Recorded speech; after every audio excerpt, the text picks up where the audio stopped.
Chapter 1: The Belated System. On the screen of the blood pressure monitor, the red number, 15.6, remained firmly in place. It's been half a year. For a full 6 months, this number seemed to be nailed to the spot, remaining completely unchanged. 20 points of chi in blood is the minimum qualification for applying to a martial arts university, but for him at this moment, it is like an insurmountable barrier. Sigh. A suppressed sigh escaped from his throat. Lei Ming lowered his head unwillingly, clenching his fists so tightly that his nails dug deep into his palms. With only half a month left until the college entrance examination, what should he do? He dared not look at the people around him and avoided their attention. He just wanted to end this test as soon as possible. However, some things cannot be ignored just because you want to. TSK, still 15.6? This health value is like a tortoise, not moving at all, huh? A high-pitched voice, neither too loud nor too soft, was just loud enough for him to hear. Trash is trash. Did you think you could suddenly have a breakthrough and rise to the top in one step? Had ha. Another voice immediately chimed in, filled with undisguised contempt.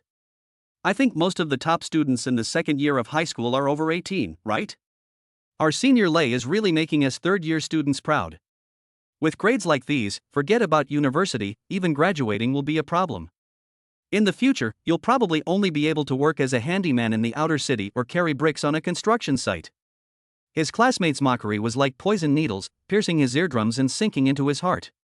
He was tense all over, his jaw clenched, and a surge of anger rushed to his head. He really wanted to turn around and slap those people across the face right then and there. He glanced at the people speaking out of the corner of his eye, and just as he had expected, they were a group of arrogant rich kids. Moreover, the energy fluctuations emanating from their bodies were at least 20 or higher, and some even exceeded 25. The pitiful courage that had just been ignited was instantly extinguished, as if a bucket of ice water had been poured over my head, leaving only helplessness and despair. He quickened his pace and fled from this suffocating place as if he were flying. Walking home, Lei Ming's thoughts drifted back to 2 years ago. When he first transmigrated to this world of high martial arts, how spirited and ambitious he was. He thought he was the chosen one, about to embark on an invincible journey, punching the old folks' home in Nanshan, kicking the kindergarten in Beihai. No, he wanted to punch and suppress strange beasts, trample geniuses, save the world, and reach the pinnacle of life. But in reality, the harsh realities of the past 2 years have shattered his ridiculous illusions. What genius! What extraordinary encounter! None of that. All he could do was maintain his chi and blood, which he couldn't seem to improve, and face increasing disdain from those around him.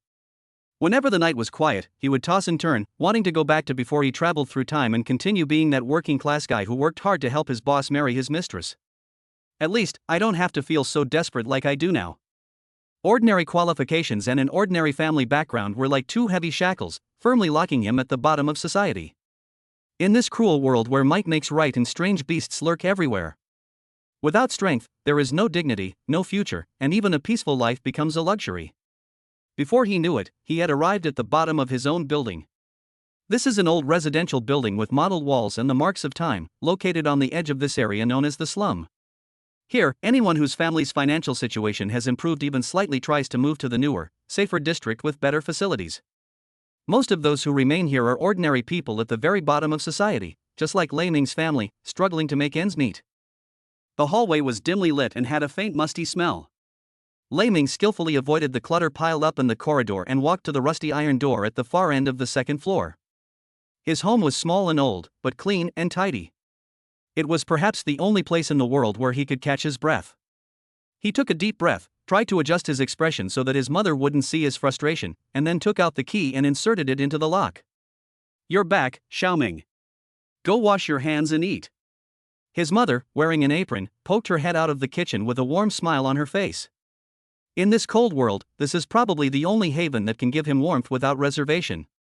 Lei Ming responded softly, walked into the house, and tried his best not to let his mother notice anything unusual about him. Is it still not working? Looking at his forced calmness, Lei's mother had already guessed what was going on. She held her son's hand with heartache. Don't be discouraged. Train hard. Mom believes you can definitely become a martial artist. Sigh, it's all your parents' fault for being so incompetent they couldn't save enough money to buy you that expensive chi and blood tonic. Mom, I'm fine, really. Lei Ming interrupted his mother's self-blame and forced a relaxed smile. I actually improved a bit this time, but it didn't quite meet my expectations. I'm not far from 20 points. Really? That's good, that's good. The worry in Lay's mother's eyes faded a little, and she chose to believe her son's words. Good boy, eat more and get enough nutrition. Mom believes you'll get there soon. Eat, eat. The dinner ended in a slightly somber yet warm atmosphere. Back in his cramped bedroom, Lei Ming collapsed heavily onto the bed, feeling as if all his strength had been drained away. His eyes were fixed on the old, mottled ceiling, and his thoughts involuntarily drifted back to before he traveled through time. Before his transmigration, his life seemed to start in hell. His parents divorced when he was young and started their own families. He became an unwanted burden and was left with his elderly grandparents. Before he could truly grow up, his grandparents passed away one after another, and he became a child who grew up eating food from many families and wearing clothes from many families. After graduating from high school, he failed to get into university and plunged headlong into the big melting pot of society. I've worked as a street vendor, a bricklayer, a waiter, a delivery man in all kinds of weather, and a security guard at a building late at night. After more than a decade of hard work and experiencing the coldness and warmth of human relationships, I finally managed to save up enough money for a down payment on a house. Life was just beginning to look up, and he had found a wonderful girl who didn't mind his background. Marriage was on the agenda, and he thought he would finally have a home of his own. And what was the result? I blinked and I was transported. Depend on. Thinking of this, Lei Ming couldn't help but mutter a curse under his breath. My down payment was wasted. My girlfriend, such a good girl, I wonder which pig will get her. I feel like I'm losing out big time. Good heavens, are you kidding me? Just when this endless frustration and resentment was about to drown him. Ding! The host's strong sense of unwillingness to accept defeat and obsession with becoming stronger has been detected. The 10,000 times enhancement system has been successfully bound. A cold, mechanical yet incredibly clear voice suddenly rang out from the depths of his mind. Lei Ming suddenly sat up in bed, completely stunned as if he had been frozen in place. He stared wide-eyed, looking around blankly, but there was nothing unusual about the small bedroom. His heart pounded, and he remained stunned for more than half a minute before his brain began to function again. What did you just say? System? His voice trembled, filled with extreme uncertainty and a hint of unrealistic elation, as he cautiously sought confirmation in his mind. Yes, host. This system is a 10,000-fold enhancement system, capable of enhancing everything. Confirming it wasn't a hallucination, the immense sense of injustice instantly shattered his psychological defenses built up over his 2 lifetimes. Chapter 2: 10,000 times enhancement. His first feeling after being bound to the system wasn't elation, but rather grievance. He was probably the first person in the history of time travel to feel this way. After the grievances and frustrations in my heart had subsided considerably, he took a deep breath and carefully asked in his mind, System, tell me in detail, what exactly can you do? Ding! Host. The 10,000 times enhancement system is at your service. A cold, mechanical voice responded. The core of this system lies in enhancement, which can directly enhance most objects within the host's cognitive range, except for animals and plants. Each enhancement will trigger a random effect. Please note that this effect range is not fixed. It will continuously expand as the host's cultivation level increases, with no upper limit. The system continues with a detailed explanation. The host currently has 2 enhancement opportunities per day, which will be reset at midnight the following day. The host needs to plan carefully. Each item can only be enhanced once. It cannot be enhanced repeatedly. Note, for items that contain special energy or rules, the enhancement process may be unpredictable, and the resulting effects may exceed the norm. In addition, the enhancement process can repair normally damaged items, but cannot enhance excessively damaged items. Finally, the system emphasizes. Given that this is the host's first activation, a unique opportunity for a fixed 10,000x enhancement is granted. This opportunity is unique and cannot be repeated. Please choose your target carefully. 10,000 times. Lei Ming's heart skipped a beat, and his breathing quickened. The magnitude of this newbie perk was simply beyond imagination. But after the great surprise comes a deeper level of caution. You only get one chance. If you use it wrong, you'll regret it for the rest of your life. He calmed himself and fell into deep thought. What could possibly deserve such a massive boost, capable of fundamentally changing my current situation? An extremely tempting idea suddenly popped into my head. System, can you directly enhance my health points? At this point, his eyes suddenly lit up, and his voice trembled slightly. If the chi and blood value of 15.6 were increased 10,000 times. Ha ha ha. What a sight that would be. However, the system's response was like a bucket of cold water, completely extinguishing his recent illusions. Warning: the host's inherent foundation, such as realm, blood essence, and aptitude, cannot be directly strengthened. The system can only affect external items. By strengthening these items, the host can indirectly compensate for their own deficiencies. The greater the hope, the greater the disappointment. Who said that? It's absolutely true. Lei Ming irritably surveyed his bare-walled room. Apart from an old bed, a broken wardrobe, and a broken desk, there was almost nothing decent to be found. Are we going to use it on the half-eaten steamed bun from dinner? A steamed bun enhanced 10,000 times, could it last forever? Could it even be chewed up? The thought made him cringe. Just when he felt despair, a strange throbbing came from his chest. Lei Ming subconsciously reached out and touched it, his fingertips brushing against a tiny bump he wore close to his body, one he had long since habitually ignored. It was a small tower. A dilapidated little tower, only 3 stories high and about the size of a thumb. It was tied with an ordinary black rope and had been worn around the neck since the original owner had memories, until Lei Ming transmigrated. He had thought it was troublesome and useless and wanted to throw it away, but seemingly driven by some subconscious force, he ultimately did not discard it. The small tower is covered with dark red rust, as if it has been through countless years, and even some of its corners are missing. However, upon closer inspection with a magnifying glass, one can discover that beneath the mottled rust, the faintly exposed patterns are incredibly intricate and complex, something that no known technology in the world today could produce. My mother was always vague about its origin, only saying that it was something she bought casually at the market when she was a child. However, every time the original owner pressed her for answers, her mother would avoid eye contact and quickly change the subject. This is somewhat abnormal in itself. Moreover, the material of this small tower is extremely strange. Lei Ming tried various methods out of curiosity after he traveled through time. No matter how much they tried to smash it with a hammer, burn it, or soak it in water, or even try to corrode it with a strong acid, the tower remained unchanged. Not even a trace of rust has come off. He once fantasized that it was some kind of magical artifact that could bind someone to its master with a drop of blood, but the blood he applied to it was not absorbed at all. They can't even get the rust off. Lei Ming muttered to himself, but his eyes grew brighter and brighter. Something unusual must be going on. This thing definitely has an extraordinary background. So, should we gamble on this mysterious little tower for the first time? Instead of using the 10,000x enhancement on some ordinary items with known effects, why not take a big gamble and bet on the tower's potential? If you win the bet, the world is your oyster. If you lose, it's not a big deal. Fortune favors the bold. System: enhance the small tower in my hand by 10,000 times. Instructions confirmed. The target item exhibits a unique energy level reaction. The enhancement process is expected to take 30 minutes. Please wait patiently. As soon as the system notification sound ended, the small tower in Lei Ming's palm suddenly underwent a strange change. A soft, hazy halo slowly enveloped the entire tower, as if a life that had been dormant for thousands of years was being slowly awakened. Then, under Lei Ming's wide-eyed gaze, the stubborn dark rust on the tower began to peel away and disappear little by little, revealing the deep, starry dark metal base underneath. Even more shocking is that those missing parts seem to be slowly being reshaped by an invisible hand. The new eaves and corners of the tower are slowly growing and repairing at a rate visible to the naked eye. He held his breath, staring intently at the miraculous scene as if on a pilgrimage.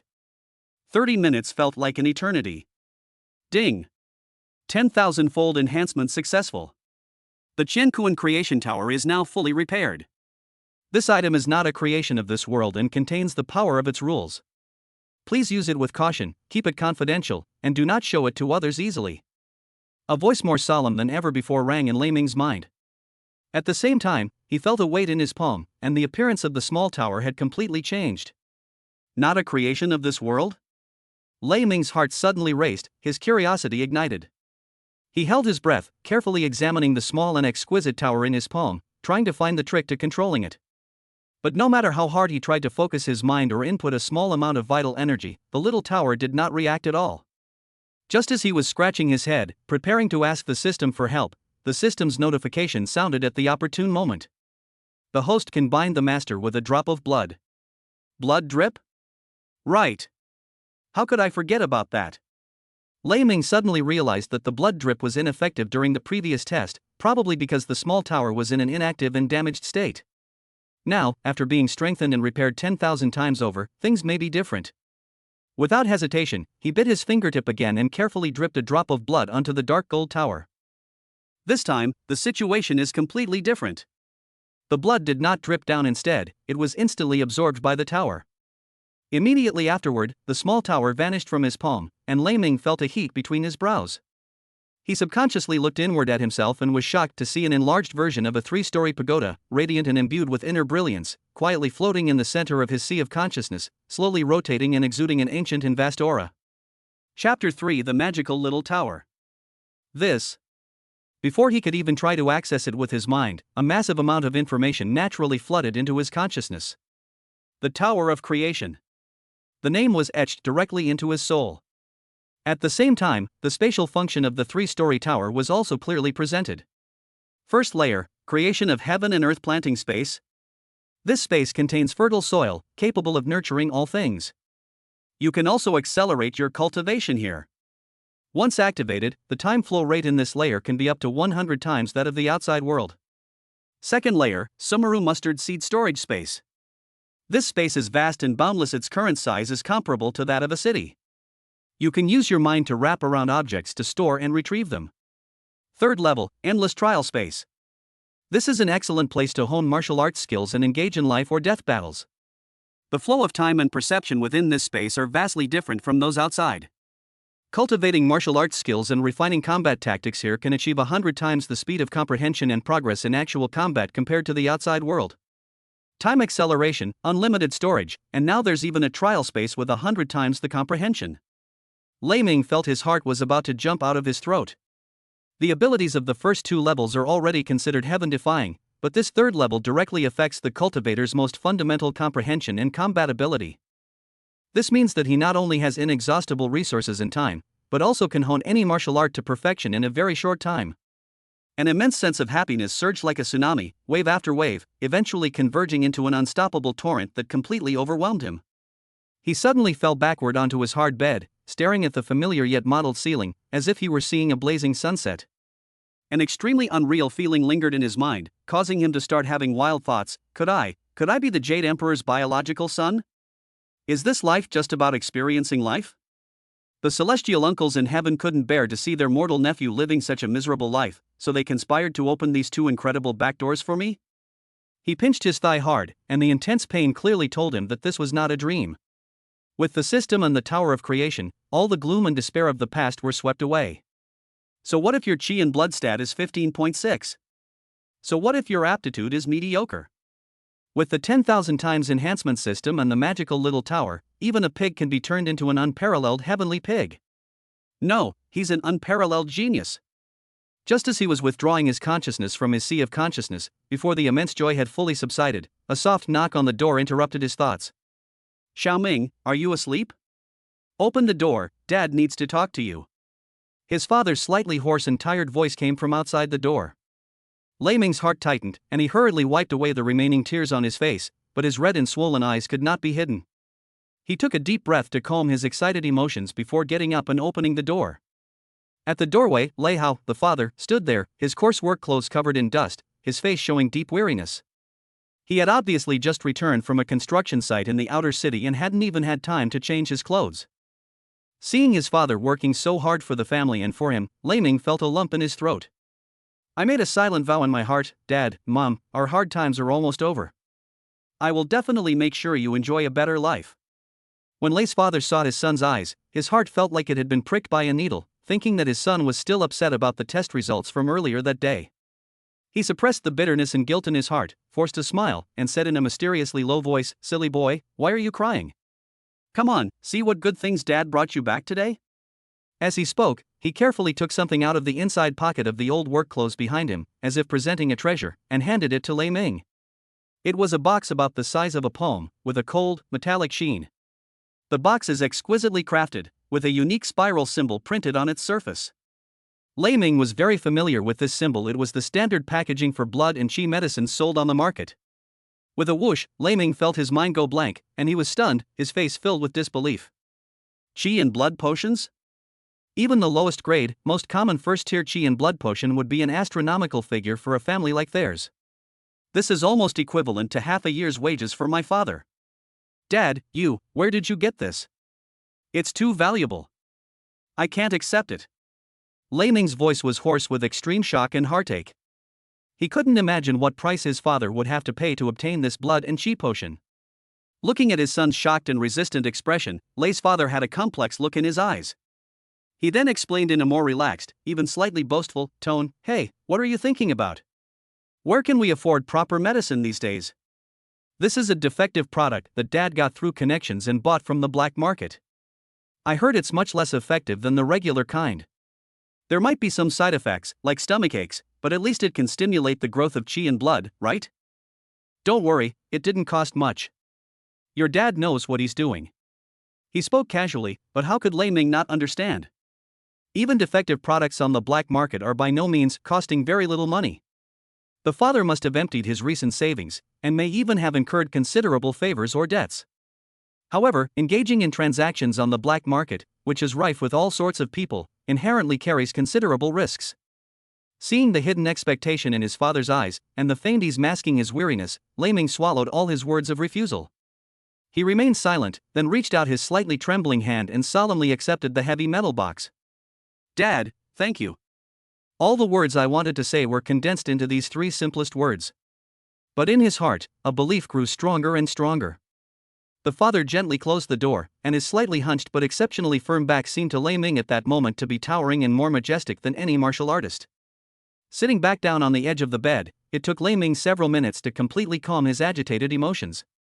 He placed the cold metal box in his palm, focused his mind on it, and asked with a mixture of anticipation and tentative inquiry, "System, can this chi and blood potion enhance my strength?"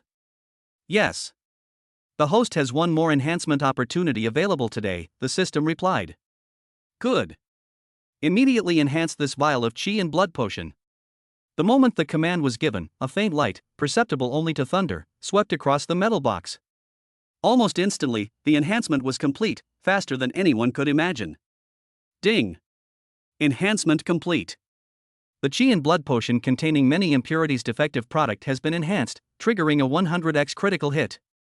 Congratulations on obtaining a perfect quality chi and blood potion. 100 times. Perfect quality. Lei Ming was thrilled. Although it wasn't a high multiplier, the effect of 100 times far exceeded his expectations. He eagerly opened the metal box, only to find that the potion, which should have been dull and slightly cloudy, was now crystal clear, displaying a pure pale gold color and emitting a gentle and pure energy fluctuation. Judging from its appearance alone, Lei Ming felt that the quality of this enhanced potion was several levels higher than the so-called perfect level potions that cost a lot of money in regular stores. Without the slightest hesitation, Lei Ming unscrewed the cap of the vial, tilted his head back, and drank the pale golden liquid in one gulp. Chapter 4, Instant Kill. Complete crushing. The medicine went down my throat and didn't taste strange as I had imagined. Instead, it had a slightly sweet taste. Immediately afterwards, a gentle yet powerful surge of heat burst forth from my stomach, like a river bursting its banks, the surging energy rapidly flowing to my limbs and bones. The immense medicinal power nearly burst his meridians, causing his skin to turn an unnatural reddish brown, and his entire body to throb with pain. Now! Without daring to delay for even a moment, Lei Ming's thoughts raced, communicating with the creation tower of heaven and earth, in his sea of consciousness. Enter the third level, the trial space. The light and shadow shifted, and in the next moment, he found himself in that strange void that could provide a 100-fold increase in the effectiveness of cultivation. The mysterious Taoist aura permeating the space immediately took effect, instantly clearing his mind, which had been somewhat agitated by the effects of the medicine. My perception of my body was magnified 100-fold. Every flow of chi and blood, every cleansing effect of the medicine, became crystal clear. 12 body refinement forms, begin. He let out a low shout and immediately assumed a stance in the void, beginning to practice the most basic 12 forms of body refinement. This time, his purpose was completely different, not only to digest the immense medicinal power, but also to comprehend this foundation-building martial art to an unprecedented level with a 100-fold increase in comprehension. The first move, supporting heaven and standing firm on earth, had an immediate effect. With his heightened insight, he precisely guided the raging medicinal power within his body, integrating it into his blood and chi according to the cultivation method, and cleansing his muscles, bones, and skin. The energy that was originally rampaging and disorderly now seemed to be endowed with a spirit, becoming tamed and efficient. At the same time, his understanding of the moves themselves is also deepening rapidly. Many previously vague power generation techniques and uncertain posture points have now become clear, as if the clouds have parted and the sun has risen. He was no longer mechanically performing the actions, but rather understanding their essence. Which muscles and bones does each movement train, which points of chi and blood are activated, and how can energy be absorbed more efficiently? The second move, the third move. He was completely immersed in the exhilarating experience of his cultivation and comprehension progressing in tandem. This was completely different from the usual feeling of being sluggish and strained, leaving me breathless after every drill. At this moment, he felt light and his blood was surging through his body. Every move he made was smooth and fluid, and his strength was abundant. Within the trial space, his perception of time was stretched out, and he tirelessly practiced, corrected, and comprehended. What might have seemed like only 2 hours to outsiders felt like dozens of days of arduous training to Lei Ming. The immense energy of that blood-refining potion was perfectly guided and absorbed by the 12 forms of body refinement, with not a single drop wasted. It was all transformed into pure blood and chi, settling within his body. When he felt that the medicine had been fully absorbed and his mind was saturated, he voluntarily withdrew from the trial space. At this time, the night outside the window was deep. Lei Ming slowly opened his eyes, a sharp glint flashing in them. He moved his body slightly, and his bones made a series of crisp popping sounds. Feeling the surging blood and chi within his body, several times more powerful than before, and the 12 forms of body refinement in his mind that had been honed to perfection, a strong sense of confidence arose spontaneously. The effects of the potion, combined with the boost from a 100-fold increase in comprehension during cultivation. What level has my chi and blood value reached now? A look of anticipation appeared on his lips. He was already quite eager for tomorrow's chi and blood test. The next morning, he went to the school's blood and chi testing hall again. Completely different from yesterday's somber and dejected demeanor, his steps were exceptionally steady today, and his expression carried an indescribable confidence. He was eager to know exactly how much his chi and blood levels had improved with the help of the enhancement potion. As soon as he entered the testing hall, he saw those annoying figures from yesterday again, and they were still hovering around him like ghosts. The student in the lead, named Zhao Ming, was a well-known rich kid who was arrogant and domineering at school, and no one dared to mess with him. His health and vitality value had already exceeded 20, making him an opponent that most people couldn't match. He was also the one who mocked the most yesterday. Oh ho! Who do we have here? Isn't this our famous stable guy Lei 15.6? What, you didn't cry enough yesterday, so you're here to provide us with laughs again today? Zhao Ming crossed his arms, accompanied by a few followers, and stood brazenly in front of the testing equipment, his face full of mockery. The surrounding classmates also cast their gazes, some with sympathy, some with curiosity, and many more with a desire to see the drama unfold. If it were yesterday's thunder, perhaps I would have bowed my head and endured it. But today, he simply looked at Zhao Ming calmly, his gaze showing no fluctuation whatsoever. This dismissive attitude only angered Zhao Ming, who had originally intended to have some fun.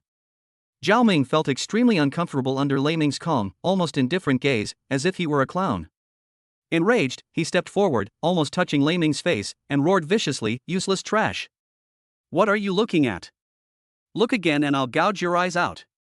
Lei Ming frowned slightly and replied clearly in a somewhat serious tone, "You're blocking my way."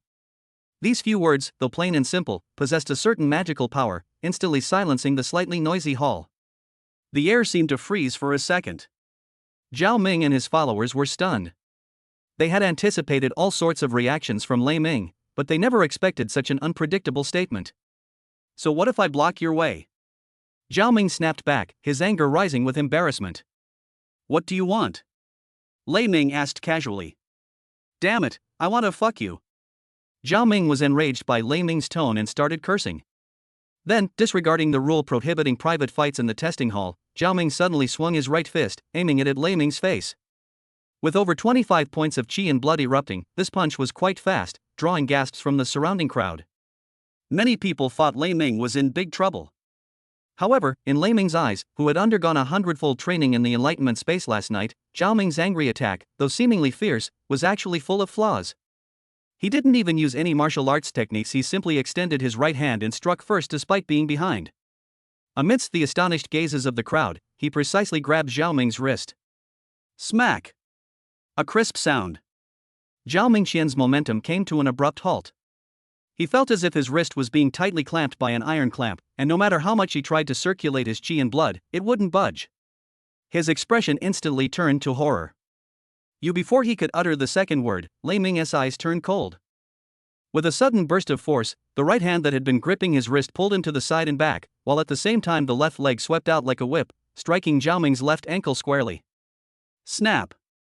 A soft, teeth-grinding cracking sound rang out. Ah! Zhao Ming let out a shrill scream, instantly losing his balance and being flung away by Lei Ming's momentum. Like a tattered sack, it flew 3 or 4 meters away, crashing heavily onto the smooth floor, clutching its ankle and howling in pain. The entire testing hall was deathly silent. Everyone stared wide-eyed at the scene before them, unable to believe what they were seeing. Zhao Ming, whose blood energy value was over 25 and who was used to bullying others at school, was actually crippled by Lei Ming, who was considered a useless person, with just one move. Instant kill. Utter and complete crushing. Chapter 5: A surge of chi and blood. Lei Ming slowly withdrew his leg, as if he had only done a trivial matter. He didn't even glance at Zhao Ming screaming on the ground, but instead turned his gaze to the testing device that was flashing with a ghostly light, and calmly walked forward. Wherever he went, the crowd parted to make way for him, like a tide. The mocking and contemptuous looks from before have long been replaced by shock, fear, and disbelief. Lei Ming knew that from this moment on, everything would be different. Under the watchful eyes of countless people, Lei Ming slowly walked to the familiar testing device. He didn't act immediately, but instead closed his eyes slightly and took a deep breath. This breath was long and deep, as if it were trying to inhale all the repression, resentment, and humiliation that he and the original owner had endured over the past 10 years. When he opened his eyes again, they were calm, with only a sharp glint in their depths. Drink! A low roar suddenly exploded. He exerted force from his waist and hips, twisted his body and thrust his shoulder forward, and all the blood and energy in his body exploded at this moment, gathering in his right fist. The fist tore through the air, creating a clear whooshing sound, like a cannonball being fired, slamming solidly and without any fancy moves into the heavy bullseye of the testing instrument. Boom! A dull thud echoed throughout the hall. This punch not only contained powerful blood and chi, but also unleashed all the resentment he had accumulated over 2 lifetimes. The moment his fist collided with the bullseye, he felt an indescribable sense of exhilaration coursing through his entire body, and he felt refreshed like never before. At the same time, the scarlet numbers on the tester's screen started jumping wildly. 10-15-20-25. The numbers are soaring at an incredibly fast pace, showing no signs of slowing down. They broke through the 20-point mark, which seemed like an insurmountable barrier yesterday, and the momentum shows no signs of abating. Below the stage, Zhao Ming's followers, who had initially thought Lei Ming had tricked them into injuring Zhao Ming, froze on their mocking expressions. Some students who were expecting a laugh gradually opened their mouths wide. Finally, to everyone's disbelief, the rapidly rising numbers abruptly stopped, clearly freezing on a staggering figure. 30.0. Silence, deathly silence. Lei Ming's heart almost stopped beating for a moment. He stared intently at the number, a surge of heat rushing to his head. 30 points. Yesterday, he was still despairing because he couldn't break through 16 points. It took him and his predecessor nearly 20 years of combined effort to barely reach 15.6. Now, after just one night, or rather, a few hours of cultivation with the system support, he has reached 30 points. Buzz. After a brief silence, the entire testing hall erupted into chaos, like boiling water. How many? 30 points? Am I seeing things? Wasn't it only 15.6 yesterday? It nearly doubled overnight? How is that possible? Is the instrument broken? It's definitely malfunctioning. Cheating. He must have used some forbidden method. Exclamations, doubts, and discussions mingled together. Everyone was utterly shocked by this unbelievable scene. With 30 points of health, he's still far from the top-tier prodigies who have over 40 or even 50 points. But it has already firmly exceeded the admission line of martial arts universities, and is even enough to challenge the threshold of some key martial arts universities. From being a recognized difficult student to graduate to a potential top university student, this revolutionary transformation, which happened in just one day, had a tremendous impact. Lei Ming slowly withdrew his fist, feeling the surging power within his body. Just as the testing hall was engulfed in an uproar and skepticism due to Lei Ming's meager 30 points of health, a commanding shout rang out in the hall, instantly drowning out all the noise. Silence! Who dares to cause trouble and engage in private fighting in the testing hall? The crowd parted like a tide, and a group of students dressed in matching black outfits and with law enforcement badges on their arms walked briskly towards them, led by a serious-looking middle-aged teacher. They moved silently, yet exuded an imposing aura. They were the law enforcement team maintaining order at the academy. Their arrival quickly quieted the noisy hall. The teacher in charge of the team's gaze swept across the entire field like a hawk, immediately locking onto Zhao Ming, who was still lying on the ground, clutching his ankle and groaning in pain. He frowned, strode forward, knelt down to quickly examine the injuries, and asked in a deep voice, "What happened?" The bold and upright students around them recounted what had happened, emphasizing that Zhao Ming had provoked and attacked Lei Ming first. After listening to the report, the teacher in charge asked several bystanders to confirm that the situation was true. He stood up, looked at Lei Ming with sharp eyes, but did not show any anger. The facts are clear: Zhao Ming violated the rules first, and being less skilled, he was injured instead. Therefore, both morally and logically, he cannot blame Lei Ming too much. Since it was a private fight, both sides bear responsibility. Considering that you were on the defensive and did not pursue the matter further, we will not pursue it this time. But this is not to be repeated. The teacher in charge said to Lei Ming in a stern voice, thus defining the nature of the matter. However, when he heard the strong doubts of those around him about Lei Ming's sudden surge in blood energy overnight, he walked towards the testing device. "After some testing," he said, "we just calibrated the instrument, and there's nothing wrong with it." He first confirmed that the testing instrument was working properly, then turned to Lei Ming, his eyes sharp as lightning, and said, "Reach out." Lei Ming did as instructed and extended his right hand. The teacher leading the group placed his thin but strong fingers on his wrist, and a gentle but irresistible force of qi and blood entered his body, which he carefully sensed. A moment later, a look of undisguised surprise flashed in his eyes, and he released his grip. The patient's qi and blood are abundant, solid, stable, and flow smoothly, without any of the symptoms of weakness or restlessness commonly seen after taking prohibited medications. These 30 points of qi and blood are incredibly solid. The teacher in charge looked again at the prominent 30.0 on the test screen, then gave Lei Ming a deep look, his gaze filled with scrutiny, doubt, and an indescribable meaning. He didn't say much in the end, just waved his hand and said, "The results are valid and recorded."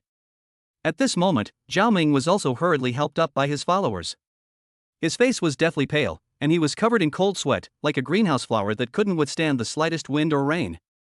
The teacher in charge shook his head inwardly, thinking that expecting such students to be able to protect humanity's defenses in the future was harder than climbing to heaven. As Zhao Ming passed by Lei Ming, he endured the pain and cast a cold, venomous glance at him. The resentment and deep-seated hatred contained within were almost tangible, sending chills down the spines of the students around him. Lei Ming simply met his gaze calmly, his eyes as still as a deep well. "He's just a snarling, defeated dog, nothing to brag about."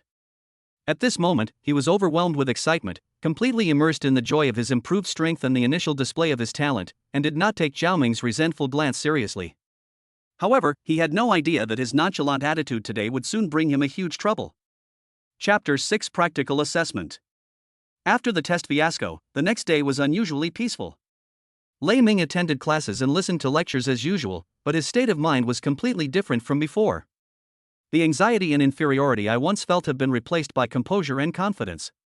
As he listened to the lecturer explain the secrets of blood and qi circulation, he often smiled knowingly, because he had already gained a deeper understanding in the trial space where his comprehension was 100 times greater. When I got home in the evening, the atmosphere at the dinner table was still somewhat somber. His mother kept putting food on his plate, but her eyes betrayed her worry, clearly still concerned about his grades. The father silently ate his rice, his brow furrowed with weariness. After finishing his meal, Lei Ming put down his chopsticks and gently pushed the neatly folded test report in front of his parents. "Dad, Mom, these are the results of today's blood and qi test." The parents were taken aback. The mother forced a smile. "Zhao Ming, we know you put your heart into it. Your parents know. It's good that you did your best." She thought her son was comforting them, probably because his grades had improved slightly after taking the incomplete medicine last night, but they didn't think of anything else. Father Lei Hao stopped what he was doing, silently picked up the paper, and unfolded it. When his eyes fell on the bright red 30.0, he thought he was seeing things, but when he looked again, he found that he was right. When he saw the college certification mark below, his hand holding the paper trembled violently, and his pupils contracted. This is his voice was hoarse, trembling with disbelief. Seeing this, the mother also went over to take a look. The next second, she covered her mouth and exclaimed in surprise, and tears welled up instantly, tears of joy. 30 points? Zhao Ming, is this real? You really? Lei Ming nodded heavily, his eyes welling up with tears. It's true. Dad, Mom, it's true. I did it. The moment she confirmed it was true, her mother hugged Lei Ming tightly, tears streaming down her face. She felt both gratified and happy, knowing how much hardship Lei Ming had endured for his achievement today. Even the usually taciturn father's eyes reddened. He patted Lei Ming's shoulder forcefully, his lips trembling, and after a long pause, he managed to squeeze out, "Good. Good lad. Dad knew. Dad knew you could do it." After the initial elation, the mother took the report card and examined it repeatedly, but couldn't help but shed tears again, this time with deep shame. "It's all your parents' fault for being so incompetent that we could only get you that substandard medicine. If we could have bought you a good one, my son would definitely have earned more than this." The father also fell silent, clenching his fists tightly until his knuckles turned white. If a defective product could bring about such a transformation in their son, the effects of a legitimate medicine would be unimaginable. They felt even more indebted to their son. "Mom, what are you saying?" Lei Ming grasped his mother's rough hand, his tone firm. "Without you all, I wouldn't be where I am today. That potion was the best. Believe me, things will only get better from here on out." The next day, Lei Ming used the 12 forms of body refinement exercise manual and diagrams taught at the school as his target for improvement. Ding! Enhancement complete. You have enhanced the basic body refining technique 12 forms of body refining, triggering a 50x critical hit. Congratulations on obtaining 100 refinements body forging technique. A more profound and efficient method of circulating qi and blood, along with the key techniques, flooded into my mind. It not only contains all the essence of the original moves, but also adds a variety of hidden methods to vibrate the fascia and temper the blood and qi, making the effects several times greater than the original. That night, he entered the third level of the Tower of Creation again. Continue your cultivation under an environment of heightened comprehension. He did not rashly start a simulated battle with the alien beast, but instead devoted all his energy to cultivating the newly acquired 100 refinements body forging technique. He strives to perfect every detail, familiarizing his body with this more powerful way of carrying force, laying the most solid foundation for actual combat. Just when he thought he could continue to improve steadily and get through the last period before the college entrance examination, an official notice from the school broke the peace. The 3-day final practical assessment before the college entrance examination will be conducted within a designated safe area outside the city. All candidates who receive the notification must attend. The practical assessment has a high threshold, and is only open to students whose qi and blood values reach 20 points or higher. Upon receiving the notification, Lei Ming couldn't help but revisit this world that was both familiar and strange. This is a civilization that has struggled to rebuild from the brink of destruction. Hundreds of years ago, the cataclysmic era arrived, and countless terrifying beasts from other dimensions suddenly descended upon Earth through spacetime rifts. Caught completely off guard, the people were besieged by an endless array of powerful otherworldly monsters, and ordinary firearms were rendered useless against the monsters' tough scales. Only large caliber shells can effectively kill it. In the end, the desperate government had no choice but to launch low-yield nuclear bombs at the monsters' landing sites to stop the monsters' further invasion, and humanity was nearly wiped out. After centuries of bloody struggle and unimaginable cost, the surviving humans finally managed to stabilize the front lines thanks to their rising martial arts power and revived technology. Steel behemoths were built on the ruins as shelters. Over the centuries, humanity has forged a unique path in its struggle for survival. They delved into the mysteries of the physical constitution of mythical beasts, combining them with ancient cultivation methods they unearthed, and developed the complex and highly effective modern techniques and martial arts we know today. This gives the new generation of martial artists a starting point far ahead of their predecessors. However, the situation remains serious. Despite having defended the major cities, the vast wilderness had long been a paradise for strange beasts, which multiplied endlessly and posed a constant threat. Humans do not lack the desire to completely eradicate the wilderness behind them, but they are simply powerless to do so. Over time, these threats from outside the city became the best testing ground for honing the next generation. This allows young martial artists to experience bloodshed and adapt to combat in a relatively controlled environment, so that they can become qualified warriors more quickly when they step onto the real front lines in the future. The assessment area that Lei Ming and his team were going to was a safe zone specially designated by the school outside the city. It is safe, but only relatively speaking. The school organized strong individuals in advance to clear out or kill overly powerful alien beasts, leaving only targets with strength below the first rank that were just right for the students to practice on. This is both the most important practical test before the college entrance examination and a bloody rite of passage into adulthood. Chapter 7. A kitchen knife is also a knife. In order to prepare for the upcoming practical assessment, purchasing a decent weapon has become an essential step for everyone. After school, Lei Ming made a special detour to the weapons shop near the academy. However, when he saw that even the most ordinary fine steel longsword cost the equivalent of his father's entire month's salary, he could only silently withdraw his gaze and turn away. When he got home, he went into the kitchen and found an old, abandoned kitchen knife in the corner. The cleaver was covered in rust and had many nicks on the blade, making it difficult to even cut vegetables. Since I can't afford to buy one, I'll just make one myself. Lei Ming gripped the kitchen knife tightly and silently chanted, "System, enhance." Ding! Enhancement complete. Triggered a 100x critical hit. The broken cleaver has been upgraded to a meteorite iron-tempered blade. As the light shimmered, the kitchen knife underwent a complete transformation. The blade was stretched to the length of a forearm, its dark gold material subtly shimmering with an eerie light, its thin edge radiating a chilling gleam. The handle looks the same, but the material feels harder and more comfortable to hold. Lei Ming found a discarded steel bar in the storage room to test the knife. The moment the blade touched it, the steel bar broke instantly, leaving a smooth, mirror-like cut. The whole process was as smooth as cutting into butter.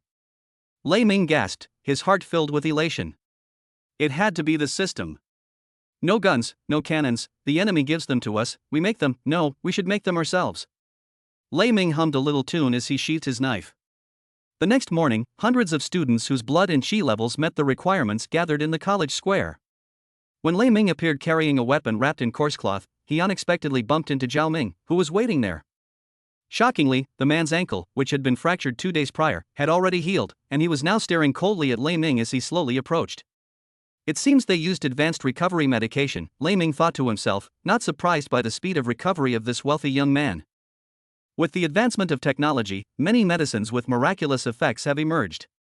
Seeing Lei Ming approach, he raised his hand with a cold smile and made a throat-slitting gesture at his neck, drawing the attention of the surrounding students. The crowd looked at Lei Ming, but they were drawn to his weapon. When someone caught a glimpse of the unusual knife handle peeking out from under the coarse cloth, they burst into laughter. Look! He actually brought a kitchen knife to the test. I doubt it could even cut through the hide of a strange beast. They're so poor they can't even afford decent weapons. Oh! So pitiful, I wonder if it will be eaten by some strange beast. Don't go, Thunder. There was mockery, but also pity. Lei Ming did not respond to the mockery. He believed that these mocking voices would soon be blown away by the wind, and the truth would eventually emerge at the moment of truth. The massive military truck engine roared, carrying the expectant and apprehensive trainees, slowly heading towards the towering steel wall. As the convoy approached, Lei Ming looked up and was deeply moved. The steel city wall, which is over 50 meters high, is like the spine of an ancient behemoth, winding and coiling, with its cold metal surface covered with traces of battle and the mottled marks left by time. On the city wall, massive railgun barrels stood in a menacing array, gleaming with a cold metallic luster, ready to unleash destructive projectiles at any moment. Fully armed soldiers stood like statues on their sentry posts, their sharp eyes scanning the endless wilderness outside the city, exuding a chilling aura. The convoy slowly passed through the dimly lit city gate passageway and arrived at the city gate. Roll, roll, roll, roll, roll. The massive steel gate, 2 meters thick and over 10 meters high, slowly opened inwards with a heavy, slow friction sound, driven by a hydraulic mechanism, revealing a gap just wide enough for a convoy to pass through. Behind the door lies no longer the relatively safe environment of the city, but a wilderness fraught with danger. As the convoy drove out completely, the heavy city gate slowly closed behind them with a muffled boom, as if shutting out all unsafe factors. Many trainees subconsciously looked back, and only when they saw the massive steel walls that were as immovable as mountains and the countless railguns did they feel a little relieved, and a sense of security brought about by the power of human civilization arose spontaneously. The convoy drove along the cleared road toward the designated assessment area. Outside the car window lay a desolate scene after the disaster, with the ruins of dilapidated buildings faintly visible in the distance. Tall buildings stood alongside strange, tenacious plants, and the air was filled with the unique scent of mutated plants and the wilderness. We arrived at our destination safely, and all participants disembarked and assembled. It was a field located on the edge of a forest. The trees and weeds had been cleared away, and the camp was filled with marching tents. Soldiers from the army were patrolling around it. Once everyone had assembled, a composed and sharp-eyed examiner stepped forward, his voice booming and clearly carrying throughout the camp. Silence. The rules for this practical assessment are now being announced. Everyone must memorize them. First, the assessment will last for 3 days. Unless there are special circumstances, you must persist for 3 days to obtain a valid score. In case of force majeure, the time limit will be calculated from the time it occurs. During the assessment, you may only bring the school-issued 3-day ration of dry food, drinking water, and 1 registered cold weapon. Any items unrelated to the assessment, especially communication equipment, firearms, and prohibited medications, are strictly forbidden and will be subject to rigorous inspection before entry. Secondly, any form of private fighting or killing between trainees is strictly prohibited within the assessment area. It is strictly forbidden to seize or damage the hunting results of others by any means. Upon discovery, the candidate's eligibility for the assessment will be immediately revoked, and their eligibility to apply to the martial arts university will be permanently banned. No leniency will be shown. Third, each person will be issued a distress signal device. If you encounter an insurmountable danger to your life, press the button immediately, and nearby patrolling rescue teachers will arrive as quickly as possible. However, please note that once you call for help, the assessment will be considered terminated, and your score will be calculated based on what you obtained at the time of the call for help. The teacher's sharp gaze swept over every young and nervous face, and his tone became more serious. Remember, this is not only an assessment, but also your first real trial in the wilderness. The goal isn't to make you fight to the death, but to let you experience bloodshed and learn to survive and fight under pressure. Do you all understand?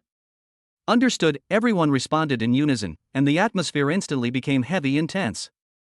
As instructed by the examiners, the trainees entered the vast jungle, marked as the assessment area, in batches of 10 minutes apart.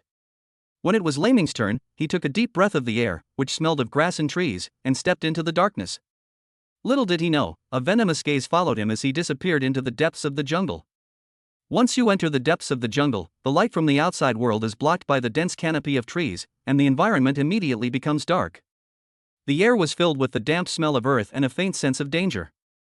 Ancient trees with gnarled roots and entwined vines surrounded the area, greatly limiting visibility. Laming slowed his pace, focused intently, and cautiously explored forward.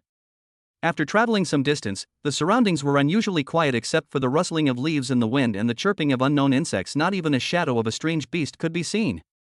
This excessive tranquility, ironically, exudes an eeriness. Just as he became wary and slowed down, the bushes on his right suddenly shook violently. Whoosh! A gray shadow pounced out like lightning, aiming straight for his throat. Laming's pupils contracted slightly as he instantly recognized the attacker. This thing looks very much like a wolf from my previous life, but it is larger and has bulging muscles. Most terrifyingly, its vital parts are covered with sharp bone spurs, and its back has 2 pairs of structures that resemble bone wings. Although they cannot actually fly, they can provide amazing explosive power and brief gliding ability when pouncing on prey. This is a bone spike wolf that is quite troublesome even among low-class beasts. A foul stench filled the air, and sharp claws, gleaming coldly, were already within reach. Chapter 8: Killing a Level 1 Beast. If it were the old Lei Ming, he would probably have been in a panic. But at this moment, after being tempered and refined in the trial space, his mind was as calm as still water. Moreover, he had already simulated a battle against the bone spike wolf during the space battle last night. He didn't turn around and run away, nor did he even retreat. He simply calmly assessed the trajectory and speed of the bone spiked wolf's attack. Just as the sharp wolf claws were about to touch his chest, and he could even smell the stench of the wolf's mouth. Whoosh! A dark golden light arrived first, like lightning tearing through the gloom. With a flick of his wrist, Laming sent the seemingly unremarkable meteorite iron-tempered blade slashing upwards at a tricky angle, so fast that it left only a blur. There was no loud collision sound, no crisp clang of metal clashing. There was only a faint hiss sound, like a sharp blade slicing through rotten wood. The ferocious momentum of the bone-spiked wolf's forward pounce came to an abrupt halt, and a thin line of blood appeared on its ferocious wolf head, running from its brow to its jaw. The next moment, the massive wolf body crashed to the ground, twitched twice, and then fell silent. Blood gushed out from its split head, instantly staining the ground red. Sold out instantly. Lei Ming calmly twirled his sword, shaking off non-existent droplets of blood. He crouched down and skillfully wielded the cleaver, precisely cutting off the most valuable parts of the bonethorn wolf, its tough fur, sharp claws, and distinctive bony wings. With a thought, these materials were stored in the vast storage space of the Qinkuan Creation Tower. Finally, as he tentatively used the tip of his knife to pry open the hard skull of the bone-spiked wolf, a faint energy fluctuation caught his attention.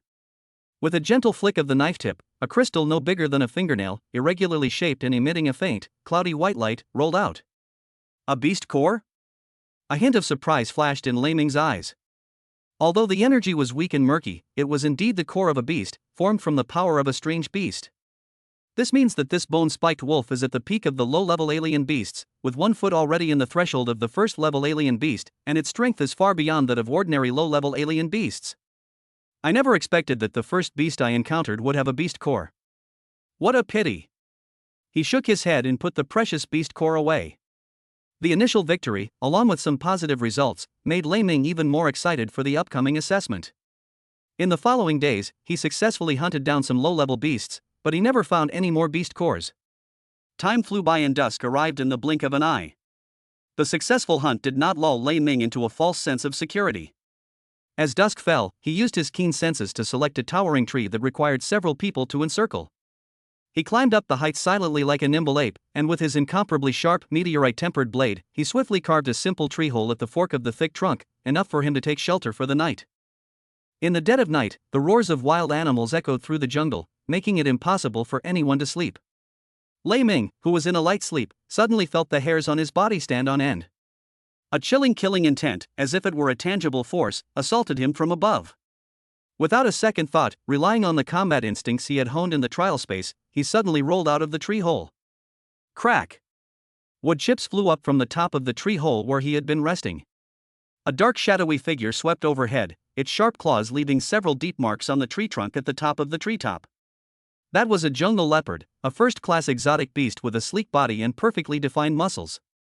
This beast is clearly skilled at night hunting and an expert tree climber, managing to get so close without making a sound. Missing its target, it landed lightly on a thicker branch not far away, its eerie green eyes flashing with a cruel light in the darkness, locked on Lei Ming. Lei Ming's heart sank, realizing something was wrong. In the trees, this is the jungle leopard's home ground. It moves with lightning speed, has sharp claws and teeth, and can use the elasticity of tree branches to perform incredible directional attacks. Lei Ming himself was trapped on this small treetop platform, with dozens of meters in the air beneath his feet. The space for him to move around was extremely limited, making it difficult for him to fully utilize his martial arts skills. Whoosh! The jungle leopard launched another attack. This time, it didn't pounce in a straight line. Instead, it used its powerful hind legs to push off the tree branch, its body drawing a strange arc as it attacked Lei Ming from the side, opening its blood-red maw to bite straight at his neck. Lei Ming swung his sword to parry, the blade colliding with the leopard's claws, producing a piercing scraping sound. The immense impact caused him to lose his balance and nearly fall from the tree. He only managed to stay upright by tightly gripping a tree trunk with his other hand. The jungle leopard attacked and retreated, disappearing back into the dark foliage to seek another opportunity. The ensuing battles became extremely difficult and passive. The jungle leopard is like a highly skilled assassin, constantly launching lightning-fast sneak attacks from all sorts of tricky angles. Lei Ming could only rely on his superhuman reflexes and exquisite footwork to dodge and parry with difficulty on the narrow canopy platform. Several times, the leopard's claws almost grazed his skin, leaving several bloody marks, putting him in grave danger. He tried to take the initiative, but the jungle leopard was too fast and always managed to nimbly dodge his blade just before it reached his body. The battle reached a stalemate. Thunder's stamina was rapidly depleting, while the jungle leopard remained a significant threat. This situation must be broken. Lei Ming's mind raced. He deliberately created an opening, pretending to trip over a tree root and stagger. The jungle leopard, which had been waiting for its chance, fell into the trap. Thinking that its opportunity had come, it let out a low growl and pounced down from directly above with all its might. Just as the jungle leopard drew near, its claws almost touching him, at that critical moment, a sharp glint flashed in Lei Ming's eyes. Instead of retreating, he used his waist and abdomen to thrust upwards to meet the attack. The cleaver in his hand was no longer used for slashing, but instead transformed into a thin, dark golden line, sweeping upwards towards the jungle leopard's neck. When danger struck, the jungle leopard displayed its power as a first-class beast, quickly raising its paws to try to block while simultaneously shaking its head to avoid being hit by the sharp blades. But thunder was what it wanted to do. It suddenly changed direction and precisely slashed at the jungle leopard's most relied upon and most difficult to defend foreleg joint. Laugh. Where the blade flashed, blood spurted out. A whoa! The jungle leopard let out a blood-curdling scream as one of its front paws was severed at the root. The immense pain and the instantaneous loss of balance made it impossible for it to maintain its equilibrium. Its massive body plummeted from the high treetops, crashing heavily into the bushes below with a dull thud. Without the slightest hesitation, Lei Ming immediately followed. Although the jungle leopard, which had lost its front leg and was seriously injured and fell to the ground, remained ferocious, its speed and agility were greatly reduced. Faced with thunder that is no longer restricted by the environment, its final struggle seems futile. The blade flashed again. First strike, then another claw. The second strike slits the throat. The third strike completely severed any chance of survival. The jungle leopard, which had been so ferocious just moments before, finally lay dead in a pool of blood, its eerie green eyes gradually losing their luster. Lei Ming breathed heavily, trying to calm his racing heart. This battle in the trees was arguably the most difficult battle of his life. He carefully peeled off the relatively intact leopard skin and took out a first-class beast core from its brain. The core was about the size of a longan, round in shape, and its energy was significantly purer than that of a low-grade beast core. After this battle, the ground beneath this tree is filled with a strong stench of blood. It is not a place to linger. He quickly gathered his spoils and disappeared into the deeper night to find the next safe place to rest. Tomorrow's assessment is sure to be even more exciting. Chapter 9: Assassination Attempt and Crushing Attack from a Level 2 Beast. The second day of the hunt was relatively peaceful. Lei Ming successfully dealt with several lesser-than-average beasts and obtained some materials, but he did not encounter any more Level 1 beasts like the jungle leopard from the previous night. It seems that the school's preliminary cleanup of the assessment area was indeed quite thorough, eliminating most of the threats in advance. As noon approached, sunlight filtered through the branches and leaves in the forest, casting dappled patterns of light.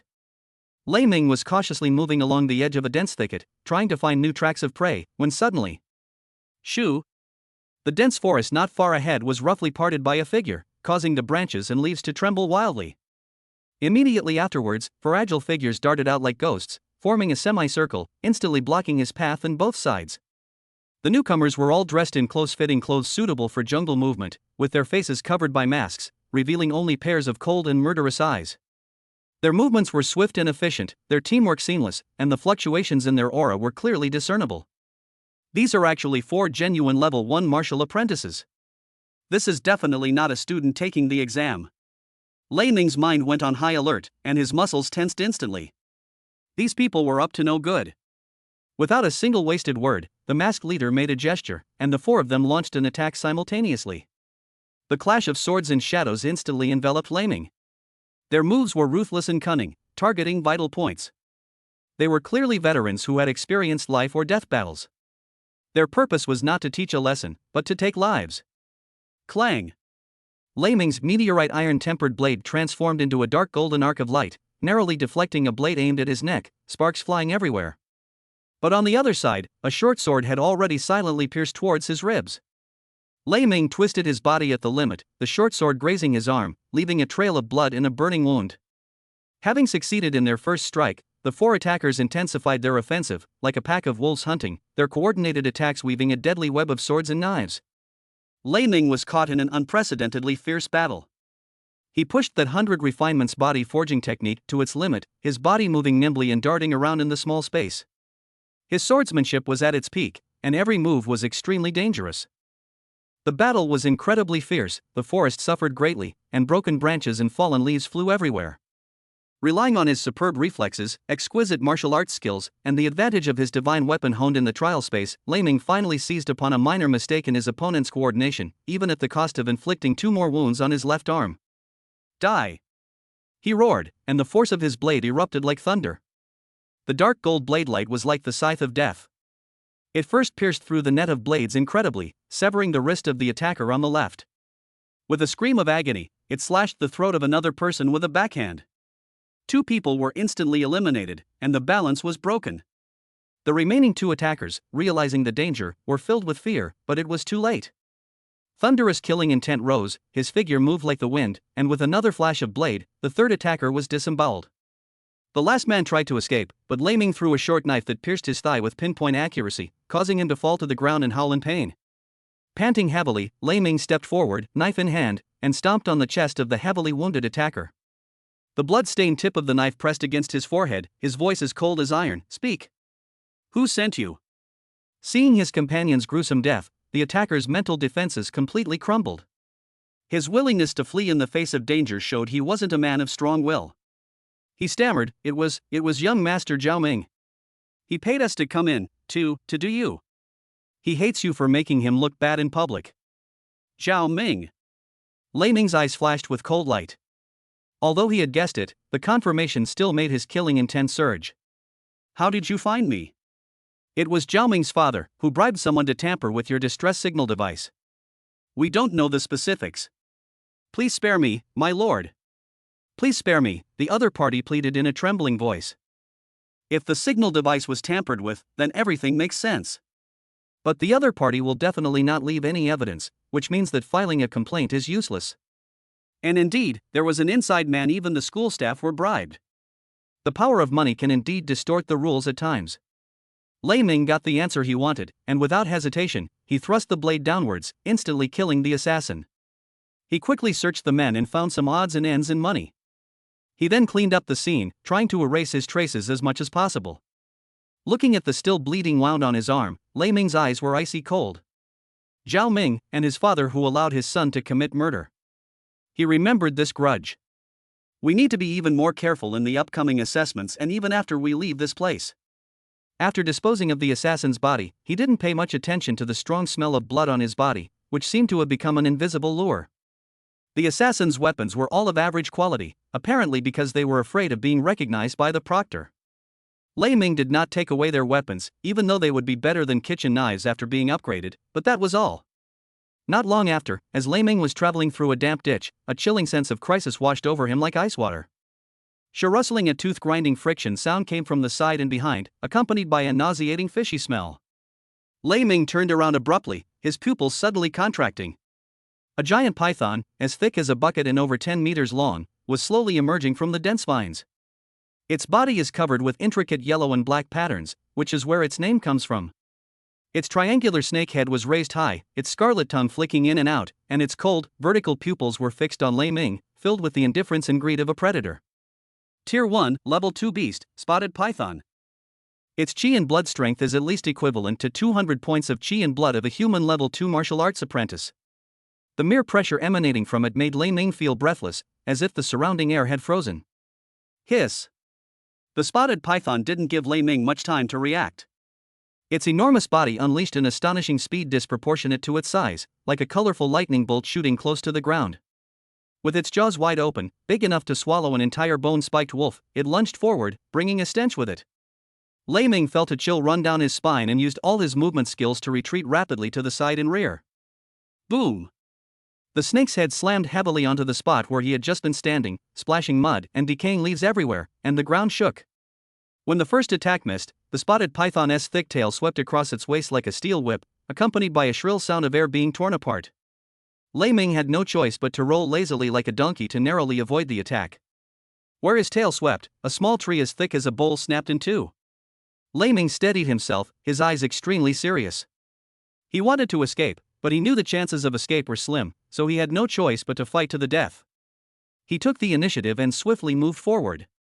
The meteorite iron-tempered blade in his hand turned into a cold light and pierced straight at the 7-inch spot of the spotted python. Clang! A piercing sound of metal clashing rang out. Sparks flew everywhere. Lei Ming felt his hand go numb, and a huge force of recoil came from the blade. Upon closer inspection, my heart sank. The incredibly sharp kitchen knife, capable of easily cutting through steel bars, only left a shallow white mark on the spotted python's scales, failing to penetrate its defenses at all. This isn't to say the knife wasn't sharp enough, but rather that the gap between his own vital energy and the defensive power of a level 2 beast was too great. An attack powered by just over 30 points of chi and blood is simply insufficient against a level 2 scale armor with defensive capabilities comparable to refined steel. The python was struck but not injured, however, it was thoroughly enraged. It let out a sharp screech, and its attack became even more ferocious. The enormous snake's body twisted, thrashed, and coiled wildly, leaving the surrounding area in a mess. Lei Ming was like a small boat in a storm, struggling to stay afloat with only his agility and foresight, narrowly escaping death time and time again. His body was covered with several scratches from scales or slashes from snake tails, and his blood and chi were churning. Chapter 10: Escaping Death and Encountering a Fortuitous Opportunity. Is this the strength of a level 2 alien beast? Lei Ming felt a bitter taste in his mouth. His previous success had given him some confidence, but now he truly realized that he was far from being strong enough in this world and still needed to develop cautiously. If you keep it for a long time, you will lose it. While dodging a serpent's tail strike, Lei Ming tripped over the tangled tree roots, causing him to falter slightly. In that split second, the spotted python seized the opportunity. Its supple yet powerful body coiled around him like a ghost, moving at an astonishing speed. By the time Lei Ming reacted, the cold, slippery snake body had already wrapped around him like a giant cable. A terrifying strangulation force arrived instantly. Lei Ming felt a sudden darkness before his eyes, his chest was being violently squeezed, his bones made a creaking sound as they were unable to bear the pressure, his breathing became extremely difficult, and his consciousness began to blur. He struggled desperately, but it was like an ant trying to shake a tree. Am I going to die? The shadow of death loomed over me. His left hand struggled to reach the emergency call button on his waist, but he secretly regretted not calling for help sooner. Just as his fingertips were about to press the button. As he struggled and twisted, his gaze inadvertently swept over the front of the snake's body that was tightly wrapped around him. There was an area about the size of a wash basin, where the scales seemed to be slightly lighter in color than the surrounding area, and their luster was also slightly duller, giving off an unnatural feel. Is it an Achilles heel? Or an old wound that hasn't healed? The instinct for survival and a fierce determination instantly overwhelmed the thought of calling for help. Calling for help now would likely mean he'd die before the call even arrives, so it's better to fight for a chance to survive. Damn it! I'll risk it! Lei Ming roared inwardly. He struggled to completely free his hands from the giant python's grasp and poured all the remaining energy and blood in his body into his arms without reservation. Just before the giant python's jaws were about to bite him, he gripped the knife hilt tightly with both hands, aimed at the unusually colored scale, and with all his might, stabbed it in. Thud! This time, there was no clang of metal against metal. The blade felt as if it were breaking through a tough barrier, disappearing all the way to the hilt. A stream of warm, foul-smelling snake blood spurted out. Hiss! The spotted python let out a deafening, painful hiss, its head jerking up and the tension of its coiled body suddenly loosening. Taking advantage of the opportunity, Lei Ming suddenly broke free from his restraints, staggered and rolled several meters away, panting heavily, still shaken. The spotted python was severely injured, its massive body rolling and thrashing wildly on the ground. Where the snake's tail swept, huge trees snapped, the ground cracked, and a deafening rumble resounded, clearly indicating extreme pain. Despite the excruciating pain, Lei Ming scrambled away and ran quite a distance before stopping behind a giant tree, staring intently at it. At the same time, he quickly pulled out the ordinary healing potion issued by the school. System, enhance. Ding. Enhancement complete. Triggered a 50x critical hit, obtained a special healing potion. He drank it immediately, and a warm current instantly flowed through his body. His wounds stopped bleeding and scabbed over at a speed visible to the naked eye, and his depleted blood and energy were rapidly restored. Within a few minutes, his condition had recovered to about 70–80%. This effect. Lei Ming was both surprised and delighted. At this moment, the spotted python seemed to realize that its injuries were serious, especially since its reverse scale was broken, which was a fatal wound. It stopped rolling and struggled to twist its body, trying to escape into the depths of the jungle. Trying to run? Lei Ming's eyes flashed sharply. The core of a level 2 exotic beast is priceless. For him, who desperately needed funds to improve his family's situation and for his spiritual practice, this was an opportunity he absolutely could not let slip away. He immediately mustered his strength and cautiously chased after the spotted python in the direction it had fled. A chase between a severely wounded beast and a greedy hunter unfolds once again in this dense forest. The severely injured python was only focused on fleeing for its life and did not notice anyone behind it, thus leading the relentlessly pursuing Lei Ming to an extremely secluded place. After pushing aside a thick layer of vines that almost blended into the mountainside, a narrow entrance suddenly appeared, leading to a deep and winding canyon. If it weren't for the giant python leading the way, outsiders would have had no chance of finding it, which is probably why it was able to evade the school's initial cleanup. Lei Ming cautiously stepped into the canyon, and the sight before him startled him. The valley was completely different from the primeval forest outside. It was a sea of flowers in full bloom, with all kinds of strange flowers that I had never seen before growing vigorously, and the air was filled with a sweet and somewhat eerie fragrance.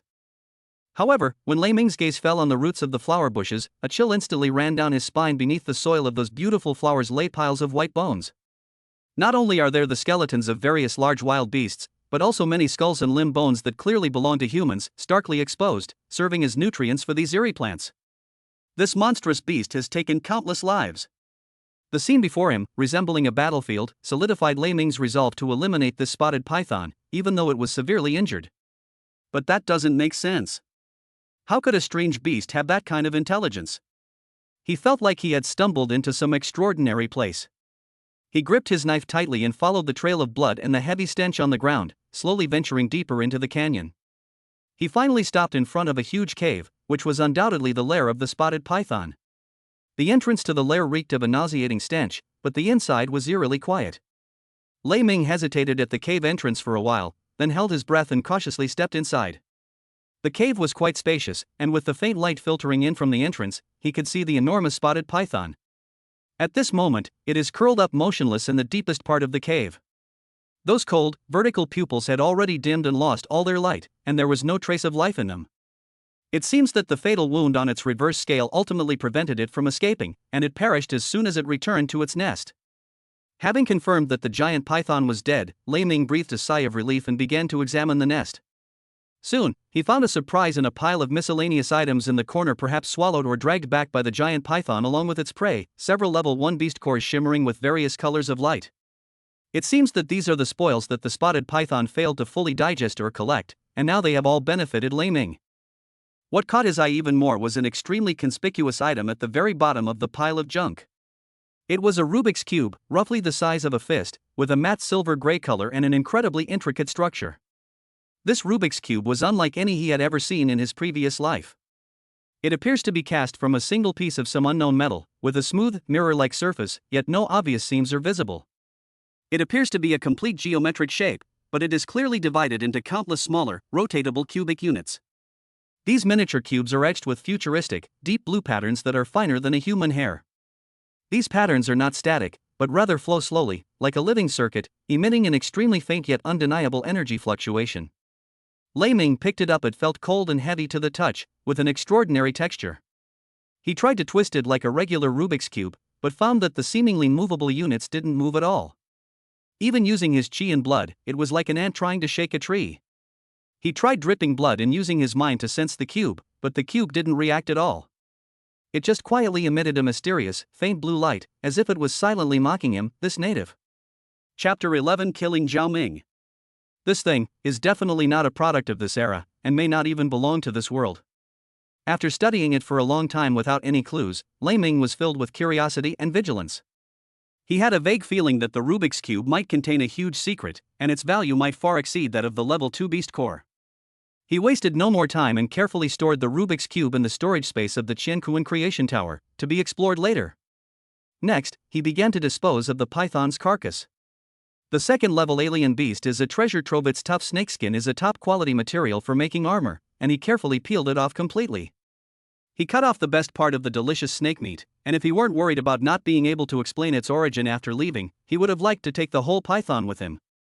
Finally, he split open the snake's head, and a level 2 beast core, the size of an egg, shimmering with light and containing immense pure energy, rolled into his palm. Holding the priceless beast core and feeling its surging power, Lei Ming finally revealed a joyful smile. All the hardships and risks of this battle were worthwhile. The enormous gains are enough to propel his cultivation path to a new level. Time flies, and the assessment enters its final day. Lei Ming did not choose to continue deeper into the perilous jungle. Instead, he followed the general route he had taken, clearing out any minor beasts he encountered while slowly making his way back to the rendezvous point. The jungle was deep and dark. Hundreds of trainees were scattered into it, like clay oxen sinking into the sea. Logically speaking, after 2 days, the probability of them meeting each other should be extremely low. However, just as he was passing through a dense thicket of ferns, he faintly heard the sound of branches and leaves being rustled, as well as a faint fluctuation of chi and blood. Someone's there? Lei Ming immediately became alert, concealing his presence and stealthily approaching. He parted the thick layers of leaves, and a small clearing in the woods came into view. This was the person he never expected to see at this moment, Zhao Ming. Judging from Zhao Ming's slightly anxious and restless appearance, it seemed that he was not just passing by chance, but was more like he was looking for something, or waiting for a certain result. Zhao Ming also noticed the commotion at almost the same time and turned his head sharply. The moment his gaze met Lei Ming's calm yet cold eyes, his expression froze instantly, as if he had seen a ghost in broad daylight, his pupils contracting sharply in extreme shock and disbelief. He blurted out almost reflexively, How come you're not dead? As soon as the words left his mouth, Zhao Ming immediately realized his slip of the tongue. His face turned deathly pale, and he hurriedly shut his mouth, his eyes flickering as he tried to hide his true feelings. But those words had already exposed the malicious anticipation in his heart. Lei Ming sneered inwardly, thinking, what a small world. It seems this rich young master is eager to inspect the results or confirm whether the assassins he sent had succeeded. Unfortunately, what he received was not news of Lei Ming's death, but the devil himself who came to claim his life. There was no unnecessary talk, not even a single warning. The killing intent had solidified in Lei Ming's eyes. He moved swiftly, leaping out like a cheetah, the seemingly ordinary meteorite iron-tempered blade in his hand slicing through the air, bringing with it a chilling glint, aimed straight at Zhao Ming's face. When Zhao Ming saw that Lei Ming dared to take the initiative and use that ridiculous kitchen knife, his astonishment was quickly replaced by disdain and mockery in his eyes. That poor bastard doesn't even have a decent weapon. I must have been careless last time to fall into his trap. This time, he was determined to avenge his previous defeat. His strong sense of superiority and blind confidence in his own abilities led him to make a fatal misjudgment. With the blade already at his head, Zhao Ming remained calm and even showed off a bit. He channeled his inner energy and swung his valuable, gleaming, 100 times refined steel longsword upwards to block. He could almost hear the crisp sound of the other man's broken sword being severed by a single strike, and see Lei Ming's terrified expression. Clang! Pft!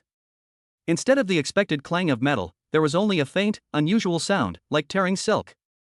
The smugness on Zhao Ming's face instantly turned into extreme shock and bewilderment. He felt a lightness in his hand, and his vision seemed to be split apart by a thin vertical line. He watched helplessly as his fine steel longsword was silently sliced through by that dark golden light, like butter under a hot knife. Immediately afterwards, a cool sensation spread down from between my eyebrows. Your knife. Before he could finish his last thought, his consciousness sank into eternal darkness. Lei Ming stared expressionlessly as Zhao Ming, along with his sword broken in two, collapsed to the ground, his blood quickly staining the decaying leaves. He flicked non-existent blood off the knife, as if he had only done a trivial thing. Then, without looking back, he continued walking steadily toward the rendezvous point, leaving behind the bloodshed in silence. As the setting sun began to paint the forest in gold, Lei Ming's figure appeared at the edge of the rendezvous point. His clothes were tattered from the continuous fighting and stained with dried blood and mud, but his posture remained upright. He was carrying a bundle simply bound together with broad leaves and vines, stained with dark red blood. It was bulging inside, clearly indicating a rich haul. His appearance immediately attracted the attention of the students who had already arrived and were chatting or resting. When everyone recognized him, especially when they sensed the faint, lingering aura of menace emanating from him after the battle, and noticed the conspicuous blood-stained bundle, the previously noisy scene fell silent for a moment.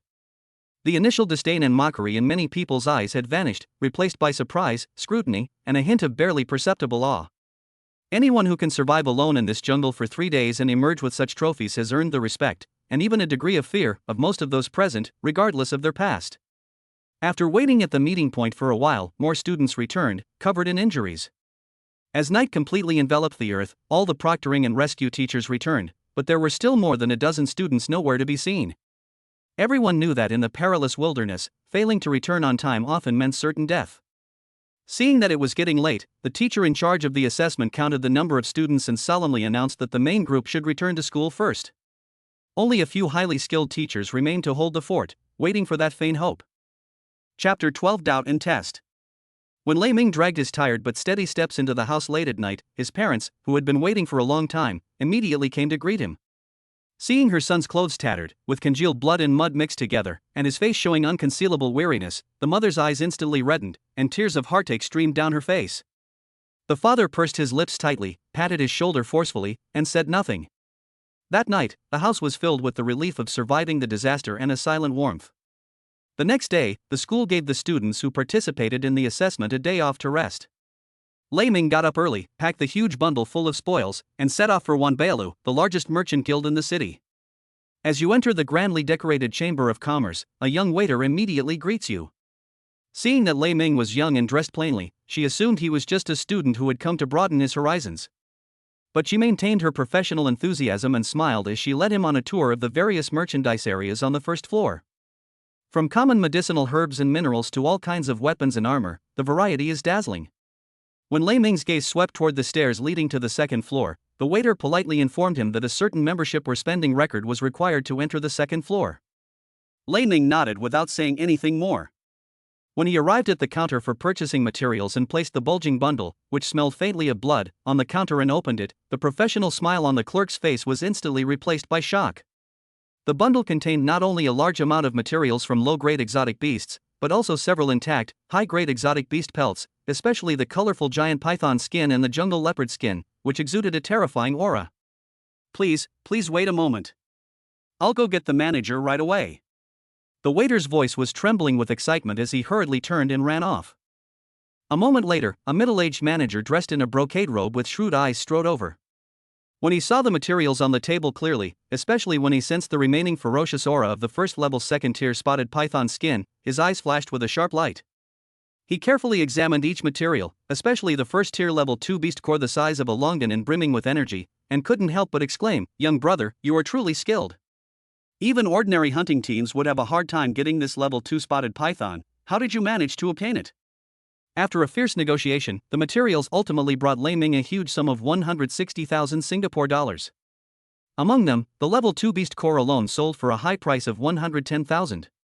The currency in this world has considerable purchasing power. One new coin is enough for an average family of 3 to have a full meal for a day. This amount of money is undoubtedly a huge sum for Lei Ming's family. Lei Ming did not sell all the snakeskin and leopard skins. Instead, he discussed with the Chamber of Commerce to use them to make a well-fitting set of leather armor for himself, and then convert the remaining materials into money. Next, he spent 70,000 Singapore dollars to buy 5 good quality blood and chi potions, some wound medicine, and a gleaming longsword made of refined steel for daily use. After all, the meteorite iron-tempered blade was still too short and the material was of too low quality. Seeing the huge sum of money he had just received shrink by nearly half in an instant, Lei Ming felt a pang of heartache, but then he thought that these were all necessary investments, and he felt relieved. After the transaction was completed, the supervisor personally escorted Lei Ming to the main gate of the Chamber of Commerce, with an extremely respectful attitude. However, just as Lei Ming stepped out the door, preparing to leave, a sudden change occurred. "Stop right there, kid." A roar filled with grief, anger, and resentment exploded out. Zhao Ming's father, Zhao Xiong, led 7 or 8 burly guards with fierce eyes, who surrounded Lei Ming from both sides of the street and blocked him at the door. Zhao Xiong's eyes were bloodshot and his face was contorted with rage, as if he had aged 10 years overnight. His son Zhao Ming, whom he had been grooming, failed to return, which nearly drove him to despair. After making inquiries from various sources, he learned that Lei Ming, who had a grudge against his son, had actually returned alive, so he vented all his suspicions and anger on Lei Ming. "Speak! What happened to my son Minger? Did you kill him?" Zhao Xiong's hair and beard stood on end, his blood and chi surging, and the aura of a peak third-level martial apprentice pressed down on him. "Who are you?" "I don't know your son," Lei Ming replied in a deep voice. "Who am I?" "Listen up, kid. I am Zhao Ming's father, Zhao Xiong. Answer my question now." Lei Ming's heart skipped a beat, but he remained calm on the surface and said in a deep voice, "Patriarch Zhao, the assessment area is vast, and I have not seen your son. I am also sorry that he did not return, but please do not make false accusations." "Bullshit. It must have been you, you little beast, who did this. You won't leave until you give me an explanation." Zhao Xiong was acting like a madman, not believing it at all, and was about to take action to capture Lei Ming for interrogation. The atmosphere was tense, and a battle was about to break out. At this critical moment, a clear, melodious yet undeniably authoritative female voice came from inside the guild hall. "Zhao Xiong, how arrogant you are. How dare you openly block my Chamber of Commerce's distinguished guests at the entrance of my Wanbailu? Do you think my Chamber of Commerce is powerless, or has your Zhao family become so arrogant that you no longer care about Wanbailu?" Before the words were finished, a woman dressed in a magnificent purple dress, with a graceful figure and stunning beauty, slowly walked out, surrounded by a group of expert guards from the Chamber of Commerce. She looked to be no more than 21 or 22 years old, but her beautiful eyes flashed with a sharp light as she opened and closed, and the aura emanating from her was unfathomable. She was none other than the president of this Wanbailu branch. Upon seeing this woman, Zhao Xiong's arrogant demeanor faltered, and his expression turned extremely ugly. Although he was heartbroken at the loss of his son, he was not without reason. Wanbailu's influence extends throughout major cities of the Alliance, and its deep foundation makes it far beyond what the Zhao family alone can afford to offend. Moreover, this beautiful president is far more capable than him. President Su. President Su. Zhao Xiong suppressed his anger and gritted his teeth. This man may have killed my son. I just want to know the truth. Question. Who brings so many thugs to question someone at their doorstep? Chairman Su's phoenix eyes flashed with murderous intent as he coldly swept his gaze over Zhao Xiong and his men. Your son failed the test because he lacked the skills and was unlucky. What does it have to do with anyone else? If you don't leave now, don't blame me for being ruthless and putting your Zhao family on Wan Bailu's blacklist. The words blacklist struck Zhao Xiong's heart like a heavy hammer. If the Zhao family is blacklisted by Wan Bailu, their business will suffer a devastating blow. His expression changed several times, but in the end, the survival of the family outweighed the pain of losing his son. He glared fiercely at Lei Ming, the resentment in his eyes almost tangible. Let's go. Zhao Xiong spat out the 3 words through gritted teeth, filled with resentment and bitterness, and slunk away. President Su then turned her gaze to Lei Ming, smiling sweetly as if melting away ice and snow. Young man, you've been frightened. On the premises of my Wan Bailu, we will never allow our distinguished guest to suffer any injustice. Welcome to visit us again. Lei Ming felt a chill run down his spine, and solemnly clasped his hands in thanks, saying, Thank you very much, President Su, for helping me out of this predicament. I will remember it forever. He knew he owed this favor. At the same time, the trouble with the Zhao family was clearly only just beginning. Chapter 13 Further Enhancement of Qi and Blood. Under the intervention of Chairman Su of Wan Bailu, Zhao Xiong temporarily withdrew, but his resentful gaze was branded into Lei Ming's heart like a venomous snake. He knew that the Zhao family would never let the matter rest, especially with Zhao Ming suspected of being dead, and he, as the prime suspect, would inevitably be in the eye of the storm. Sure enough, as soon as he left the Chamber of Commerce and casually blended into the bustling crowd on the street, a feeling of being watched followed him everywhere. He remained calm and observed carefully using the reflections in the shop windows along the roadside. He quickly identified 2 men who were dressed plainly but had sharp eyes and moved with a tacit understanding. They took turns providing cover, trailing far behind, clearly professional stalkers. The Zhao family's dogs arrived so quickly. Lei Ming sneered inwardly. Instead of going straight home, he deliberately circled around the bustling commercial district, sometimes venturing into crowded grocery markets and sometimes quickly passing through narrow alleyways. Upon arriving in his hometown, he made full use of his familiarity with the streets and alleys of this old town. With his suddenly improved physical fitness and reaction speed, he managed to leave the 2 pursuers far behind with a few sudden changes of direction and accelerations. The 2 pursuers, panting, reached the end of the alley. Looking at the pile of debris in front of them and the wall at the end, they exchanged bewildered glances, their faces filled with disbelief. Where is he? I clearly saw him come in. Damn it, what the hell? This kid's as slippery as an eel. Quickly split up and search. We won't be able to explain if we lose them and go back. Meanwhile, Lei Ming had already navigated through several intricate alleyways to reach another block, some distance from his home. He remained vigilant and deliberately circled around several times to make sure there were no tails behind him before quietly returning to his old residential building. Back home, after handing over 10,000 Singapore dollars to his mother, Lei Ming felt an even stronger sense of urgency. The Zhao family's power is more troublesome than he imagined. He must improve his strength as soon as possible. He didn't even have time to eat. He immediately returned to his room, locked the door, and, with a sense of urgency, took out the newly bought Qi and Blood medicine. System, enhance. Ding. Enhancement complete. Ding. Enhancement complete. You enhanced a common quality HP potion, triggering a 100x critical hit. Congratulations on obtaining a super perfect quality HP potion. A 100-fold critical hit. Another 100-fold. Super perfect quality? Lei Ming's heart pounded as he looked at the test tube in his hand. The potion inside was no longer the common scarlet color, but a dreamlike amber liquid with subtle golden light flowing through it. Just by looking at it, one could feel the powerful yet gentle life energy contained within. This is absolutely a legendary medicine. Without the slightest hesitation, he tilted his head back and drank the super perfect blood and Qi potion in one gulp. The moment the medicine entered my throat, it did not bring the expected burning sensation. Instead, it felt like a warm and sweet nectar that quickly slid into my stomach. But the next moment, boom! It was as if a small sun had exploded in his dantian.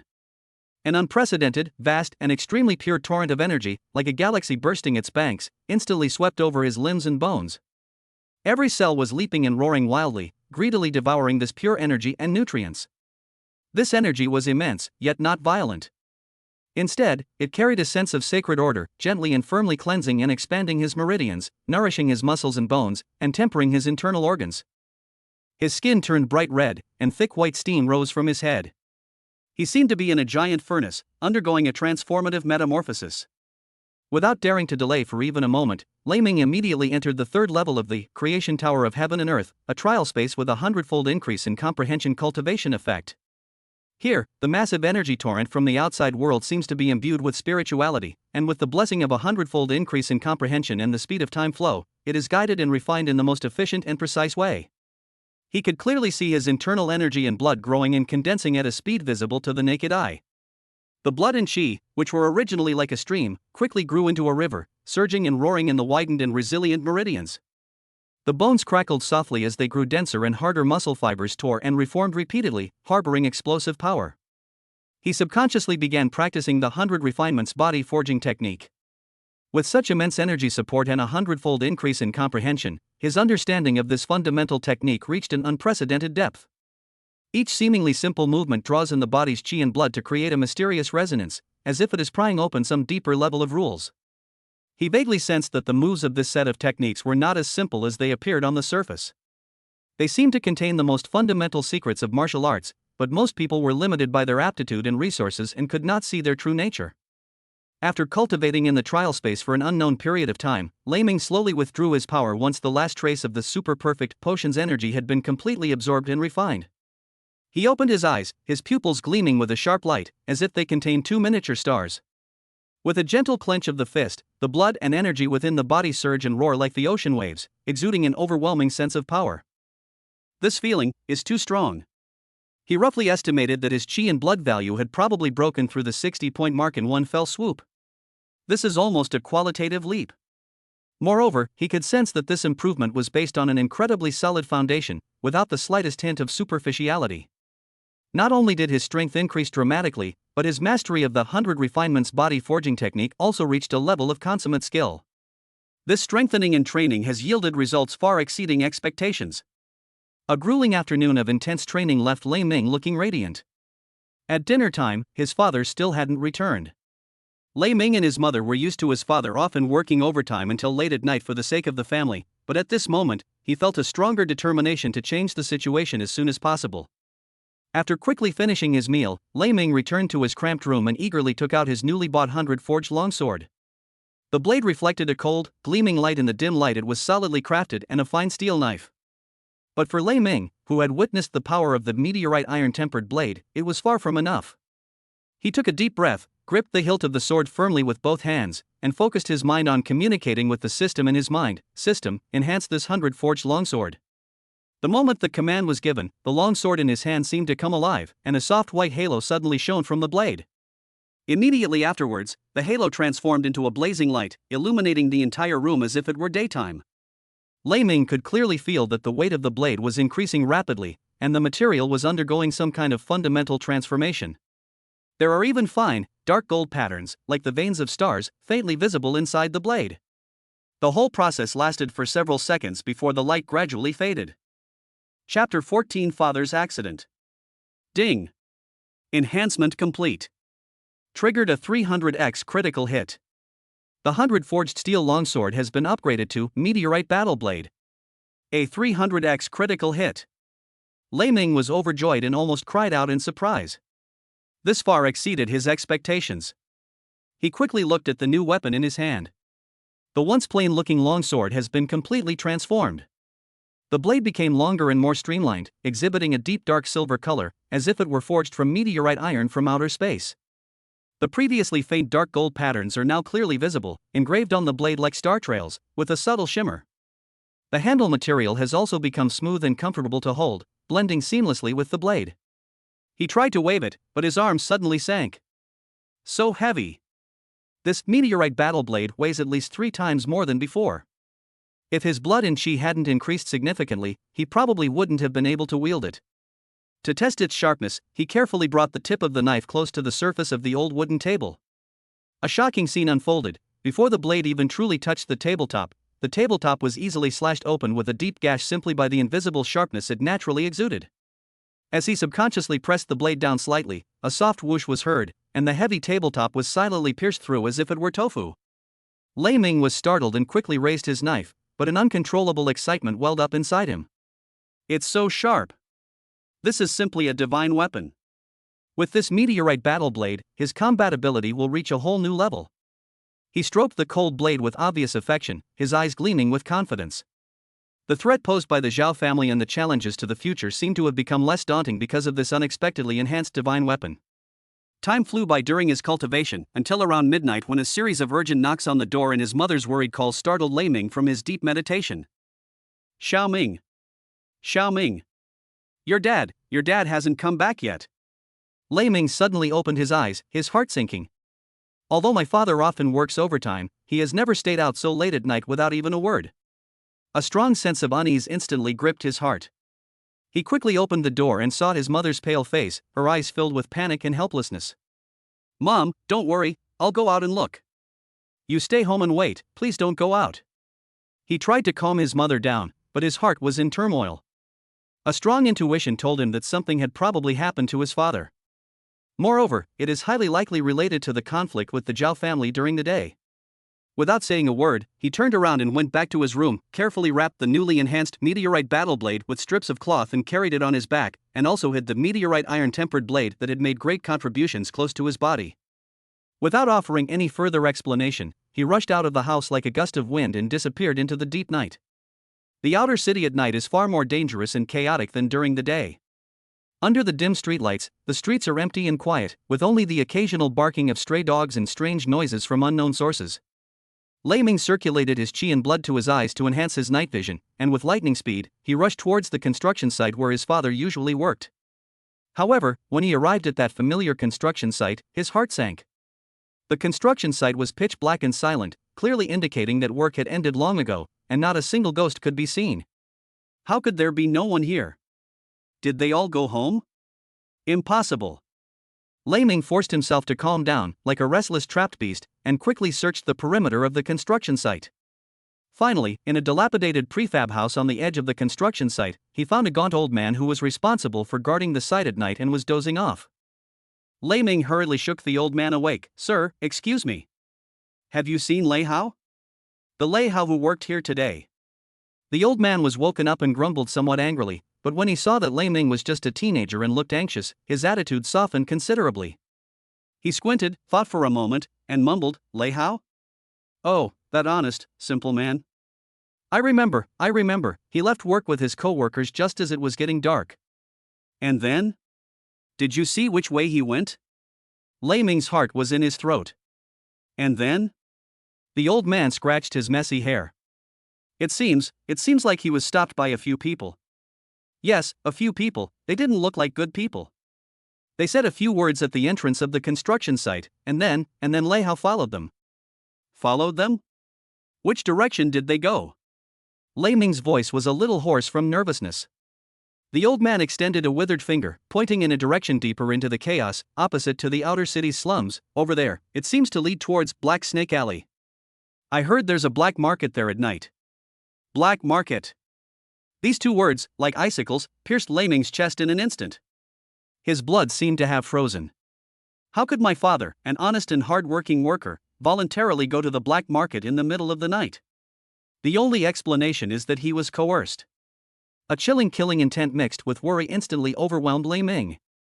He thanked the old man, turned and looked towards the black market, his eyes becoming sharper than ever before.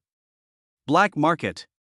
If you dare to harm a single hair on my father's head, I will make you pay for your crimes in blood. Following the vague directions given by the old man who looked after the parking lot, Lei Ming found the entrance to the legendary black market deep in the maze-like streets and alleys of the old town. It was a giant underground parking lot that had long been abandoned. The entrance is deliberately obscured, leaving only a narrow gap that allows only two people to pass through.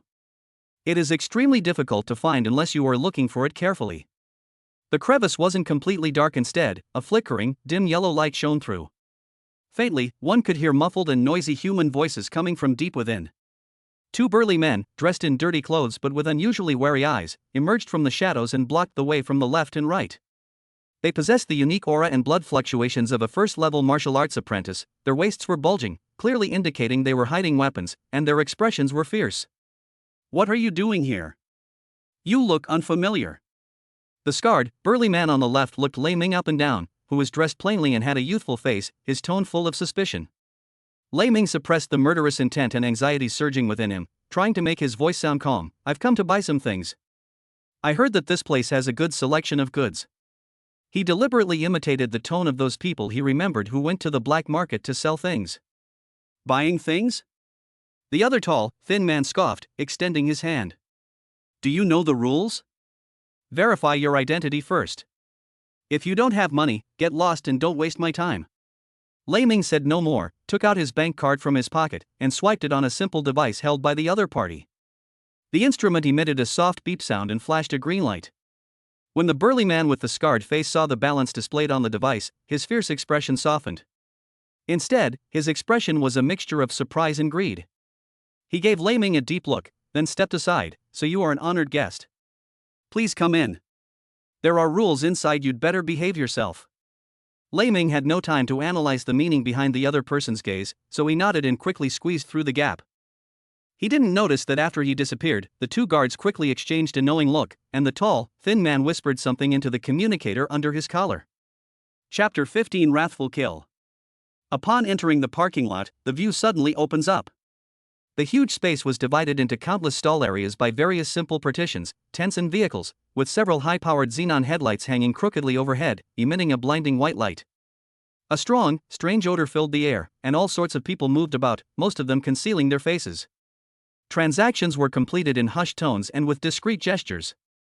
It appears chaotic, yet it possesses its own dark order. Lei Ming could sense that in those shadowy corners, several black-clad men who seemed to be walking around casually but were actually patrolling regularly were faintly emanating the blood and chi fluctuations of martial artists. "My father is in the hands of this group of people, his fate unknown." Lei Ming took a deep breath of the cold, polluted air, forcing himself to calm down. Like a hunter infiltrating a pack of wolves, he concealed all his presence and began to search for his father's whereabouts in this den of dragons and tigers with sharp eyes. Every step must be taken with utmost care. After searching for a while, we finally found the management office of the black market. Two guards were leaning lazily against the door. He had a sudden inspiration and deliberately made a noise in the distance, successfully attracting the guards' attention. Taking advantage of the moment when one of them went to check, he darted out of the shadows with lightning speed, silently dealt with the guard left behind, and dragged him into the shadows. Then, like a ghost, he slipped behind the heavy iron door. Behind the door was an even darker corridor, with simple little cubicles on both sides. The air was filled with the smells of mildew, sweat, and a faint, almost imperceptible odor of blood. Lei Ming held his breath and, relying on his exceptional hearing and senses, made his way towards the direction from which a muffled sobbing sound could be faintly heard from the deepest part of the corridor. As he turned the corner and approached the innermost iron gate, a guard who was dozing against the door seemed to sense something and groggily raised his head. The moment their eyes met, the guard's sleepiness vanished instantly, and he opened his mouth to shout. "Wah!" Lei Ming moved with lightning speed, taking a step forward and using his left hand like an iron clamp to tightly cover the other person's mouth and nose, while his right hand, shaped like a knife, precisely and ruthlessly slashed at the carotid artery on the side of his neck. The guard rolled his eyes and collapsed limply to the ground. With the threat at the door resolved, the sounds coming from inside became clearer. It was the dull thud of sticks striking flesh, mixed with groans of pain that were tried to be suppressed but could not be suppressed. It was my father's voice. Lei Ming's heart felt as if it were being gripped tightly by an invisible hand. He quickly took the key from the unconscious guard, trembling as he inserted it into the lock, and then abruptly pushed open the iron gate. The scene inside the door was like a painting of hell, instantly imprinted on his retina, causing his blood to rush to his head and his eyes to become bloodshot instantly. The father, Lei Hao, was hanging from a rusty iron frame in the center of the room, his hands bound behind his back with rough hemp rope. His clothes were tattered, and his exposed skin was covered with crisscrossing whip marks and bruises. Blood soaked through the rags and dripped onto the ground, forming a small dark red puddle. A burly thug, with his back to the door, was grinning maliciously as he swung a thick, iron-clad wooden stick, striking the father's already battered back and legs again and again. Ugh! With another heavy blow, the father let out a heart-wrenching scream, his head drooping limply, his body convulsing violently from the excruciating pain. "Old man, you've got some tough bones. Let's see how long you can hold out." The thug spat and raised his stick again. In that very instant. "Fuck your mother. A roar filled with boundless rage and murderous intent exploded like thunder in the confined space. The thug turned around in horror and saw a figure rushing towards him with a gust of wind. He didn't even see the person's face clearly, only a cold, piercing dark silver blade light, like the grim smile of death, rapidly magnified before his eyes. Put. No superfluous moves, no fancy techniques. Only the purest, most brutal strikes. The unparalleled sharpness of the meteorite blade was on full display at this moment.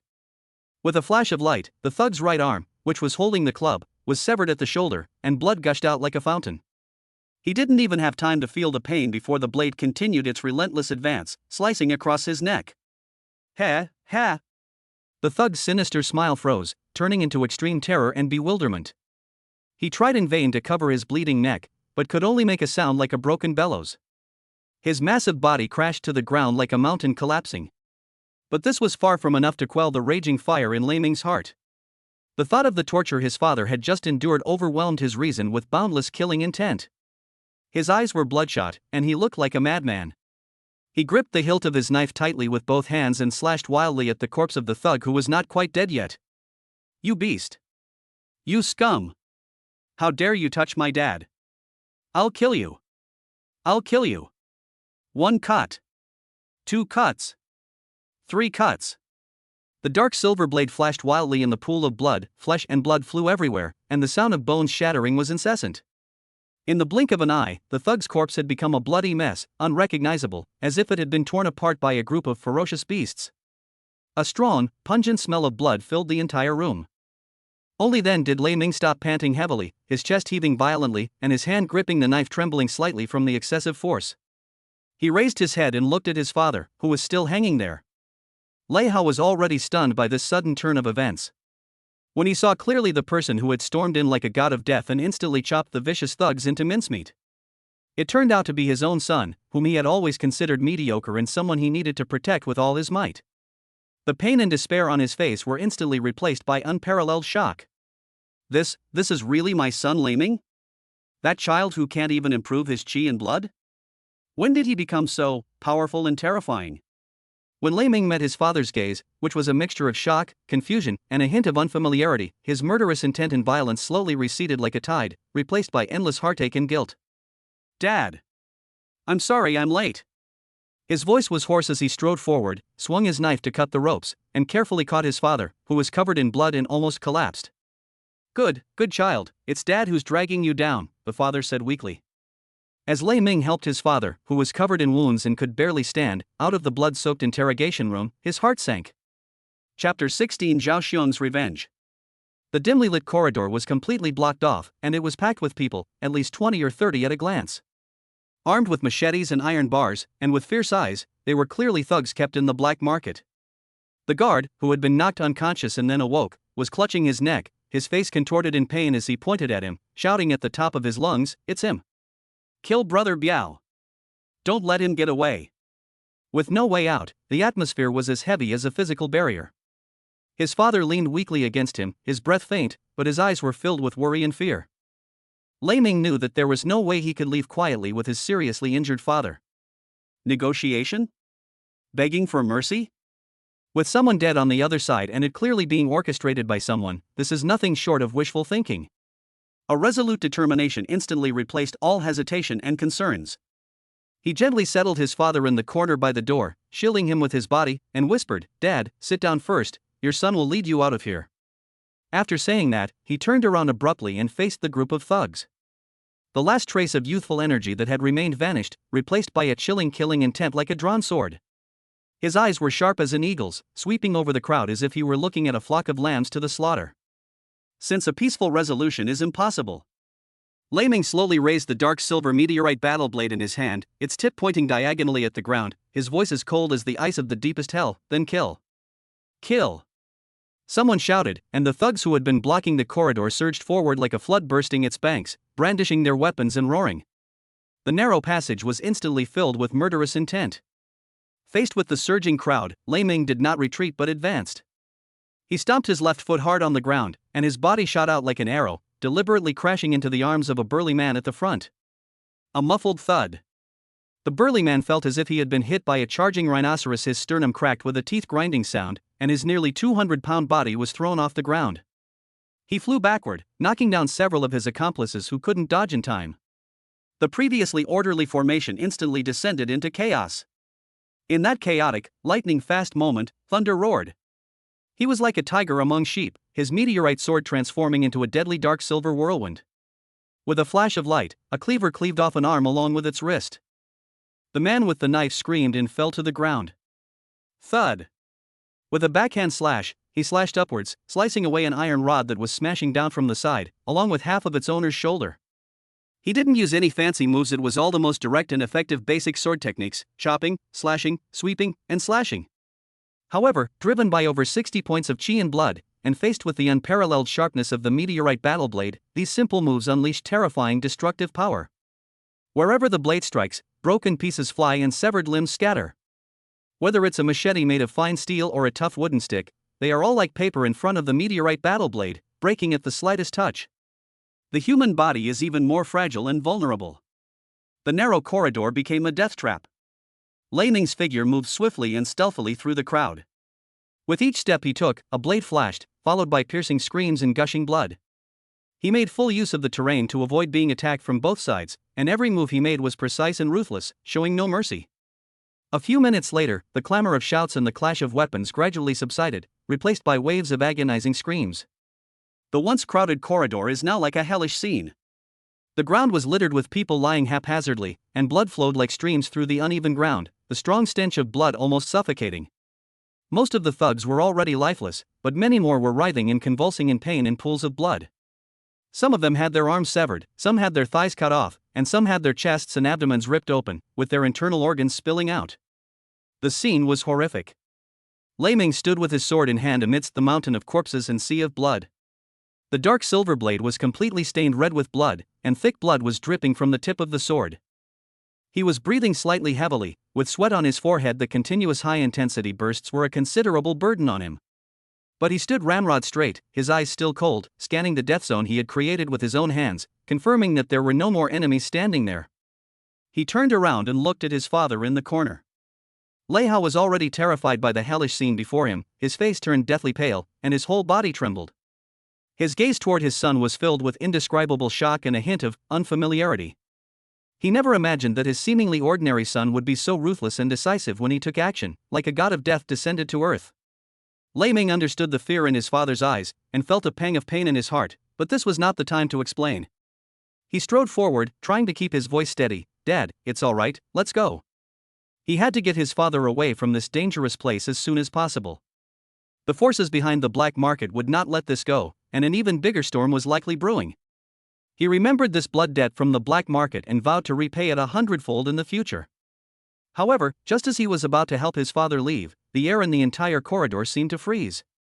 A cold voice came from the end of the corridor. "Leave? None of you are leaving today."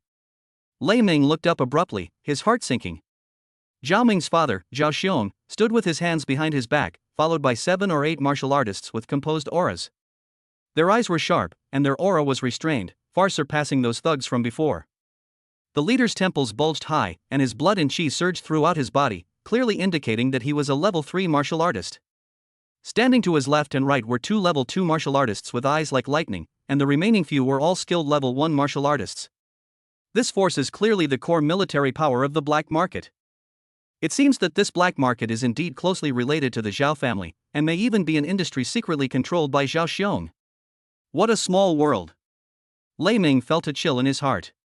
He quickly racked his brains for a way to break the deadlock, but to his despair, he found that any scheme was powerless in the face of such an absolute disparity in strength. He himself might be able to fight to the death, but his seriously injured father had no chance of survival.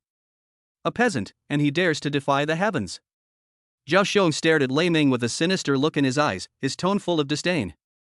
"I asked you a question, and you dare not answer it?" He still did not believe that his son and 4 men had died at Lei Ming's hands, and thought there must be other hidden reasons. "Take him down." Zhao Xiong didn't bother with any more words and gave the order directly. 4 first-level martial artists responded and charged out with their swords and sabers, attacking Lei Ming from different angles. If it's Lei Ming during the assessment, he'll probably be in for another tough battle. But at this moment, his chi and blood had reached over 60 points, his body moved like lightning, and his power flowed continuously as he circulated the 100 refinements body forging technique. He moved like a fish through the flashing swords, his meteorite blade drawing a ghostly blue arc in the narrow corridor. This narrow passage, barely wide enough for two people to walk side by side, became his best ally at this moment. Chapter 17, Slaying a Second Rank Servant, Father on the Verge of Death. The first warrior to rush forward thrust his spear straight at Lei Ming, but Lei Ming dodged it by sidestepping. The tip of the gun grazed his chest and embedded itself deeply in the wall. Just as the opponent drew his gun, Lei Ming's blade arrived. It wasn't a slash, but a precise severing of the opponent's gun-holding fingers. Amidst screams, he kicked the man towards the pursuers, temporarily halting their advance. "Get out of here! We can't fight properly here," shouted the martial artist behind. But it was too late. Thunder moved swiftly along the wall like a shadow, its meteorite blade sparking as it scraped against the wall. As the second warrior swung his blade down, he suddenly ducked and slid, his blade flashing upwards, striking his opponent squarely under the armpit. Blood splattered onto the mottled wall. The other two paled at the sight and attacked from the left and right. Lei Ming sneered, leaned against the wall, and leaped up, his feet alternately pushing off the walls on either side, managing to pass over their heads. As it fell, the blade spun back, severing one person's wrist instantly. Seeing his companions fall one by one, the last warrior retreated in terror, only to be forced to a corner by Lei Ming. The meteorite sword, like a venomous snake spitting its tongue, traced a deadly trajectory in the narrow space before finally piercing the throat. The entire process took less than a minute, and 4 first-level martial artists had already fallen into pools of blood. Lei Ming flicked non-existent blood droplets off his knife, making precise use of every inch of space in the narrow corridor. Walls, corners, and even overhead became his battlefields for dodging and weaving. This cramped environment actually amplified his advantage in agility, leaving his attackers feeling restricted. Zhao Shun's pupils contracted slightly, finally abandoning his contempt. He stared intently at Lei Ming, a terrifying thought surfacing in his mind. Could it be that this kid killed Minger and those 4 people? "You've got some skills." Zhao Shun's voice was even colder. "You two, go and test his mettle." 2 level 2 martial artists stepped out, their blood and chi surging, each with a score of over 200.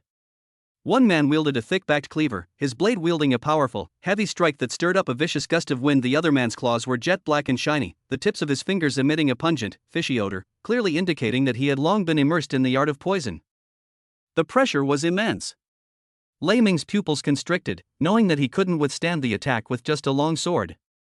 He quickly reached into his robes with his left hand, and when he reached out again, he had grasped the shorter meteorite iron-tempered blade. The longsword meteor gleams with a dark silver sheen, exuding a majestic aura. The short blade quenched edge displays a restrained dark gold hue, its sharpness intimidating. With 2 swords in his hands, one long and one short, one bright and one dark, his aura suddenly changed, gaining an eerie sense of danger. Kill. The swordsman was the first to attack, his heavy blade sweeping across like a door, aiming to cut Lei Ming in half. Another claw warrior moved like a ghost, silently flanking the flank, his black, poisonous claws aimed straight for Lei Ming's vital waist. Lei Ming's eyes sharpened as he pushed his movement technique to its limit. He didn't dodge or evade. Instead, his right hand drew a sharp arc with the meteorite battle blade, directly confronting the opponent's heavy blade. A deafening crash erupted. Sparks flew everywhere. Lei Ming's tiger's mouth split open, his blood and chi surged, and he was forced back half a step by the force, but in the end, he blocked the fatal blow with the help of his divine weapon and the sudden burst of power. In that instant of head-on collision, the quenched-edge short blade hidden in his left hand emerged like a venomous snake, silently stabbing straight at the armpit opening exposed by the swordsman's exertion. Swoosh! The short blade easily sliced through the clothes, leaving a trail of blood. The swordsman grunted and retreated in shock and anger. If he hadn't reacted quickly, that strike would have crippled one of his arms. "Watch out for his dagger," he warned his companion urgently.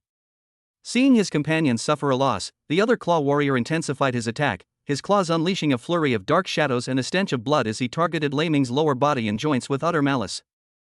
Thunderous twin blades danced, seamlessly combining the powerful force of meteor with the unpredictable speed of forging edge. The long sword is mainly for defense, parrying and slashing, and deflecting heavy attacks. The short sword is mainly for offense, close quarters combat, and targeting vital points and blind spots. He was like a spinning blade, maneuvering against 2 formidable enemies in a confined space. Swoosh! The blade swept past his shoulder, leaving a bloody mark. Whoosh! The poisonous claw tore through the back of the clothes, taking away a piece of flesh. It burned with pain, but fortunately it did not hit any vital organs.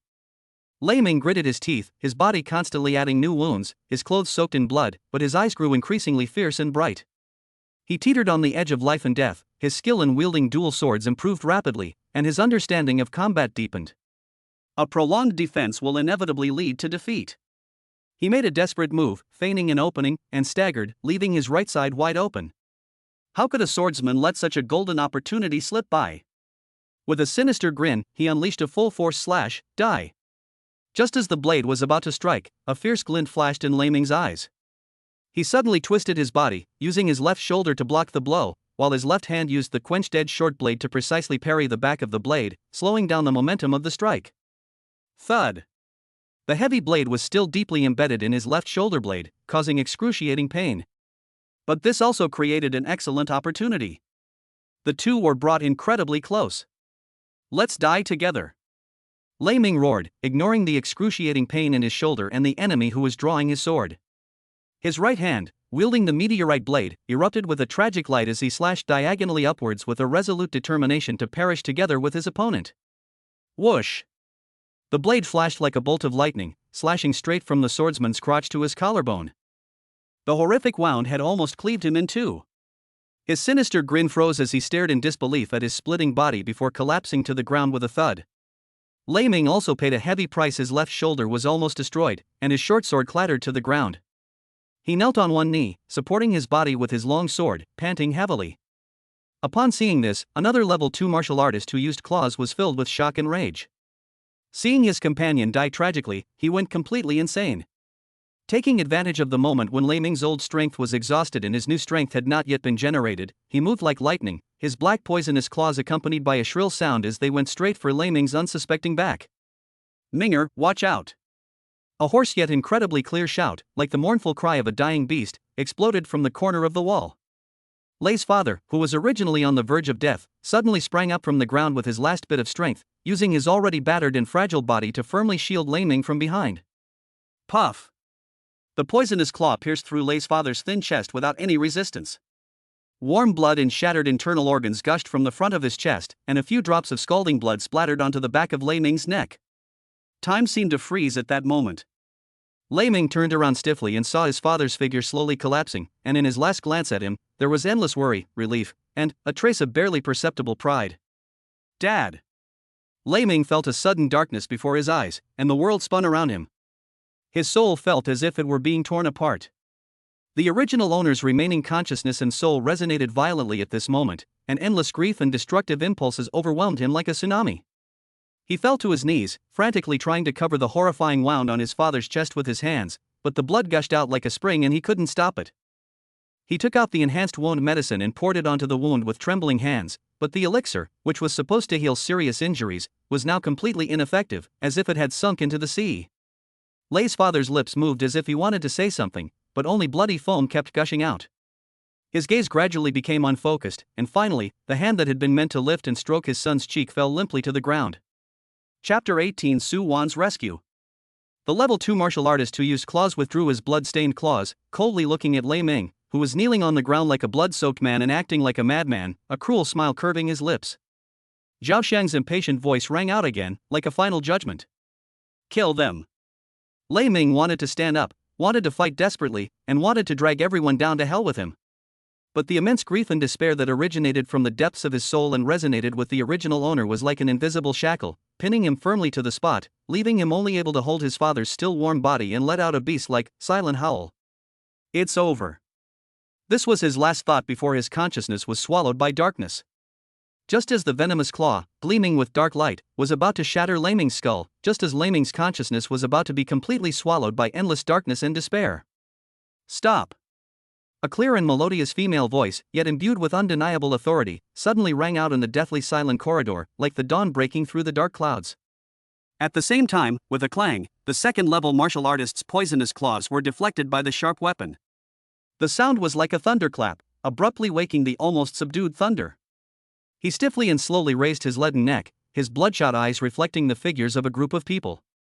Leading the group was none other than the stunningly beautiful President Su, who had come to his rescue in front of one Bailo during the day. She was still dressed in purple, her beauty unparalleled.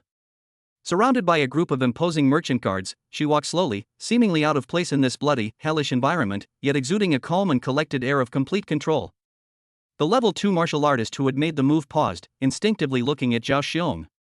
Zhao Xiong's face was ashen, and a fierce and anxious glint flashed in his eyes. He absolutely could not let Lei Ming, this major threat, live. He suddenly gave the level 2 martial artist a wink, signaling him to act decisively. The martial artist understood immediately, a fierce glint flashed in his eyes, and he raised his poisonous claws again, ready to strike recklessly. It's over. Lei Ming cried out in his heart, his newly ignited hope about to be extinguished in an instant. Whoosh! A sharp sound tore through the air. It was faster than anyone could react. A flash of cold light appeared, and a uniquely shaped diamond-shaped dart pierced the forehead of the level 2 martial artist with perfect precision. The fierce look on his face froze instantly, his raised arm fell limply to his sides, and his body fell straight backward. He fell to the ground with a thud and never came back to life. A guard withdrew his dart-throwing hand, his voice as cold as iron. The guild leader ordered you to stop, and you dared disobey? You're courting death. These words, seemingly a reprimand to the deceased, were in fact like knives, slashing at Zhao Xiong. Zhao Xiong's facial muscles twitched violently, his fists clenched until they turned white, and the veins on his forehead bulged. His anger was so intense that it almost burst out of his chest, but under the powerful intimidation of the Chamber of Commerce, he swallowed his anger and dared not show it in the slightest. Only then did Chairman Su turn his gaze to Lei Ming, who was kneeling in a pool of blood, holding his father like a wounded cub. His eyes were calm and unwavering, as if he were dealing with an ordinary matter. She turned to look at Zhao Xiong, whose face was pale, and her red lips parted slightly. Her tone was calm but carried an invisible pressure. Patriarch Zhao, one should be lenient when possible. It's just a boy and his father, why go to such lengths to kill them? Give me, Su-wan, some face, and let's drop this matter, okay? Zhao Xiang's chest heaved violently as he stared intently at Su-wan, forcing out another sentence through gritted teeth. President Su. He killed my son. And so many of my men. You think you can just let it go with a simple that? What do you take me for, Zhao Xiong? Having witnessed Lei Ming's martial prowess, he now fully believes that Lei Ming killed his son and his 4 subordinates.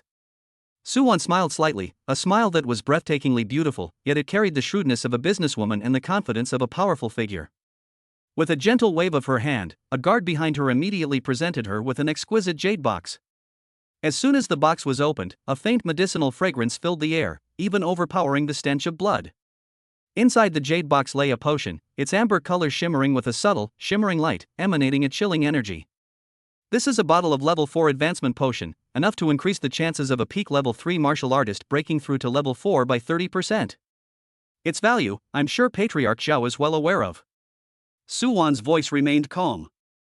In exchange for this item, you can save this boy's life and settle this matter today. Are you willing? Level 4 advanced potion. Zhao Xiang's pupils suddenly contracted, and his breathing became heavy. This thing is a priceless treasure. For the Zhao family, having another level 4 martial artist would greatly increase their strength. In comparison, a son who is already dead, and moreover, he has more than one son and these subordinates to grudge against, so it seems not impossible to put aside for the time being. Greed ultimately prevailed over anger and the grief of losing a child. His expression shifted between anger and uncertainty. After struggling for a good 10 seconds, he suddenly waved his hand and said through gritted teeth, "Fine. Since Chairman Su has spoken and shown such sincerity, I, Zhao Xiong, will give you this face. Let's go." He glared at Lei Ming with deep, resentful eyes, as if trying to etch his image into his very bones, then led the remaining men away quickly without looking back, not even bothering with the corpses on the ground. Lei Ming, who had just survived the ordeal, hadn't even had time to process this huge turn of events when Su-wan took out another, even smaller jade bottle. The jade bottle was entirely white, and it was impossible to tell what was inside. She walked to Lei's father's side, squatted down, gently pried open his mouth, and dripped a drop of crystal clear liquid, as clear as morning dew, into the bottle. A miracle happened. The shocking penetrating wound began to wriggle and heal at a speed visible to the naked eye. Lei's father's originally pale face quickly regained a rosy hue, and his breath, which was so weak it was almost non-existent, gradually became stronger and eventually became steady and powerful. "Dad!" Lei Ming rushed to his father's side, feeling the renewed vitality. Overwhelming joy and gratitude washed over him like a flood. He looked up at Su Wan, this mysterious and powerful woman who had twice saved him from dire straits during his most desperate moments and even gave his father a second life. This kindness is as heavy as a mountain. His gratitude towards Chairman Su at this moment was beyond measure. He was so grateful that he wished he could give his life for him. Su Wan stood up, still with that calm and collected demeanor, as if she had only done something insignificant. Looking at Lei Ming, who was too excited to speak, she said calmly, "Come to Wanbailu to find me at 10 o'clock tomorrow morning." After saying that, she turned and left, surrounded by a group of guards, leaving behind a mess and a father and son who had survived the ordeal. Lei Ming watched her departing figure, his heart filled with endless gratitude, but also with a deeper question: why had she helped him time and time again? What then is the miraculous medicine that can bring the dead back to life? What awaits him tomorrow? Chapter 19: The Great Favor of a Beauty. Lei Ming forced himself to swallow some ordinary wound medicine. The medicine slowly took effect, finally relieving some of the excruciating pain in his body. He carefully bandaged his father's wounds, then carried his still unconscious father on his back, braving the chill of the early morning, back to their familiar home. Ming-er. His father. What happened? When the mother opened the door and saw her two blood-soaked relatives, her legs went weak and she almost collapsed to the ground. Her trembling hand stroked her husband's pale face, then gently touched the bandage on her son's shoulder, and tears instantly streamed down her face. "Mom, it's all right. Dad was just injured and has taken medicine. He'll be fine soon." Lei Ming quickly helped his mother up, his voice hoarse from exhaustion, but filled with unwavering determination. He settled his father in the bedroom, and his mother immediately brought warm water and used trembling hands to wipe the blood off her husband's face. Seeing his father's brow furrowed in pain even in his sleep, Lei Ming felt as if his heart was being torn apart. After settling his mother in and repeatedly assuring his father and himself that they were all safe, he returned to his small room. He closed the door, took off his tattered clothes, revealing the crisscrossing wounds on his body. The knife wound on his shoulder blade was so deep that the bone was visible, and his back and legs were covered with bruises. He gritted his teeth, washed the wound with clean water, and then carefully sprinkled the remaining wound medicine powder on it. Every touch brought excruciating pain, and cold sweat soaked his forehead. "If only I still had the chance to strengthen myself today." He sighed helplessly. If there were a more potent and effective wound medicine, this kind of injury wouldn't have to be endured so much suffering. Extreme exhaustion washed over him like a tidal wave, and before he could even think, he collapsed onto the bed and fell into a deep sleep. The next morning, as dawn broke, Ming-er. A weak cry startled Lei Ming awake. He rushed to his parents' bedroom and saw that his father had already woken up and was leaning against the headboard. His face was still pale, but his eyes had regained their clarity. "Dad." Lei Ming quickly stepped forward. Lei Hao looked at his son, his cloudy eyes filled with guilt and lingering fear, and he explained the whole story in fits and starts. "It was my fault. I didn't have enough money for that bottle of qi and blood potion, so I borrowed money from people in the black market at high interest rates. They promised to pay me back next month, but only a few days later, they came to our door demanding repayment. Dad couldn't come up with the money, so they took me away." Lei Ming listened quietly, his fists clenching subtly at his sides. Just as he expected. The so-called usurious loan sharking is nothing but a vicious scheme by Zhao Xiong to exploit the situation. New and old grudges surged in his chest like magma, and he had never felt such a deep-seated hatred for the Zhao family. "The wounds on my body still throbbed, but what hurt even more than my body was the anger in my heart." He remembered Chairman Su's invitation, took a deep breath, and suppressed his turbulent emotions. "I don't know what she values in me yet. But I, Lei Ming, can't go to see her in this disheveled state." He wanted to show that mysterious chairman more about his value. He took out the last dose of ordinary wound medicine and silently chanted, "System, enhance." Ding! Enhancement complete.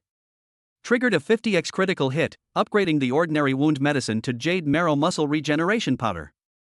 The medicinal powder in my hand turned as white as jade, emitting a refreshing and pleasant medicinal fragrance. Without hesitation, he swallowed the medicine, and a gentle yet powerful life force instantly flowed through his limbs and bones. A tingling, itchy sensation came from the wound, and the skin and flesh healed and scabbed over at a speed visible to the naked eye. In less than half an hour, all the injuries on my body had been completely healed, without even a single scar left. He left some money with his mother, instructing her to buy some nourishing foods for his father to improve his health. His mother was both surprised and pleased to see his completely transformed state, and nodded repeatedly. After straightening his robes, Lei Ming looked firmly toward the direction of Wanbailu. Last night's life or death struggle, his father's serious injury, the Zhao family's ruthlessness, all of these will become the foundation for him to embark on a stronger path. Today, he is going to meet the person who can bring about change for him. Lei Ming arrived at Wan Bailu before the appointed time. The guard from yesterday had obviously received instructions and respectfully led the way upon his arrival, taking him directly to the elegant and quiet reception room upstairs. Su Wan sat upright in the main seat, her delicate hands gently holding a teacup. When Lei Ming entered, her gaze swept over him for a moment. Seeing that he was moving normally and breathing steadily, and that the shocking injuries he had sustained yesterday had completely disappeared, a hint of barely perceptible admiration flashed in her eyes. She was right about him. His recovery ability and hidden strength exceeded her expectations. "Sit down." Her voice was clear and melodious, gesturing for Lei Ming to sit down.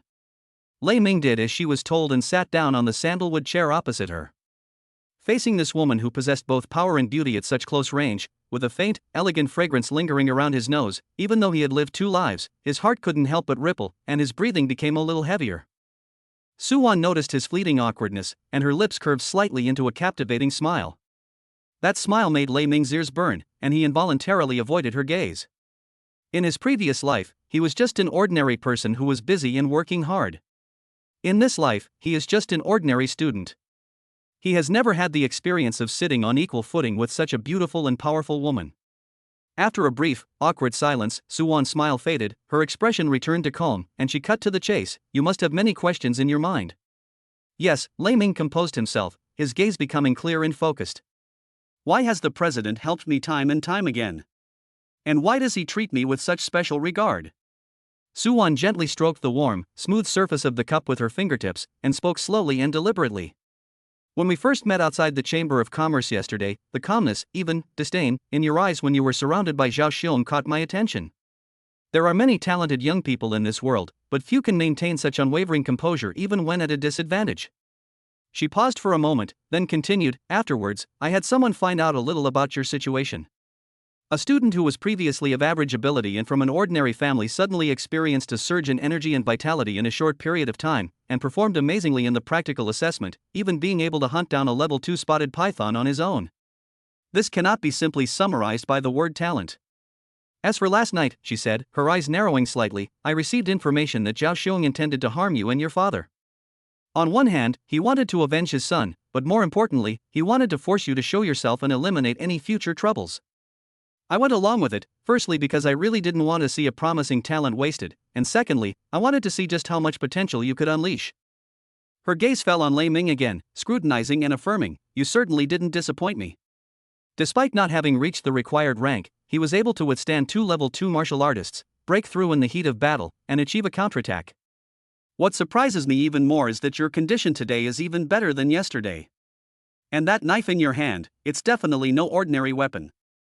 "I don't know your specific experiences, nor do I intend to inquire," Su Wan said calmly but with an undeniable weight.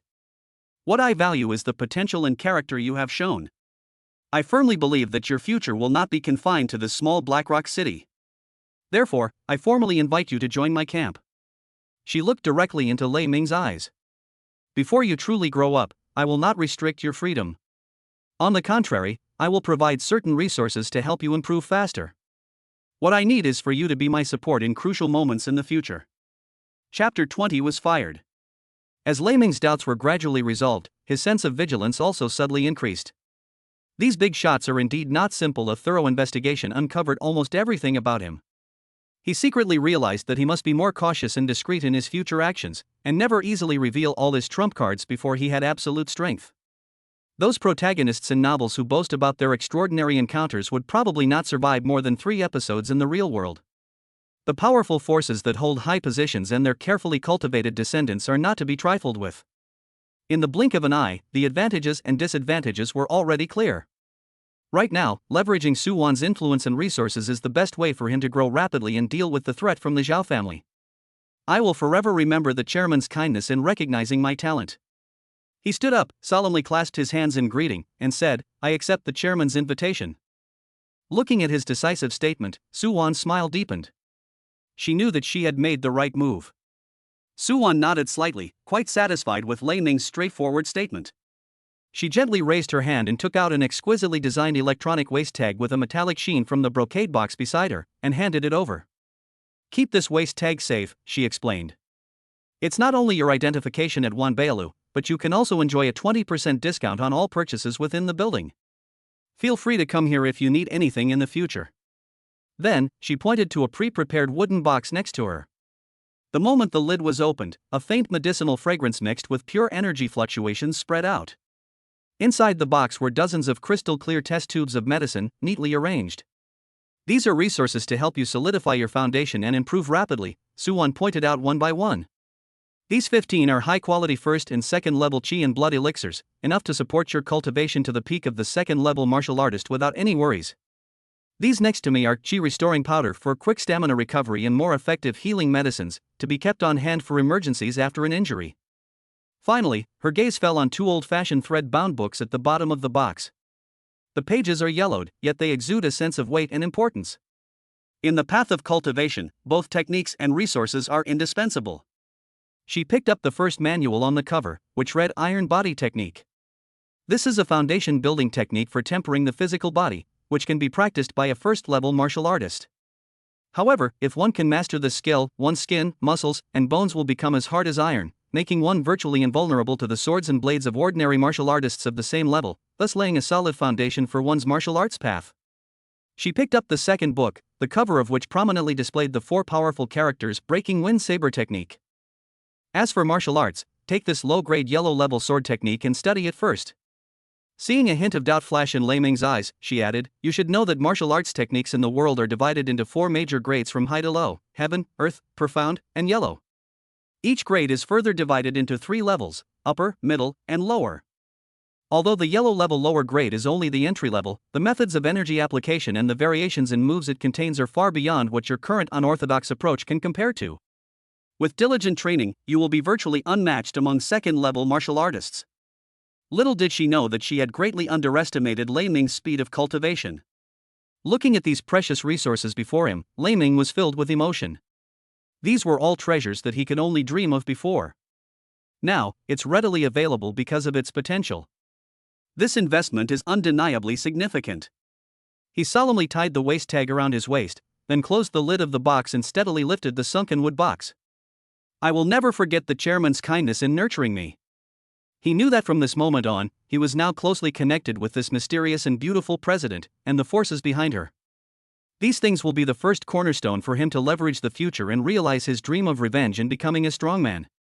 For the next few days, Lei Ming stayed at home and devoted all his energy to cultivation. By taking enhanced chi and blood potions daily and using his 2 precious enhancement opportunities wisely, his strength skyrocketed. His chi and blood value quickly surpassed 100, officially placing him among the ranks of level 1 martial artists. During this time, he went to Wanbaelu to retrieve the custom-made leather armor. With President Suwon's patronage, the craftsman naturally dared not slack off, using only the finest materials and craftsmanship. Lei Ming seized an opportunity to enhance the leather armor. Ding!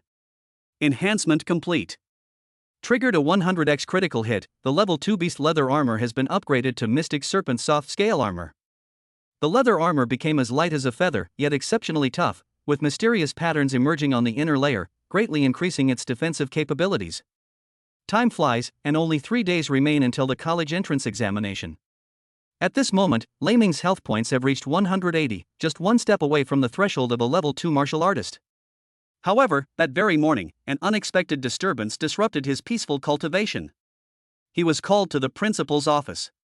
The principal, whose hair was gray and who was known for his seriousness, now had a hint of impatience and indifference on his face. He didn't beat around the bush and directly announced the school's decision. "Lei Ming, after investigation and verification by the school, you have seriously injured your classmate Zhao Ming without cause on campus, which is a serious offense. Moreover, you are suspected of cheating during the practical assessment, which has a very bad impact. Following a review by the school committee, it has been decided that you are expelled from school effective immediately. You are no longer a student of Panshur No. 1 Middle School and must leave the school immediately." The cold notification, like the chilling wind of December, brushed against Lei Ming's face. His heart was cold, but there was no angry argument or hysterical questioning. He knew perfectly well that this so-called investigation and verification was nothing more than the result of the Zhao family using their power to exert pressure. So-called evidence is powerless in the face of power. He stared at the principal expressionlessly, as if trying to etch that sanctimonious face into his memory. Then, without saying anything, he simply nodded slightly, turned and left, his step steady, without the slightest hesitation. He didn't go back to the classroom to pack his things, since there weren't any valuable items belonging to him there anyway. He walked straight out of the school that had once held countless hopes and humiliations for the original owner, completely shutting out the whispers and strange looks behind him. He didn't go home, afraid that his parents would worry and also afraid of bringing trouble back home. He didn't seek help from Soo-won, knowing that if he went to her for everything, she would look down on him. He wandered aimlessly through the bustling streets like a lost soul. The midday sun was a bit dazzling, but it couldn't penetrate his cold heart. Unbeknownst to him, he found himself in a quiet, deserted park and sat down on a bench. The surrounding area was shaded by green trees, and the occasional chirping of birds created a tranquil atmosphere. But this tranquility stood in stark contrast to the turmoil within his heart. Expulsion. Ha! A cold, self-deprecating smile curled at the corner of his lips. What's a mere school registration? With the system at my disposal and the Chinkuan Tower by my side, where in this vast world can I go? Who can stop me? Chapter 21 features a shocking 1000x enhancement. After calming down, he began to seriously consider his future path. With his path to the college entrance examination cut off, he must choose a new route to rise rapidly and acquire enough resources and power to fight against the Zhao family and even reach a wider world. He currently faces two main paths. First, he could join the army. The military has a rigorous system, provides systematic training resources and ample opportunities for real combat, and allows him to quickly rise in rank through military merit. With the military as his backing, the Zhao family wouldn't dare to touch him easily. However, the downsides are strict discipline, low degree of freedom, and difficulty in accessing core resources in the early stages. The second option is to become a freelance mercenary or hunter. Venturing into the wilderness, hunting exotic beasts, and acquiring materials offers a high degree of freedom, with both risks and rewards, and can greatly hone practical combat skills. However, this route is more dangerous, lacks stable guarantees, and has relatively closed information channels. Both have their advantages and disadvantages. Lei Ming's fingers tapped unconsciously on the bench, his eyes flashing with a thoughtful light. Just as Lei Ming was immersed in weighing the future, the bench next to him suddenly dipped slightly. He was suddenly startled, and his muscles tensed instantly. With his near level 2 martial artist's keen senses, he hadn't noticed anyone approaching at all. He suddenly turned his head and saw a small old man wearing a faded old tang suit with messy hair, grinning at him with an almost lewd smile. What is most eye-catching is the old, worn-out gourd with its paint almost completely peeling off that hangs from his waist. Hee hee, kid, what are you thinking about? Got nowhere to go, the old man said, his voice hoarse but with a strange penetrating power. Lei Ming's alarm bells rang in his mind, and he stared sharply at the other party without answering. The old man didn't seem to care and continued, Lei Ming, would you be interested in coming to our Pancher 4th High School? These words struck Lei Ming like a bolt from the blue, leaving him completely stunned. 4th High School? That city's notorious garbage dump? With a weak teaching staff and a mixed student body, the college entrance examination pass rate is dismal every year, making it a place that all top students avoid at all costs. How did he know my name? And how did he know I had just been fired? Seeing the undisguised astonishment and wariness on Lei Ming's face, the old man chuckled strangely, revealing a mouthful of yellow teeth. Don't be nervous, don't be nervous. I am the principal of number 4 middle school. My surname is Hao, and my given name is Run. As for your dismissal, I only heard about it by chance, so I rushed over to find you, my treasure. A coincidence? Lei Ming caught this key word and his mind raced. How could the news of my expulsion have spread so quickly and so precisely to the principal of a terrible school I have no connection with? He immediately thought of Soo-won. Perhaps only she had such a well-connected network of information and had the reason and ability to help him. Is this Chairman Su? Lei Ming asked directly. Principal Hao Ren's smile froze for a moment, then he chuckled awkwardly, his eyes flickering slightly. Well, cough cough, how about it, think about it. Although conditions at our number 4 middle school are a bit tough, it has the advantage of freedom. There aren't as many rules and regulations. Hearing Hao Ren's almost tacit answer, Lei Ming understood and felt even more grateful for Soo-won's arrangement. This is indeed the most suitable path at present, as it allows one to take the college entrance examination, offers relative freedom, and avoids the direct suppression from number 1 high school. He quickly weighed the pros and cons and said, I can join number 4 high school.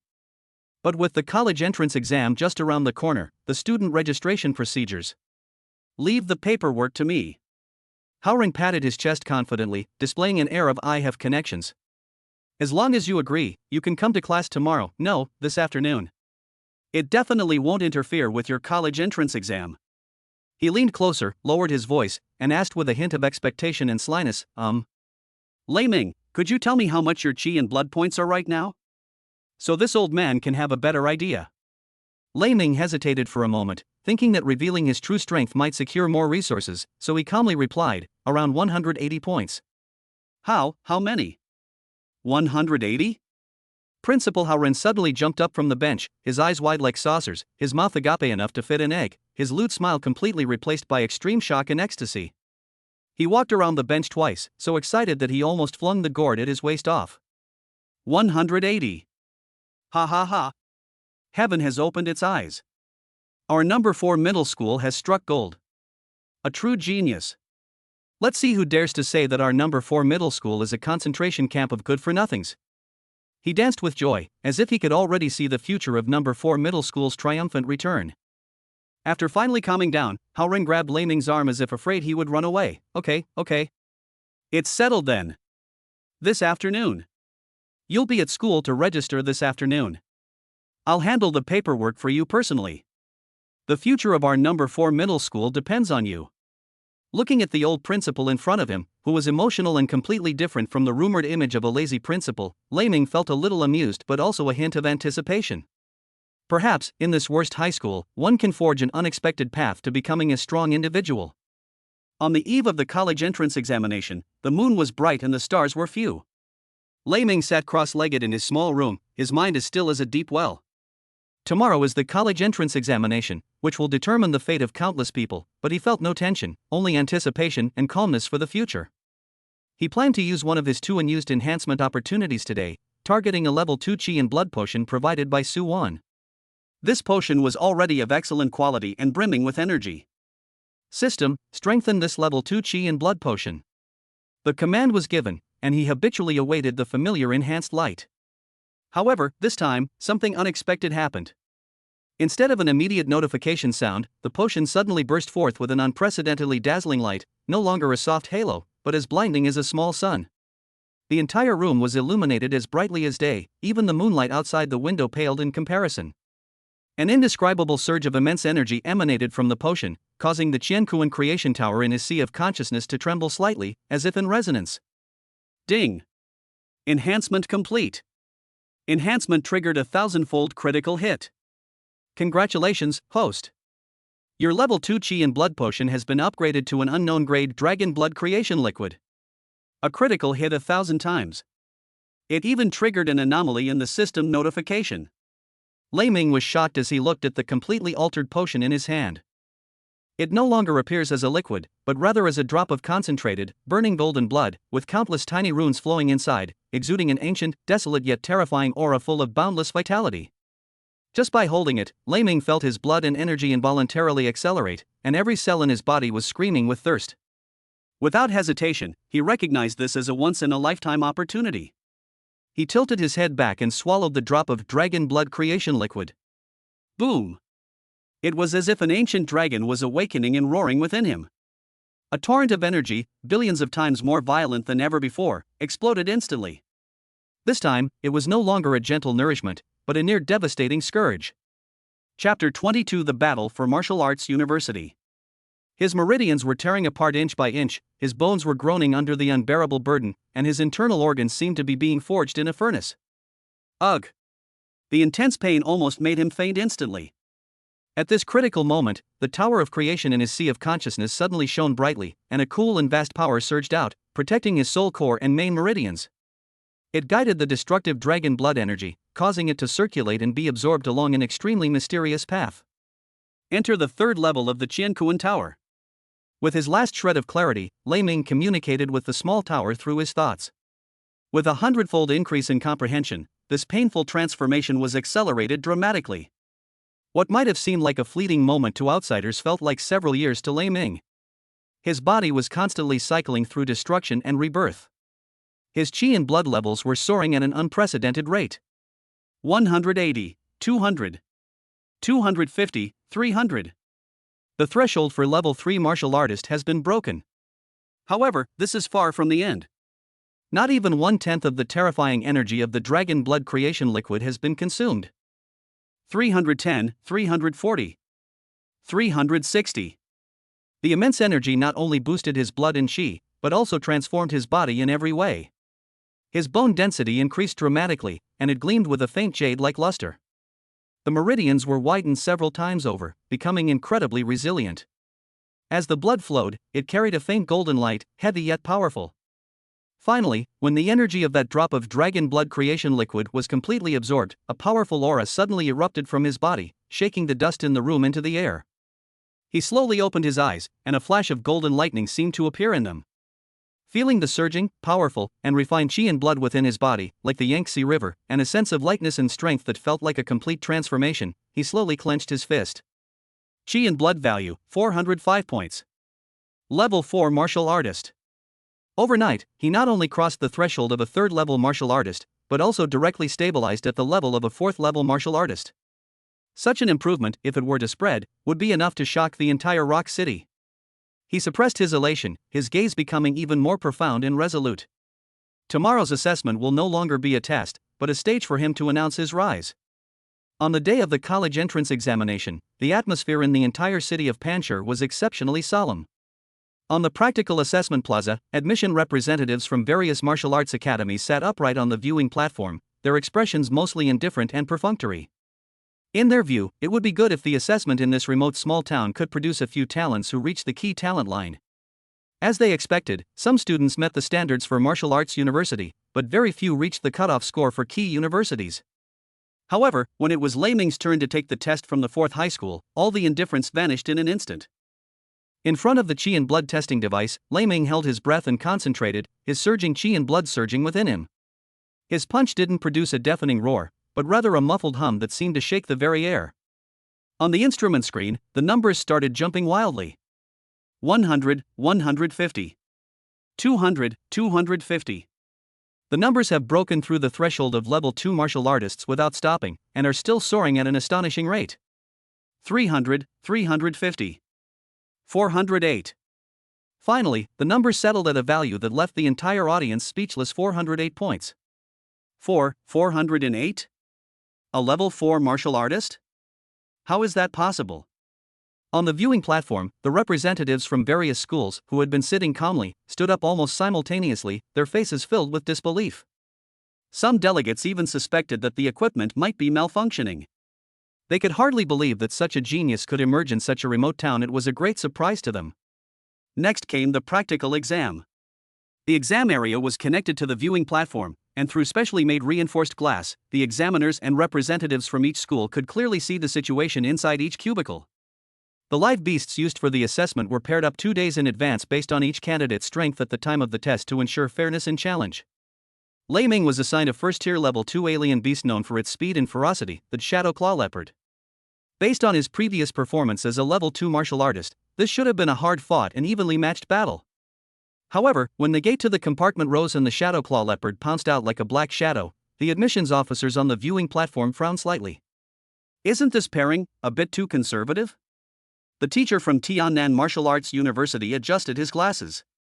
In their view, given Lei Ming's previous display of health and vitality, facing a stronger level 3 alien beast would be a better test of his limits. But the next second, their doubts vanished, replaced by surprise. Faced with the Shadow Claw Leopard pouncing on him, Lei Ming didn't even touch the eye-catching meteorite blade on his back. Just as the leopard's claws were about to touch him, he shifted his feet and dodged the claws like a wisp of smoke. Then, his right fist flew like a cannon, delivering a simple straight punch. Bang! A muffled thud, accompanied by the sound of bones cracking. The ferocious Shadow Claw Leopard was sent flying through the air by this punch, crashing heavily into the specially made wall before sliding down and dying instantly. The entire movement was clean and efficient, without the slightest hesitation. The explosive power contained in his punches, his control over his blood and chi, his precise grasp of timing, and his composure in the face of danger, which far exceeded that of his peers, all impressed the experts on the viewing platform. Such refined and precise chi and blood. This is definitely not the level of a newly entered 4th level martial artist. Lieutenant Colonel Lee from the Northern Frontier Academy had sharp eyes and immediately saw the key. The bell rang to signal the end of the assessment, and the final results were confirmed: 85 points in academic subjects, 408 points in Chi and Blood, and a total score of 490 points. He was officially certified as a level 4 martial artist in the early stage. Compared to those scores of just over 100, Lei Ming's score was so dazzling it practically blinded everyone.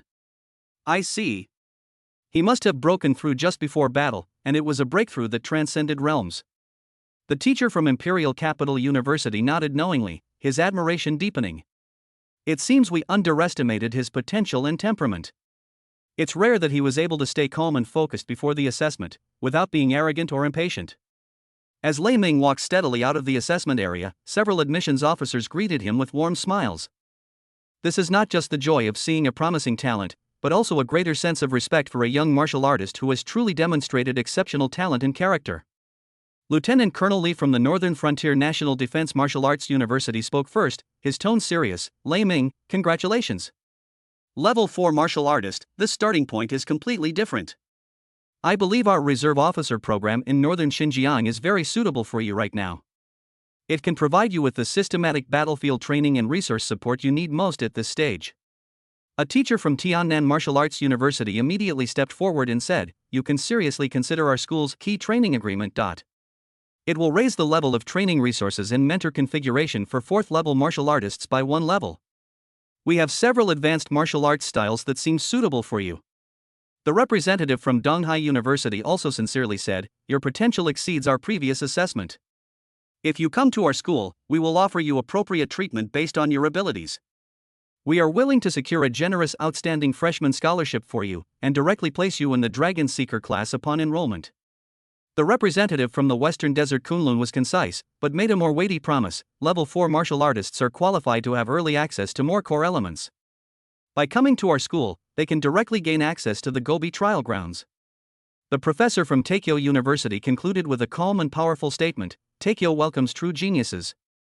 Your abilities demonstrate your potential, and the school will provide you with the necessary platforms and resources to help you go further. Their attitude was warm and sincere, and the conditions they offered were very attractive. Chapter 23: The Dawn Project. The entire process remained rational and respectful, and was a solemn invitation based on a reassessment of an outstanding young martial artist. After the teachers finished speaking, all eyes were on Lei Ming. The conditions are very favorable, involving direct resource support, high-level training programs, and even more valuable opportunities to have early access to core resources. This fully demonstrates their high regard for a genius who achieved the 4th level of martial arts in the assessment. The atmosphere was serious and enthusiastic, and the choice was once again in Lei Ming's hands.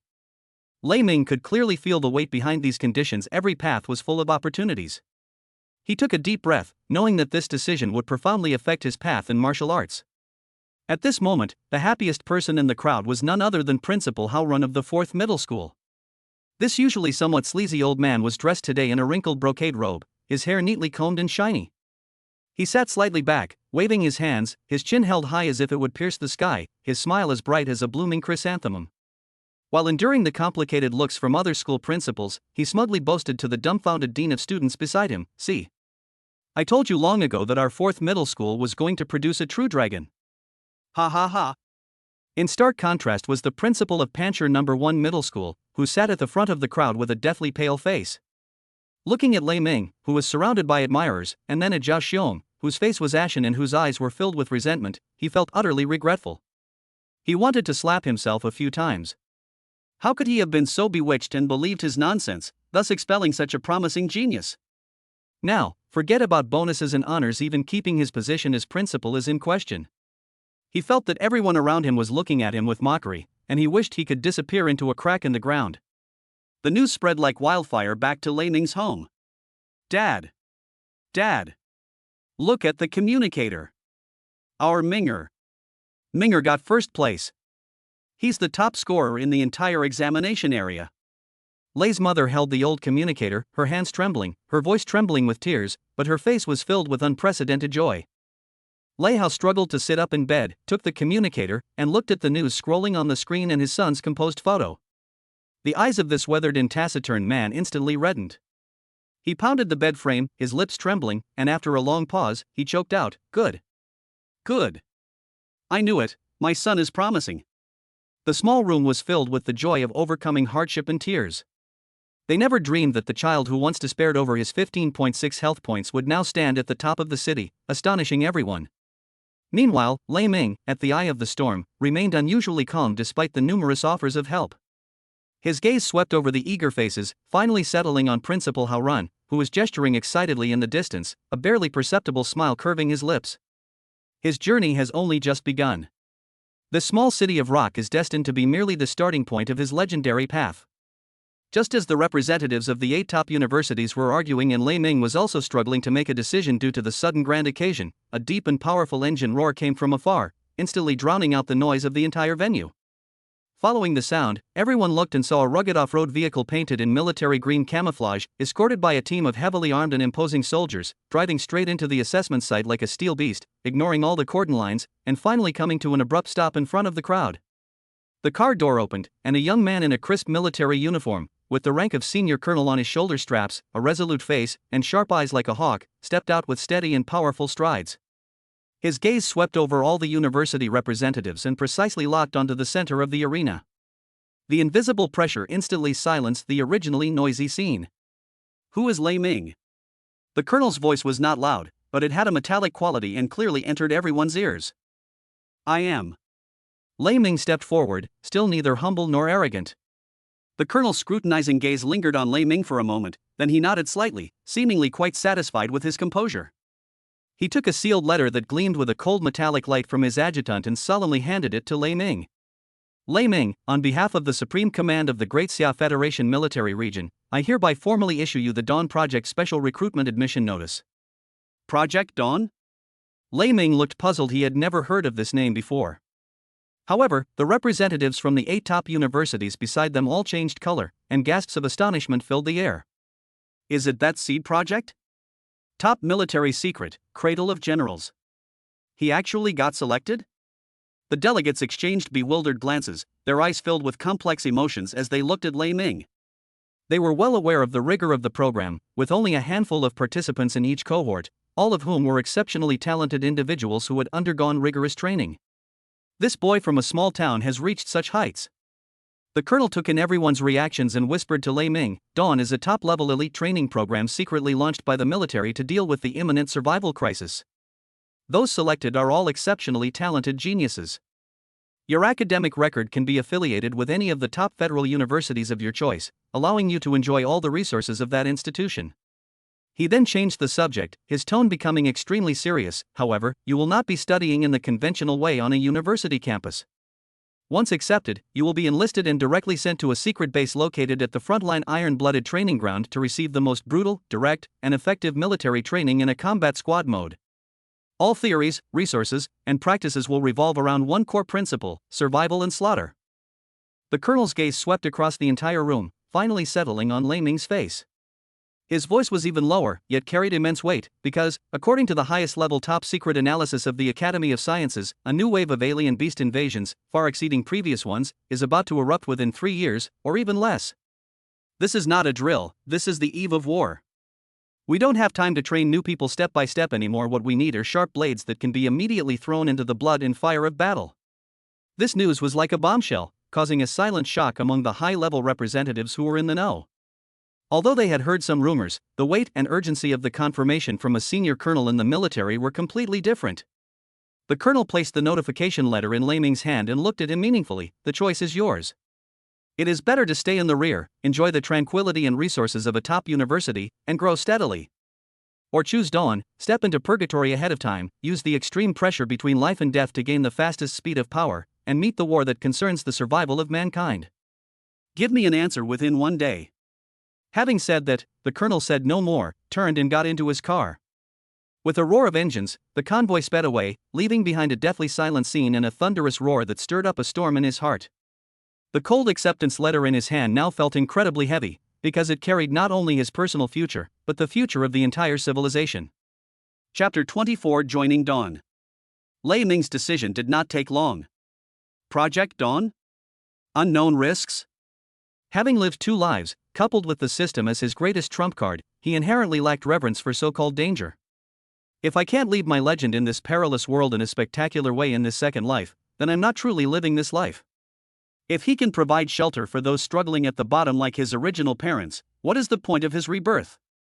He took a deep breath, his gaze sweeping over the representatives of the 8 top universities before him, finally settling on the admissions director of Tokyo University, who wore gold-rimmed glasses and possessed a refined demeanor. I choose Imperial Capital University as my affiliated institution, Lei Ming said clearly and firmly. Upon hearing this, Professor Chen from Imperial University's face instantly lit up with uncontrollable joy. He quickly stepped forward and grasped Lei Ming's hand, exclaiming, "Great! That's wonderful! Lei Ming, you made the wisest choice. On behalf of Tokyo University, I welcome you to the university. We will take care of all the necessary procedures and benefits for you. Don't worry, the school will not treat you differently just because you're in Project Dawn. You'll receive the same level of support." He swiftly completed the necessary procedures on the spot and handed over a smart key and an anonymous bank card. This is a property in the Cloud Top Ferry Residence Villa area in the city center, which is a gift for you to settle down. In addition, this 1 million Singapore dollars is a settlement allowance provided by the school to those entering the Dawn project. Please be sure to accept it. Looking at the key and card in his hand, even with his resolute will, Lei Ming couldn't help but feel a surge of warmth and excitement. This is not just a house and a huge sum of money, but also a weighty recognition and respect. His choice was definitely right. The matter was settled, and he didn't want to waste a moment, so he immediately set off for home. Meanwhile, Professor Chen from Tokyo University was reporting this good news to the university administration. Yes, it's Lei Ming, the one who reached the 4th level of martial arts in the assessment. Now that he's joined Project Dawn, securing his enrollment in our school is already a major victory for us in the capital. The school leader's satisfied voice came from the other end of the phone. Well done. Give him all the necessary support according to the highest standards. Such a promising student is worth our investment.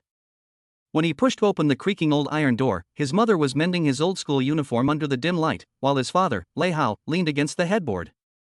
Although his face was still a little pale, his eyes shone with an undisguised expectation. "Minger, you're back." The mother immediately put down her needlework and stood up anxiously.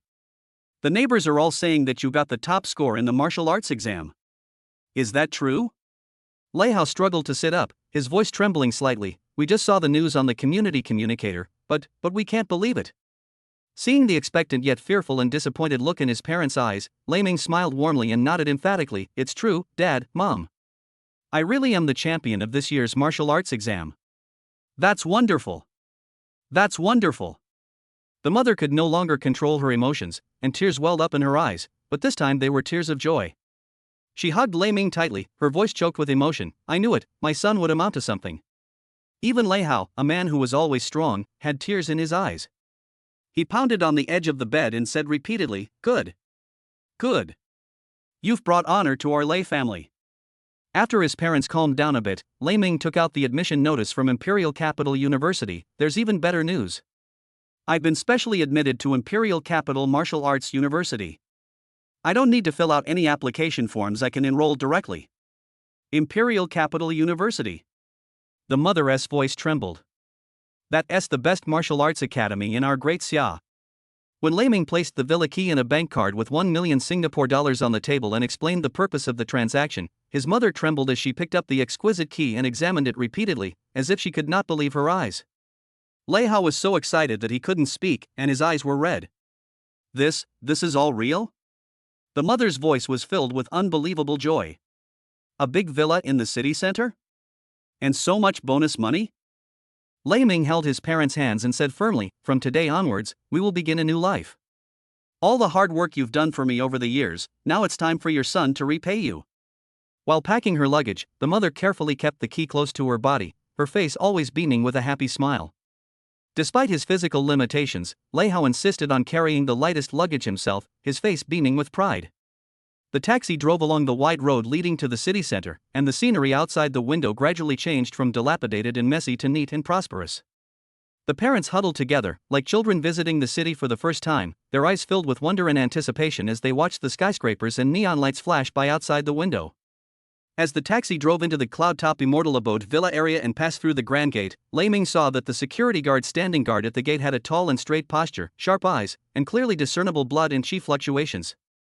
He was actually a first-level martial artist. There were also patrolling squads in the distance, and the leader of one of them had an even stronger presence. He was completely relieved. The taxi stopped in front of an elegant 3-story villa. Surrounded by green trees, with neat lawns and elegant, modern architecture.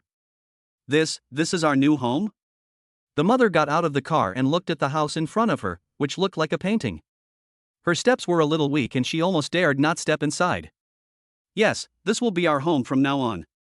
Lei Ming smiled, helping his mother push open the exquisitely carved iron gate. My father stood at the door, looking up at the bright house. Sunlight shone on his weathered face, and his eyes, which had once been clouded by life, regained their brilliance. He knew that from this moment on, his son's future and the fate of his family had been completely changed. It wasn't until the next morning, when the rising sun shone through the window, that Lei Ming finally made up his mind. He pressed the only button on the communicator, and the line was quickly connected. I am Colonel Lin Zhan, the head of Project Dawn. The colonel's steady voice came from the other end of the communicator. Colonel Lin, this is Lei Ming. After careful consideration, I have decided to accept the invitation from Project Dawn. Very good. Lin Zhan's voice carried a hint of approval. 3 days from now, someone will pick you up and take you to the training base. Before that, take care of your personal matters. After hanging up the call, Lei Ming let out a long sigh of relief. He had taken the first step on this path filled with unknowns and dangers. Lei Ming did not immediately set off to pack his things, but instead fell into deep thought. His fingertips unconsciously traced the cold metal casing of the communicator, his brow furrowing slightly. The Dawn project went off rather smoothly than expected. Admittedly, his level 4 martial arts skills, as demonstrated in the assessment, were astonishing, but they directly alarmed the military's highest level Dawn project, which dispatched a senior colonel to personally recruit him. He simply couldn't believe there wasn't a more powerful force behind this. In this rock city, besides the mysterious and unpredictable Wanbaila Guild Master Suwan, he couldn't think of anyone else who was capable and willing to help him. It seems to be the work of Suwan Wan again. He muttered to himself, his heart filled with mixed feelings. There was gratitude for Suwan's secret help, a subtle discomfort of being a pawn in someone else's game, but more than anything, there was an indescribable sense of attachment. Chapter 25 Her Departure. He got up and decided to go to Wanbaila to ask them in person and at least thank them. However, when he stepped into that familiar elegant room again, he was greeted only by a respectful maid. Young Master Lei, the guild leader, has already returned to the capital family yesterday. Before she left a message. If you come looking for me, I will give you this. The maid presented a sealed letter with both hands. Lei Ming took it, broke the sealing wax seal, and inside was only a plain note with Suwan's delicate yet sharp handwriting. Thunder, seeing this letter is like seeing you in person. The path to dawn is fraught with peril, yet also holds unparalleled opportunities. I urge you to seize the moment, strive forward, and make sure you survive. I will find you when you have completed your studies. Take care. The handwriting was simple, yet it seemed to carry her warmth and instructions. It really was her. Lei Ming gripped the letter, his fingertips tightening slightly. The suspicion in my heart was confirmed, but an even greater sense of emptiness welled up inside me. The woman who helped him when he was at his lowest point, who secretly paved the way for him when he first showed his talent, and who was both beautiful and shrewd, left Rock City quietly, without even giving him a chance to say goodbye in person. An indescribable sense of melancholy filled my heart. He wasn't unaware that Suwan's family must be powerful, and that she herself must be shouldering some kind of mission or pressure. Her return to the capital this time would probably not be an easy matter. But she chose to say goodbye in this way, leaving him with a heavy sense of gratitude and expectation, and leaving a vague feeling of affection hanging in the air. He carefully put the letter away and placed it close to his chest. That sense of emptiness was gradually replaced by a firm determination. Whether the road ahead leads to the dawn of a new day or endless darkness, he must become stronger. Not only for myself, but also for my family, and perhaps for the day when I can stand before her with dignity, instead of being someone who needs to be protected and arranged for. Just you wait, Suwan. Next time we meet, I'll show you a different me. He whispered this vow to the empty room, then turned and strode away, his back view resolute. 3 days later, a military green SUV pulled up in front of the villa right on time. Without any further pleasantries, after picking up Lei Ming, the vehicle sped off towards the military control zone on the western outskirts of the city. After a brief stop at the heavily guarded military camp, Lei Ming was led to a low, rugged, and sleek military transport plane. The deafening roar of the massive propellers whipped up clouds of dust from the ground.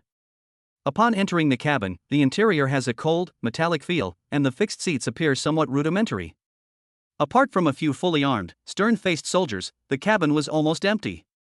As the hatch slowly closed, the roar of the engines reached its peak, and the transport plane accelerated and pulled up on the runway, carrying thunder as it soared into the clouds, leaving his familiar rock city far behind. The flight was relatively smooth at first, and through the porthole, one could see the rolling mountains and the ribbon-like river below. However, this tranquility was shattered when they entered the skies above a vast, pristine mountain range. Whoosh! Whoosh! A piercing alarm suddenly blared in the cabin. Red warning lights flashed wildly. The pilot's calm yet urgent voice came through the communicator. Attention! Flying beasts spotted at the 3 o'clock position on the starboard side. 12 in number. It's blade bats. All units, prepare for battle. Lei Ming immediately looked out the porthole and saw a group of dark figures suddenly leap out of the clouds to his right.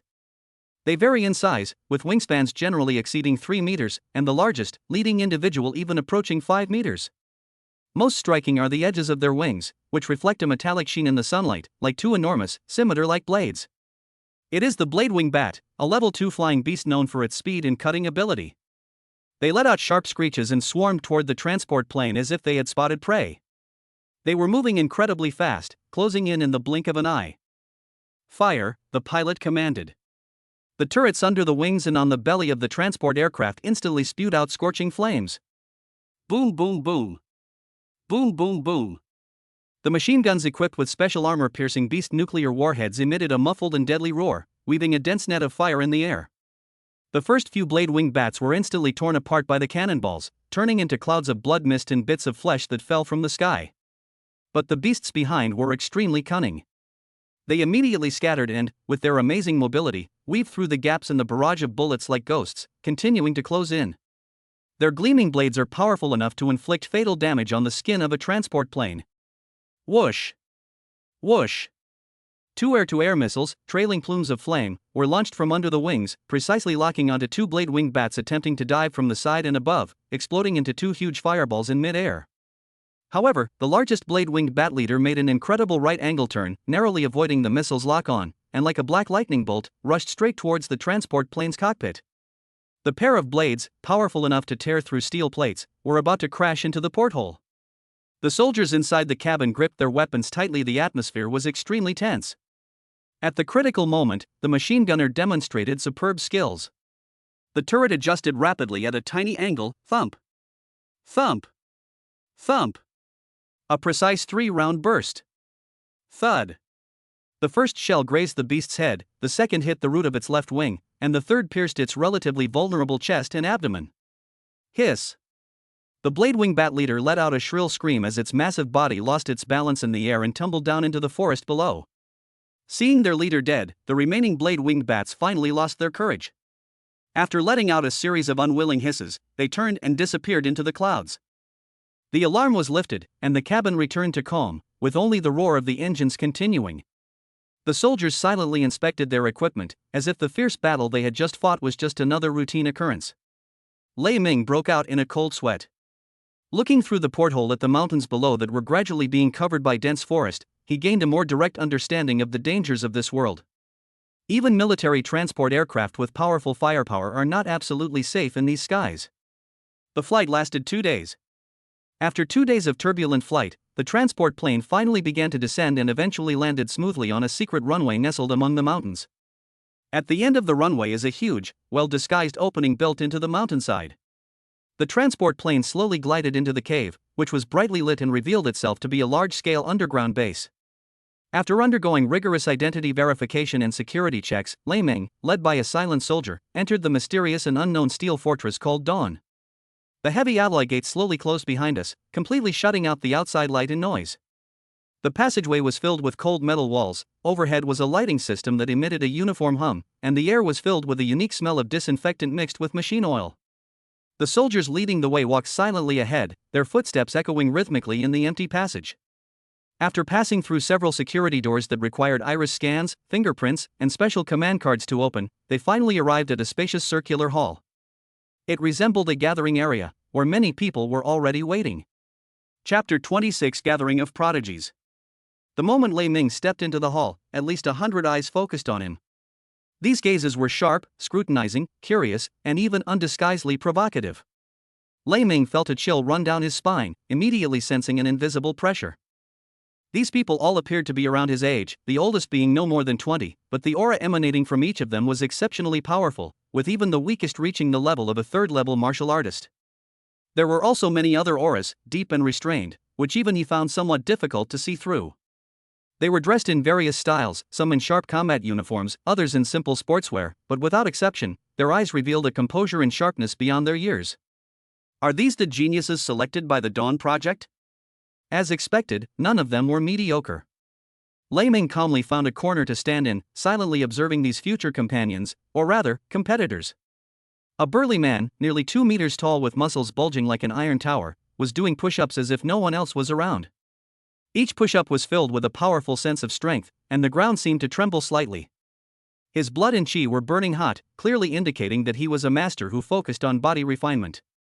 Not far away, a young man dressed in black with a cold face stood with his arms crossed, 2 short halberds slung across his back, his eyes scanning the entire scene like a hawk, carrying an indifference that kept strangers at bay.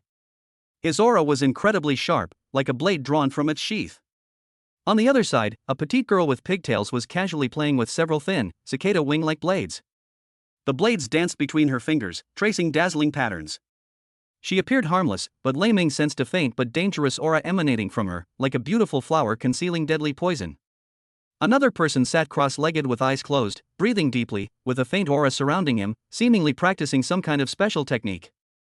He seemed out of place, yet impossible to ignore. The hall was quiet, no one spoke, and a subtle, tense atmosphere permeated the air. Everyone was evaluating others and being evaluated by others. Lei Ming could sense that several gazes lingered on him for an unusually long time, seemingly paying close attention to him, the newcomer. Just then, the passageway opened again, and a middle-aged military officer in uniform with a serious expression strode in. The badge on his shoulder indicated that he held a high rank. His gaze was sharp as lightning, sweeping across the entire area. His seasoned, iron-blooded aura instantly overwhelmed the sharpness of all the young people. Assemble! The officer's voice was not loud, but it carried an undeniable authority. The boys and girls in the hall sprang into action, forming a neat line within seconds with clean, efficient movements that demonstrated a high level of discipline. Lei Ming immediately joined the ranks. The officer stood at the front of the line, his cold gaze sweeping over each young yet promising face. Welcome to the Dawn Base. I am your head instructor for the next 3 months of basic training, codename Iron Edge. His voice was like the clash of steel. Here, your past glory, background, family history are all bullshit. You have only one identity, Dawn trainees, and your codename is your name. I know you are all geniuses, 1 in 10,000, even 1 in a million, and you are all proud and arrogant. Instructor Tai Feng's lips curled into a cold, hard smile. But I'm telling you, here, genius is worthless. A dead genius is even less than trash. Starting tomorrow, you will undergo the most brutal and death-like training. The sole objective is to mold you self-righteous rough gems into sharp blades capable of surviving on the future battlefield and tearing apart the enemy's defenses in the shortest possible time. Remember the only rule here: obey orders, give it your all, and take responsibility for your own life. Now, collect your identification badges and basic equipment, and then go to your assigned dormitory. Meet at the training ground at 5 a.m. tomorrow. Those who are late will face the consequences. As soon as he finished speaking, a chilling atmosphere enveloped the entire hall. The gathering of geniuses signifies the official start of an even more brutal and exciting journey. Lei Ming clenched his fists, his eyes burning with intense fighting spirit. Here, he will compete on the same stage with these true geniuses, constantly pushing his limits and striving for an even greater peak. After Instructor Tai Feng finished his speech, the trainees proceeded in an orderly fashion to collect their supplies. During this process, Lei Ming gained a clearer understanding of the terrifying strength of his comrades. While queuing, the burly man in front of him doing push-ups exuded a powerful aura, clearly a peak level 4 martial artist who seemed poised to break through to level 5 at any moment. The girl with twin ponytails next to him, who was playing with razor blades, had an unpredictable aura, but she was no less dangerous to Lei Ming. She was at least a mid-level 4. The higher the level of many others, the more chilled Lei Ming felt. He sensed several powerful and restrained auras, like lurking ferocious beasts, far surpassing those of a 4th-level martial artist. That's the aura of a level 5 martial artist. Even at the very end of the line, there was a seemingly ordinary-looking young man who kept his eyes closed in meditation. The pressure emanating from him caused the surrounding air to distort slightly. That was the symbol of being at the peak of level 5, with one foot already in level 6. However, what made Lei Ming's heart skip a beat was a cold, piercing gaze coming from his right. He looked in the direction he sensed and saw a handsome but sinister-looking young man dressed in black training clothes staring at him without any attempt to hide it, a faint sneer playing on his lips. The boy stood there, seemingly blending into his surroundings, yet also like an iceberg standing alone. His aura was not ostentatious, yet it gave people a sense of unfathomable depth, like a turbulent undercurrent hidden beneath a calm sea. When Lei Ming's soul perception made contact with the other party, he felt a slight sting. Level 6 martial artist. Moreover, he is a level 6 martial artist with an extremely solid foundation. Lei Ming's pupils contracted slightly. He had only reached the mid-stage of level 4 thanks to the system and the Qiankuan Tower, and through a series of fortuitous encounters. The other party, who looked to be about his age, was already at level 6.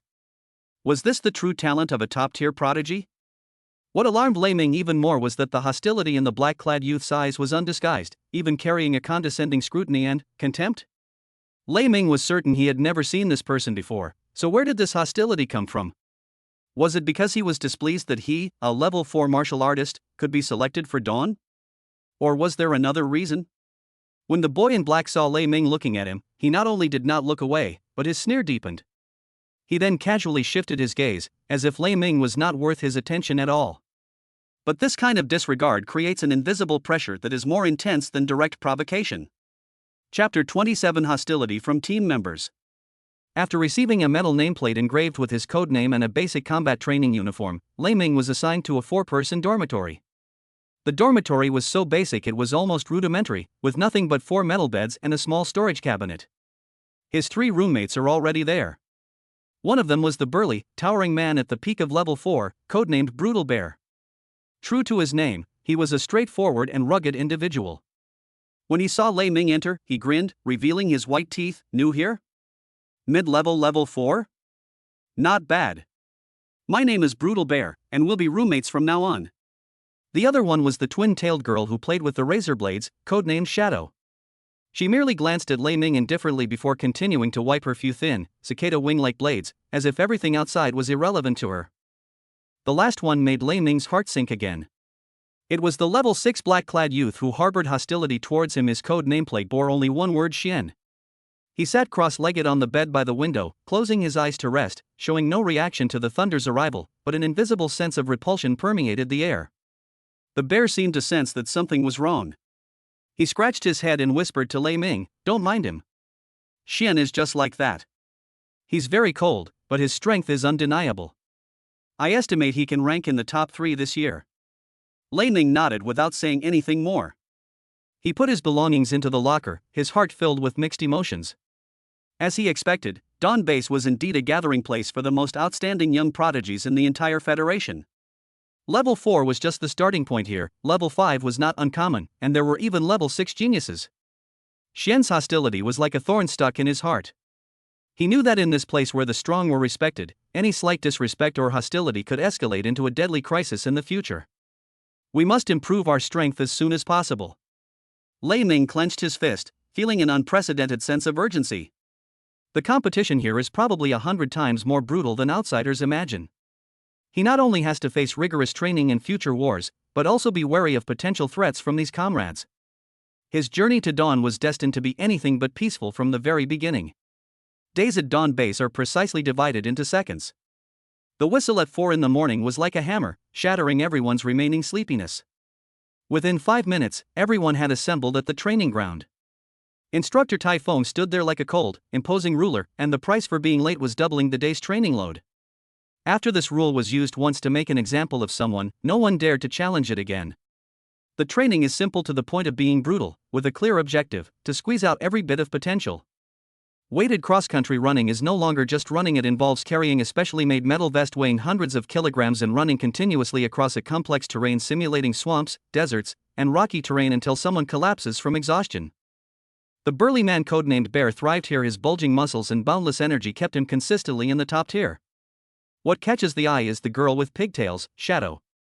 She appears slender, yet she always manages to keep up with you with an uncanny and elusive movement, as if gravity has no effect on her. The high-pressure reaction training field is filled with rotating blade wheels, catapults, and random energy shots. This is Shadow's home turf. She moves through the dense attacks like a ghost, without being touched by a single leaf.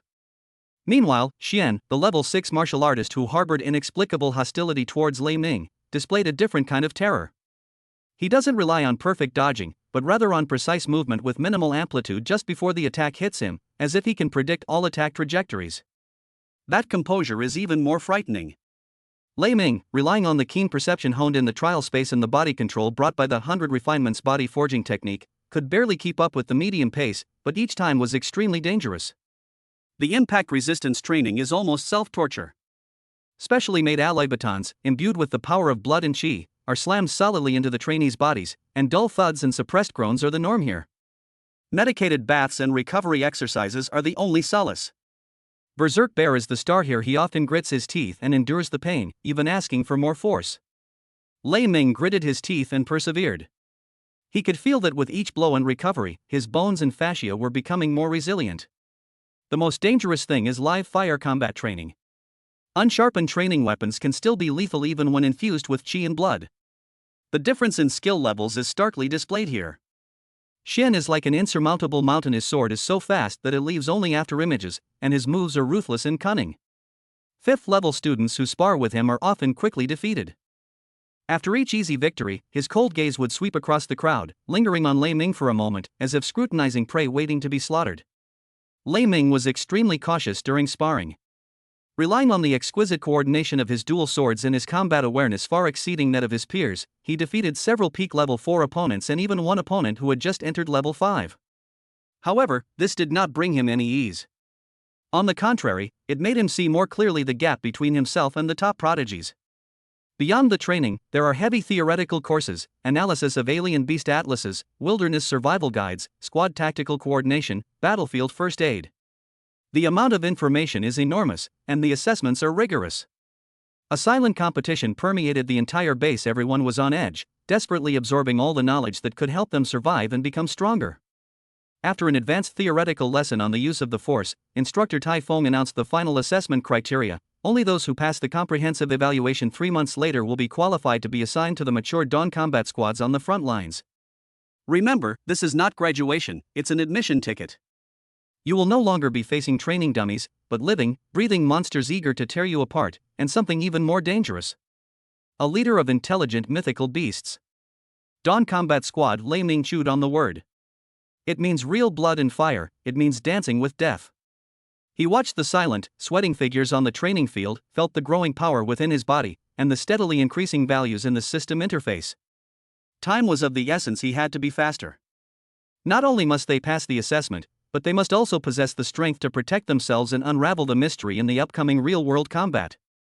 Xian's hostility hung like a sword over his head, and what awaited him ahead was an even more turbulent undercurrent. In the first 2 weeks after entering the Dawn training camp, Lei Ming made a decision that puzzled the other trainees. He temporarily stopped taking any chi and blood tonics. After each day's intense training, while other trainees used potions to accelerate their recovery and improvement, Lei Ming chose to go to a corner of the training ground alone and practice the most basic 100 refinements body forging technique over and over again. He knew that his rapid ascent from level 2 to level 4 was too fast, like a building being hastily erected before its foundation was even solidified. Although the surface blood and chi values are impressive, there is a sense of instability inside. The circulation of blood and chi lacks the smoothness of being controlled and has become somewhat sluggish and difficult to manage. For the past 2 weeks, he deliberately slowed down his pace of breaking through to a higher realm, focusing all his energy on refining his existing power. In the training of striking with heavy weights, he no longer pursued carrying heavier loads, but carefully felt how his blood and chi protected his body and how they flowed and dissolved between his muscles and bones when each bit of force landed on him. Each breath is coordinated with the fluctuations of chi and blood, striving to perfectly control every bit of energy. In his physical training, he no longer pursues faster absolute speed, but focuses on maintaining a steady flow of chi and blood while moving at high speed, so that physical movements and internal energy can achieve perfect harmony. Chapter 28. Breakthrough to Level 9 Martial Artist. At night, while the other students were fast asleep, he would enter the third level of the Qiankuan Tower and, under a time flow speed 100 times faster, repeatedly introspect himself, guiding his qi and blood to flow slowly through his meridians like mercury, removing impurities and consolidating every acupoint. This almost self-torturing, rigorous refinement yields remarkable results. Half a month later, Lei Ming could clearly feel that the blood and qi in his body, which had been somewhat weak and restless, had become solid and heavy, flowing like the Yangtze River in an orderly manner. A solid sense of power permeated his limbs and bones, and his control over qi and blood reached an unprecedented level of precision. Although he hadn't deliberately increased it, through this gradual process, his qi and blood value steadily grew to around 430 points, and this power was incredibly solid, as stable as a rock. Only then did Lei Ming feel that the time was right. He took out the super-grade qi and blood potion that had been enhanced by the system and swallowed it without hesitation. The medicine entered my stomach and transformed into a gentle yet powerful torrent of energy, but this time, there was no more bloating or pain. The meridians, already tempered to be incredibly resilient, easily accommodated this energy. The solid foundation acted like the most efficient converter, rapidly absorbing and integrating the medicinal power. He could feel his qi and blood steadily increasing, from 435, 440, 450. Until he broke through to the mid-stage of level 4. The whole process was natural and effortless. After the breakthrough, the sense of power increased exponentially, but the control over the body remained precise and meticulous. In the days that followed, he resumed the cycle of taking strengthening drugs, improving blood and qi, consolidating digestion through extreme training, learning theoretical knowledge. But now, he walks with exceptionally steady steps. Because he knew that in this dawn base, where geniuses gathered, only by taking each step firmly could he go far enough on this thorny path to becoming a strongman. Time flies, and 3 months have passed in the blink of an eye. When the final whistle blew to end the last training session, the demeanor of these young people on the training field had undergone a dramatic transformation. The sharpness of the past, whether flamboyant or restrained, has mostly been replaced by a calm and refined quality. The intensity and density of these 3 months of rigorous training are comparable to 3 years of hard work at an ordinary martial arts academy. Among them, the most eye-catching is undoubtedly Lei Ming. When the graduation assessment instrument displayed the astonishing qi and blood values, the entire training ground fell into an eerie silence. Peak of level 9 martial artist. He was only one step away from the warrior realm, which symbolized the first leap in the level of life. This result not only left the trainees speechless, but even the usually stern and unyielding instructor Tai Feng's eyes twitched almost imperceptibly. It's worth noting that 3 months ago, when Lei Ming first joined the camp, he was only a level 4 martial artist. This rate of improvement has already exceeded the scope of genius or even monster, and is almost legendary. At this moment, no one looked at Lei Ming with a critical or comparative gaze anymore. Those once dissenting or scrutinizing glances have long been replaced by a look that is a mixture of awe, disbelief, and even a touch of helplessness. Even Xian, the 6th-level martial artist who was always aloof and harbored inexplicable hostility towards Lei Ming, was now just standing far away with his lips tightly pressed together, his eyes filled with complex and unfathomable emotions. Faced with an absolute gap in strength, any emotion seems pale. As instructor Tai Feng looked at Lei Ming, a barely perceptible hint of admiration flashed deep within his usually cold eyes. He has led many dawn preparatory camps and seen too many amazing talents, but a peerless prodigy like Lei Ming, whose talent, temperament, resilience and luck are all top-notch, is extremely rare. However, all the amazement and attention were quickly replaced by a more somber and desolate atmosphere. The notice regarding the graduation assessment has been issued. The assessment location was set at the edge of the 4th line of defense for humanity, in a buffer zone bordering the alien beast control area, known as the Flesh and Blood Millstone. The area is teeming with strange beasts and fraught with danger. Even the military cannot fully control it, and there is always the possibility of encountering hordes of mid to high-level strange beasts, or even intelligent beast leaders. The assessment method is brutal and direct. All trainees will be scattered and assigned to different frontline dawn combat squads in single or double formations. These squads constantly teeter on the edge of life and death. They don't care for new recruits like nannies. Instead, they assign extremely dangerous combat missions based on the situation. Coming back alive and completing the mission is the only passing standard. The atmosphere in the base's meeting room was heavy on the eve of departure. Each student had a file with a standardized format placed in front of them. That wasn't a family letter, it was more like a cold will. It explicitly requires filling in information such as emergency contact person and estate distribution. The scratching sound of the pen tip gliding across the paper was particularly jarring in the silence. No one spoke. The air was thick with awe for the unknown battlefield and a faint, almost imperceptible, sense of impending bloodshed. Lei Ming took a deep breath, calmly picked up the pen, and began to fill in the form. He knew that the real test was about to begin. The training at the base is just to warm up. The battlefield ahead is where the true meaning of the name Dawn lies. The massive military transport plane, escorted by 2 of the latest Hayabusa fighter jets, resembled 3 giant steel birds as it struggled through the thick radiation clouds. The aircraft was violently shaken from time to time, and occasionally the silhouettes of flying monsters fighting with the escort fighters could be seen in the distance outside the window. After several hours of intense flight, a majestic black outline finally appeared on the horizon, like an ancient mountain range stretching across the desolate land. As the distance closed, the details of its outline gradually became clear, transforming into a colossal steel city that sent shivers down one's spine, the City of Ruin. This border fortress, named after Ling Poji, the first Grand Marshal of the Federation and a human hero, was one of the 10 ironclad defenses against the invasion of alien beasts in the first generation, and a monument forged with the blood and flesh of countless warriors. The city wall reached an astonishing height of 120 meters, and was cast entirely from a dark-colored special alloy, gleaming with a cold, hard metallic luster under the dim light. It is said that the first priority of each new city lord is to continue to raise and reinforce this lifeline, so that the cross-section of the city wall has a slightly rough, layered feel, as if it were cast from alloys of different eras, like the rings of time. The megacity covers an area of over 50,000 square kilometers, a size comparable to the combined size of 3 super-large cities in the old era. Standing at its feet, humanity will deeply realize its own insignificance. The city wall is covered with huge and grotesque patches.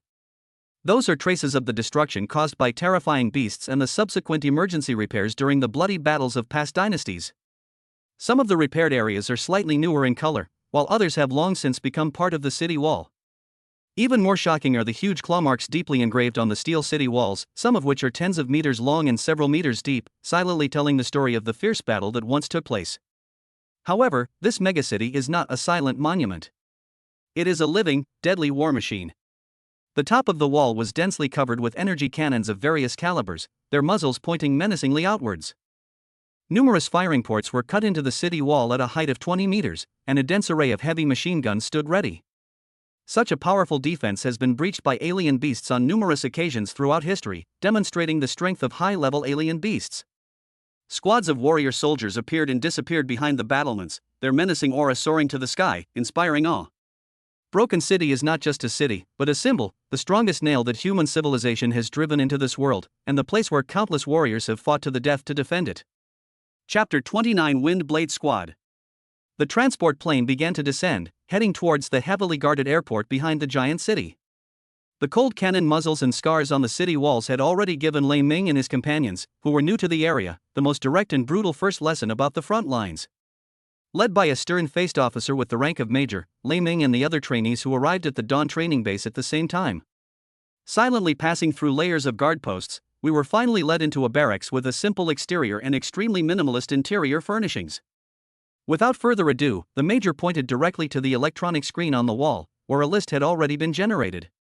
Based on a comprehensive assessment of your capabilities and the requirements of the operational sequence, you are now being assigned to various frontline special operations teams. The major's voice was devoid of any emotion as he began to read out each name and corresponding team number. Each student whose name was called looked solemn and focused. When the message was read, Lei Ming, assigned to the Sharp Blade Squad, Captain Li Chang, Lei Ming noticed several pairs of eyes instantly focusing on him. Those gazes contained surprise, scrutiny, and even a hint of barely perceptible envy or apprehension. The Sharp Blade Squad? Lei Ming murmured to himself. He recalled that the name was mentioned in the limited information issued by the base. It was an elite squad known for its extremely high mission completion rate and tough style. Captain Li Chang is a peak level 9 warrior, just one step away from the martial master realm. Being assigned to such a team is both an affirmation and a sign of greater pressure and expectations. Remember your squad number and your captain's name. Half an hour later, the squad leaders will come to collect their men. Dismissed. The major finished speaking and turned to leave decisively. The atmosphere inside the barracks was somewhat somber. No one spoke, each digesting the decisive outcome of the assignment. Lei Ming walked to a seat by the window and sat down, his heart not at peace. He knew that from this moment on, he would no longer be an independent individual, but a part of the Sharp Blade. Future training and combat will be closely linked to this squad. Half an hour later, steady and powerful footsteps could be heard outside the barracks. The door was pushed open, and a tall, imposing figure appeared in the doorway. The newcomer had a resolute face, with a scar running diagonally from his left eyebrow to his cheek, and his gaze swept across the room like that of a hawk. With the sharpness and imposing presence characteristic of a seasoned veteran, his gaze finally settled on Lei Ming. "I am Li Chang, the captain of the Sharp Blade Squad." His voice was deep, yet carried an undeniable penetrating power. "Lei Ming, take your things and come with me." Lei Ming immediately stood up, picked up his simple luggage, and said, "Yes, Captain." Without exchanging any pleasantries, Li Chang turned and left, with Lei Ming following closely behind. Stepping out of the barracks, the evening breeze carried the base's distinctive metallic and oily smells. Li Chang walked quickly, saying succinctly as he went, "Sharp Blade Squad doesn't support idlers, much less useless people. If you want recognition, prove it with your abilities and actions. Tonight, familiarize yourself with the base. We'll assemble at the training ground at 5 a.m. tomorrow. Don't be late." "Understood, Captain," Lei Ming replied briefly, his gaze firm. Looking at Li Chang's tall and reliable back in front of him, the flame of strength in his heart burned even more fiercely. He knew that under the leadership of this formidable captain, he was about to undergo a true test of iron and blood in this elite squad. In his dormitory, he silently recalled the information he had received about the Blade Squad. The Blade Squad leader, Li Chang, was a peak level 9 warrior, only a hair's breadth away from the martial master realm. He is the absolute core of the team, always wielding a heavy longsword. Vice Captain Lin Jian, a level 8 warrior, possesses a more capable demeanor. He wields a longsword and moves with agility, making him Li Chang's most reliable deputy. Team member Yu Tai, a level 7 warrior, is the team's sturdy shield. He is burly, taciturn, and almost never leaves behind his huge alloy shield. The only female member, Zhang Lu, is a level 6 warrior and a superb archer. Her longbow is inlaid with a beast core, which can condense energy into arrows that can hit the bullseye from 100 paces away. Zhang Lin, a scout, is also a level 6 warrior. He is slender, moves silently, and is skilled in disguise and infiltration. He is also a deadly assassin in critical moments. The squad had a vacancy because a difficult clearing mission last month resulted in the death of one member. When the team members saw Lei Ming arrive and sensed that he was only at the 9th level of martial arts, the atmosphere became somewhat awkward. Apart from team leader Li Chang, who remained expressionless, the others all showed a hint of disappointment or even resistance on their faces. On this perilous front line, a burden could put the entire team in danger. "We have received the military's orders and the additional resources allocated." Li Chang's voice broke the silence, calm yet carrying an undeniable authority. "From today onwards, Lei Ming is a member of Sharp Edge. Remember, on the battlefield, we are one." His words silenced the team members' objections, but the scrutiny and doubt did not completely dissipate. Trust must be earned through actions and strength. Their first mission was to venture deep into the dangerous jungle outside the city to investigate a camp that appeared to be established by high-level alien beasts. Intelligence indicates signs of organized beast activity in the area, suggesting the possible existence of an intelligent leader capable of commanding the tribe, posing a far greater threat than lone, scattered beasts. Before setting off, Lei Ming carefully checked his equipment. The mysterious serpent soft scale armor worn close to the body has a dark luster and has become like a second skin after several months of wear. At his waist, the meteorite blade and the tempered edge blade, one long and one short, lay silently, yet contained a sharp edge. These 3 months of extreme training have transformed him completely. The iron body skill technique given to him by Su Wan, after being enhanced by the system, was cultivated to the highest level. His skin, muscles, and bones were stronger than refined steel, making him difficult to injure with ordinary swords and knives. Attacks from martial artists below the 4th level could hardly break through his defenses. The wind-breaking blade technique, enhanced to the highest grade of yellow, has reached the mastery level, allowing the blade to strike like the wind and possess the power to kill a level 3 warrior.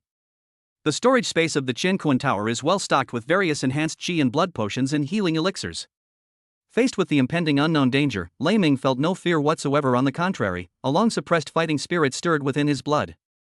He needs this real-world experience to test his growth and prove his worth to his new teammates. "Sharp Blade Squad, move out." With Li Chang's command, 6 figures, like sharp arrows, silently disappeared into the dark and treacherous jungle outside the city walls. Leaving the steel walls of Broken City, the 6-person team quickly disappeared into the boundless primeval jungle outside the city. Chapter 30: Encounter with a Tier 3 Beast. The vegetation here is so dense it's suffocating, with towering ancient trees blocking out the sun, and the air is filled with rotting leaves and a dangerous atmosphere. During their journey, they encountered strange beasts far more frequently than Lei Ming had imagined. However, the efficiency and teamwork displayed by the Sharp Blade squad truly showed him the terror of elite teams. Once, 3 level 6 shadow claw leopards, resembling cheetahs with claws and teeth gleaming with a cold light, silently pounced out of the bushes. Almost at the same time the beast appeared, Captain Li Chang shouted, "Triangle formation," and his figure rushed towards one of them like a gust of wind. Vice Captain Lin Jian drew his long sword in an arc, precisely intercepting the left side. The shield warrior Yutai stood like a mountain on the right, his giant shield slamming into the ground, the shockwave blocking the third Shadowclaw leopard's attack path. The archer Zhang Lu's arrow grazed almost the edge of Yutai's shield and accurately pierced the monster's eye socket. Meanwhile, Scout Zhang Lin had appeared on the flank of the battlefield at some unknown time. With a flash of cold light from his dagger, he eliminated the last remaining threat.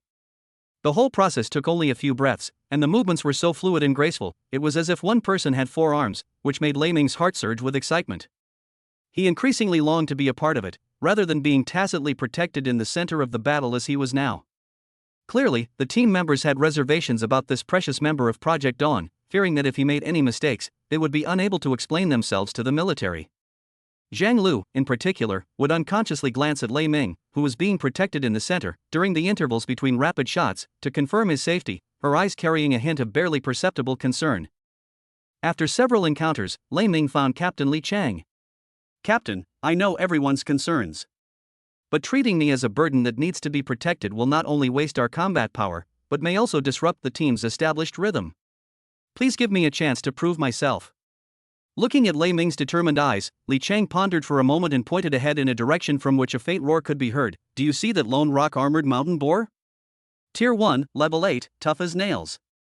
Solve it alone, your way. Let me see your worth." Lei Ming nodded, took a deep breath, and darted out like a cheetah. Instead of confronting him head-on, he used the trees as cover and constantly changed positions. As the rock-armored boar charged in furiously, he precisely dodged to the side, his meteorite sword whistling through the air as it swept precisely from bottom to top across the boar's relatively vulnerable belly and armpits. Swoosh! The blade sliced through the tough rock armor, leaving a deep gash that exposed bone, and blood gushed out. The wild boar went berserk in pain, but Lei Ming was agile and always managed to avoid the collision at the last second. He used his long knife to stab or slash, targeting vulnerable spots such as joints and eyes. In just a moment, the rock-armored boar, known for its defense, collapsed to the ground, lifeless. Zhang Lin seemed thoughtful. Skilled and composed under pressure, not bad. Li Chang finally spoke. "All right, you can participate in perimeter defense and finishing blows, but you must follow orders and not act on your own. The real test is coming soon." In a clearing in the forest, they encountered a Tier 3 level 8 poisonous earth dragon. This enormous creature resembled a giant lizard, its body covered in viscous venom. With a sweep of its long tail, it snapped trees as thick as a person's embrace. The battle erupted instantly. The poisonous earth dragon's massive body charged forward like an out-of-control chariot, bringing with it a foul stench. Its thick, long tail swept across, whipping up a shower of broken branches and rubble. Yutai, who was at the forefront, roared and slammed his giant shield heavily on the ground. The shield shone with an earthy yellow light and managed to withstand the impact. However, he was also pushed backward by the force and slid several meters, plowing 2 deep trenches into the ground. Weak points are under its neck and abdomen. Zhang Lu, distract its eyes. Zhang Lin, find an opportunity. Li Chang's commands were concise and powerful.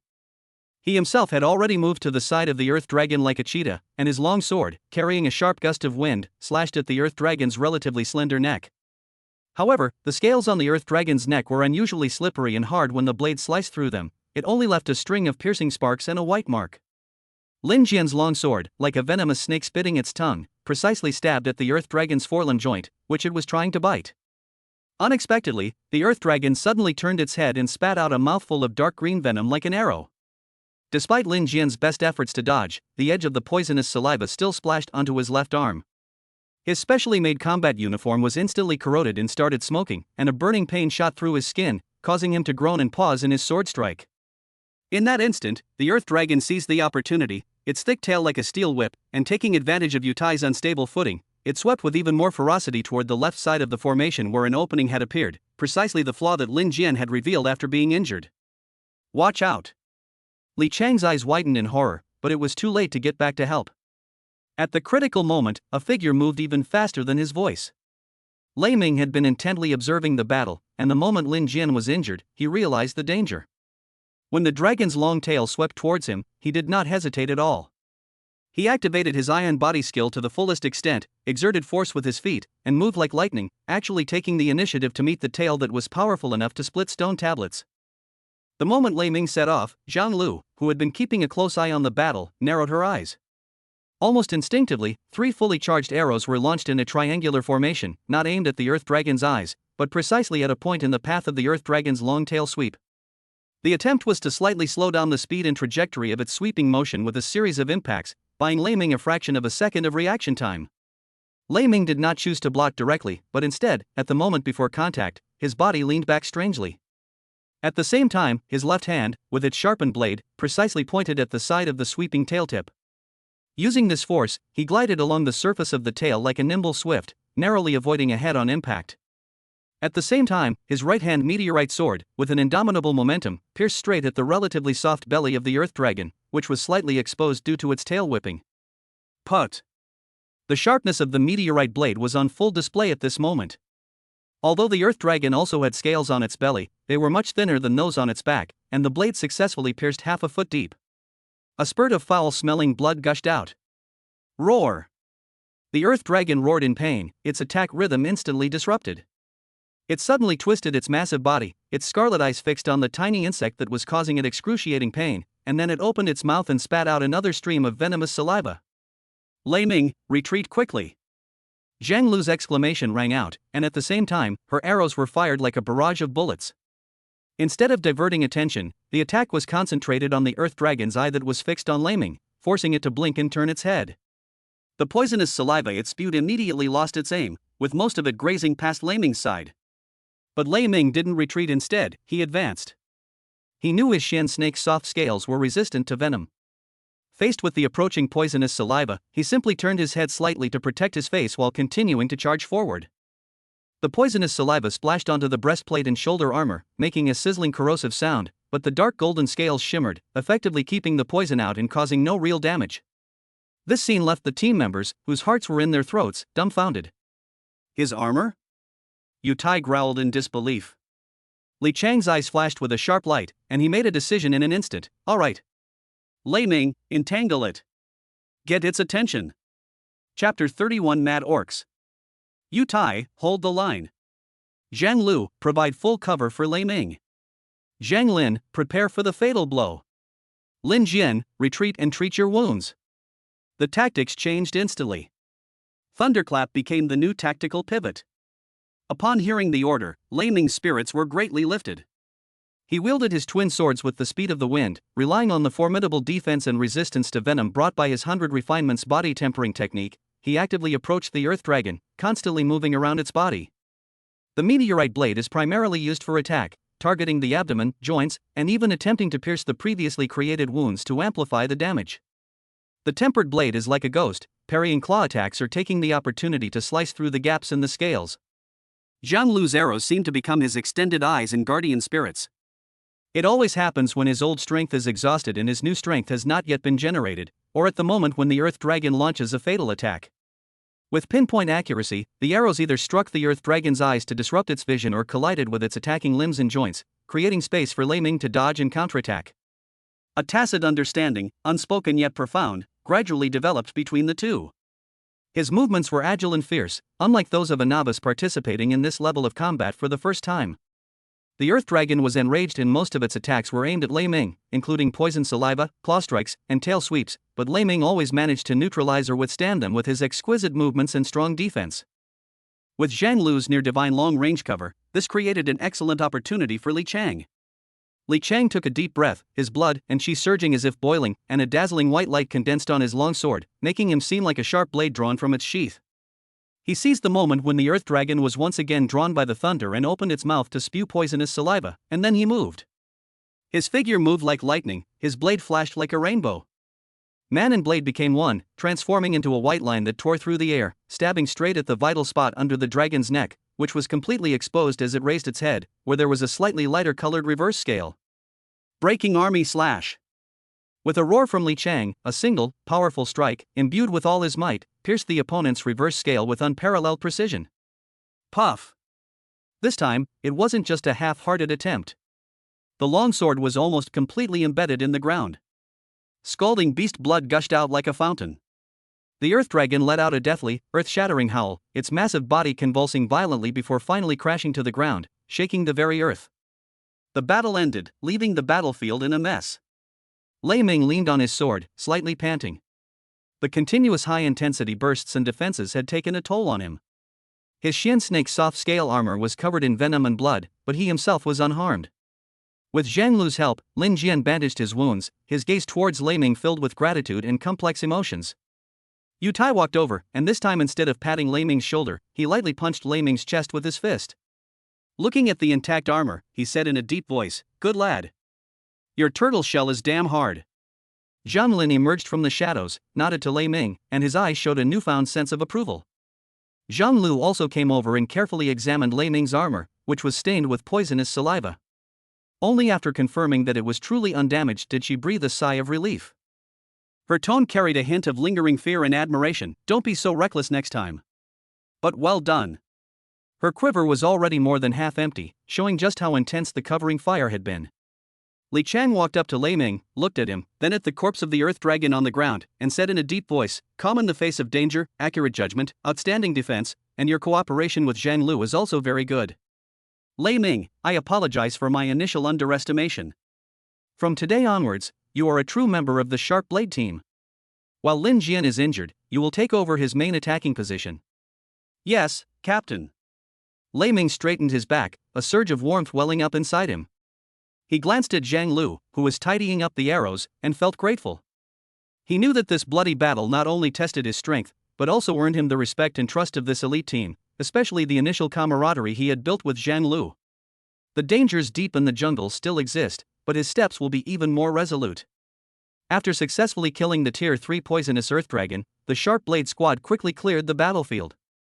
Yu Tai was in charge of guarding the perimeter, Zhang Lu provided more thorough wound cleaning and bandaging for Lin Jian, while Zhang Lin disappeared like a ghost into the surrounding woods to scout out other threats that might be drawn by the battle. Lei Ming and Li Chang joined forces to extract the most valuable materials from the Earth Dragon as quickly as possible. The energy-rich third-tier beast core, along with relatively intact venom glands and some tough leather. The entire process was silent and efficient. Years of tacit understanding among the team members meant they didn't need to say much. Despite having just gone through a fierce battle, everyone's eyes were sharper than ever. Especially when looking at Lei Ming, the initial aloofness and disdain had vanished, replaced by preliminary recognition and a hint of barely perceptible respect. Even the most taciturn Yu Tai, when Lei Ming handed him the heavy dragon tooth, said in a muffled voice, "Be careful, it's corrosive," which was his way of expressing friendliness. However, this treacherous jungle never gives anyone a chance to catch their breath. In less than a quarter of an hour, Zhang Lin's figure silently slid down from the dense canopy of trees like a ghost, his face more solemn than ever before, even with a hint of disbelief and horror. "Captain, a major discovery has been made 1 kilometer ahead in the canyon area." Zhang Lin's voice was extremely low, but his speech was fast and clear. "It's a camp. It's planned, not a natural nest. There are simple wooden structures, and more importantly, there are patrols, and they patrol in formation." "Patrolling in formation?" Li Chang's brows furrowed instantly. This signified order, and order is often linked to intelligence, a characteristic far beyond that of ordinary beast lairs. "Have you identified what kind of beast it is?" "It's the Gale wolf pack, but..." Zhang Lin took a deep breath, seemingly trying to calm the shock in his heart. "But in the patrol, there are individuals that walk upright. They look more like werewolves." This news confirmed their previous intelligence and raised high alert among the rest of the team. A bipedal swift wolf? This completely overturned Lei Ming's understanding of strange beasts. "It seems we've found the stronghold suspected by our superiors of harboring the leader of intelligent beasts." A cold glint flashed in Li Chang's eyes. "We must conduct close reconnaissance to obtain more detailed intelligence." Alert level raised to highest. Absolute silence maintained. "Move out." The team immediately changed their mode of movement, like cheetahs blending into the shadows. Guided by Zhang Lin, they stealthily made their way towards the canyon, using the terrain and vegetation for cover. It took them nearly half an hour to cover a kilometer, and they were very careful with every step. Finally, they hit on a high cliff overlooking the entire canyon, concealing themselves with the help of rocks and dense bushes. When Lei Ming looked down through the gaps in the weeds, the sight before him made him gasp, and his blood almost froze. Chapter 32 Breakthrough. The canyon was wide, completely different from the chaotic and filthy beast den he had imagined. Surprisingly, there are more than a dozen houses simply built from large logs scattered at the bottom of the valley. Although they are crude, they clearly have a plan and structure. In front of the largest wooden house, there were even 2 wooden stakes carved with ferocious wolf head totems. What's even more chilling is that several guards were standing prominently at the camp entrance and along the main passageway. They are indeed Gale wolves, but they walk upright in a manner similar to humans. They are nearly 2 meters tall, with a wolf's head and a human body. Their bodies are covered with bluish-gray fur, their forelimbs are long and flexible, and their claws gleam coldly. They wear animal skin around their waists and hold polished bone spears or stone axes. Their eyes are filled with a cold vigilance and a sense of order. Several patrol teams moved regularly through the camp, each team consisting of 5 or 6 ordinary swift wolves, and each team was led by one of these werewolves. Their steps were synchronized, and their sharp eyes scanned their surroundings, bearing a striking resemblance to human soldiers on patrol. Is this still the Gale wolf? Lei Ming's heart was filled with shock.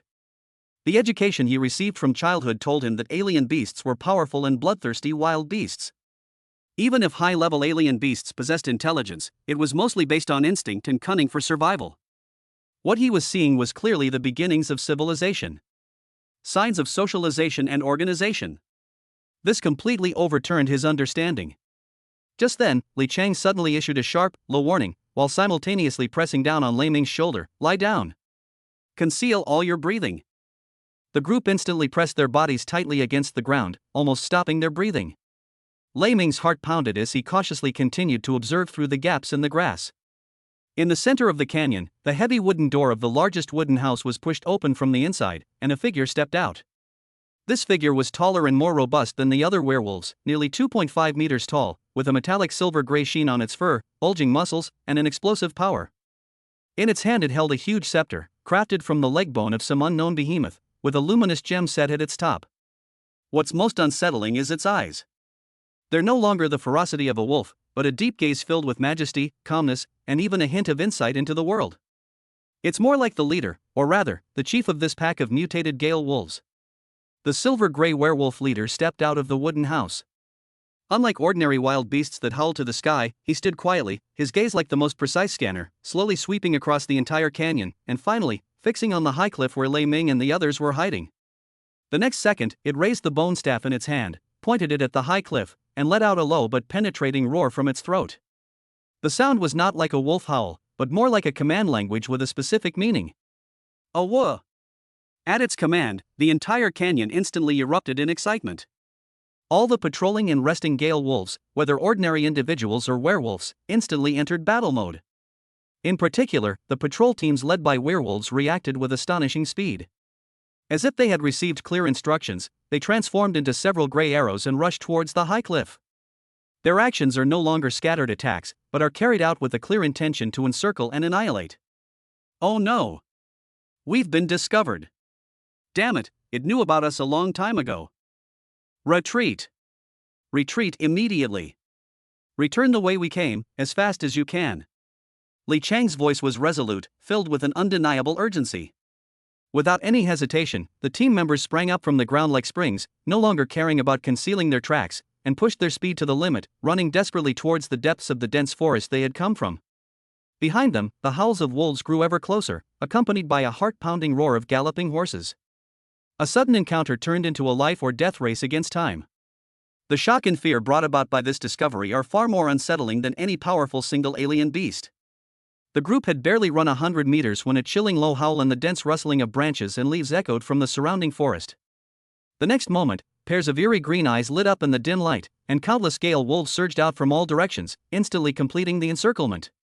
What's even more chilling is that at a crucial juncture in the wolf pack, several upright werewolves, wielding bone spears and with cold, menacing eyes, stood guard. Like calm commanders, they used low growls to adjust the wolf pack's encirclement. In the distance, the tall, silver-gray Wolf King figure was tearing through the trees at a terrifying speed, rushing towards them.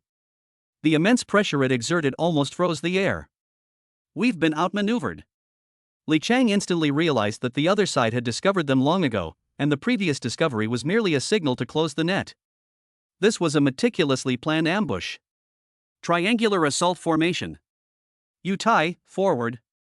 Zhang Lin on the left flank, I on the right. Zhang Lu in the center, providing support. Lei Ming, protect Yu Tai's flank and rear, then charge with me. Li Chang roared, his voice still clear amidst the wolf howls. The battle erupted in an instant. Roar! Yu Tai roared, his giant shield slamming forward and smashing the two gale wolves that were charging at him head-on away. But he swayed as a result. Leave the left flank to me. Zhang Lin's figure slashed into the left flank like a ghost, his dagger transforming into two streaks of deathly cold light, precisely piercing the throat of a gale wolf, while nimbly dodging the attack from the other wolf. He was incredibly fast, weaving through the wolf pack, targeting vital points, and protecting the flanks of the team. Li Chang, on the other hand, was like a god of war, wielding his long sword like a wheel, his blazing sword energy sweeping across the land. Each of his strikes was powerful and heavy. An ordinary gale wolf would be injured or killed upon contact. As the blade flashed, severed limbs flew everywhere, carving out a brief opening on the right side. Whoosh! Whoosh! Whoosh! Zhang Lu, positioned in the center of the formation, fired her arrows with unerring accuracy. Her arrows always managed to pinpoint the gaps in the wolf pack's attacks in the instant that the iron blocks, Li Chang slashed, and Zhang Lin dodged. Whether it's shooting through the eyes of a wolf attempting a sneak attack or breaking the legs of a wolf pouncing in mid-air, it provides crucial cover and support for its teammates. Lei Ming, meanwhile, stood guard behind Lin Jian's injured left flank, his twin swords forming an impenetrable net of blades. The meteorite blade primarily attacks by slashing and repelling the charging gale wolves. With a sharpened blade like a venomous snake, he precisely targeted and eliminated the vicious wolf that tried to attack Lin Jian's lower body from a blind spot. He kept a close eye on Lin Jian's left side, which was slowed down by his injury, and cooperated quickly and seamlessly with Yu Tai. The squad was like a red-hot dagger, struggling forward in a sea of wolves, each step treading on blood and wolf carcasses. However, the wolf pack was simply too numerous, and under the command of those few werewolves, they launched wave after wave of attacks, fearless and ruthless. Yu Tai's face grew paler and paler, and his blocking movements began to distort.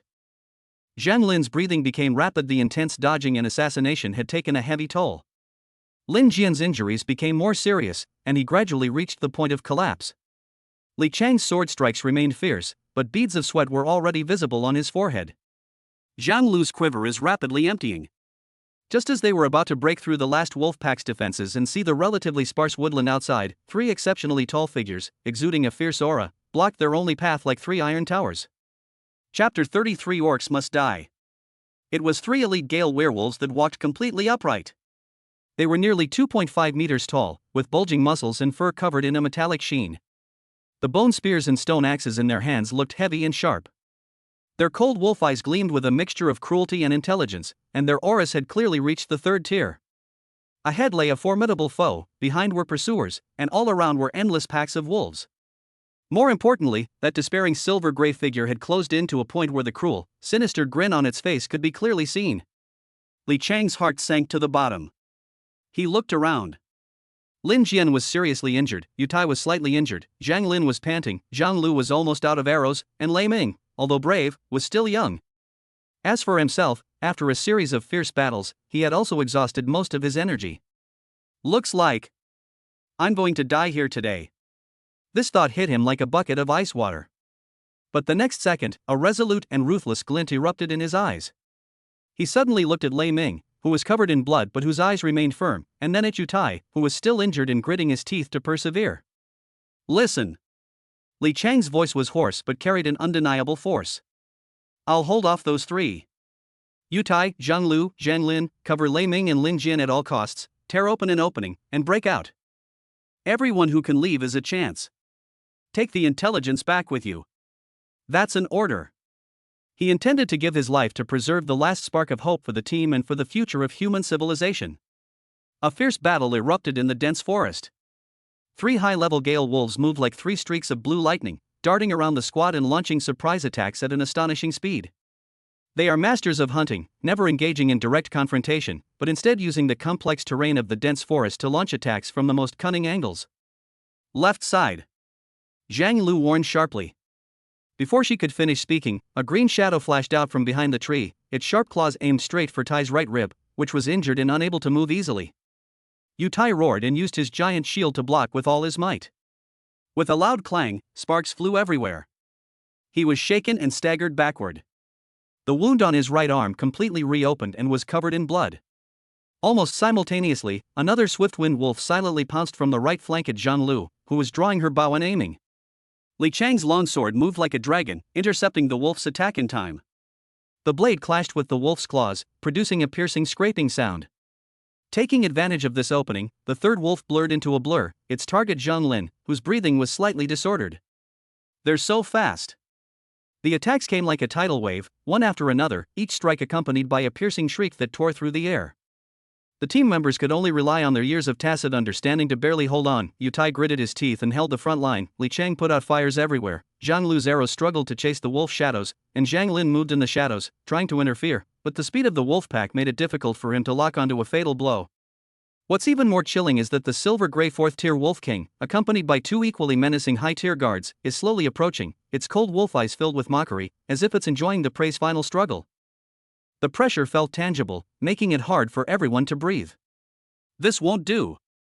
We'll be worn down. Li Chang parried a sneak attack, his breathing already heavy.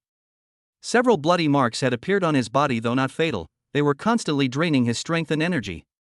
Just then, a resolute glint flashed in Lei Ming's eyes. He suddenly took a step back, breaking away from the battle, and let out a provocative roar at the wolf pack, while clashing his twin swords together heavily, producing a piercing metallic clang. Roar! This action instantly attracted the attention of the three Gale wolves. Two of them, in particular, immediately locked onto the seemingly disconnected prey with their scarlet wolf eyes.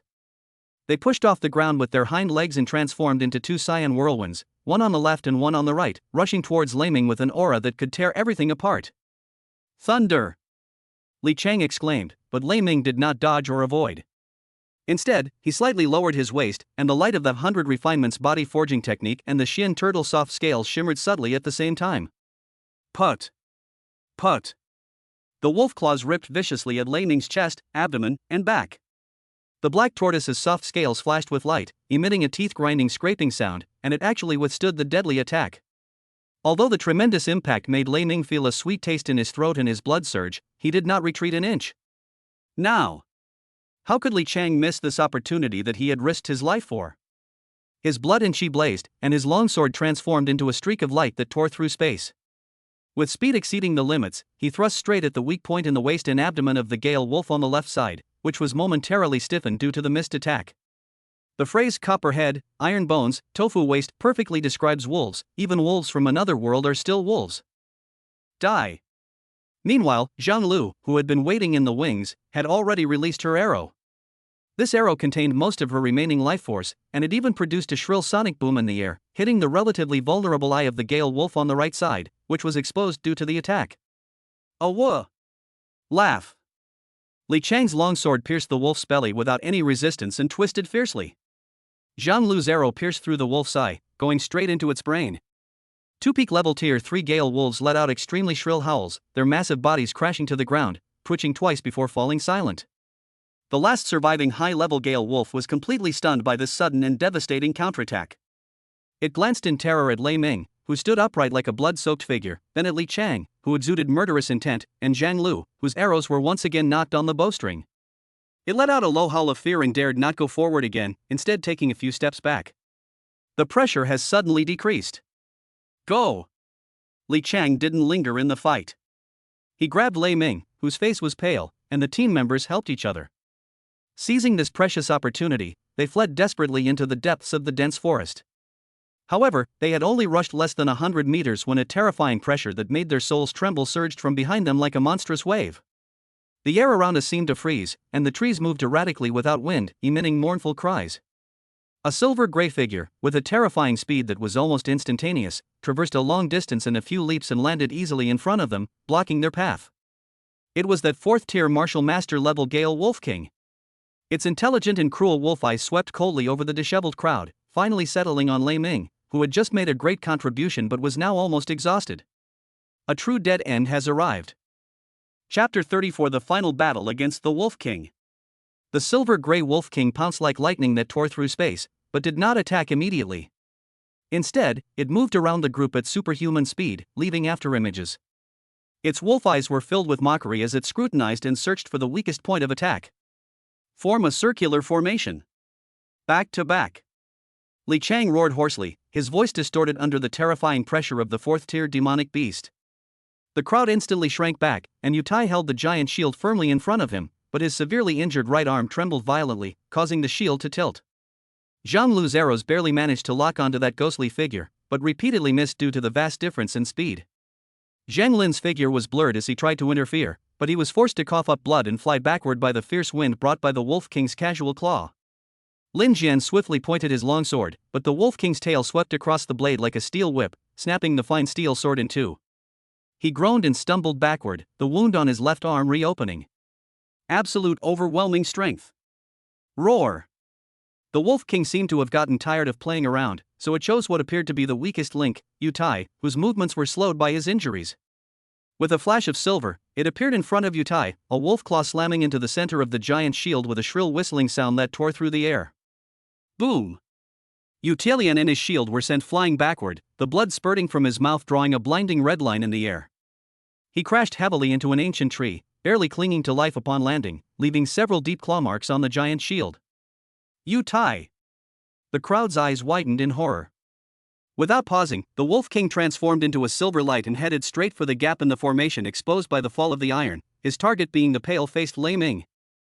It will start by tearing this team apart, beginning with the human who just caused its subordinates to suffer a loss. The shadow of death loomed over him. Lei Ming's muscles tensed, his twin swords held horizontally in front of him, ready to fight to the death. At this critical moment, a sudden change occurred. Yutai, who had been lying on the ground, suddenly had a desperate glint in his eyes, and a power surged from who knows where. He sprang up from the ground like a dying beast, using his last bit of strength to lunge forward.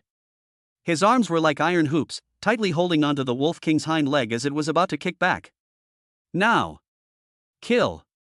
Yutai's roar was hoarse like a broken gong, yet it carried a heart-stirring determination. This sudden restraint caused the Wolf King, whose speed was unmatched, to freeze for a moment.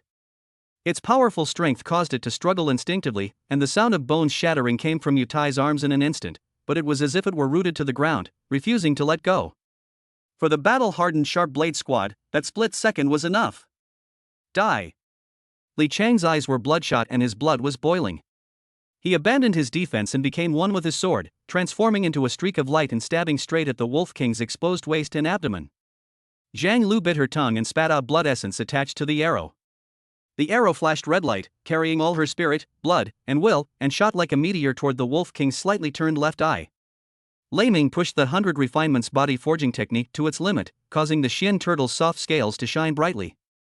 He then crashed into the Wolf King's arms, channeling all his power into the meteorite battle blade and thrusting it towards the Wolf King's jaw and throat. Put! Ouch! 3 desperate attacks landed almost simultaneously. Li Chang's longsword successfully pierced through the Wolf King's tough fur, cutting a deep, bone-revealing wound in its waist and abdomen, from which scalding beast blood gushed forth like a spring. Although the Wolf King dodged Zhang Lu's arrow by turning its head in the nick of time, the arrow still pierced its cheek and even went through its cheekbone. Lei Ming's battle blade pierced the Wolf King's relatively vulnerable jaw with precision. Although it did not penetrate deep into the brain, the intense pain caused the Wolf King to let out the most shrill and frantic scream since the start of the war. Boom! The Wolf King went completely berserk, its terrifying blood energy erupting like an explosion. It sent Yutai, who was clinging to its hind legs, flying like a broken sack. He crashed through several small trees before landing, his fate unknown. Li Chang, Lei Ming, and Zhang Lu were also thrown away by the violent shockwave, all of them injured, their blood churning, and their weapons almost slipping from their hands. The Wolf King staggered backward, blood gushing from a huge wound on his waist and abdomen, arrows stuck in his face, and blood flowing from his jaw. With its one intact wolf eye, it swept its gaze, a mixture of shock and anger, over the wounded, listless humans, whose eyes still held the ferocity of wolves. It couldn't tell whether these humans had any other tricks up their sleeves, or whether they could launch such a desperate attack. Its severe injuries and intense pain instilled in it a strong sense of crisis. If it continues to fight, even if it manages to kill all these people, it may be severely injured or even perish here, which is not worth it. Woo! It let out a long howl filled with resentment and bitterness, and stared deeply at Lei Ming, as if it wanted to etch the human who had hurt it into the depths of its soul. Then, it suddenly turned around, transformed into a streak of silver light, and disappeared into the depths of the dense forest in a few leaps. As the Wolf King retreated, the restless pack of swift wolves also receded like the tide, and soon, only the strong smell of blood and deathly silence remained in the forest. Survived a disaster. Li Chang leaned on the ground with his knife, panting heavily, looking at Yu Tai, who was unconscious, with twisted arms and weak breath. Looking at Zhang Lin, whose chest was sunken and who had fallen into a coma, and at his teammates who could only stand up by helping each other, all of them injured and almost exhausted, there was no joy on his face, only heaviness. He knew that the Wolf King was only retreating temporarily. If another group of ordinary Gale wolves were to arrive at this moment, their already battered team would likely be completely wiped out. Get a quick bandage and leave immediately. Li Chang's voice was hoarse and tired, but it carried an undeniable determination. We must find a relatively safe place to rest as soon as possible, otherwise, the crisis is far from over. The wind above the canyon carried a damp, cold mist, blowing against the wounded and staggering squad. Everyone was exhausted and drained, and they had to support each other to move forward. Lei Ming, who was the least injured, mustered his strength and walked on the outermost side of the group, holding the meteorite battle blade. His sharp eyes constantly scanned the seemingly calm cliffs and rocks around him. His ears twitched slightly, not missing a single unusual sound. Zhang Lu walked in the middle of the group, her face pale and her eyes somewhat unfocused due to blood loss and grief. She could only move by being half supported by Li Chang. Yu Tai was seriously injured and unconscious. He was placed on a makeshift stretcher and carried by Zhang Lin and Lin Jian, who gritted their teeth and made every step extremely difficult. A sense of despair and heaviness enveloped everyone. Just as they were about to cross this most dangerous cliffside path, something unexpected happened. Chapter 35: Falling into the Canyon. Without any warning, from the shadow of a huge rock above, a dark blue figure swooped down silently, as if blending into the wind. Its target was not Lei Ming, who was on guard, nor Li Chang, who was at the front of the team, but Zhang Lu, who was in a daze and had the weakest defense. This attack was extremely tricky in angle and so fast that it was just a blur. It was the high-ranking guard who left with the Wolf King. It had been lying in wait, calculating that the team's condition had plummeted and Zhang Lu had lost her composure, and it was determined to tear apart this team that had seriously injured the leader in this extremely dangerous place. Watch out! Thunder's warning erupted almost simultaneously with the attack. His soul senses screamed a warning at that moment, and his body's instincts were even faster than his thoughts. He saw the shadowy figure pierce Zhang Lu's back, saw Zhang Lu bewildered and unaware, and saw Li Chang and the others too busy carrying the stretcher to react. There's no time to think. Lei Ming stomped his right foot on the ground, his body flying out like a cannonball. At the last second, he slammed his shoulder into the dazed Zhang Lu. Put! The sound of claws digging into flesh was enough to make your teeth ache. Although Lei Ming pushed Zhang Lu away, the wolf's claws that had been plotting for so long still tore viciously across his back. The black tortoise's soft scales flashed brightly, emitting a piercing scraping sound, and several deep cuts were made, causing blood to gush out instantly. The immense impact caused both of them to lose their balance and fall toward the edge of the cliff. Roar! A cruel and triumphant glint flashed in the Wolf King's guard's eyes. He pressed his advantage and followed up with his other claw, wanting to slam Lei Ming off the cliff or tear him to pieces. Get out of my way! A madness flashed in Lei Ming's eyes, knowing that retreating would mean Zhang Lu's certain death. Without dodging or evading, he used the momentum of his stagger to lunge forward, his left hand using a sharpened blade to parry the wolf's claws, while his right hand, carrying the resolute determination to perish together with the meteorite battle blade, thrust straight into the wolf's belly. Swoosh! The blade pierced flesh. But the Wolf King's guard was extremely experienced in combat. In the critical moment, he suddenly twisted his body, avoiding a fatal blow, and the blade only cut a deep gash in its ribs. The immense force of this lunge and block, combined with the original imbalance, completely eliminated any possibility of Lei Ming remaining on the cliff. Ooh! The Wolf King's guard roared in pain, his massive body losing its balance due to Lei Ming's desperate collision.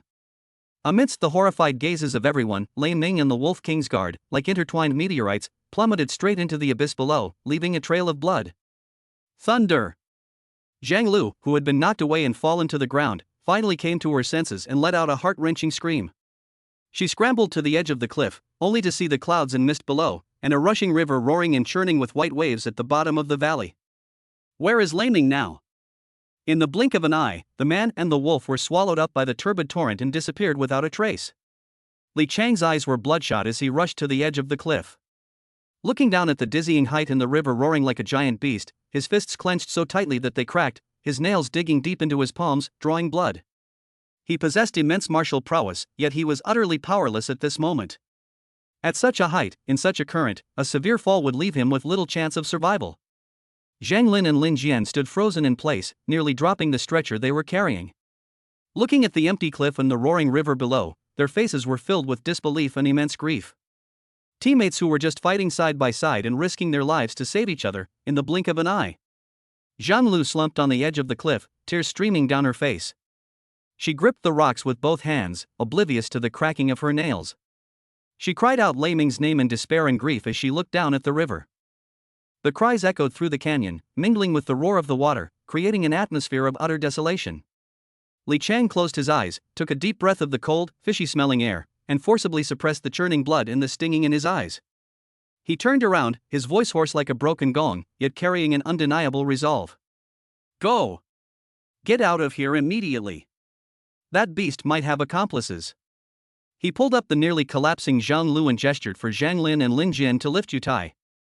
With red eyes and endless sorrow and helplessness, everyone continued their arduous journey toward the other side of the canyon, turning back every few steps. The wind in the canyon howled, as if bidding farewell to the young warrior who had fallen into the rapids. Meanwhile, on Lei Ming's side, the icy river water was like steel needles piercing his bones, and the impact instantly stripped him of his consciousness. He was swept along by the raging torrent like a withered tree, tumbling and crashing in the darkness, losing control of his body. Soon, a terrifying suction force pulled him into the vortex, and after a dizzying spin, he was plunged into endless darkness. When Lei Ming regained consciousness, he felt as if his whole body had been crushed by a boulder, every bone was groaning, and every breath was accompanied by tearing pain. He struggled to open his heavy eyelids and found himself lying on a cold, rough riverbed. Above was an endless, pitch-black dome, with only a few moss emitting a faint phosphorescence providing some dim light. A wide underground river flowed quietly in the distance, its sound echoing in the empty space, further emphasizing the deathly stillness of the place. He struggled to retrieve the enhanced healing potion from his storage space and tilted his head back to gulp it down. A gentle medicinal power slowly dissipated, nourishing the damaged meridians and muscles. The intense pain gradually subsided, replaced by extreme weakness and exhaustion. After regaining some strength, Lei Ming struggled to sit up and began to carefully examine the cage-like environment. The enormous underground space was surprisingly empty, as if the entire mountainside had been hollowed out. The underground river is wide and deep, and occasionally you can see huge, strangely shaped shadows slowly swimming underwater, their scales reflecting a ghostly light, which is unsettling. He forced himself to continue searching along the riverbank, hoping to find a way out.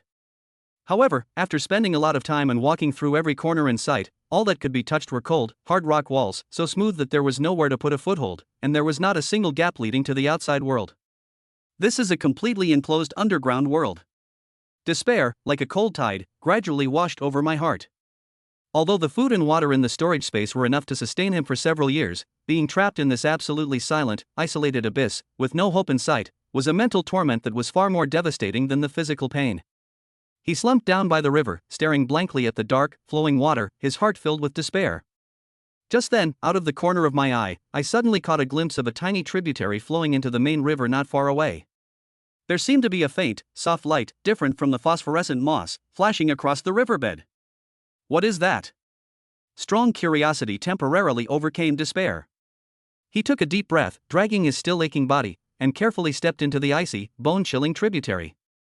The river wasn't deep, so he bent down and groped his way towards the light. Pushing aside the slippery weeds and pebbles at the bottom of the river, he was surprised to find that the light source was coming from a dark hole half hidden by a lot of debris. The hole was so well hidden that it would have been impossible to find it without that glimmer of light.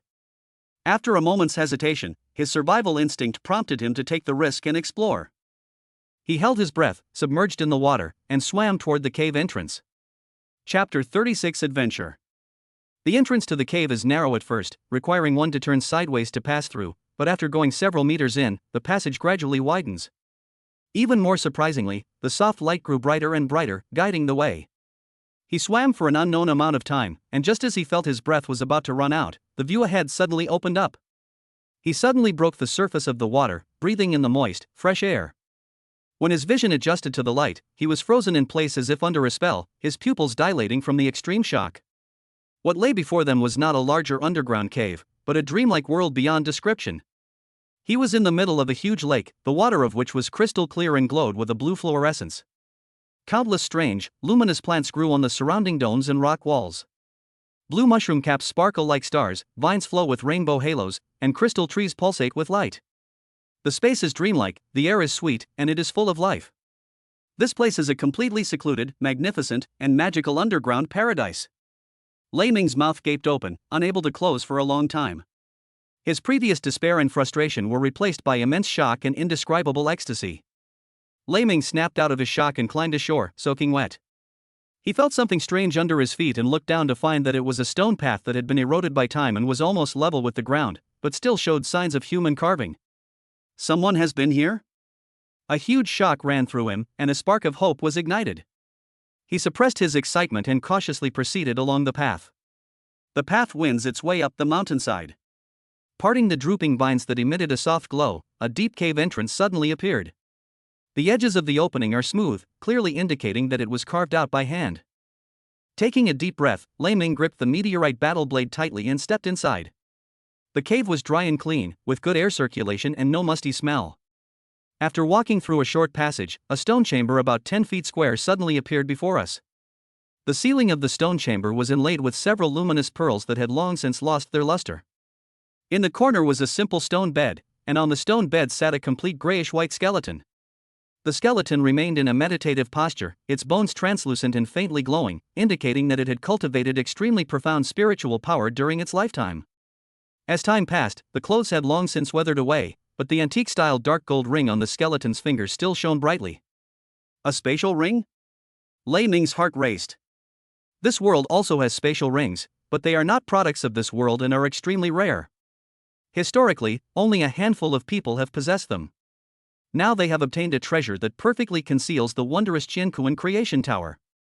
He bowed respectfully to the skeleton. Junior Lei Ming has mistakenly entered this place and disturbed your peaceful slumber. Please forgive me. After the ceremony, he carefully removed the ring. Upon probing with his spiritual power, he confirmed that it was indeed a spatial ring. The ring had no restrictions, and although the internal space was not large, the contents of the ring caused Lei Ming to catch his breath instantly. 2 scrolls, neither gold nor jade, and cool to the touch, lay quietly in the corner.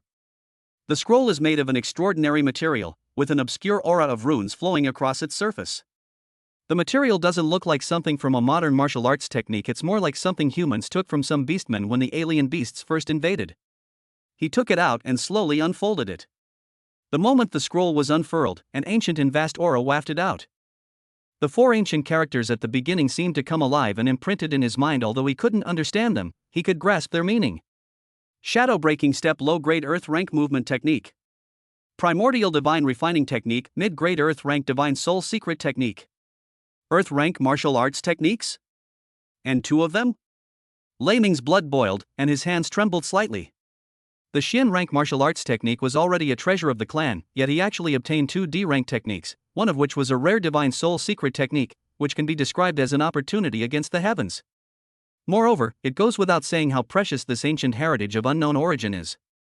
After his initial elation, he noticed several lines of hastily carved yet deeply etched characters on the rock face beside the stone bed, drawn with finger strength, filled with resentment and regret. I, Ling Xuanxin, have lived a life of unparalleled prowess, slaying countless alien beasts and killing countless members of the beast race.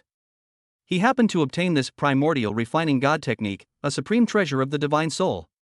However, possessing such a treasure was a crime, as he was besieged by treacherous people, severely injured, and forced to flee to this perilous place, where he eventually succumbed to exhaustion. Those who inherit my skills must proceed with utmost caution. Those without unwavering resolve and a powerful background should never easily reveal this art, lest they suffer a fatal fate. Beware. Be cautious. Between the lines, one can sense the tragic end of a powerful figure and a solemn warning. Lei Ming's initial elation gradually subsided, replaced by a heavy sense of responsibility and vigilance. Behind this opportunity lies immense risk.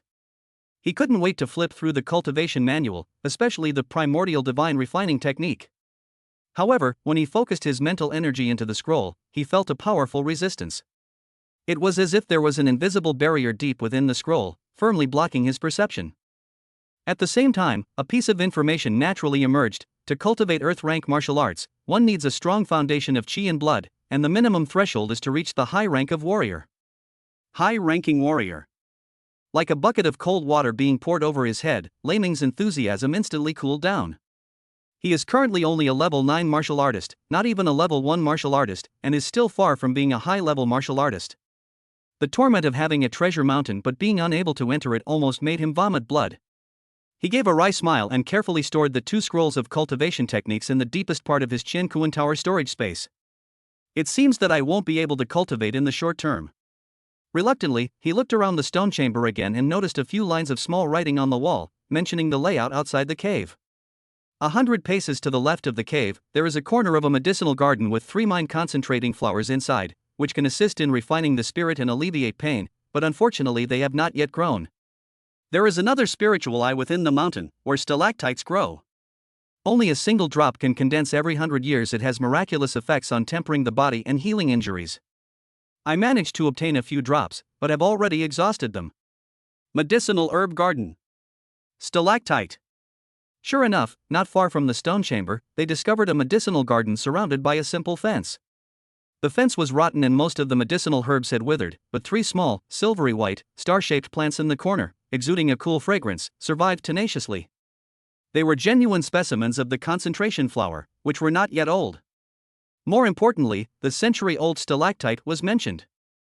This thing is of great use to him in improving his current strength. He searched carefully and finally found a small hole, just big enough for one person to pass through, under an inconspicuous crevice in the rocks behind the herb garden. After entering the cave and walking several dozen steps, you will see a stalactite cave with a diameter of only about 10 feet. At the top of a huge stalactite, a drop of milky white liquid, exuding a strong sense of vitality and life, is slowly condensing. In a small stone depression below, a thin layer of liquid has already accumulated, emitting an alluring luster. A century-old stalactite. It really exists. Lei Ming was overjoyed. Chapter 37 Ascending to the Heavens in One Step, Level 9 Warrior.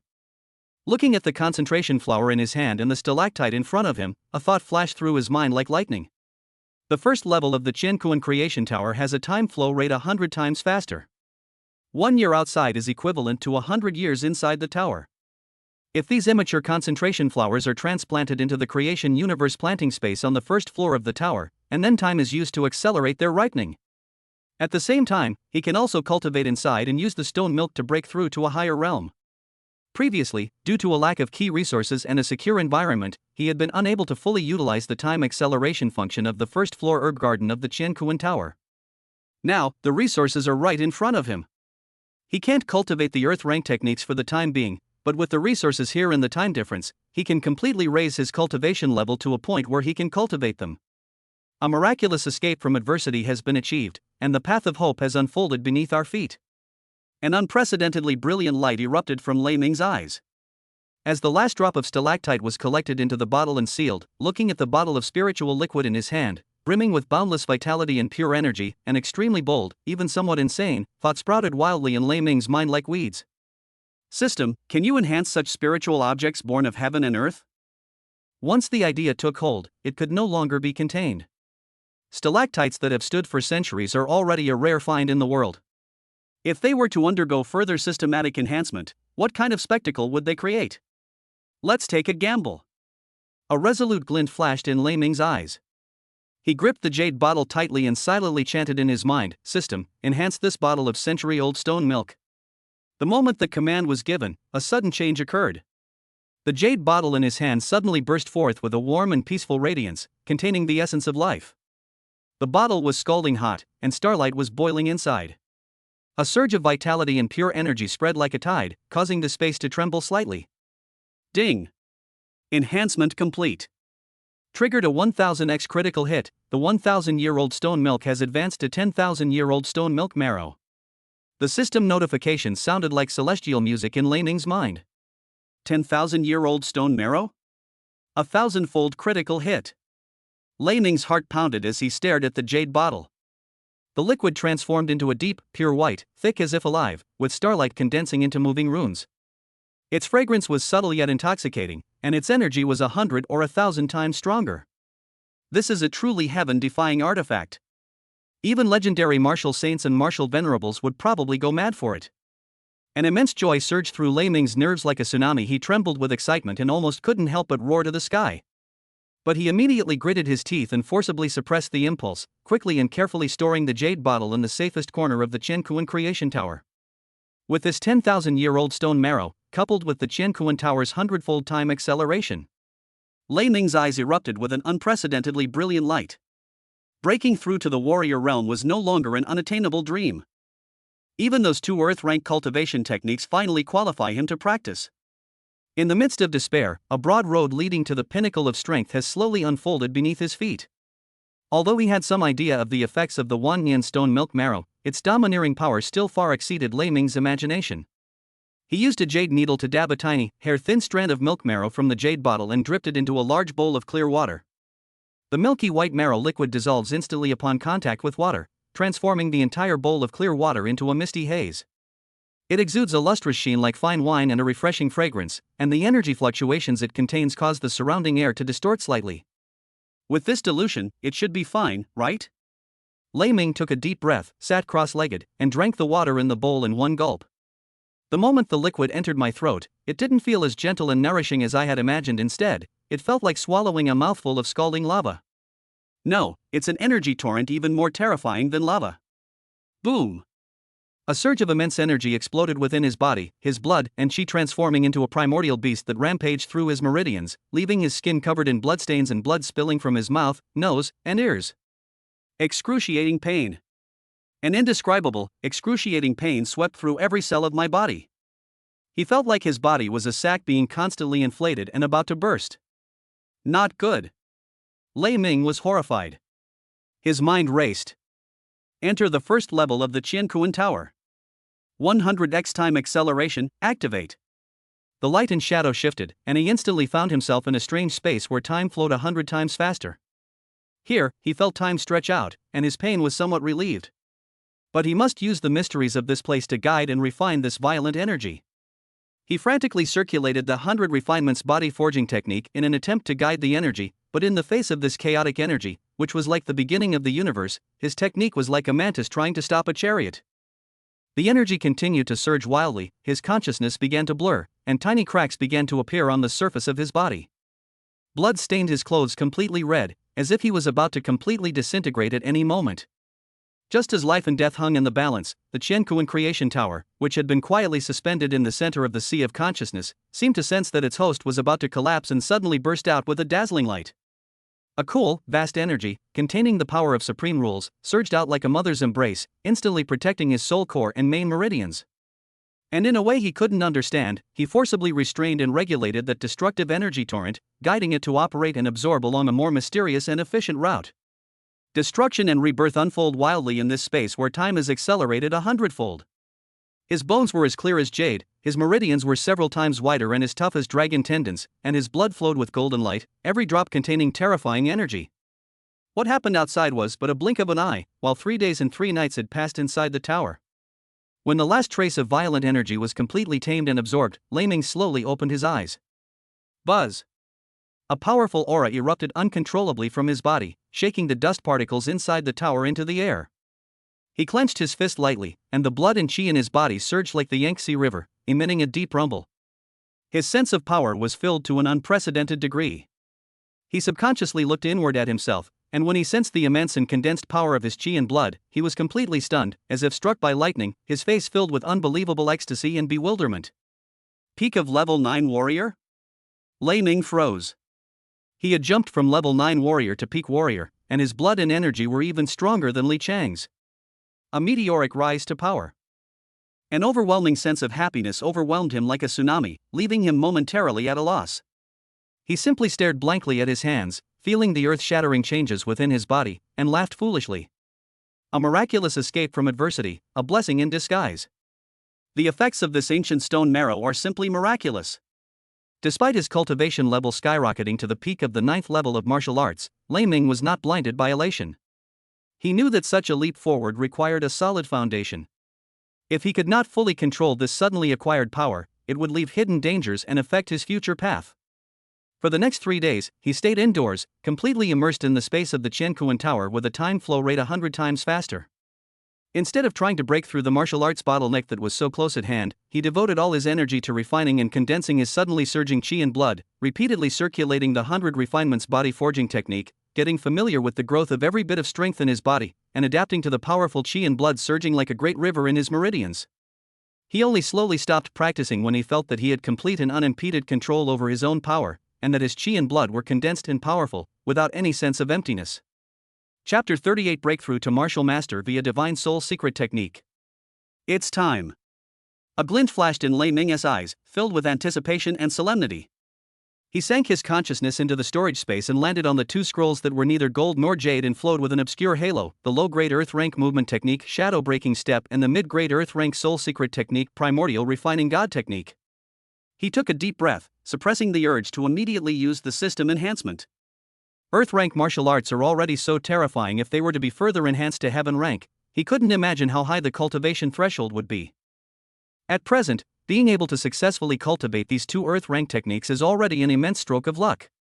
Carefully taking out the scroll of shadow breaking steps, he slowly unfurled it. Buzz! The moment the scroll was opened, countless profound runes, patterns, and Taoist concepts flooded into his mind, the amount of information far exceeding that of yellow rank and profound rank cultivation techniques.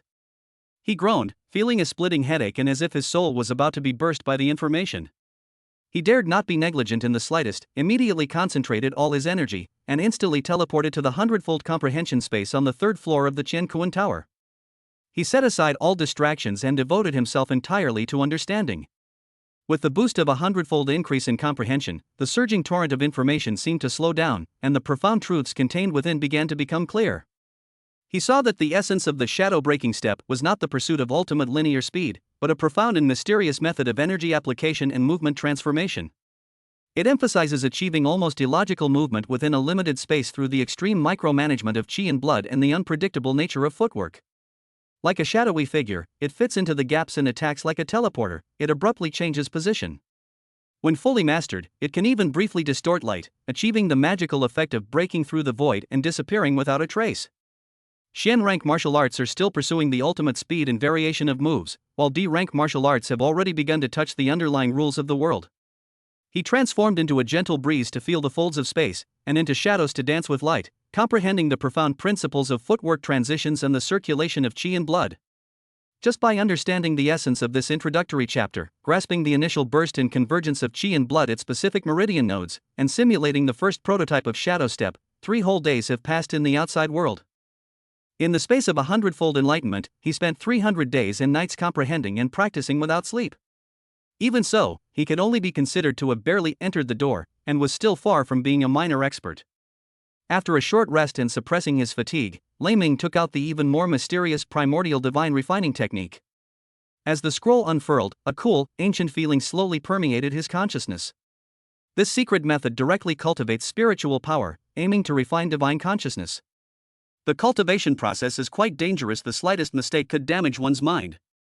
With his comprehension enhanced 100-fold, Lei Ming concentrated his mind and, guided by a secret technique, painstakingly constructed his first basic rune in his sea of consciousness. This process is extremely mentally taxing. Every thought and gesture is accompanied by a subtle stinging sensation on the soul level. The moment the rune finally took shape, Lei Ming felt his consciousness become completely clear. My perception of my surroundings became several times clearer in an instant. The flow of vital energy, the subtle circulation of one's own blood and chi, and even the rhythmic flow of the underground river in the distance, all appeared in the heart like never before. This was the rudimentary form of divine consciousness. What surprised him even more was that, according to the secret method, as his divine sense continued to strengthen, he would not only be able to greatly enhance his perception in the future, but also condense his divine sense into an invisible impact that could directly attack the opponent's soul, making it impossible to defend against. A mental attack. This is absolutely a trump card. Lei Ming was shocked. The profoundness of earth rank martial arts techniques is indeed far beyond that of ordinary martial arts. This is not only a leap in perception, but also means that he has gained a powerful and covert means of defeating the enemy. After spending half a month outside the world, equivalent to several years of arduous training, he finally managed to master the basics of 2 earth rank martial arts. Although he had only grasped the most basic skills, Lei Ming could clearly feel that his combat ability had undergone a qualitative leap. In particular, the newly emerging divine sense will bring an overwhelming advantage in terms of prediction and insight in battle. He developed a deeper sense of awe for the cruelty and vastness of this world of advanced martial arts, and at the same time, his belief in becoming stronger became even more steadfast. With the Earth Rank cultivation technique and the Qiankuan Tower, his future is full of infinite possibilities. After mastering the 2 local-level martial arts techniques to the basics, Lei Ming knew the principle of not trying to do too much at once, so he shifted his focus back to solidifying his foundation. He once again activated the 100 refinements body forging technique that had accompanied him for so long, intending to use the powerful physique transformed by the 10,000-year-old stone marrow to further refine his qi and blood, making it more condensed. However, this training brought an unexpected surprise. As soon as the technique was activated, Lei Ming was shocked to discover that after being transformed by the 10,000-year stone milk marrow, his body seemed to have become a spiritual jade with an extreme affinity for energy. The primordial energy between heaven and earth, and even the subtle energy dissipated during the circulation of one's own blood and qi, are being actively absorbed and devoured by the body 10 or 100 times more smoothly than before. The pores transform into vortexes to absorb vital energy, and the meridians are like highways with unobstructed blood and qi, achieving an efficiency comparable to that of an innate spiritual body. In this extremely efficient training, time slipped away unnoticed. 10 days had passed in the outside world before they even realized it. On this day, Lei Ming, as usual, was immersed in deep cultivation, guiding his abundant qi and blood to circulate throughout his body. Sudden. When the flow of qi and blood reached a certain critical point, a very slight vibration suddenly came from the deepest part of his dantian. It was as if something had been ignited. Immediately afterwards, a strange energy that was scorching hot yet exceptionally pure and condensed was born out of thin air from the dantian.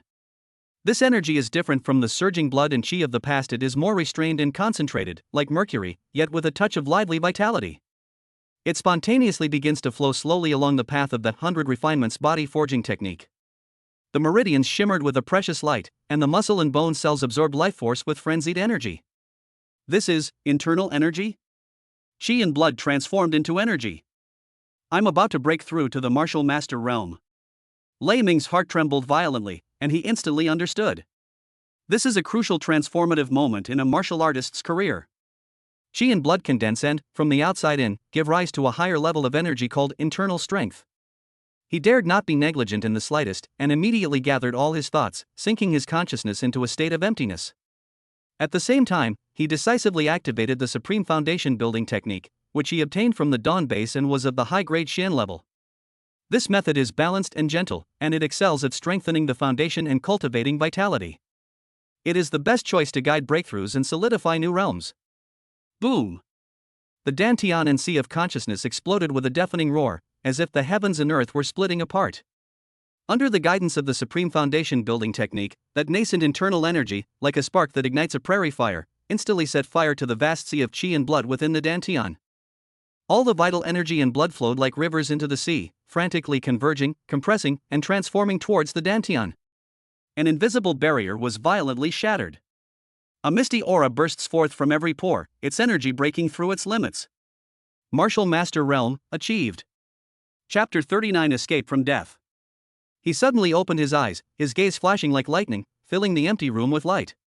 With a gentle clench of his fist, without mobilizing his qi and blood, but with a slight thought, a wisp of milky white qi, as thin as a spider's thread yet incredibly refined, naturally lingered around his fingertips.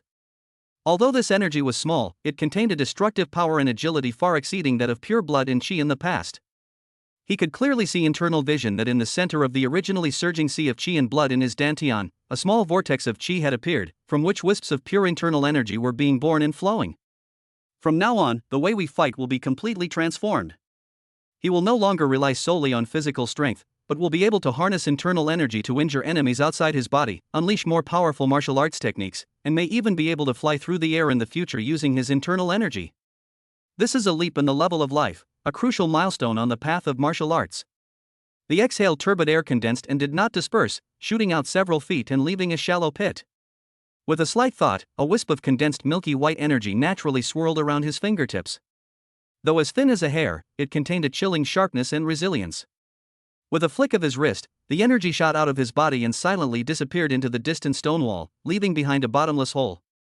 Internal energy released outwards, as easily as using one's own limbs. Is this the power of a martial artist? Lei Ming murmured to himself, his voice trembling slightly, and finally, he couldn't suppress the look of wild joy on his face. His hometown, Rock City, has very few martial arts masters, making him a symbol of extraordinary talent. Many ordinary people, including his parents, spend their entire lives struggling at the low-level martial artist stage, unable to even touch the threshold of the warrior realm. And he, Lei Ming, was just an ordinary student who was desperate for a dozen or so points of health a little over a month ago, but now he has become a martial arts master that countless people look up to. A miraculous escape from adversity, a blessing in disguise. This is not just a surge in cultivation level, but a stunning reversal in the level of life. This is the ultimate path to instant success. The road ahead, imbued with a powerful sense of strength, has become clearer and broader than ever before. The martial master realm is just a new starting point, a starting point where one truly has the ability to explore the mysteries of this world and take control of one's own destiny. After the initial euphoria came a heavy sense of responsibility and urgency. Having power also means facing stronger enemies and a wider world. The threat from the Zhao family has not yet been eliminated, the debt of gratitude owed to President Suwan needs to be repaid, and the mysterious veil of this vast world has only just been lifted. He clenched his fist, feeling the surging internal energy within him, his eyes becoming incredibly determined. Becoming a martial arts master was far from the end. Time flies, and Lei Ming spent several more days consolidating his cultivation at the initial martial master level. Internal energy flows smoothly and seamlessly through the meridians, as easily as the arm or fingers. It has been more than a month since I fell into this secluded underground paradise. Since his cultivation level was unlikely to improve significantly in a short period of time, he turned his attention to the most practical problem, finding a way out. However, after 2 full days of meticulous searching, examining almost every inch of the stone wall and every crevice, the results were still disappointing. This place is like a perfectly formed, natural cage, seamlessly integrated, without any trace of artificially carved exits. As his gaze inadvertently swept over the silent, cross-legged skeleton on the stone bed, Lei Ming felt a complex mix of emotions welling up inside him. If this senior, known as Master Xuanxin, had not passed away here, he would not have been able to obtain such an extraordinary opportunity. Remembering the custom of burial for peace in his hometown, he sighed softly, stepped forward, and bowed to the remains. I have no way to repay the great kindness of my seniors. We now request that you, sir, be moved outdoors for a proper burial, to be spared the ravages of wind and frost. We hope you will not find this objectionable. After saying that, he carefully picked up the crystal-clear skeleton one by one, his movements gentle and full of respect.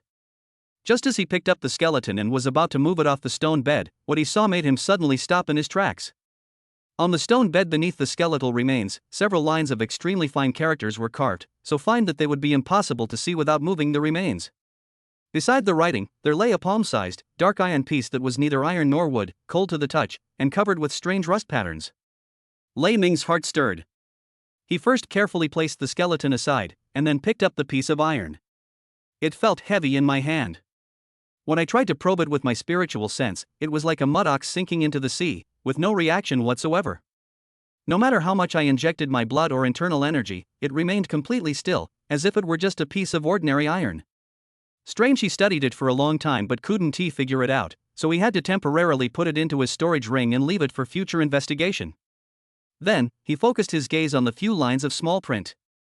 Those who come later, if they can see the words, are destined to meet, and should also have good intentions. My path is blocked, your path to survival lies behind me. Push this stone 3 times light, 2 times heavy, the mechanism reveals itself. Having received my legacy, I hope you will use it wisely and not tarnish my name. Xuanxin's final words. Lei Ming looked at the stone wall behind the skeleton and exclaimed in realization, the exit is right in front of us. Senior Xuanxin was meticulous. Those who disrespect the remains will never find a way out. After properly burying the remains of his predecessors, Lei Ming. Without further hesitation, following the instructions in the small print, I found a slightly raised spot on the stone wall, the same color as the surrounding rocks, and said, push this stone, 3 times light and 2 times heavy. When the final push is completed. Crackling. Boom. As the mechanism turned, the 2-meter-thick boulder slid aside, revealing a dark passage barely wide enough for one to squeeze through sideways, and the stench of decaying earth filled the air. Lei Ming took a deep breath and bowed 3 times again to the buried remains. I will never forget your kindness, senior. Farewell today. If I achieve something in the future, I will certainly live up to your expectations. After bowing, he resolutely turned around and squeezed into the narrow passage.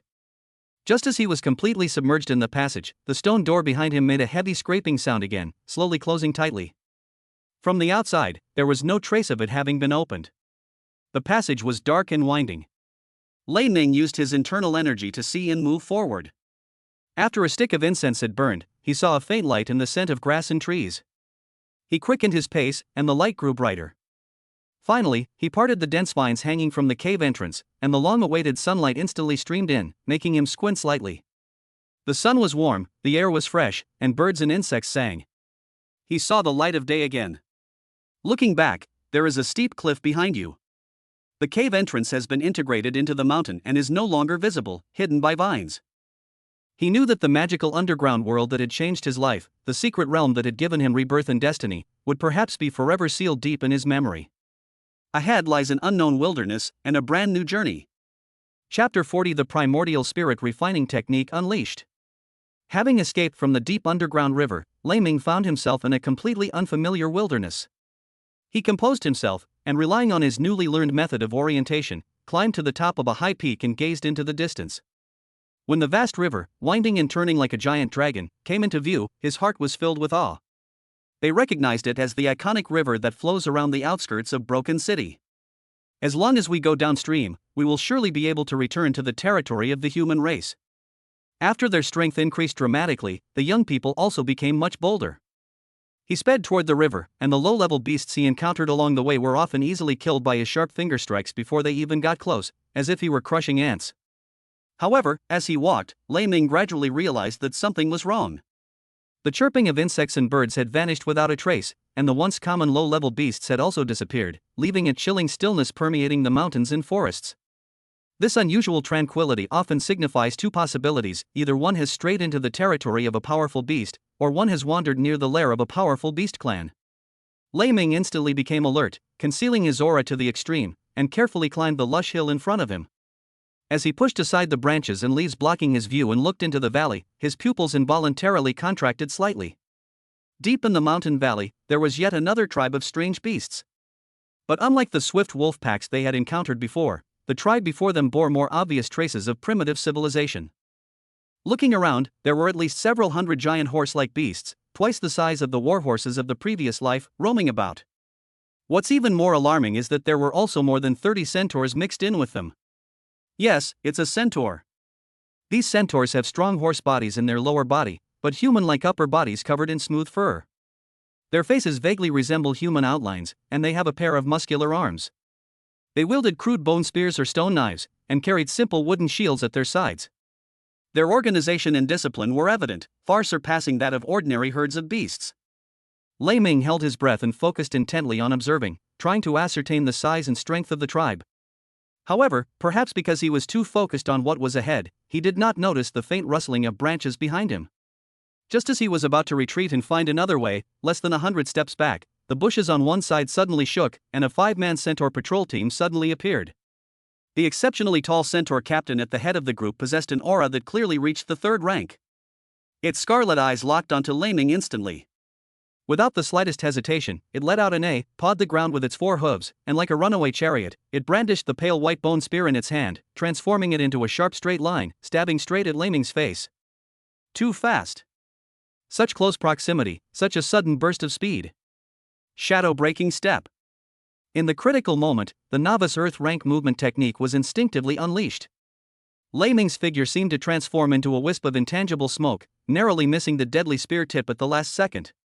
The sharp wind from the spear stung his cheek. With a whoosh, the meteorite battle blade was drawn, its cold light flashing. Lei Ming shifted his feet, his body moving with his blade, unleashing the wind-breaking blade technique, and combining it with profound footwork to turn and attack the centaur captain. However, these centaurs not only have terrifying charging speed, but their agility is also bizarre. It easily created distance by stomping its 4 hooves. What was even more troublesome was that its human-like upper body could suddenly spin 180 degrees like a top, and with the force of the spin, the bone spear in its hand stabbed Lei Ming's ribs like a venomous snake. For a moment, Lei Ming couldn't catch up and was repeatedly forced to dodge, which made him feel frustrated. If I can't catch up with your horse, can I at least hit your head? Seeing his opponent spin around and attack again, a fierce glint flashed in Lei Ming's eyes, and the divine sense condensed from the primordial divine refining technique immediately launched a sharp attack. Soul Piercer. An invisible and intangible yet incredibly sharp mental shock instantly traversed space and pierced the centaur captain's head. Hiss. The centaur captain abruptly stopped charging, letting out a painful wail. He clutched his head, his massive body staggering and swaying, his consciousness briefly thrown into disarray. The opportunity was fleeting. How could Lei Ming miss it? He moved like lightning, his meteor sword drawing a cold arc. Put! A flash of light, and a huge head, with an expression of disbelief, shot into the sky. Blood gushed out like a fountain, and the headless centaur corpse crashed to the ground. Instant kill. The other 4 ordinary centaur patrolmen were terrified by this sudden turn of events and scattered in all directions, howling in fear. Lei Ming stood holding his knife, slightly out of breath, looking at the corpse on the ground, a flash of understanding in his eyes.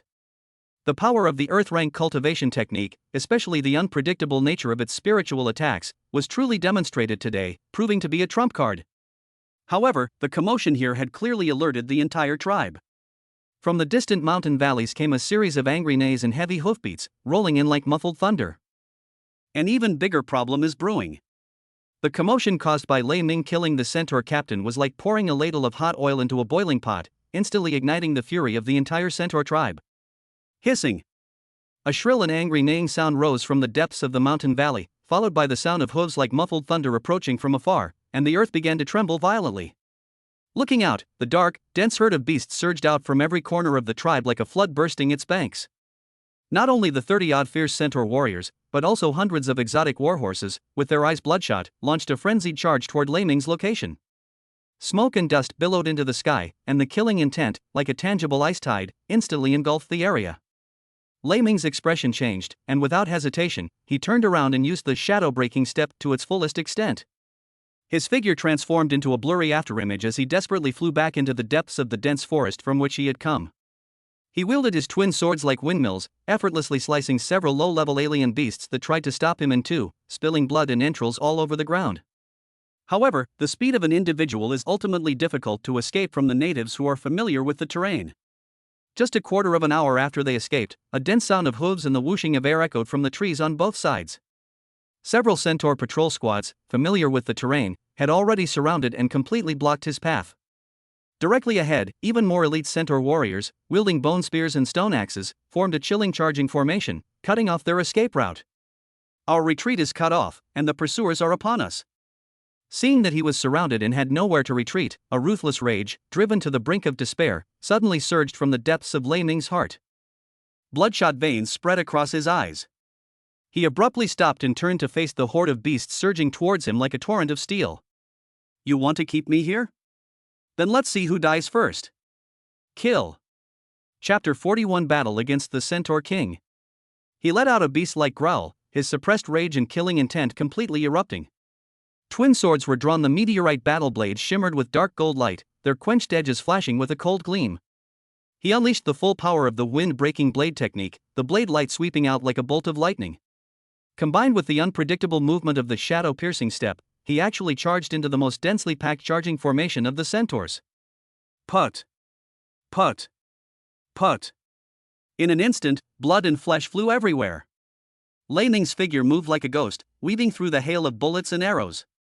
With each flash of the blade, a centaur warrior or beastman was ripped open and limbs were torn off. He specifically attacked vulnerable spots such as the horse's leg joints and neck, and wherever he went, men and horses fell over, with screams of agony filling the air. Severed limbs mixed with scalding beast blood stained the ground beneath their feet a glaring crimson. However, there were simply too many centaurs. Using their speed advantage, they clung to Lei Ming like maggots, relentlessly pursuing him. Long bone spears and stone axes attacked from all directions, and even with Lei Ming's superb agility, he could not completely evade them. Soon, several deep, bone-revealing wounds appeared on his body, and his left shoulder was slashed open by a thrown bone spear, instantly soaking his clothes with blood. The intense pain only fueled his inherent ferocity, making his swordsmanship even more ruthless and vicious. This is a bloody war of attrition. Lei Ming was like a tiger caught in a pack of wolves, each swing of his sword consuming a tremendous amount of internal energy and physical strength. The centaur corpses piled up higher and higher, but the enemies kept pouring in, seemingly endless. With his internal energy depleted by more than half and the number of enemies around him increasing, Lei Ming knew he could not delay any longer. A fierce glint flashed in his eyes, and his consciousness transformed into streams of energy. Soul Piercer. Strike! Strike! Strike! Each invisible and intangible yet incredibly sharp mental shock, like an invisible poison needle, instantly traversed space and precisely pierced the minds of the most ferocious and threatening centaur elite warriors around them. Ugh! Hiss! The piercing screams abruptly ceased. The centaur warrior struck by the attack seemed to be frozen in place. His charge abruptly halted. He clutched his head, uttering painful howls, his consciousness instantly going blank, his defenses wide open. Die! Lei Ming would never miss such a golden opportunity. The killing move of the wind-breaking blade technique followed immediately. The blade light, like the scythe of death, precisely swept across the necks of the centaurs who were temporarily unable to resist. Swish! Swish! Swish! One after another, hideous human heads shot into the sky, while headless corpses crashed to the ground. The previously dense encirclement was instantly cleared out in a small section. The perfect combination of soul attack and fierce swordsmanship resulted in terrifying killing efficiency. In just a few breaths, more than 10 centaur elites fell into pools of blood. This bizarre and terrifying method of killing finally stirred a sense of fear and unease in the fearless centaur tribe, causing their charge to falter. Lei Ming, leaning on his sword, breathed heavily, his body covered in blood, like a god of death returned from hell.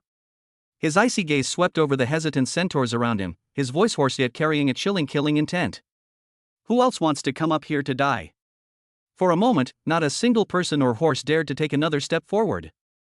The bloody brutality temporarily calmed the situation, but an even greater crisis still loomed over the area.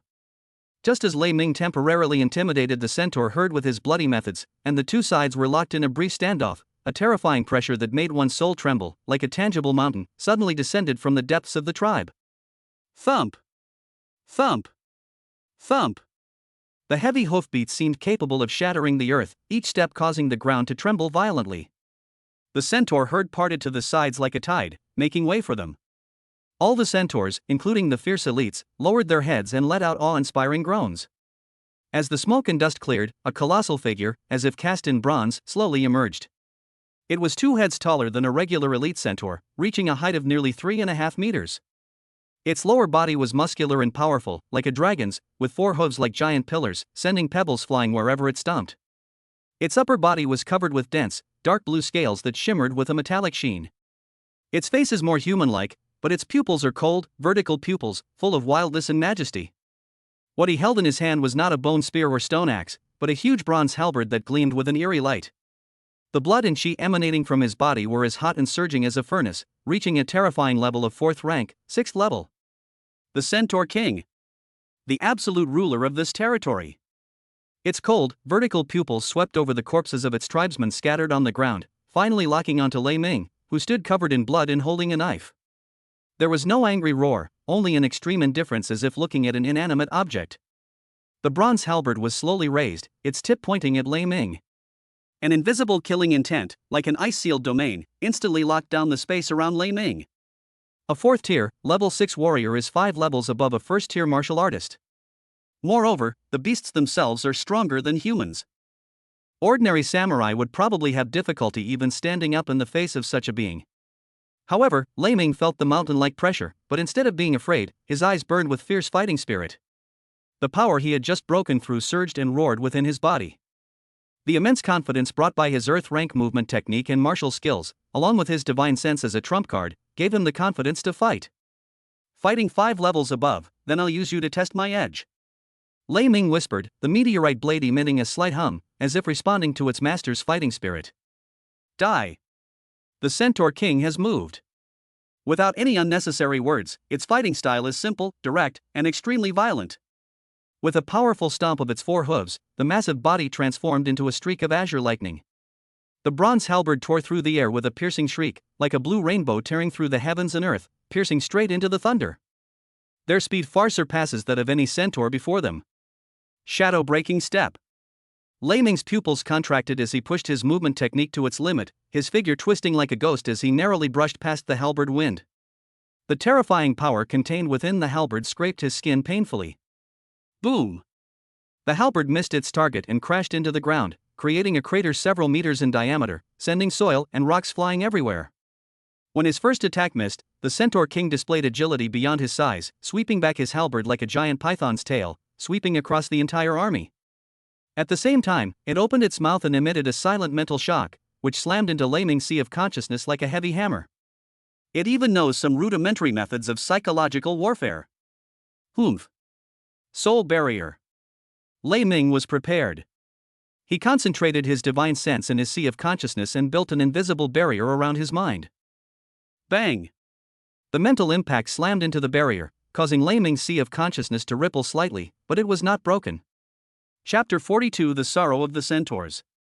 Taking advantage of the gap in the opponent's attack, he used his mysterious footwork to rush to the Centaur King's flank, and his meteor sword turned into a cold light, slashing straight at the Centaur King's relatively vulnerable knee joint. Clang! Sparks flew everywhere. The battle blade struck the scale armor, producing a metallic clang. Only a white mark remained. What strong defense! The Centaur King, in pain, became even more enraged, wielding his halberd like the wind, his attacks like a raging storm, completely engulfing the thunder. It is strong, has high defense, and is not slow. In addition, it is proficient in mental attacks, and has almost no weaknesses. Lei Ming brought the shadow-breaking step to an unprecedented level, his entire being becoming like a shadow without substance, shuttling, flashing, and shifting among the dense shadows of halberds. Every dodge was perfectly executed, fraught with danger. The halberd grazed his clothes multiple times, but could never actually touch his body. The profound mystery of the Earth rank movement technique was on full display at this moment. He stopped fighting head-on and instead used his movement skills to constantly move around, looking for openings. The twin blades, like the spitting tongues of a venomous snake, were used to target the Centaur King's weak points, such as his joints, eyes, and the gaps between his scales. Although it was difficult to inflict fatal damage, it still greatly annoyed the Centaur King, causing his attacks to become increasingly ferocious. A prolonged defense will inevitably lead to defeat. Lei Ming knew he had to create an opportunity for a decisive blow. His internal energy and spiritual sense are being rapidly depleted. If this drags on, defeat is inevitable. The opportunity arose the instant when the Centaur King's all-out slash missed, his old power exhausted and new power yet to be generated. A brief, less than half-breath long opening appeared directly in front of its chest. Now! A sharp glint flashed in Lei Ming's eyes.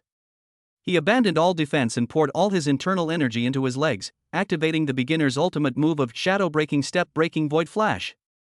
His figure seemed to truly merge into the void, instantly traversing several meters to appear directly in front of the Centaur King.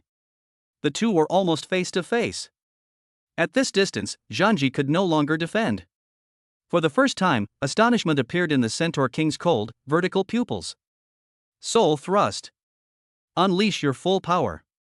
At the same time, almost all of Lei Ming's divine consciousness surged out. A divine sense strike, condensed to its extreme and almost transformed into an invisible cone, ignored physical defenses and instantly pierced the Centaur King's head. Ugh!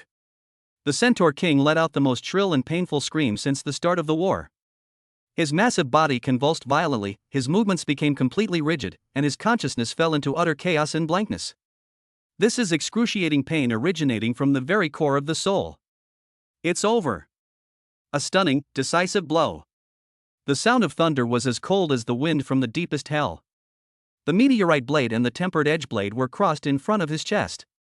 He poured all the remaining internal energy in his body into the two blades without reservation, transforming them into a spinning, tearing cross-shaped wheel of death blades that slashed fiercely at the Centaur King's unprotected neck.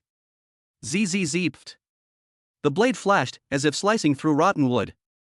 A huge head, filled with shock and pain, shot into the sky. Scalding hot blood gushed out like a fountain from the severed neck. The massive, headless corpse, propelled forward a few steps by inertia, before crashing to the ground with a deafening roar, raising clouds of dust. The Tier 4, Level 6 Centaur King is dead. Quiet. A deathly silence.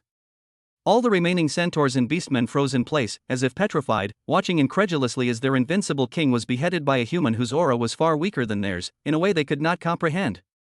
The human standing there, wielding two swords, was covered in blood and his breathing was somewhat disordered, but his posture remained upright. He slowly turned around, his cold gaze sweeping over the remaining beasts. That gaze terrified them even more than the Centaur King's imposing presence. Wah! It is unknown which centaur let out a terrified cry first, but then, like a plague spreading, all the centaurs and beastmen completely collapsed. They dropped their weapons, let out terrified cries, and fled for their lives without looking back into the depths of the tribe, away from the thunder, wishing they had two more legs.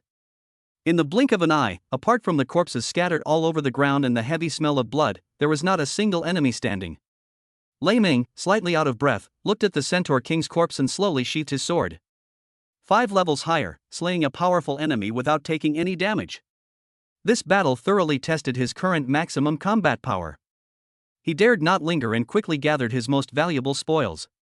He stored the Centaur King's bronze halberd, beast core, and corpse into his storage space, then unleashed his movement technique and sped off towards the great river without looking back.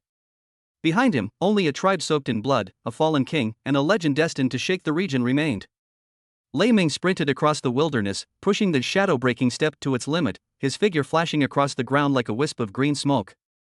However, a persistent feeling of being watched, as if an invisible pair of eyes were coldly observing his every move, lingered in his mind. He stopped abruptly several times, turned around sharply, and scanned his surroundings with his sharp eyes, but found nothing except the rustling of the wind and the movement of the grass. No, something is definitely watching me. This feeling of being treated like prey set off alarm bells in his mind. He forced himself to calm down, raising his senses to the limit, and carefully discern the source and direction of that voyeuristic feeling. Suddenly, a thought flashed through his mind, and he looked up sharply at the azure sky. Sure enough! High in the sky, a shadow that had shrunk to almost a black dot was slowly circling in an elegant yet dangerous arc. Sunlight occasionally reflected a cold, metallic sheen onto its wings. That was a thunder eagle. Judging from its wingspan and the faint energy fluctuations it generated when circling, its strength was at least at the 3rd rank. This is troublesome. Lei Ming's heart sank instantly. These flying beasts have an extremely wide field of vision, incredible speed, and can even control lightning for long-range attacks, making them a nightmare for all ground-walking creatures.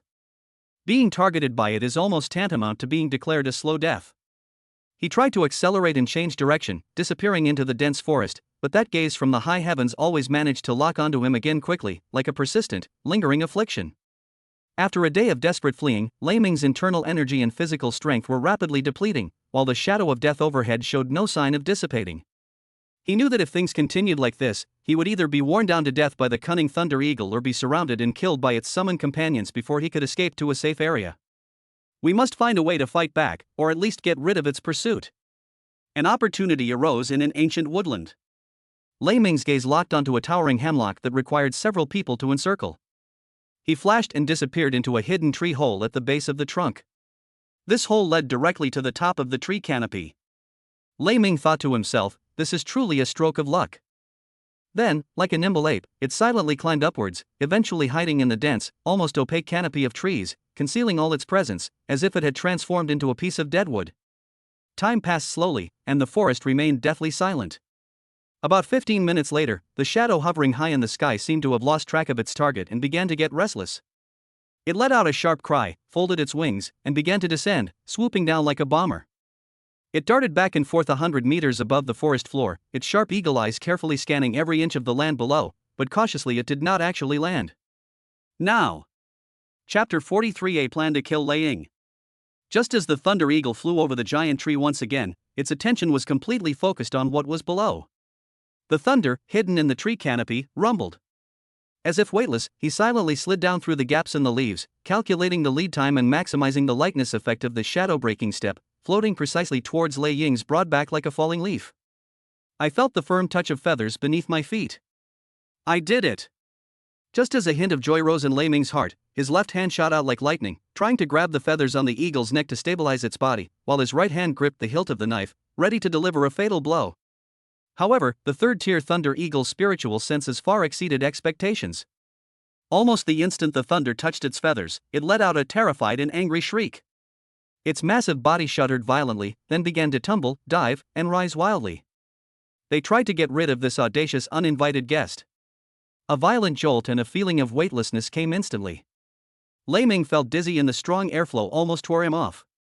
Without hesitation, he abandoned drawing his sword and plunged his meteor blade into the thick muscles of Lei Ming's back until the hilt was gone. Using this as the only fixed point, the whole person is flung into the air like a kite. The intense pain further fueled Thunderhawk's frenzy, causing it to roll around even more wildly. Lei Ming gripped the hilt of the knife tightly, his arm veins bulging, feeling as if his internal organs were about to be thrown out. If this continues, they'll either be thrown off and fall to their deaths, or be taken to the nest and torn apart by the flock of eagles. We have no choice but to fight. Soul pierce. In the face of crisis, Lei Ming gritted his teeth and gathered the power of his divine soul in his sea of consciousness. An invisible spike, imbued with most of his mental energy, ignored the physical distance and pierced into Lei Ying's relatively fragile brain. Gah! Lei Ying let out an extremely shrill, distorted scream, and all his movements instantly froze. Lei Ming seized the opportunity and plunged his knife deep into Lei Ying's heart. Lei Ying's body trembled violently as he tried to struggle but instantly lost all control, falling diagonally to the ground like a kite with a broken string. Success! But before Lei Ming could even rejoice, the feeling of weightlessness returned.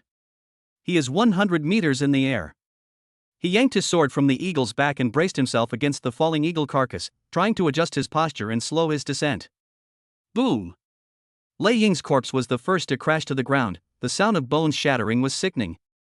Immediately afterwards, Lei Ming also crashed heavily onto the soft eagle carcass. Although there was some cushioning, the huge impact still made his vision go black, his throat feel sweet, and his whole body ached as if his bones were falling apart. He was cut in many places by sharp feathers and branches, and was covered in blood. He struggled to roll off the eagle's carcass, collapsed to the ground, panting heavily, and looked at the azure sky, a wave of fear washing over him. Although it was a mess, they finally got rid of this fatal tail. After a short rest, he quickly treated his wounds, dug out the Thunder Eagle's core, and put its corpse into his storage space. Not daring to linger any longer, he dragged his battered body and disappeared once again into the vast forest. We must leave this place of trouble as soon as possible. After another half-day of desperate fleeing, Lei Ming almost breathed a sigh of relief when the mighty river, winding like a giant dragon, finally came into view. But then, he abruptly stopped. A new, completely different feeling enveloped him. It's no longer the clear surveillance from high above, but a more subtle and chilling feeling. It was as if his aura was locked by some invisible force. No matter how he changed direction, the feeling of being tracked was like a bone-deep affliction, becoming clearer and closer. This is never going to end. Lei Ming almost cursed out loud. What the hell is this place? Why are there wave after wave of monsters? Could it be that I panicked and ran across the border and stumbled into the heart of the monster-occupied territory? This thought sent chills down his spine.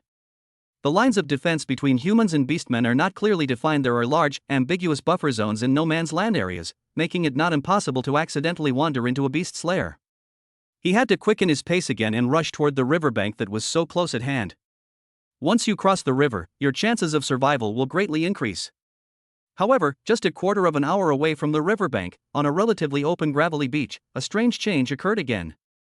A chilling, deadly sense of crisis washed over me like ice water, instantly engulfing my entire body.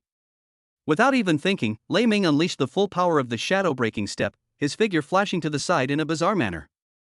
Whoosh! A bone spear, wreathed in black energy and with a grotesque shape, whistled through the air as it grazed past his afterimage and plunged deep into the ground where he had just stood. The spearhead trembled violently, demonstrating the terrifying power behind the strike. Lei Ming turned around in horror, and when he saw the attacker's appearance, his pupils suddenly contracted, and he was instantly shocked beyond words. Just a few dozen steps away, a colossal beast, its body as large as a small hill and covered in dark red scales, was staring intently at him with 3 pairs of eyes burning with eerie flames. 3 ferocious dog heads bared their dagger-like fangs, saliva dripping from the corners of their mouths, corroding the gravel on the ground with a sizzling sound. Cerberus. A ferocious beast in mythology that guards the gates of hell. How could this thing be here? Lei Ming felt his scalp tingle and a sense of utter absurdity welled up in his heart. He could understand the Gale Wolf and the Centaur, but the appearance of this 3-headed dog had completely exceeded his understanding of the alien beast races in this high-level martial arts world. This is never going to end. They have everything. On the pebble beach, the air seemed to freeze. The 3-headed dog's 6 pupils, burning with dark flames, were fixed on Lei Ming. Its massive body exuded a suffocating ferocity, clearly reaching the peak of the 4th rank, and even faintly touching the threshold of the 5th rank. Far more terrifying than the previous Centaur King. Roar! Woo! A woo! The 3 ferocious dog heads simultaneously emitted low growls with different meanings.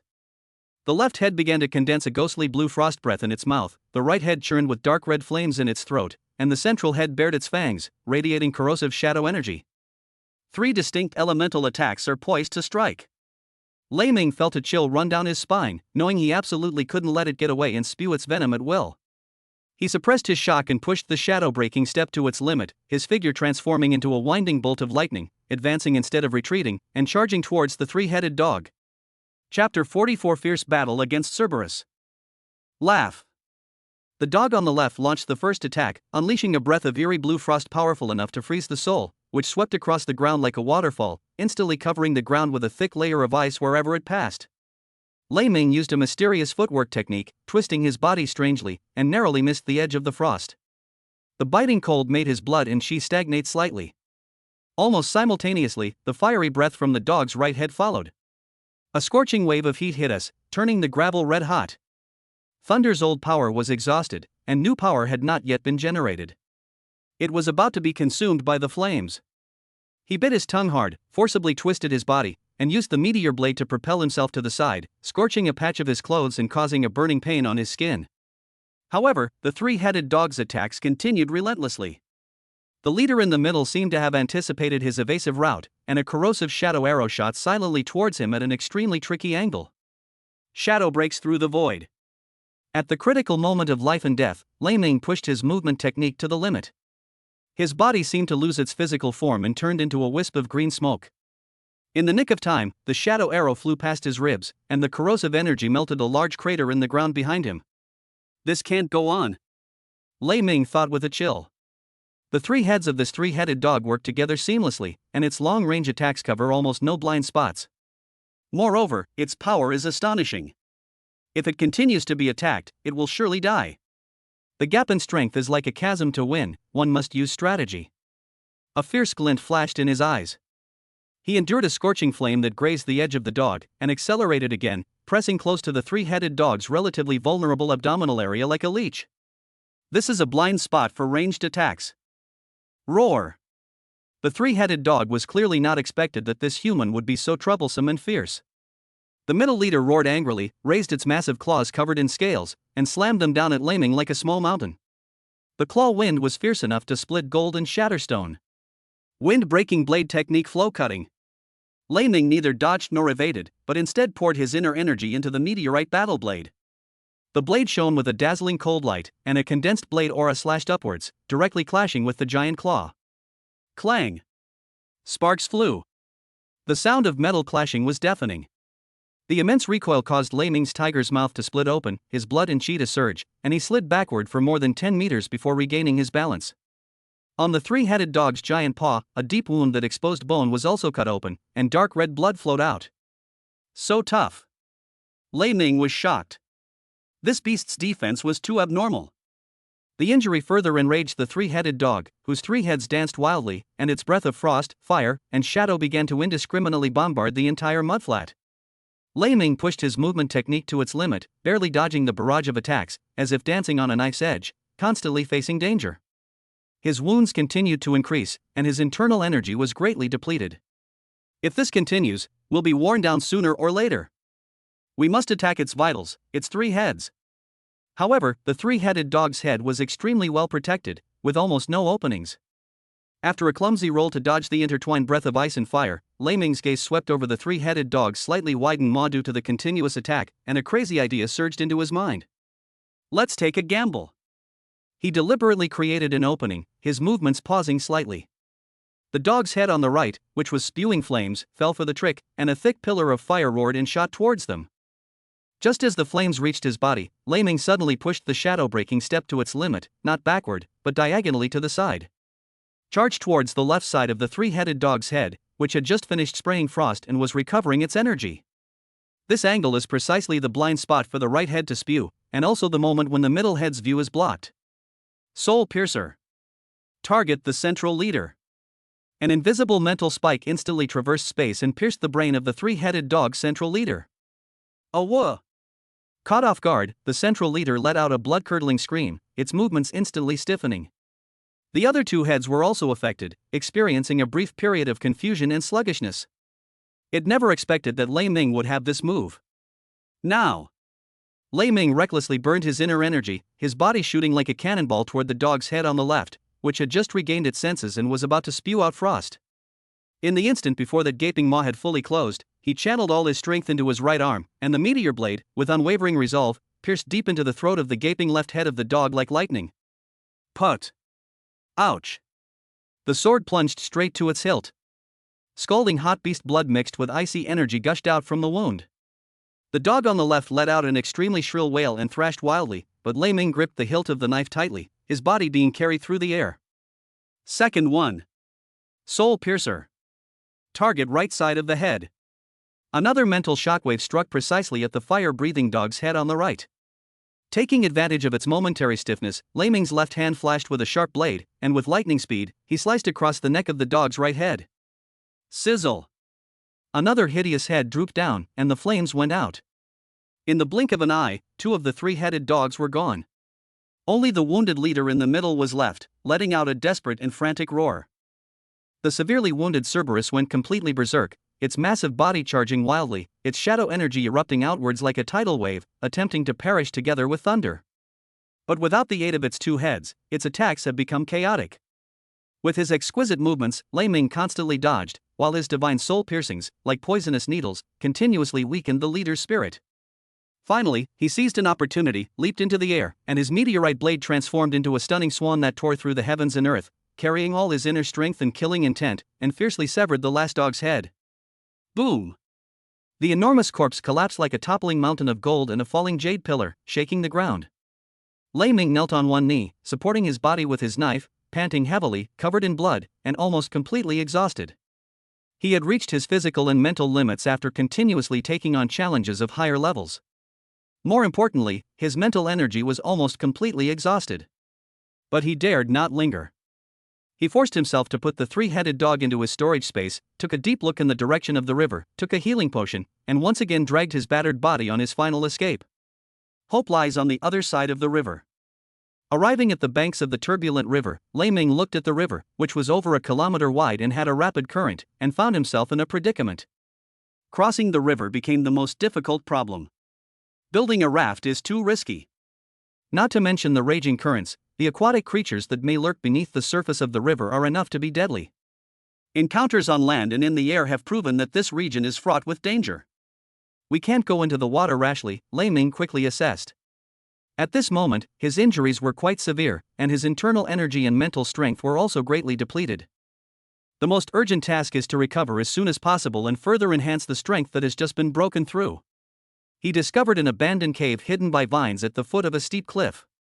After a careful exploration, he crawled inside and blocked the entrance from the inside with a huge rock. After taking the enhanced healing potion, the gentle medicinal power quickly dissolved, nourishing the damaged meridians. However, the nearly depleted internal energy within his body and the stinging pain emanating from his sea of consciousness reminded him of the true extent of his depletion. Lei Ming sat cross-legged, looked inward at himself, and a helpless expression appeared on his face. I thought that being a martial master would be enough to establish myself in the broken Tribulation City area, but I never expected that I might have gone deep into the area controlled by alien beasts. The perilous battles against Centaur King, Thunderhawk, and Cerberus were still fresh in my mind. Surrounded by formidable enemies, there's no time for slow and meticulous refinement. A resolute glint flashed in his eyes as he once again took out the bottle of the 10,000-year stone marrow. Chapter 45: The Battle of the Tortoise and Crocodile. This time, he took about the same amount as before and dripped it into a bowl of water. The milk marrow melts upon contact with water, instantly causing the water in the bowl to shimmer and emit a unique fragrance. He drank it all in one gulp. Boom! Despite being extremely diluted, the immense energy still erupted within him. The familiar burning and throbbing sensation swept through my entire body, as if my meridians were about to burst. However, compared to the first time, the body's resilience after the modification is now incomparable. The first level of the Qiankuan Tower, open. With a thought, he appeared beneath the starry sky inside the small tower. 100x time flow activated. He fully activated the 100 refinements body forging technique, guiding the raging torrent of energy to repeatedly wash, widen, and strengthen his meridians, condensing and purifying the internal energy within his dantian. The enormous amount of energy was absorbed and transformed efficiently. The vortex of energy in the center of the dantian continued to grow stronger, and the internal energy became more and more refined and powerful. Martial Master Level 2, Level 3. His cultivation level steadily increased. At the same time, he multitasked, guiding energy to nourish his soul and condense his divine consciousness according to the methods of the primordial refining spirit technique. The fluctuations of spiritual power in his sea of consciousness grew increasingly powerful. As the last wisp of energy was refined, Lei Ming slowly opened his eyes. His eyes gleamed with a sharp light, and his aura was several times stronger than before. Martial Master Realm, 6th level. The internal energy surged like a mighty river, becoming several times more powerful, and the perception of the divine sense also underwent a qualitative leap. Feeling the surging power, Lei Ming clenched his fist, his eyes gleaming with confidence. He looked at the cave entrance blocked by boulders, his gaze seemingly piercing through the rocks and landing on the surging river. Lei Ming concealed his aura and carefully crept along the overgrown riverbank. The river was wide, and the turbid yellow water flowed ceaselessly. From time to time, huge shadows swam by underwater, stirring up unsettling undercurrents. He had no doubt that a terrifying being, capable of instantly devouring a martial arts master, lurked in the river. After half a day of searching, a way to cross the river remains elusive. He dared not make any noise, even avoiding encounters with low-level mutated beasts. In the territory of these mutated beasts, he couldn't be sure he wouldn't attract even more terrifying beastmen. Just as he was intently observing a seemingly flat riverbank and contemplating a strategy for crossing the river, a muffled boom came from ahead, like the beating of an ancient war drum, causing even the ground beneath his feet to tremble slightly. At first he thought it was thunder, but when he looked up he saw a clear blue sky. Driven by intense unease and curiosity, he followed the sound to investigate. Carefully parting the layers of intertwined bushes and turning around a protruding cliff, the sight before him took his breath away. The river suddenly opens up, forming a huge backwater where the current becomes relatively calm. However, what truly took his breath away was the epic battle between colossal beasts unfolding in the bay, a battle as fantastical as a primordial myth. Those were two enormous creatures, their size completely beyond common comprehension. One of them looked exactly like the crocodile I knew from my previous life, but it was magnified by more than 100 times. Its dark brown scales, covered with bumpy protrusions, gleamed with a metallic sheen in the sunlight, and the jagged bony spurs on its back resembled a continuous mountain ridge. Its enormous body resembles a steel train lying on the water, with the part that is only above the water being tens of meters long. A gigantic maw opened wide enough to swallow a small house. Its jagged, sharp teeth resembled a giant, pale guillotine, each bite accompanied by a piercing, tearing sound. Its opponent, however, is a giant tortoise as large as a mountain. The tortoise shell is a deep, dark black, covered with ancient and mysterious patterns, as if engraved with the vicissitudes of time. Its enormous size is comparable to a mobile fortress, and its limbs are like giant pillars supporting a palace. Every movement it makes stirs up towering waves. Boom! The giant crocodile used its incredible explosive power to pounce on the giant tortoise's carapace. Its pale white teeth gnawed fiercely at the hard shell, producing a sickening metallic scraping sound and sparks flying everywhere. However, it only left a few shallow white scratches on the shell, unable to penetrate its defenses at all. The giant tortoise may seem clumsy, but its reactions are surprisingly quick. Its thick, pillar-like forelimbs, carrying immense force and accompanied by a muffled thunderous sound, slammed heavily onto the crocodile's side. Bang! A muffled thud, like a mountain collapsing. The giant crocodile let out a painful roar, its massive body being slammed sideways, carving a deep trench in the water's surface. Clearly, its internal organs had been shaken. Each collision between the two sent up towering columns of water, and violent shockwaves swept through the trees on the shore, uprooting them. The entire river bend was like a boiling pot, with turbid waves surging into the sky and a deafening roar. Lei Ming held his breath and hid behind the rocks, his heart churning with turmoil. He had never seen such a battle before, and even as a mere observer, he could feel its destructive power. At first, the two primordial behemoths clashed with each other using only their physical strength, but soon the battle escalated to an even more terrifying level. Suddenly, a rich sky-blue aura rippled around the giant crocodile, and water-like energy rapidly condensed and compressed on its surface, eventually forming an incredibly solid and ever-flowing azure energy shield. The protective shield rippled with waves, emanating a vast yet gentle aquatic energy, firmly protecting its enormous body. Almost simultaneously, the giant tortoise also let out a deep, heavy hiss, and an earthy yellow light burst forth from the ancient patterns on its shell, stirring the Earth's energy. The thick and concentrated Earth energy rapidly converged, transforming into a tangible dark yellow energy shield that enveloped its mountain-like body, exuding an imposing and unyielding aura. An energy shield. And an attribute shield at that. Lei Ming was shocked. He could clearly feel the terrifying energy contained within the two layers of shields. He finally determined the rank of the two strange beasts. This is definitely a 6th-tier beast. It's comparable to a human grandmaster. A chilling thought uncontrollably surged into his mind. In this world, the realms of human martial artists and mythical beasts roughly correspond, from low to high as follows: unranked corresponding to Tier 1 mythical beasts, Martial Apprentice Tier 2, Martial Warrior Tier 3, Martial Master Tier 4, Martial Grandmaster Tier 5, Great Martial Grandmaster Tier 6, Martial Saint Tier 7, Great Martial Saint Tier 8, Martial Venerable Tier 9, Great Martial Venerable Tier 10, and the Legendary Realms. Each level is divided into 10 grades. The two colossal beasts before us were terrifying beings standing at the 6th level. He secretly assessed that even if a human expert who was a whole realm higher than them came, it would probably be difficult to break through this level of defense in a short time. Boom! Just as he was in shock, the two giant beasts collided violently once again. This time, it was no longer a pure physical collision, but an energy clash involving elemental attributes. The sky blue water curtain collided violently with the earth yellow light shield, unleashing a deafening roar. The terrifying energy shockwave spread out in a ring, pressing the entire river bend's surface downwards, forming a huge bowl-shaped whirlpool. Boulders on the banks rolled over, and trees collapsed in large numbers. However, the stalemate did not last long. Their physical strength seemed to surpass their energy control. Amidst the repeated hysterical and frenzied attacks, two distinct cracking sounds rang out almost simultaneously. Chapter 46: The Fisherman. Snap! Snap! The sky blue water curtain on the crocodile's body collapsed first, turning into countless points of light and dissipating. Immediately afterwards, the giant tortoise's yellowish-brown protective shield was also covered with cracks and shattered with a crash. The disappearance of the energy shield means that the battle has returned to the most primitive and brutal physical combat. The fierce battle intensified, with both primordial beasts bearing numerous wounds, their blood staining large sections of the river a shocking reddish-brown. Every time they struggled and rolled, the earth shook, as if the end of the world had come. That giant crocodile was clearly more cunning and treacherous. Using its speed advantage, it didn't confront the giant tortoise head-on, but instead transformed into a ghostly dark blue lightning bolt, circling and harassing the giant tortoise's massive body at high speed. Its pale white teeth are comparable to divine weapons. Each bite is incredibly precise, targeting the relatively weak joints of the giant tortoise's armor, as well as the wounds that have been torn open before. Even if it's not fatal, you should continue to amplify the wound, causing your opponent to bleed continuously. Screech! A teeth-grinding tearing sound.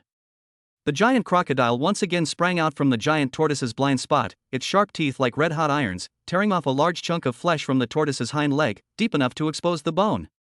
The giant tortoise let out a deep, painful roar, and its movements became increasingly sluggish, as if it had fallen into a desperate situation. Its massive body was covered in wounds. Its thick shell, while able to withstand frontal impacts, could not fully protect all parts.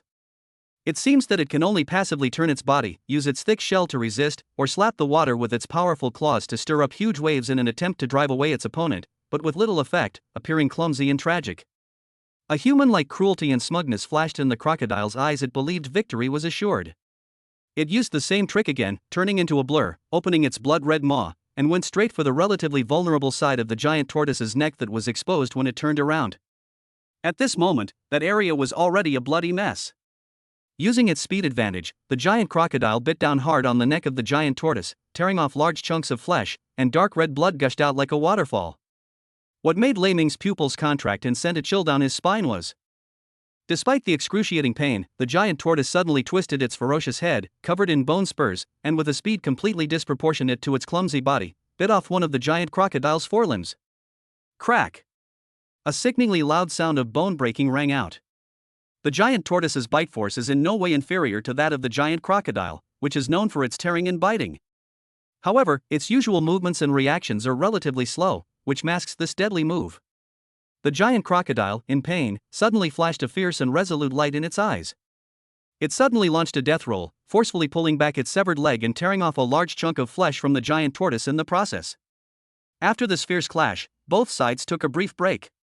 Both were badly injured and their breaths were rapidly weakening, yet their eyes still gleamed with murderous intent, as they sought to kill each other. After a brief respite, the two sides resumed their fierce battle. Just as the giant tortoise, due to excessive blood loss, hesitated slightly when turning around to strike.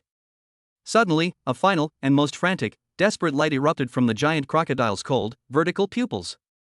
Roar! It let out a piercing shriek, squeezing out all its remaining blood and vitality, its massive body transforming into a mournful afterimage. Instead of attacking the carapace or limbs, it lunged from the side in a desperate attempt to take the giant tortoise down with it.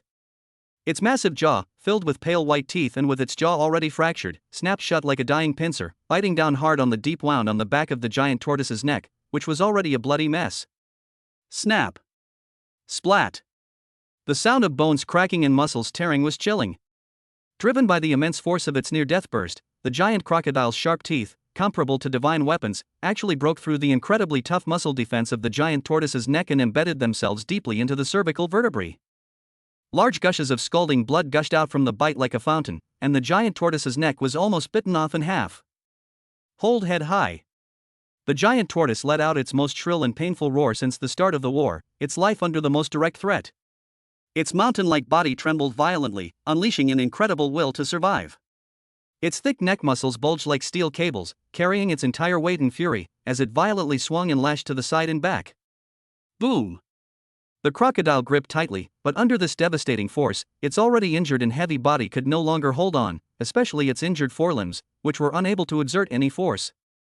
He was forcefully flung away, crashing heavily onto the riverbank rocks dozens of feet away like a rag doll, producing a dull thud, sending fragments of rock flying and dust billowing everywhere. In its mouth, it was still tightly gripping a large chunk of hideous flesh and blood, still attached to the fascia, torn from the giant tortoise's neck, and you could even vaguely see the trembling throat beneath it. A shockingly large gash appeared on the giant tortoise's neck, and blood gushed out like a waterfall. Its life force instantly weakened to the extreme, and it swayed precariously. But in its bloodshot giant eyes, killing intent and madness burned to the extreme. It stared intently at its nemesis on the distant mudflats, which twitched slightly but could no longer rise. Thump! Thump! Thump! The giant tortoise moved its enormous feet, which were like pillars of heaven, with each step causing the earth to tremble and leaving deep bloody footprints on the riverbank. It walked up to the crocodile's limp body, raised its forelegs covered in mud and blood, and the thick keratin on the soles of its feet reflected a cold luster in the sunlight. The giant crocodile seemed to sense the impending doom, its eyes filled with despair and resentment, and it made a hissing sound in its throat, but it didn't even have the strength to swing its tail. Boom! With all its remaining strength gathered, the kick slammed down like a collapsing mountain, landing precisely on the crocodile's ferocious head. Plop! A sickeningly loud crackling sound of flesh and bone shattering rang out, and a mixture of red and white sprayed from the edges of the turtle's feet. The giant crocodile's lingering convulsions ceased completely, and its life force was extinguished abruptly, like a candle in the wind. Having completed its revenge, the giant tortoise raised its head and let out a low, hoarse, yet seemingly piercing, mournful howl. Immediately afterward, the power supporting its massive body seemed to be instantly drained away. It staggered, then crashed to the ground with a thud, kicking up a cloud of dust. The wound on its neck was still gushing blood, and its breath was rapidly dissipating like the receding tide. The giant eyes that once looked down on the river bend were gradually losing their luster, leaving only weak gasps, indicating that it had also reached the end of its life. In the distance, Lei Ming, hiding behind the rocks, was already utterly shocked by this tragic reversal, and yet another reversal of the final outcome. These two sixth-tier overlords, comparable to human grandmasters, perished together in such a tragic manner. A strong stench of blood filled the air, and the river bend was deathly silent, save for the faint breathing of the giant tortoise and the sound of flowing water. Looking at the two mountain-sized beast bodies, an uncontrollable thought surged into Lei Ming's mind. When the snipe and the clam fight, the fisherman profits. This immense wealth, and this deadly crisis, fell upon him in such an unexpected way. Chapter 47 The Deal is Made. Lei Ming lay prostrate behind the rock for a long time, until the giant tortoise's breath was weak and almost gone, its eyes were half closed, and only the barely perceptible rise and fall of its chest was visible, before he dared to approach cautiously. He picked up a stone and threw it at the giant tortoise's head, but the tortoise did not react. He cautiously circled halfway around the giant tortoise, but it remained motionless, its neck wounds still bleeding, the blood staining the riverbank red. Confirming that the behemoth was powerless to retaliate, Lei Ming endured the terrifying pressure and slowly walked to a stop about 5 meters in front of the giant tortoise's head. Standing there, he was not even as tall as the giant tortoise's drooping eyelids. Looking up at the dying overlord at close range, he was filled with shock and a sense of insignificance. The giant tortoise seemed to sense his approach. It barely opened its half-closed eyes a crack, a fierce glint flashing in its pupils before quickly dimming. It barely had the strength to lift its eyelids. Looking at the wound that almost tore his neck apart, with his throat barely visible, Lei Ming was horrified. Such severe injuries would have killed any other creature, but the giant tortoise is still breathing. Its vitality is truly remarkable. Shocked, he lamented, such a powerful being, now like a candle flickering in the wind, how cruel this world is. We need to deal with this quickly, the smell of blood is too strong. Lei Ming's eyes narrowed, and he suppressed the thought. This place is not safe to stay any longer, we must grab our spoils and leave quickly. He drew his meteorite sword and aimed it at the giant tortoise's relatively vulnerable eye socket, the most likely point of fatality. However, just as the blade was about to pierce through, he met the giant tortoise's unfocused yet profound eyes. The look in his eyes lacked the madness or fear of a dying beast. Instead, it was a deathly stillness and indifference that seemed to know everything, even carrying a hint of the vicissitudes of a highly intelligent being. Lei Ming's arm froze, and a bold idea flashed into his mind like lightning. He slowly sheathed his sword, stared into the giant tortoise's large eyes, and asked, "Big guy, can you understand me?" The giant tortoise's body trembled slightly, a hint of surprise flashing in its lifeless eyes before it returned to silence. Lei Ming didn't care and continued, "I might have a way to save you." These words were like a pebble thrown into an ancient well. The giant tortoise's eyes finally focused, staring intently at Lei Ming. "But it won't be free." Lei Ming's heart was racing, but he tried to remain calm. "I need you to take me across the river. If you understand, blink once." The air seemed to freeze. After a few seconds, the heavy eyelids blinked very slowly but clearly. It worked. Lei Ming was overjoyed. He had made the right bet. The giant tortoise was not only intelligent, but also had a strong will to survive. "All right. The deal is done." With a thought, he took out the bottle of 10,000-year stone milk marrow. Yes, that was the bold and crucial idea that flashed through Lei Ming's mind. He did not have a powerful healing potion that could instantly cure such a serious injury, but he possessed something even more precious, the 10,000-year stone marrow. It may not be able to directly regenerate severed limbs, but it can provide a terrifying amount of life energy. Lei Ming firmly believed that what it lacked most was the energy and vitality that had been almost completely depleted after the fierce battle. And this is precisely what the Wannian stone milk marrow can provide. With enough energy injected, the giant tortoise, with its powerful regenerative abilities, could very well reverse its near-death situation in a very short time. Upon uncorking the bottle, a rich, vibrant aroma wafted out, dispelling the stench of blood. The giant tortoise, barely clinging to life, shuddered violently upon smelling the scent. It struggled to lift its head, its eyes gleaming with greed. The oppressive aura emanating from Lei Ming dissipated, and it slowly opened its massive maw, emitting urgent ho-ho sounds from its throat. Although it didn't recognize the object, it knew it was a life-saving treasure. Lei Ming no longer hesitated, and with a heavy heart, tilted the jade bottle, letting the milky white marrow fall into the giant tortoise's mouth like broken pearls. With each drop, his heart clenched. This was priceless. But he knew that the dosage was not enough to save the patient, so he could only grit his teeth and continue. After dripping nearly 30 drops, Lei Ming stopped and put away the jade bottle. He couldn't do any more. This was his limit. Once the marrow fluid is absorbed, the effects are immediately noticeable. Hold head high. A deep yet vibrant hiss came from the giant tortoise's throat, weak yet powerful. The yellowish-brown halo on the body surface reappeared and solidified, the muscles in the neck wound twitched, and the bleeding stopped and contracted. An even more powerful aura revived from its body. Boom! The shockwave spread from the giant tortoise, pushing Lei Ming back 7 or 8 steps before he could regain his footing. The medicine is really potent. And its restorative power is terrifying. Lei Ming was shocked but also relieved. The first step of the transaction was complete. After regaining his composure, he walked towards the giant crocodile's corpse. Seeing that its scales still exuded ferocity, he curiously swung his knife and slashed down. Clang! Sparks flew, the blade bounced off, and no mark was left on the scales. As expected. Lei Ming was not discouraged and walked to the wound on the giant crocodile's neck, intending to cut some flesh. But even at the cut surface of the wound, the muscles are exceptionally tough. He swung the knife with all his might, but it only cut in an inch before he couldn't push it any further. Looking at the precious sword in his hand, Lei Ming suddenly froze, a chill running down his spine. If crocodiles have such strong defenses, how terrifying must the defenses of giant turtles be? I actually tried to kill it with this knife just now? Recalling his action of raising the knife just now, Lei Ming broke out in a cold sweat. This world is far more terrifying than he imagined. He needs to strengthen himself quickly, or he won't be able to win at all. The giant tortoise's earlier act of letting him approach and even raising its knife wasn't due to its inability to resist, but rather its disdain? Or was it waiting for his choice? Out of fear, he stopped cutting it and directly put the giant crocodile's corpse into the storage space of the Qianquan Tower.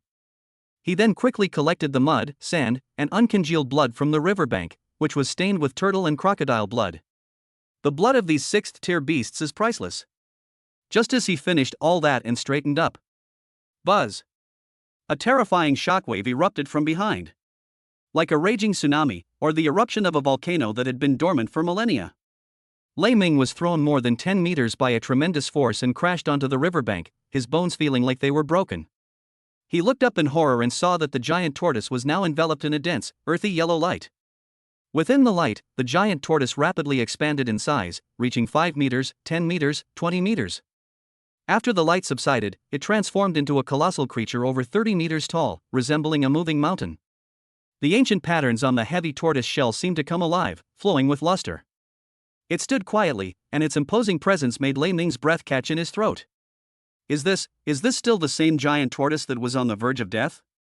As Lei Ming's mind went blank, a calm and steady young voice rang in his head.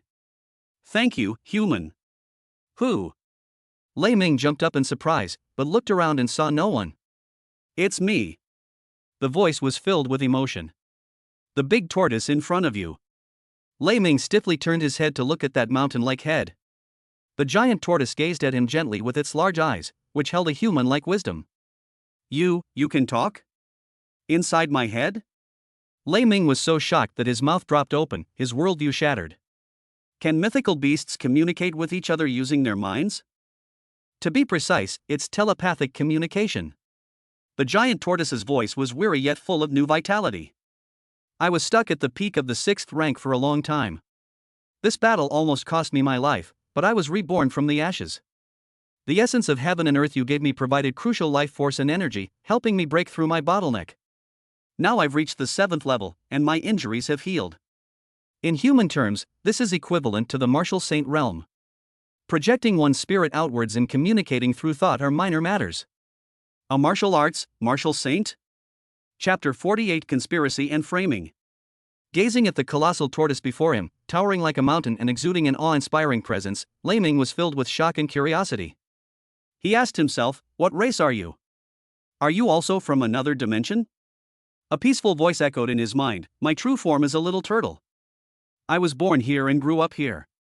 This land and its rivers are my hometown. As for why it grew to this shape, it may be related to the tearing of the sky and the influx of energy from another dimension a long time ago. Many living beings, including myself, have been changed as a result, embarking on different evolutionary paths. Lei Ming suddenly realized, so not all the strange beasts in this world came from another world. Native creatures, affected by the mutated energy, could also evolve into extraordinary beings. Do you have a name? Lei Ming asked again. The voice in my mind paused for a moment. A name? I've lived alone for many years and have never had a name. Lei Ming's heart stirred, recalling the name of the divine tortoise from the myths of his past life. Looking at the majestic and powerful giant tortoise before him, exuding wisdom and vicissitudes, he blurted out, Baxia. How about I call you Baxia? In the legends of my hometown, this is the name of a divine tortoise with immense strength, capable of carrying mountains, and symbolizing longevity and good fortune. It suits you well. Baxia the giant tortoise repeated the name, its mental fluctuations filled with novelty and pleasure. Good. I like this name. Thank you, human. It felt the powerful momentum and beautiful meaning in the name, which was a brand new recognition. Baxia sensed that Lei Ming wanted to return to Poji City, and before he could speak, he said, which city are you going to? I'll take you. You saved my life and helped me break through, your kindness is as heavy as a mountain. It's only right that I take you there. Lei Ming felt both surprised and touched. In the perilous wilderness, to have a 7th-level martial saint actively escorting him was incredibly luxurious. Thank you, he said solemnly in his heart. Guided by Baxia, he carefully climbed onto Baxia's island like back armor. With a thought, Baxia conjured a layer of earth-yellow light shield, which steadily protected him and shielded him from the strong winds and impacts of his high-speed journey.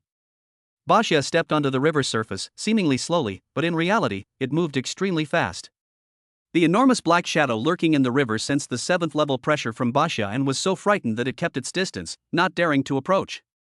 The crossing was both steady and fast. After landing, Baxia determined its direction and steadily made its way towards Poji City. It moved like a mountain, its steps heavy yet its speed astonishing. Lei Ming sat on the back, watching the scenery rush past rapidly. Outside the light shield, the wind howled, but inside, it was stable and safe. This felt very novel to him. He had never experienced anything like this on the high-speed trains of his previous life. He knew that time meant nothing to Basha, but its willingness to escort him, a mere human, was a sentiment that went far beyond a transaction. Basha felt even deeper gratitude towards Laming, not only for saving its life, but also for the help of the stone marrow that helped it break through its long-standing bottleneck and see a broader path of evolution. This kindness was like a second birth. What would normally take Laming 2 days to travel, he arrived near Poji City in half a day. Basha's movements seemed slow, but in reality, each step covered tens of meters, and the majestic outline of the steel city was already visible in the distance. That's enough for Basha. Laming patted his carapace and said to Basha, "There's a human city ahead. You're too big. Getting too close will cause panic. Thank you for seeing me off." Basha's mental state was filled with stubbornness. "I want to go into the city with you and have a look." "Huh?" Laming was taken aback. "But with your build?" Before the words were even finished, an astonishing scene unfolded. Basha's massive body suddenly emitted an earthy yellow halo, which rapidly contracted.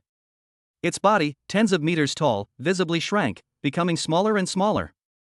In the blink of an eye, the giant tortoise disappeared, replaced by a palm-sized, dark golden turtle with clear patterns on its shell, floating in the air. With a whoosh, the little turtle landed on Laming's shoulder, its claws grabbing his clothes and rubbing against his face. Basha's smug voice rang out, "Is this all right?" Laming was stunned. Beasts could shrink at will? This was unheard of. If all of them could do this, wouldn't human cities become a joke in terms of defense? Basha sensed his shock and explained, "Ordinary beasts don't have my abilities. This is an incomplete ancient inheritance in my bloodline. I only awakened it when I reached the martial saint realm, and I'm not very proficient at using it yet." Laming breathed a sigh of relief, then was overjoyed. Not only had he returned safely, but he had also gained a martial saint-level companion. This near-death journey had yielded tremendous rewards. He carefully picked up the small Basha, looked into its still majestic little eyes, and smiled. "All right. Basha, let's go home together." After saying that, he strode forward, carrying the seemingly harmless but actually terrifying little turtle on his shoulder, and walked quickly toward the distant iron city of destruction. The setting sun lengthened his shadow, and the dark gold on his shoulders shimmered with a mysterious luster in the afterglow. Having survived countless near-death experiences crossing the wilderness, when the steel outline of Broken City came into view, Laming felt not only the joy of surviving a disaster, but also excitement and anticipation.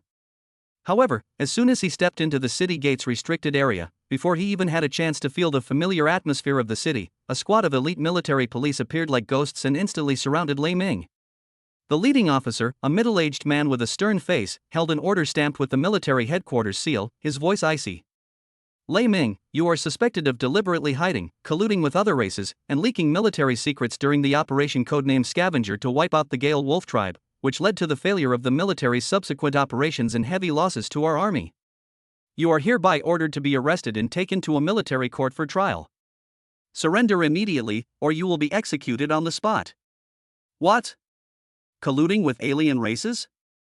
The follow-up operation failed?" This sudden accusation struck Laming like a bolt from the blue, leaving him stunned on the spot. He instantly realized that this was a blatant frame-up. A vicious plot aimed at ensuring his safe return. "Where's the evidence? I barely escaped from the beast's lair by the skin of my teeth. How could there be any collusion?" Laming was both shocked and furious, and questioned him sharply. His first thought was of the Zhao family, because only they would have the motive to fabricate such a vicious charge. But did the Zhao family have the power to do so? Evidence? You'll find out when you get to the military court. Take him down. The middle-aged officer didn't give him a chance to explain. With a wave of his hand, several military police officers approached him, holding specially made energy-disabling shackles. Just then, several anxious shouts came from outside the crowd. "Stop! What are you doing?" Laming could never be a traitor. Li Chang, Zhang Lu, Yu Tai, Zhang Lin and others rushed over upon hearing the news. They were still injured, but their faces were full of anxiety and anger. Li Chang stepped in front of Laming, glaring angrily at the military police officer, "Captain Wang.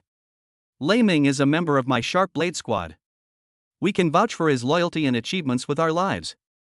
The mission failed because your follow-up intelligence was flawed and you encountered an unexpected and powerful enemy. What does it have to do with Laming? Besides, he had already fallen off a cliff and disappeared by then. Zhang Lu also said anxiously, yes. Captain Wang, there must be a mistake. Lei Ming did this to save us. Enough. Captain Wang coldly interrupted them. Military orders are absolute. Whether someone is guilty or not, the court will decide. If you dare to obstruct us again, you will be treated as accomplices. Take them all down. Several military police officers were about to forcibly push Li Chang and the others away. Chapter 49 Slaughter in the Street. Seeing his comrades being implicated for protecting him, an uncontrollable anger and humiliation instantly overwhelmed Lei Ming's reason. He knew all too well that once he was branded with this label and thrown into prison, the mastermind behind it all had plenty of ways to make him die justifiably in prison. Let's see who dares. Lei Ming roared, his martial master aura no longer able to be suppressed, and he exploded out. Boom!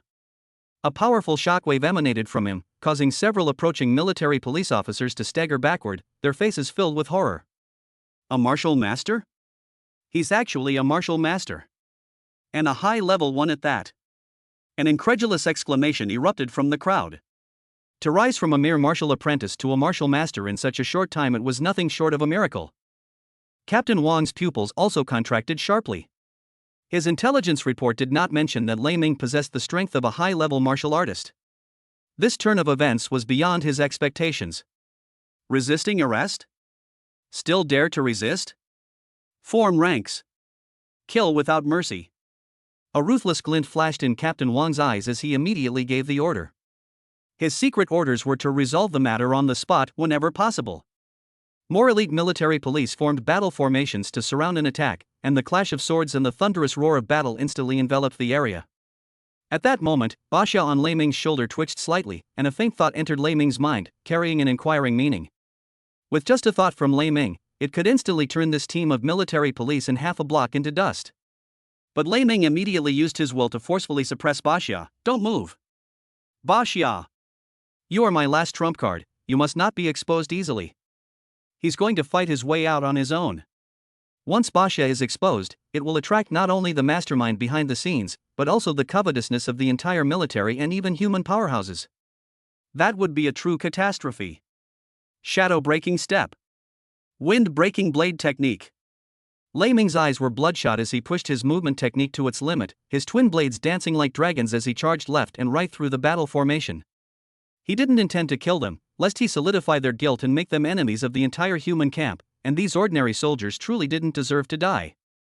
With the strength of a martial master and the movement technique of a ground rank expert, how could these ordinary military police possibly stop him?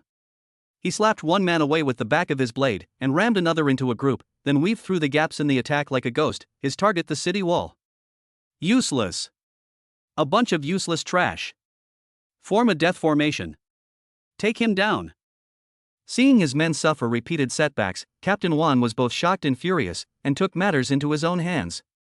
His warrior-level 8 chi and blood erupted, and the long sword in his hand, carrying a sharp blade light, was like a venomous snake emerging from its hole, stabbing straight at Lei Ming's vital heart. This strike was incredibly ruthless, clearly intended to kill him. Sensing the deadly killing intent behind him, Lei Ming's last shred of hesitation was consumed by rage. Do you really think I'm made of clay? You want to kill me for a reward? Then pay with your life. His eyes flashed with a cold light, and the killing intent he had been suppressing instantly boiled over.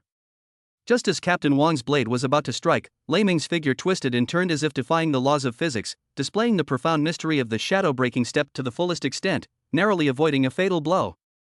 At the same time, his left hand, sharpened like a venomous snake, precisely parried the long sword, while his right hand, the meteorite battle blade, transformed into a bolt of lightning that tore through the darkness. Windbreaker Shadowless Blade. This strike was fast, ruthless, and precise. It condensed the immense internal energy of his martial master realm and the essence of his earth-rank swordsmanship, and it was unleashed with rage. With a flash of light, like a hot knife cutting through oil, the blade instantly grazed Captain Wang's neck, which was wide open from his all-out attack. The ferocity on Captain Wang's face froze instantly, replaced by utter horror and disbelief. He opened his mouth, as if to say something, but only blood and foam came out. Thud. A head shot into the air, the headless corpse remaining in a forward-moving posture, staggered a few steps before falling heavily to the ground, blood staining the ground red. Silence. Deathly silence. All the military police, including those who were trying to stop Li Chang and his group, froze in place, as if they had been frozen in place. They stared in disbelief at the captain's corpse on the ground, then at Lei Ming, who stood with a knife in hand, covered in blood, his eyes cold. Killing a military police captain in the street. This completely changes the nature of the crime. It's gone from resisting arrest to a heinous crime. The team leader is dead. He killed Captain Wang. After a brief silence, there was utter uproar and panic. Li Chang, Zhang Lu, and the others were also stunned. They never expected Lei Ming to be so decisive and ruthless. Lei Ming. Li Chang wanted to say something, but the words stuck in his throat. He knew that Lei Ming had been forced into a corner, but once this step was taken, there was almost no room for maneuver. Lei Ming glanced deeply at his comrades, whose faces were filled with shock and worry, and said in a hoarse but resolute voice, "Brothers, I have no choice but to act out of this situation. I will take full responsibility for what happened today. Take care." Without further hesitation, he moved with lightning speed, smashing through a window of a building on one side. To the astonishment of the crowd, he disappeared into the intricate alleyways of the slums in a few leaps. Chase them. Issue an alarm immediately. Declare martial law throughout the city. Wanted criminal Lei Ming murdered the military police captain in the street. His crimes are heinous. Kill him without mercy. The deputy captain snapped out of his daze and let out a shrill roar, instantly causing an uproar throughout the city gate area. The news swept through the city at an even more frantic pace, like a plague, causing not just ripples, but a tsunami. What? Lei Ming not only resisted arrest, but also killed Captain Wang of the military police in public? Captain Wang, a level 8 warrior, was instantly killed? He's really a martial arts master? This is insane. This is blatant defiance of the military. It's a fight to the death. The higher-ups of Broken City were furious the moment they received the news. A powerful general slammed his fist on the table and roared, "Arrogance! Lawlessness! Issue my order to raise the wanted level to the highest level. Notify the city guards and security forces to coordinate and dispatch elite squads. I want to see him alive or dead. No, he must be captured alive. I want to see who's behind this." "Should we notify the Dawn base?" a general asked worriedly. "No need. Those who kill our men must accept our punishment," the general said resolutely. What might have originally been a wanted notice with a hint of investigation has now completely changed its nature. The violent machinery of the entire ruined city began to operate efficiently and ruthlessly because of the death of a military police captain. And all of this is exactly what the mastermind behind the scenes wants to see. Lei Ming was completely cornered, leaving him no chance to defend himself. Lei Ming knew that from the moment the blade grazed Captain Wang's neck, he had embarked on a true path of no return. He did not report to or request assistance from the Dawn base. He wanted to see who was so eager to kill him. He didn't contact any acquaintances, including Wan Baialo Su Wan's side, who might have goodwill towards him. He couldn't be sure who was still trustworthy at this moment. Like a wounded lone wolf, Lei Ming used the complex terrain and his extraordinary agility to evade encirclement and interception time and time again. He used disguise skills to change his appearance, mingling in taverns and black markets, and carefully gathering information. Fragmented information gradually pieced together the outline of the incident. After their squad escaped, they reported the news to the military of Broken City, but it did not attract the attention of the military. The later clearing operation suffered a crushing defeat, with several elite squads almost completely wiped out. Survivors pointed out that the operation was abnormal, and all the clues were cleverly led to the missing Lei Ming. During this time, some people raised questions about how a mere student could collude with a foreign race, but these questions were all suppressed. The power of the mastermind behind this is evident, and their influence in the military is sparing no effort to solidify his crimes and take the opportunity to eliminate dissidents. What a ruthless method! Lei Ming's heart was filled with murderous intent. This is a fight to the death. Chapter 50, First Clues Emerge. As information continued to be collected, Lei Ming not only failed to see the light at the end of the tunnel, but instead felt as if he were trapped in an even larger and stickier spider web. Useful core information was scarce. A large amount of concealed, contradictory, and ambiguous information was mixed together, making it difficult for him to distinguish truth from falsehood, and he even almost fell into carefully laid traps several times. What weighed heavily on his mind was an inexplicable intuition that told him the deeper meaning behind this matter was probably far beyond his initial imagination. Who would use such enormous resources and set up such an elaborate killing trap just to deal with someone who was only a minor martial arts apprentice a little over a month ago? This cost is completely disproportionate to the goal. Was it merely to silence them?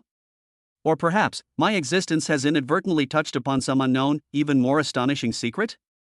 His own strength at the martial master level and his decisive counterattack in the street were probably the biggest variables that even the mastermind behind the scenes had not anticipated. Meanwhile, in the heart of Broken City, inside a heavily guarded and prestigious mansion. In a completely soundproof room, only a few luminous pearls provided dim light. Two figures were speaking in hushed tones, their voices tense and even tinged with anger. Didn't you swear that the kid was at most a martial arts apprentice with some lucky encounters? Ha! A middle-aged man dressed in well-tailored casual clothes with a gloomy face suddenly turned around, his fingertips almost poking the nose of the person opposite him.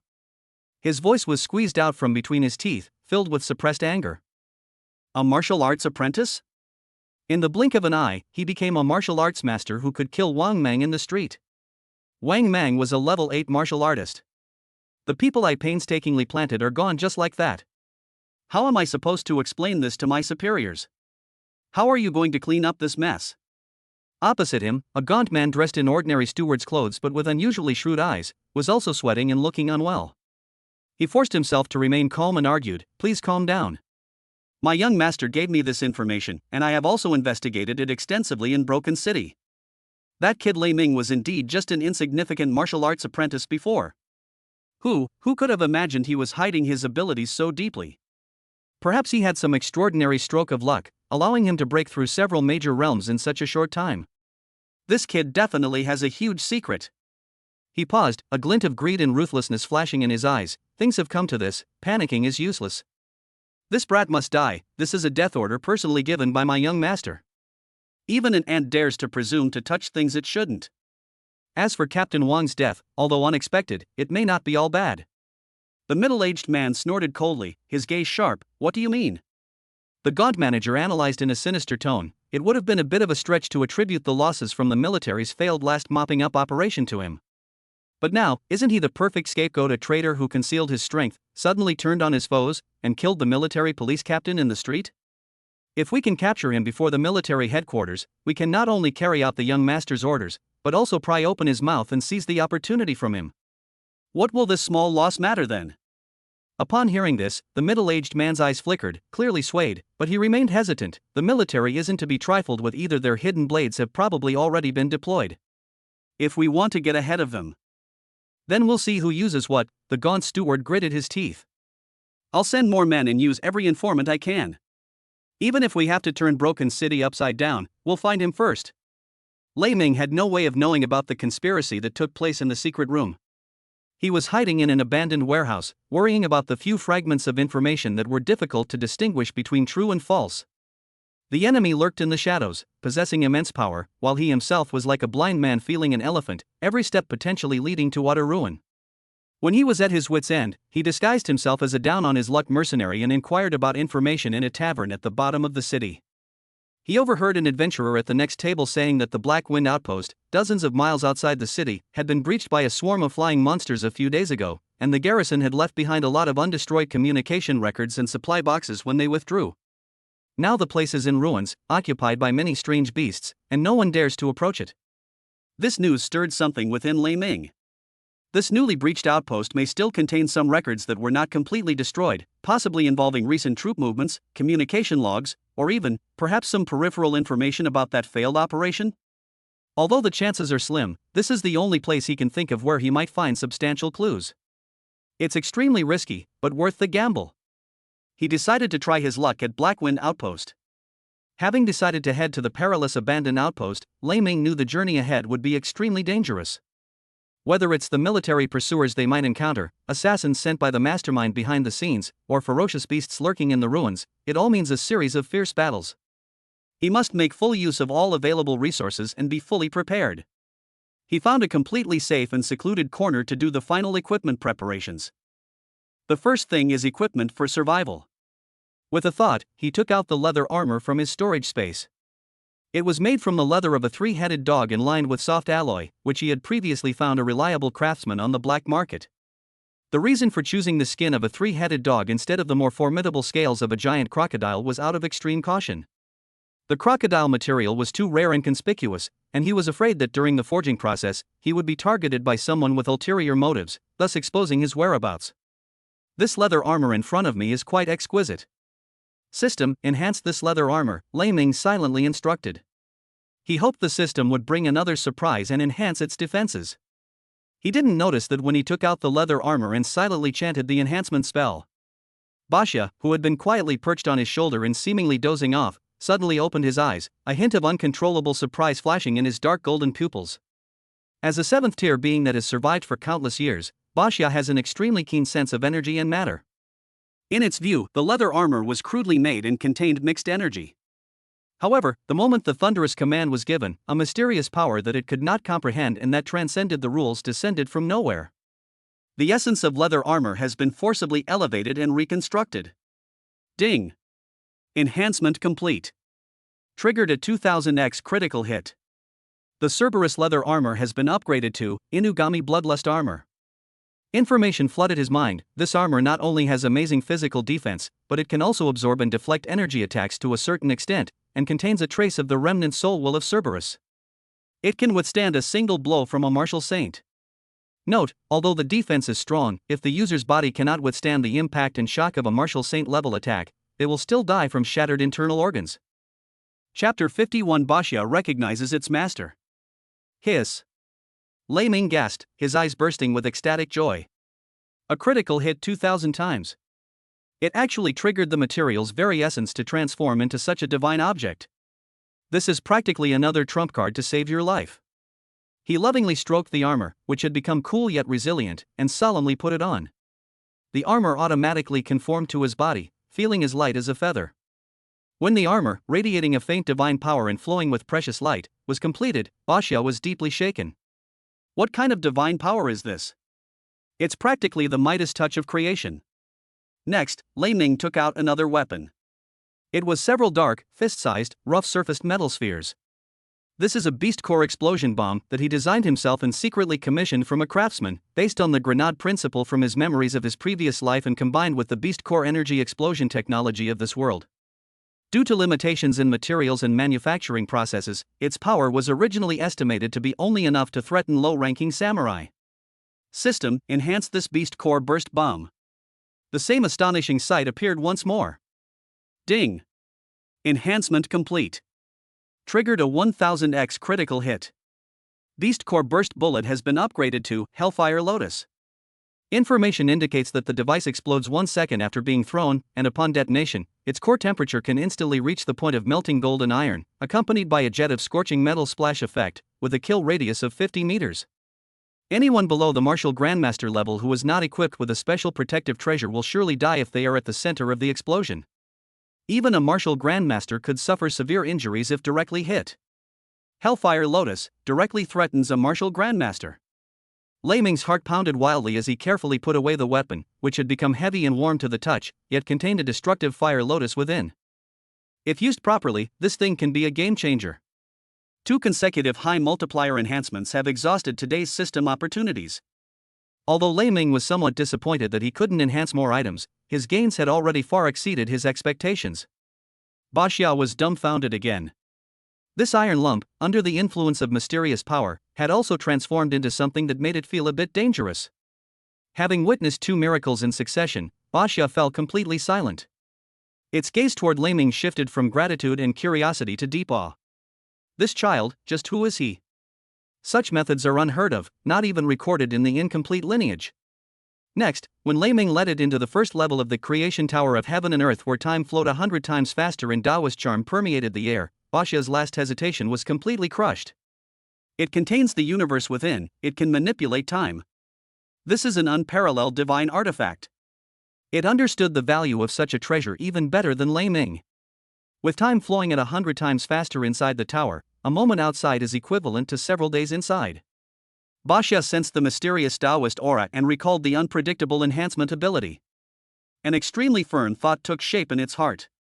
It slowly raised its head, its dark golden eyes flashing with an unprecedented solemnity. It gently leaped in front of Lei Ming, stood upright, clasped its front paws together, buried its tortoise head deep inside, and uttered a thought carrying the weight of an ancient ritual of submission, "Master."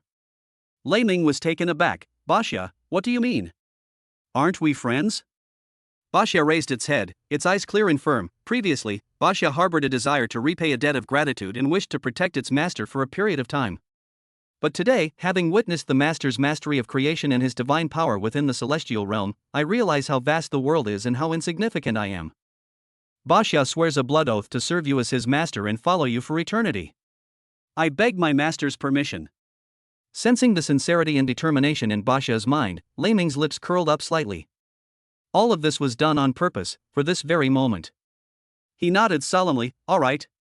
Basha, since you have made up your mind, from now on, you and I will be partners who fight side by side and share life and death.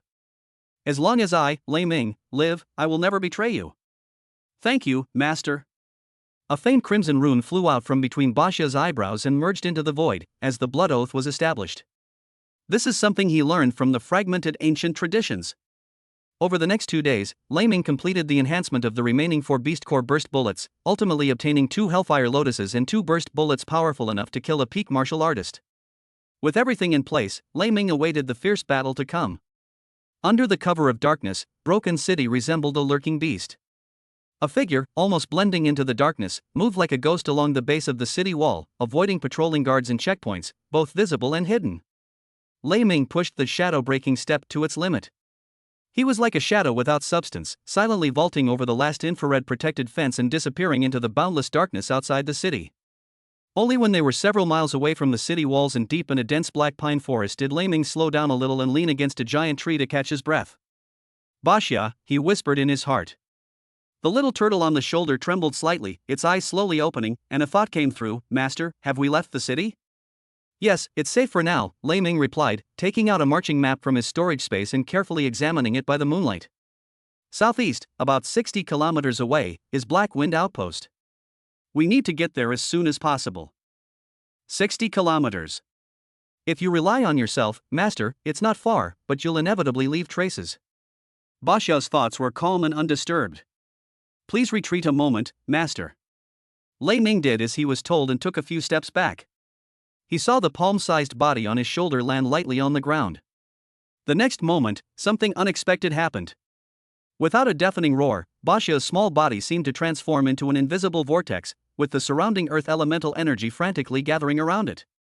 Under Lei Ming's unwavering gaze, its size began to expand and grow taller at a visible speed. On the dark golden tortoise shell, the ancient and mysterious patterns lit up one by one, flowing with a calm, earthy yellow luster.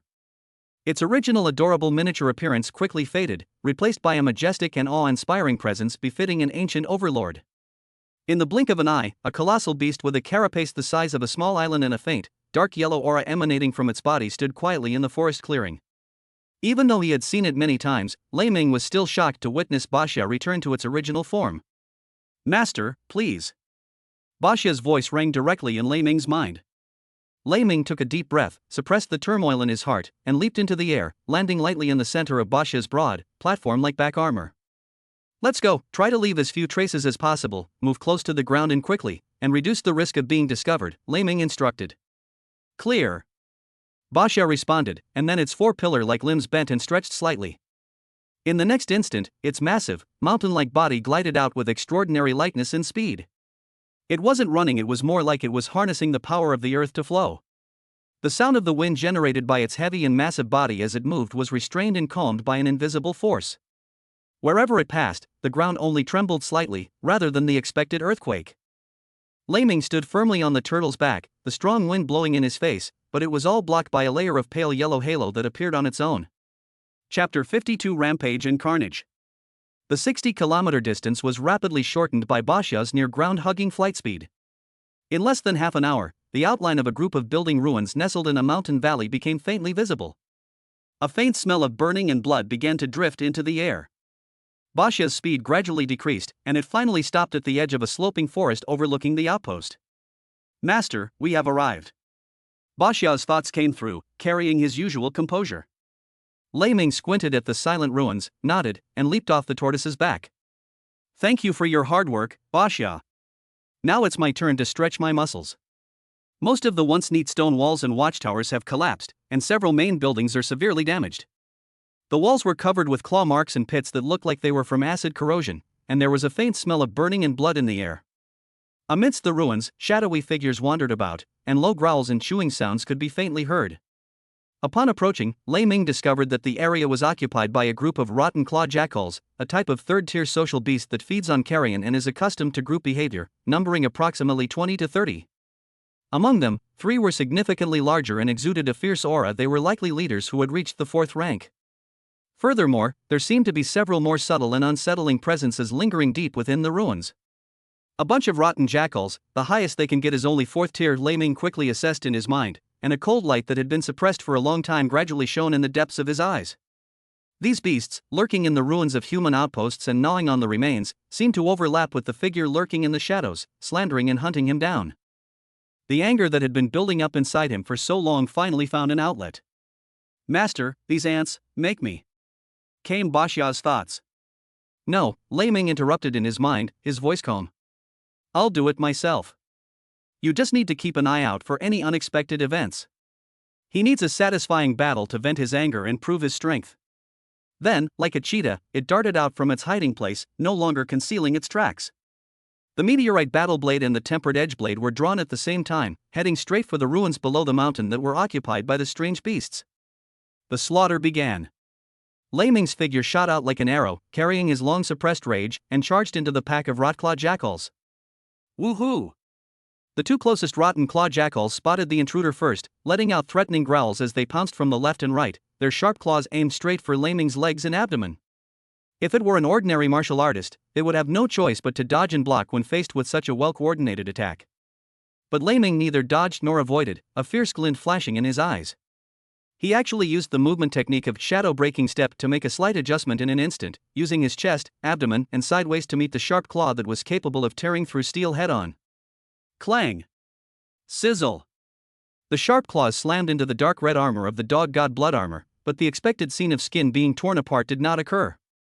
Instead, a string of dazzling sparks burst forth.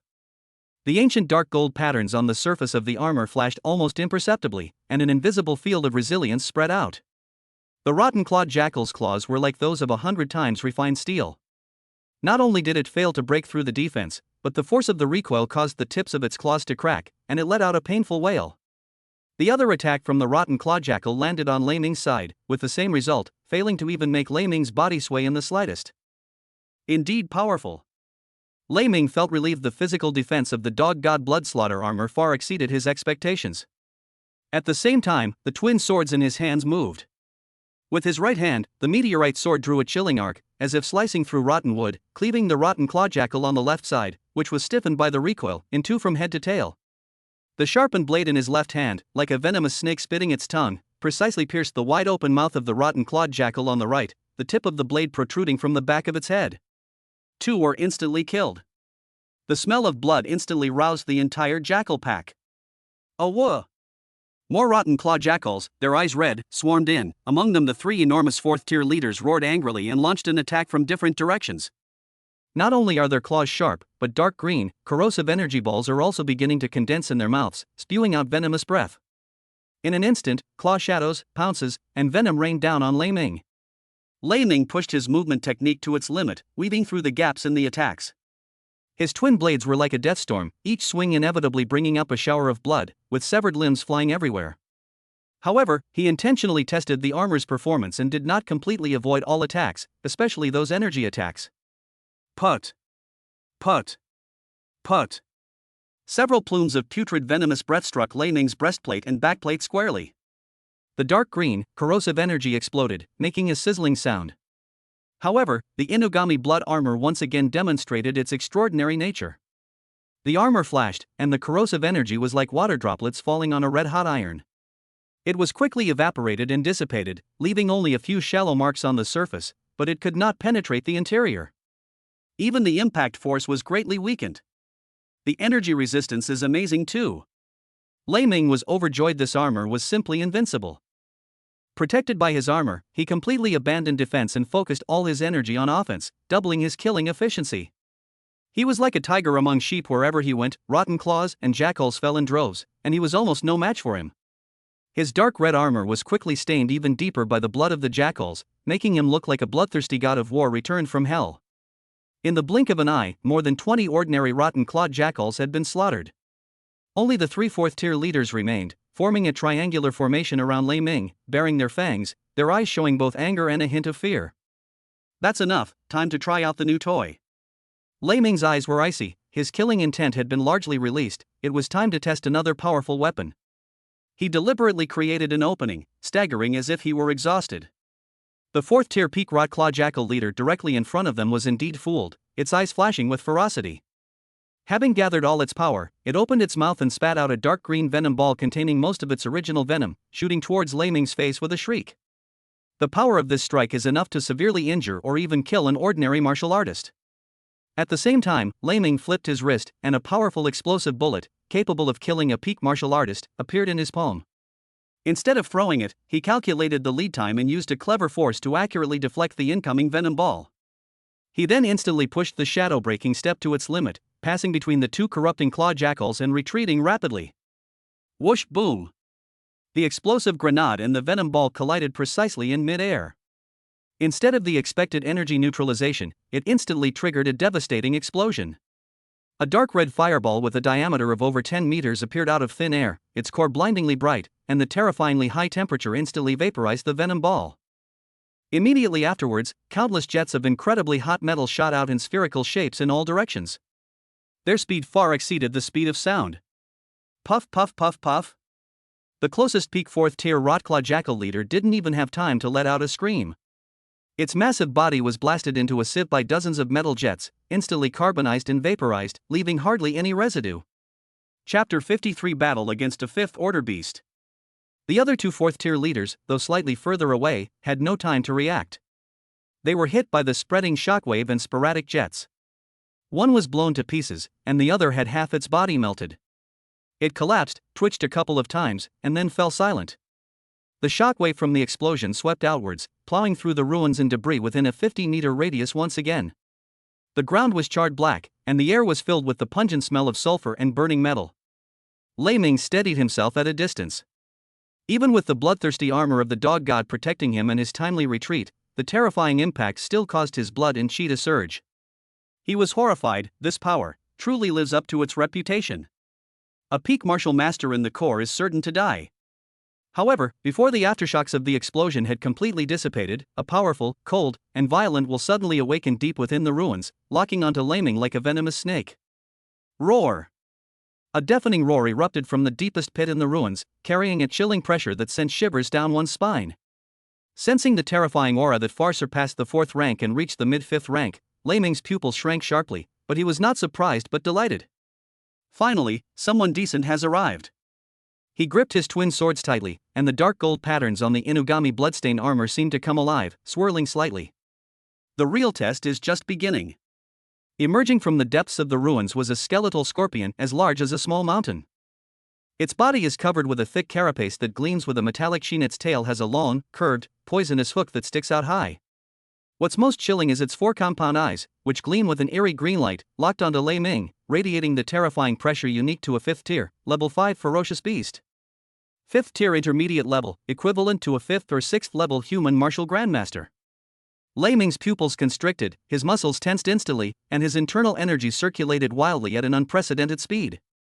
This is definitely a formidable enemy who surpasses his current strength by more than a whole major realm. Roar! The skeletal scorpion was clearly enraged by Lei Ming, this little bug, and let out a sharp hiss.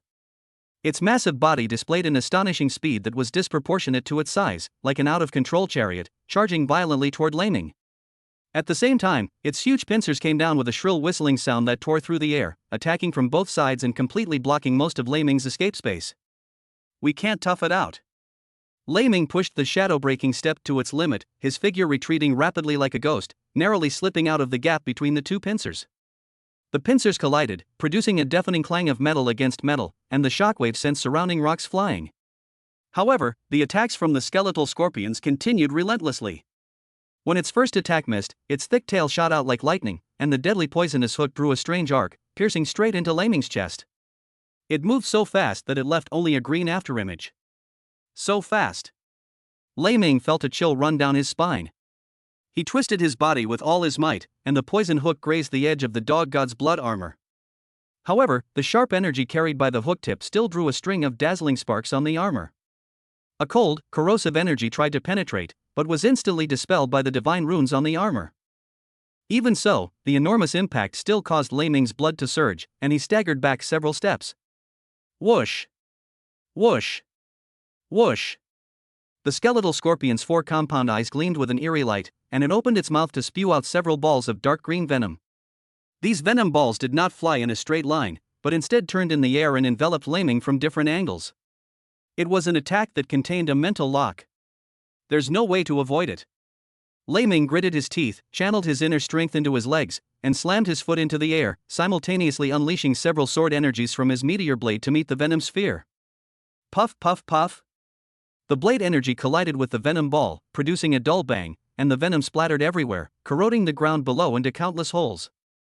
Most of the venom was dispersed or blocked by the blade energy, but a small amount still managed to penetrate the gaps and splash towards Lei Ming and his weapon. Lei Ming's heart skipped a beat, and he quickly twisted his wrist, attempting to parry with his knife. However, since the venom was not a physical substance, a few drops of viscous, dark green venom inevitably splashed onto the blade of the meteorite blade. Laugh! A piercing corrosive sound suddenly rang out. The once invincible meteorite battle blade, which had slain countless powerful enemies, suddenly emitted several wisps of white smoke carrying a foul stench from its dark silver blade. Where the venom touched, the metallic luster quickly dimmed, and several pits appeared on the surface, as if it had been burned by strong acid. What a potent poison! Lei Ming was horrified. The corrosiveness of the skeletal scorpion's venom was far beyond his imagination. Even the enhanced meteorite battle blade could not completely resist it. A small portion of the venom penetrated the defenses, splashing onto Lei Ming's protective aura and armor, producing a sizzling, corrosive sound. Although most of it was blocked, a trace of that chilling poison still seeped into his body, causing a needle-like stinging pain in his meridians and making him pause slightly. That brief moment of hesitation. The skeletal scorpion seized the opportunity. Its massive body suddenly stood upright, and its 2 huge pincers slammed down like mountains. At the same time, the tail hook, like a venomous snake emerging from its hole, pierced Lei Ming's vest from an extremely tricky angle. A pincer attack from 3 sides. Oh no! Lei Ming's old power had just been exhausted and his new power had not yet been generated. He was about to be hit by this fatal blow. At this critical moment of life and death, Lei Ming's sea of consciousness was filled with the frenzied operation of the primordial divine refining technique, and his divine sense was pushed to its limit. Everything outside seemed to slow down instantly. The attack trajectory of the skeletal scorpion, the flow of energy, and even the subtle fluctuations in the air were clearly reflected in his heart. All my insights into shadow-breaking step, my struggles on the edge of life and death, and my keen observations of the subtle details of space have converged into a unified whole at this moment, like rivers flowing into the sea. He had a sudden inspiration, and his body reacted as if by instinct. It's no longer a simple dodge, but a mysterious and profound rhythm, a slight side turn, a spin, a twist. Whoosh! His figure seemed to blur, as if it had merged into an invisible ripple, and at the last second, it flowed out from the death triangle formed by the pincers and tail hook. Not only did it perfectly evade all attacks, but it even used the shockwave from the pincers slamming into the ground to fly away like a willow catkin, its posture elegant and composed, a stark contrast to its previous disheveled state. At this moment, the shadow-breaking step has finally reached the minor completion stage. It's not just about increased speed, but also about a profound understanding of the concept that within this small space, my body is nothingness. Even Bashya, hidden in the shadows, showed a hint of surprise and admiration in his eyes. Master's comprehension is truly terrifying. The skeletal scorpion's 4 compound eyes also revealed a human-like astonishment. It couldn't understand why the little insect it was about to crush had suddenly become so slippery. At this moment, however, a brilliant light flashed in Lei Ming's eyes. An unprecedented sense of control surged into his heart. So that's how it is. This is the true essence of shadow breaking through the void. He let out a long roar and launched an attack. As its figure swayed, it seemed to create several afterimages that were difficult to distinguish from reality, attacking the skeletal scorpion from various strange angles. His minor mastery of the shadow-breaking steps allowed him to move and transform within this small space to an unpredictable degree. The skeletal scorpion angrily swung its pincers and lashed its tail, but it was always a beat too slow, or it only managed to strike a slowly dissipating phantom. Chapter 54: Discovering Clues. Thunder's true form clung to its massive body like a leech, its twin blades like the kiss of death, constantly leaving deep wounds on its relatively fragile joints, around its compound eyes, and where its carapace met. Although the skeletal scorpion had amazing defenses, these injuries were not fatal, but they greatly enraged it, making it even more frenzied and causing it to make frequent mistakes. Roar! Unable to break through after a prolonged attack, the skeletal scorpion went completely berserk, its entire body's bone armor gaps emitting dense poisonous gas, forming a highly toxic domain, while its tail hooks attacked wildly like a storm. It will crush this despicable human with its absolute power and poisonous domain. Now! A cold glint flashed in Lei Ming's eyes. He risked taking the hit of the poison gas head-on, and a trace of blood spilled from the corner of his mouth. But with the help of this force, he appeared as if by teleportation directly below the relatively vulnerable abdomen of the skeletal scorpion, which was raised due to its frenzied attack. There is an area that is slightly lighter in color and has a thinner carapace. Die! Windbreaker Annihilation. The meteorite blade and the tempered edge blade crossed, and all the internal energy in the body was poured into them without reservation, transforming into a rotating, tearing cross-shaped wheel of death blades that fiercely slashed into that area. Put! This time, it won't be sparks flying everywhere. The twin blades, imbued with all of Lei Ming's power and precisely targeting the weak point, finally broke through the defense. The blade was deeply embedded, almost disemboweling the skeletal scorpion. Awah! The skeletal scorpion let out a deafening, shrill scream, its massive body convulsing violently, and dark green blood and fragments of internal organs gushing out from its enormous wound. It struggled frantically for a while before finally collapsing to the ground with a thud, kicking up clouds of dust, and its life quickly waned. Thunder, panting heavily, landed a short distance away, wiped the blood from the corner of his mouth, and looked at the dying giant beast on the ground, his heart filled with joy and enlightenment. Defeating a powerful enemy of a higher level and breaking through in the heat of battle has brought his confidence and compatibility to a new level. He stepped forward, ended the life of the skeletal scorpion, and collected its valuable materials, especially the 5th-tier poison hook and the beast core. Looking at the 2 battle swords, which were corroded and pitted, it seemed that he urgently needed a better one. Master, your footwork has broken through. Congratulations.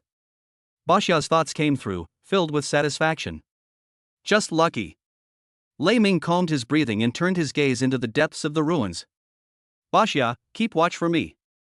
I'm going in to see if any clues have been left behind. He carefully searched through the ruins, avoiding some remaining venom and traps.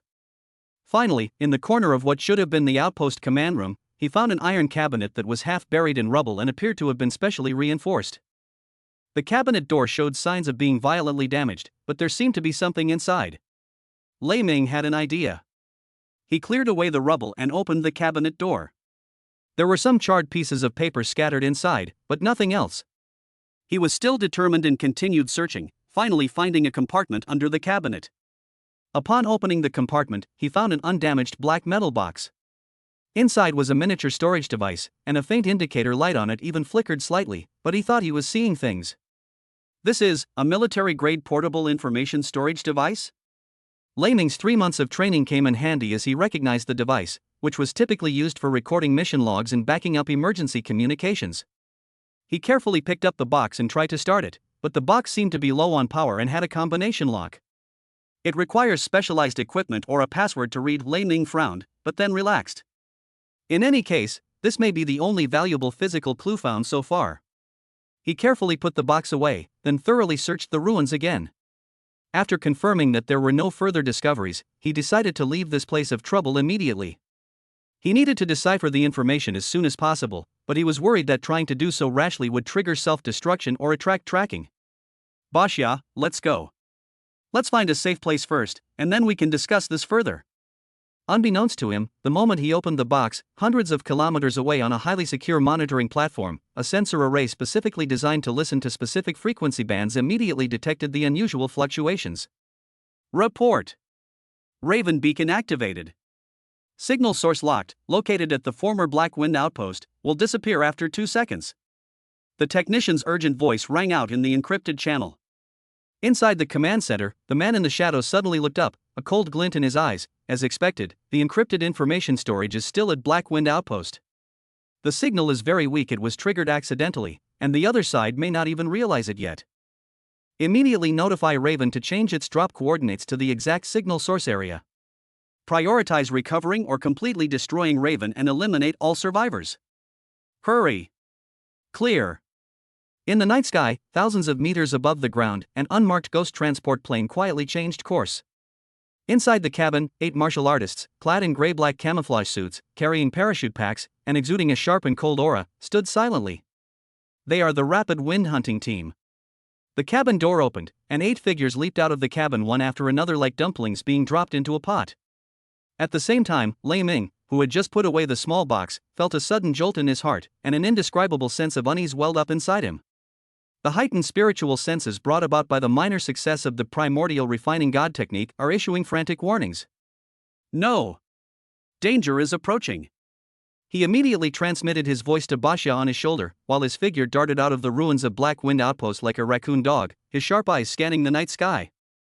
Several tiny black dots, almost blending into the night, were falling, their direction clearly pointing towards the ruins of his outpost. They're paratroopers. Lei Ming realized something. It was probably that little box that caused the trouble. He had been careless. Baxia, let's go. We must go into hiding as soon as possible and figure out the opponent's strength and intentions. Shortly after, a barely audible thud could be heard in the distance. Through the cracks in the rocks and the gaps in the branches, Lei Ming saw the 8 black dots land precisely in the designated forest clearing, their movements clean and efficient, demonstrating extremely high military skills. The 8 quickly assembled and spread out in a perfect defensive formation to maintain vigilance. The leader gave a hand gesture, and the squad immediately moved as a unified whole, advancing silently in a fan shape towards the Black Wind Outpost, their movements highly professional. With the enhanced hearing from the primordial divine refining technique and perception far beyond that of ordinary people, a very low-pitched conversation drifted faintly into Lei Ming's ears on the wind. Captain, the last point where the signal disappeared was at Black Wind Outpost ahead. It seems to have been triggered accidentally. Yes, everyone, stay alert. The higher-ups have ordered that Raven must not fall into anyone's hands. The target is likely still in this area. Prioritize finding the Raven's carrier. Clear. Remember, we're just here to clean up the battlefield, making sure there are no survivors and no evidence. The conversation was brief, but packed with information. Lei Ming's heart sank instantly. It was indeed that box that attracted them. But these people were clearly not regular soldiers of the military, and they were not only there to kill and silence witnesses, but also to retrieve Raven. Chapter 55 Terrifying Hellfire. He quickly assessed the strength of the other party, 8 people, the weakest of whom was at least a level 6 martial artist, and the captain gave him a strong sense of pressure, probably at level 10 or even the peak of martial artist. This is an elite hunting squad, far more powerful than any enemy he had ever encountered before. A direct confrontation would have extremely low odds of success, and could even result in being surrounded and killed instantly. Lei Ming's eyes flashed with a cold light. He had to finish this quickly and couldn't let them form a search formation. His consciousness fell on the heavy hellfire in the space. He glanced at Baxia on his shoulder and transmitted his thoughts. Baxia, you stay hidden here. If something happens to me, or if a stronger enemy appears, then you can make your move. I'll test them out with hellfire first. Master, be careful. Baxia replied calmly. Lei Ming nodded, took a deep breath, and pushed the shadow-breaking step to its limit, silently stealthily heading towards the Gale team. He circled around to the rocky slope ahead where the Gust squad was searching, and selected a concealed spot with good visibility, which was also conducive to throwing in hiding. Then, he held his breath and focused his mind, tightly gripping a hellfire in his hand, while his divine sense spread out like an invisible spiderweb. A few minutes later, 8 dark figures suddenly appeared at the edge of the rocky slope like ghosts. No trace of the target was found. The search of the outpost ruins has been completed. There is a strong smell of blood and signs of battle, indicating that the target may have already left. Expand the search area. We must retrieve the Raven carrier. Kill it alive. Captain Sharpbeak calmly issued the order, his gaze seemingly calm as he swept across the rocky slope. Instead of rushing into the center, 2 of them took the lead to scout ahead, while the remaining 6 spread out in a guard formation, their sharp eyes scanning the shadows of every rock. Slowly, 4 of the team members stepped into the central area of the rocky slope, while the other 4 remained on the edge. Feng Hui himself cautiously lagged behind by half a body length, positioned to the side and behind a giant rock. Now! Lei Ming roared inwardly, his inner strength erupting as he stood up abruptly, no longer hiding his power. Enemy attack! Feng Hui's pupils shrank sharply, and he retreated rapidly at the same time. But it was too late. With all his might, Lei Ming hurled the hellfire at the densest part of the crowd. Watch out, a team member exclaimed, but hellfire was extremely fast, and its destructive aura only erupted when it was almost overhead. Explode! With Lei Ming's mental command, a dark red sphere of destruction suddenly lit up in mid-air. There was no deafening roar, only a low hum sound. Immediately afterwards, terrifying high temperatures and shockwaves spread out, instantly engulfing everything within a radius of 50 meters. No! Feng Hui only had time to frantically channel all his inner energy into his advanced battle armor while desperately lunging to the side and rear. A dazzling light filled everyone's vision, followed by a terrifyingly high temperature that could instantly vaporize steel, and then a storm of metal jets. Ah! Ugh! The piercing scream abruptly stopped. The two level 6 martial arts team members, who were on the verge of explosion, had their protective internal energy shatter like paper and were instantly vaporized. The 4 martial artists in the central area, along with their fine armor, were torn apart and melted in a fraction of a second, leaving only some charred remains. The 9th level martial arts vice captain reacted the fastest, attempting to block and escape, but was struck by 3 intersecting metallic jets. His arm and half of his body disappeared, and he twitched twice before dying unwillingly. Only Captain Sharpbeak survived, thanks to his superior strength and the dark gold armor that was clearly of high quality. Even so, the terrifying shockwave still severely injured him. Several charred cracks appeared on the surface of his armor, indicating that it was close to being unusable. One of his legs was twisted at a bizarre angle, his body was charred black, and he was on the verge of death. In a single sneak attack, with a single Hellfire weapon, 7 of the 8 elite Raven assassination team members were killed and 1 was seriously injured. Before the ruins, there was a huge charred crater with glassy edges, and scattered remnants emitting wisps of smoke. Lei Ming emerged from his hiding place and was dumbfounded by the scene before him. No wonder it was a powerful weapon capable of inflicting damage on even martial grandmasters. Then, with a cold expression, he walked toward Captain Gust, who was barely clinging to life. Yu Feng Hui struggled to raise his head, and when he saw Lei Ming approaching, his eyes were filled with fear, resentment, and disbelief. He recognized Lei Ming, the martial arts prodigy wanted by the military, but who would have thought that the other party would possess such a terrifying weapon with a wide range of destructive power? And they acted with such ruthlessness and decisiveness. Who sent you? Lei Ming crouched down, his voice calm but carrying a chilling edge. You know me? How did you find this place? What is your purpose? And what is Raven? Feng Hui coughed up a few mouthfuls of blood, his eyes flashing, and he hissed, "Cough, you can't escape, they won't let you go, Them?" Lei Ming flicked out a wisp of condensed internal energy from his fingertip, striking the broken bone in Feng Hui's leg. Ah! Feng Hui let out a miserable howl, veins bulging on his forehead. Answer my question and I'll give you a quick death. Otherwise, I don't mind letting you experience something even more comfortable. Lei Ming's tone remained calm, yet it sent chills down Feng Hui's spine. He could tell that this young man was absolutely capable of doing what he said he would do. It was an order from above. Feng Hui gasped for breath, speaking haltingly. He did not directly reveal who was in front of him. We came based on location. Our purpose is to retrieve a small black box, called Raven. And to clean up any remaining traces of Blackwind Outpost. Inside the Raven, there are some top-secret communications, information. The outpost was breached and then hidden away. What? The outpost was breached? Not by monsters. Lei Ming asked in shock. He knew there must be something hidden, but he never expected the mastermind behind it to be so inhuman. Yes. Who will you give the Raven to? Lei Ming pressed. We will go to the west of the city, the Blackwater Wharf, 3rd District, abandoned warehouse number 7. Tomorrow night, midnight, the code is the wind brought Raven feathers, cough. Sharpbeak's breath grew weaker and weaker. Clearly, his injuries were too severe, and he was on his deathbed. Looking at the dying Feng Hui, Lei Ming asked one last time, who exactly is above? Feng Hui's breath was weak. You saw him, he knew.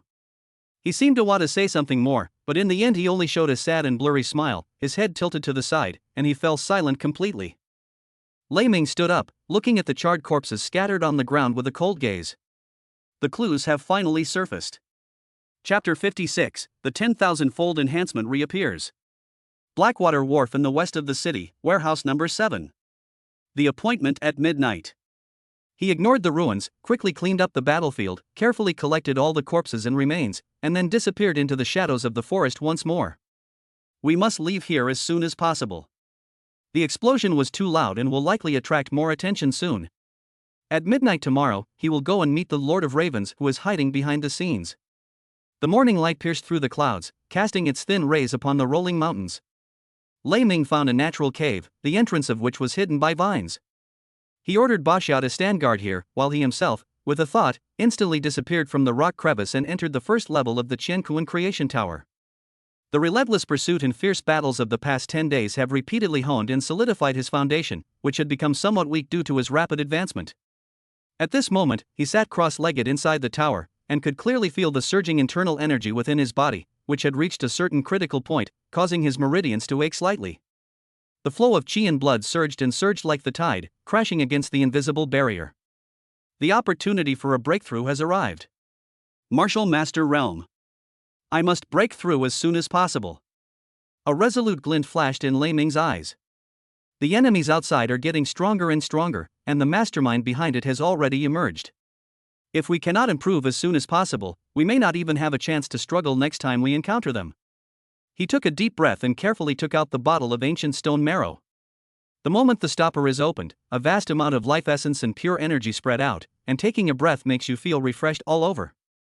In the past, he only dared to use a jade needle to dab a hair-thin sample, which he then diluted before taking it.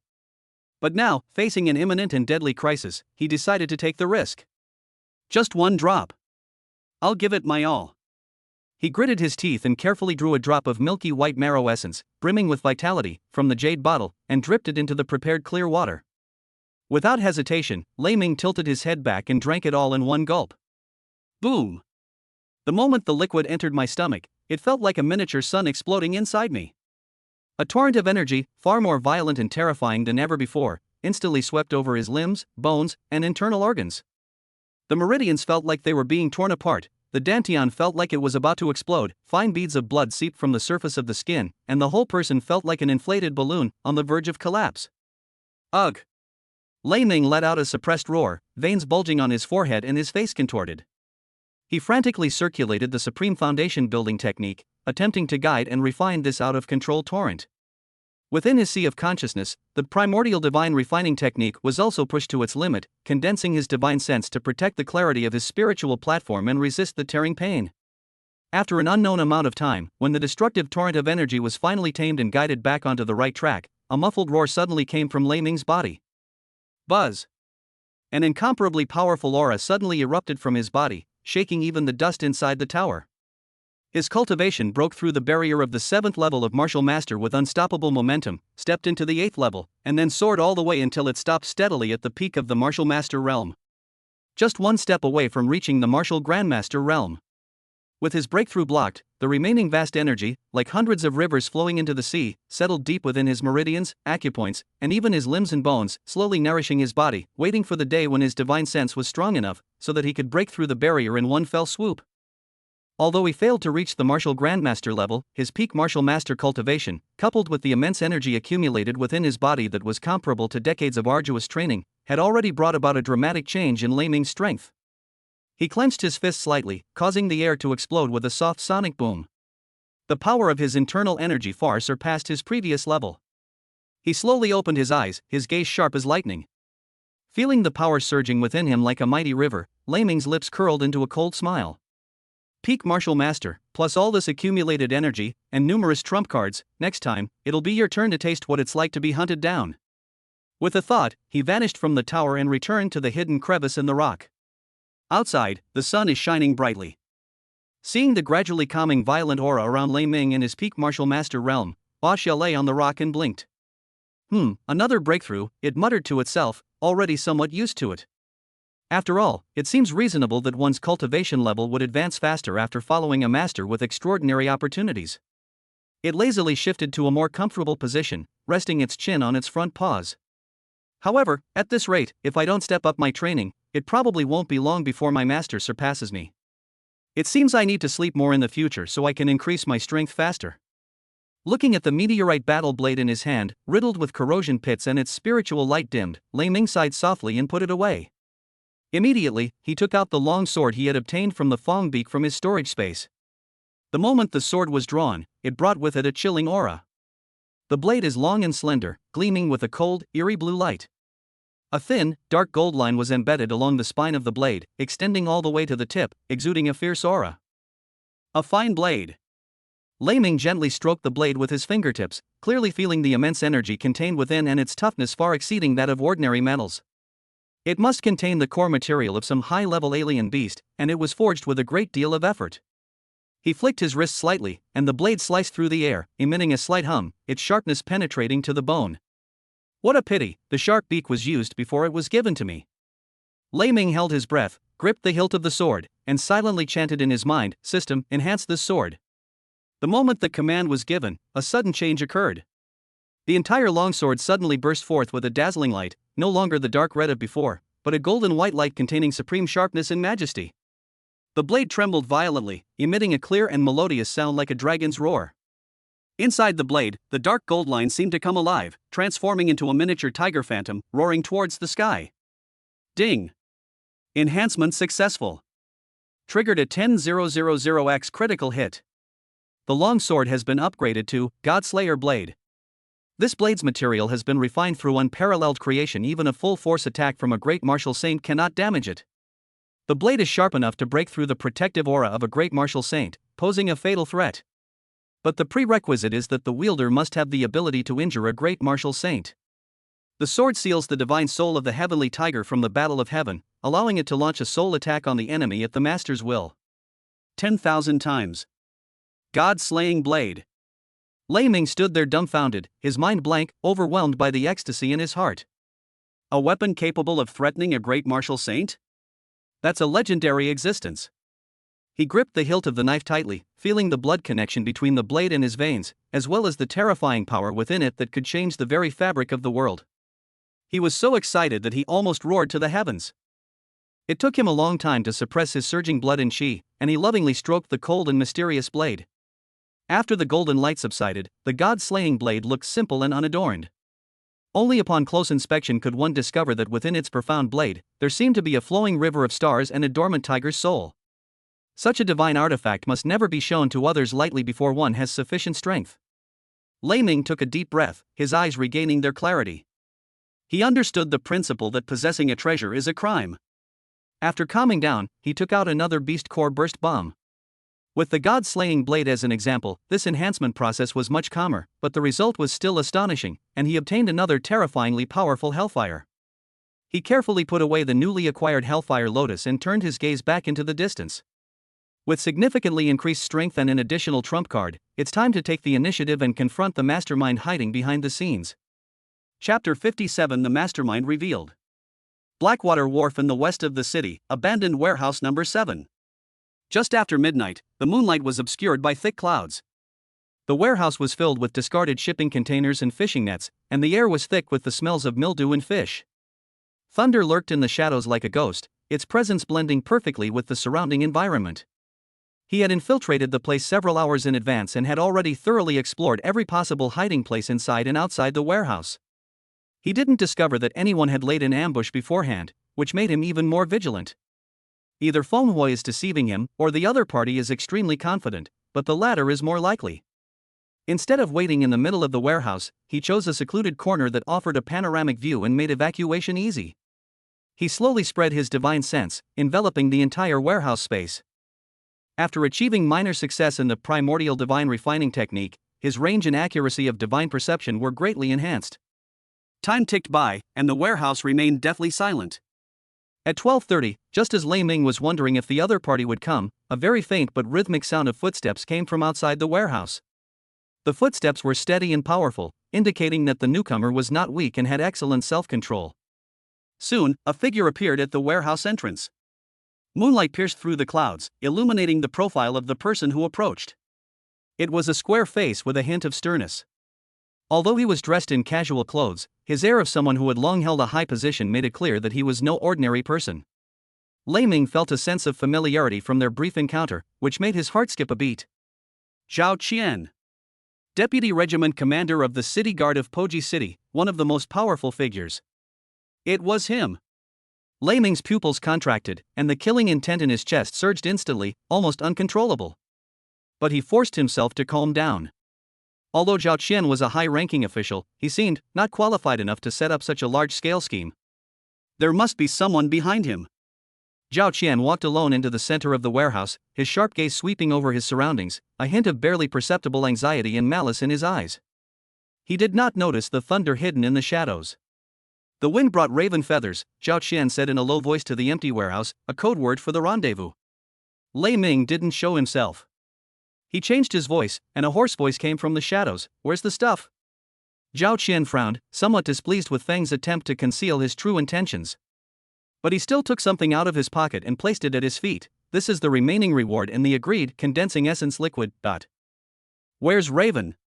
And why isn't Sharpbeak here? He asked, his tone accusatory. There was a slight mishap during the mission. Raven has been recovered, but we need to confirm some things. Lei Ming continued to use his falsetto to try and get information out of them. Our boss is very dissatisfied with the situation at Black Wind Outpost. Why was such a major oversight left during the cleanup? Why is that kid named Lei Ming still alive? Zhao Qian's expression changed slightly, and a fierce glint flashed in his eyes. Humph. Are you questioning me? After the outpost was breached, they actually hid the ravens beforehand, and my men searched for a long time but couldn't find them. As for that bastard Lei Ming, he's lucky, or rather, some people are just incompetent. His tone was tinged with resentment, as if he was furious that Lei Ming hadn't been killed yet, but it seemed more like he was shirking responsibility. Oh? Just an accident and poor handling? Lei Ming's voice was filled with cold sarcasm. What shady things are hidden inside the raven?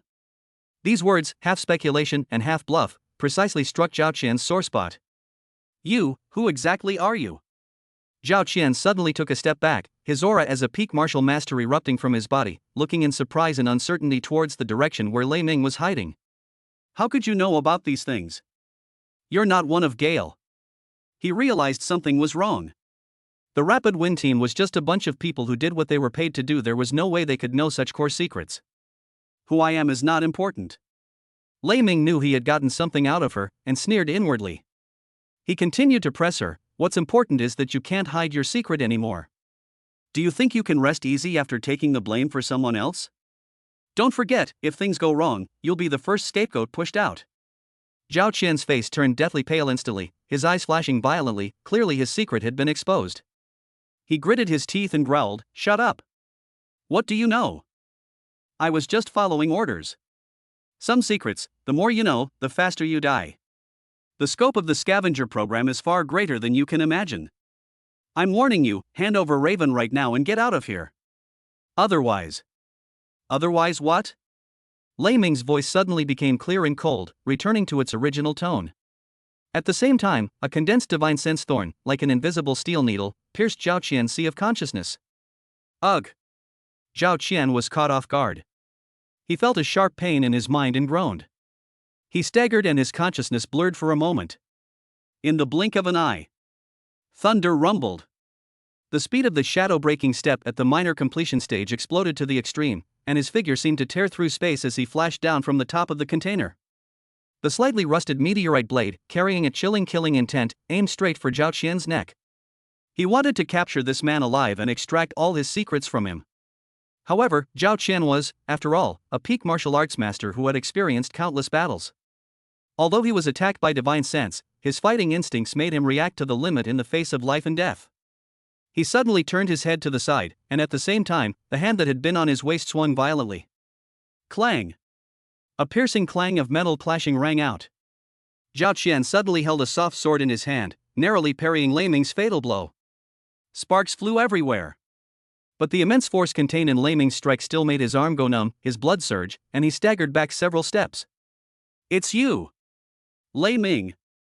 You little bastard, how dare you set an ambush? Zhao Qian's eyes widened in fury and shock when he saw who the attacker was.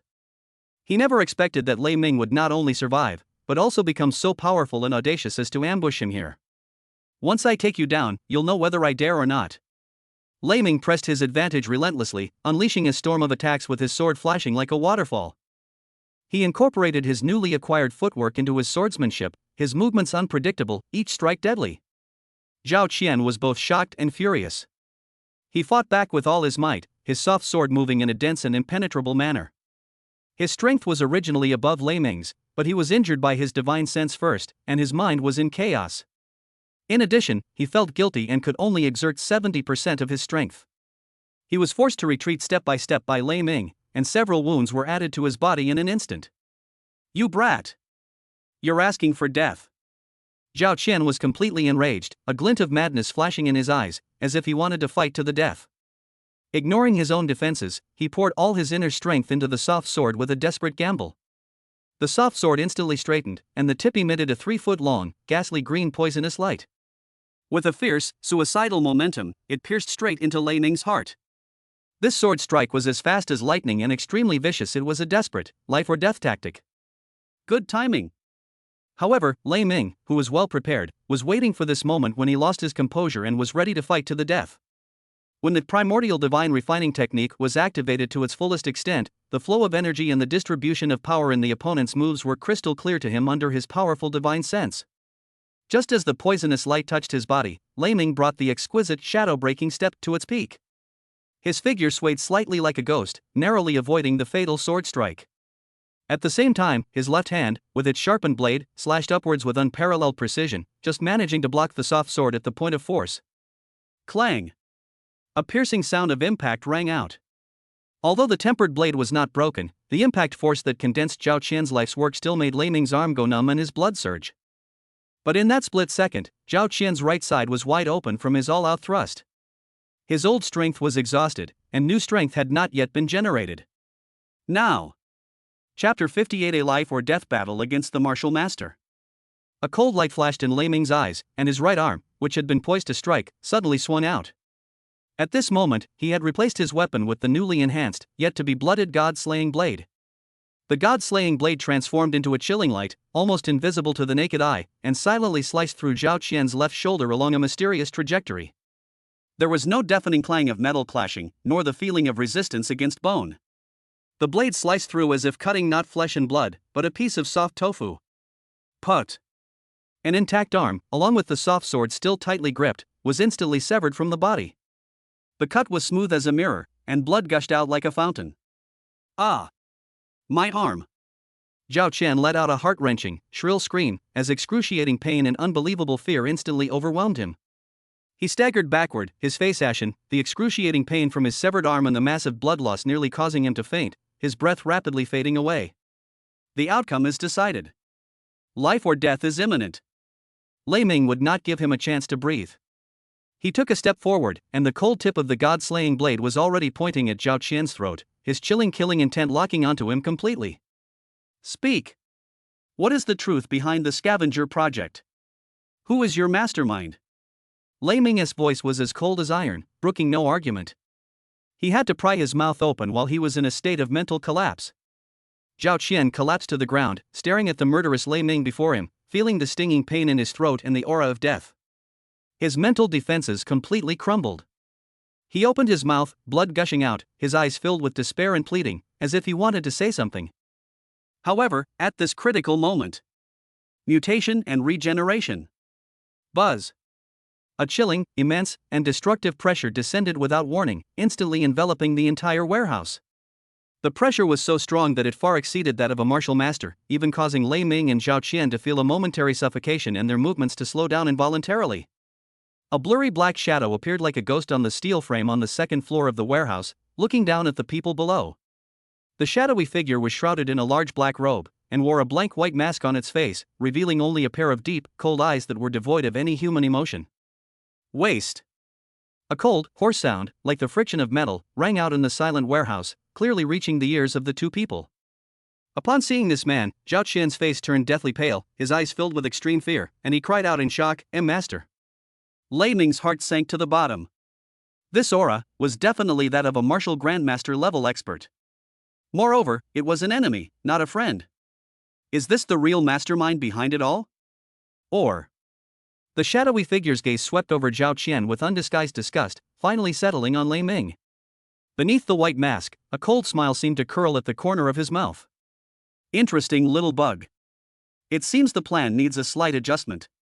Before the words were finished, the dark figure slowly raised his right hand. A terrifying energy that sent shivers down one's spine began to gather in his palm. Crisis, an unprecedented and deadly crisis, instantly engulfed Lei Ming. Faced with this martial grandmaster who suddenly appeared and whose aura was as deep as the abyss, Lei Ming's pupils shrank and his muscles tensed up instantly. Basha's thoughts arrived, carrying both inquiry and fighting spirit. With just a thought, the thunderous wrath of a 7th-tier divine beast would descend. But Lei Ming took a deep breath, forcibly suppressing the urge to summon Basha, and resolutely replied, "Basha, hide for now. I want to personally test just how much of a gap there is between me now and a true martial grandmaster." He knew all too well that there was an insurmountable gap between a martial arts master and a martial arts grandmaster. Martial masters have transformed their internal energy into a more refined true essence, which can be used for attacks outside the body, can take on different forms, and can condense protective chi, making their defensive capabilities far superior to the simple chi coverage of martial masters. More importantly, the martial grandmaster realm requires the condensation of a soul core in the sea of consciousness, which is a leap in the level of life and the essence of divine consciousness. Although Lei Ming had many fortuitous encounters and the primordial divine refining technique made his spiritual sense far surpass that of others of the same level, in terms of quality, it was still difficult to compare with the true soul core of a martial grandmaster. However, he also has his own reasons for being confident. With the god-slaying blade in his left hand, which could destroy anything, and the blood-slaying armor of the dog god in his right hand, which offered astonishing defense, these two trump cards of offense and defense gave him the courage to fight against opponents of higher levels. "Boy, you should be proud of yourself for forcing me to show myself. Unfortunately, an ant is still an ant." The black-robed martial master's voice was hoarse and cold, carrying an indifferent condescension. He didn't use any weapons, he simply raised his hand and struck out with a palm strike in mid-air. Boom! The immense true essence left his body and instantly transformed into an incredibly solid, pitch-black giant hand. The palm wind was fierce, carrying a piercing whistle, and pressed down on Lei Ming. This palm strike is enough to turn an ordinary peak martial artist into mincemeat. There was no way to avoid it. A fierce glint flashed in Lei Ming's eyes. He neither dodged nor avoided it. He pushed the shadow-breaking void step to its limit, slightly adjusted his body, and aimed his chest and abdomen at the palm print. The dog god blood slaughter armor shone with a dark red light and met the palm print head-on. Bang! With a dull thud, Lei Ming was struck as if by a heavy hammer. His body trembled violently, and he staggered back more than 10 steps, leaving deep footprints in the ground.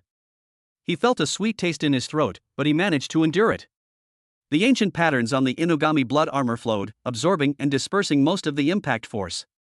The true energy palm force, which was powerful enough to split mountains and shatter rocks, failed to break through the defense. "Ha!"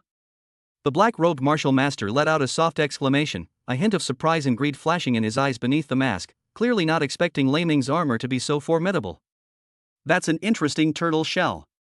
Let's see how many blows it can take." He moved swiftly, closing in like a ghost, his palms flying, and in an instant, fists, palms, fingers, claws, and all sorts of attacks condensed from pure true essence poured down like a storm. Whether fierce or gentle, whether piercing or tearing, it completely enveloped the space around Lei Ming. Lei Ming pushed his movement technique to its limit, dodging and weaving in the confined space, his twin swords swirling like wheels as he parried and blocked. The god-slaying blade is incredibly sharp and can easily cut through true energy attacks, but the opponent is too fast and attacks are too frequent. Most of the time, he can only rely on the Inugami blood-slaying armor to withstand the attacks. Clang!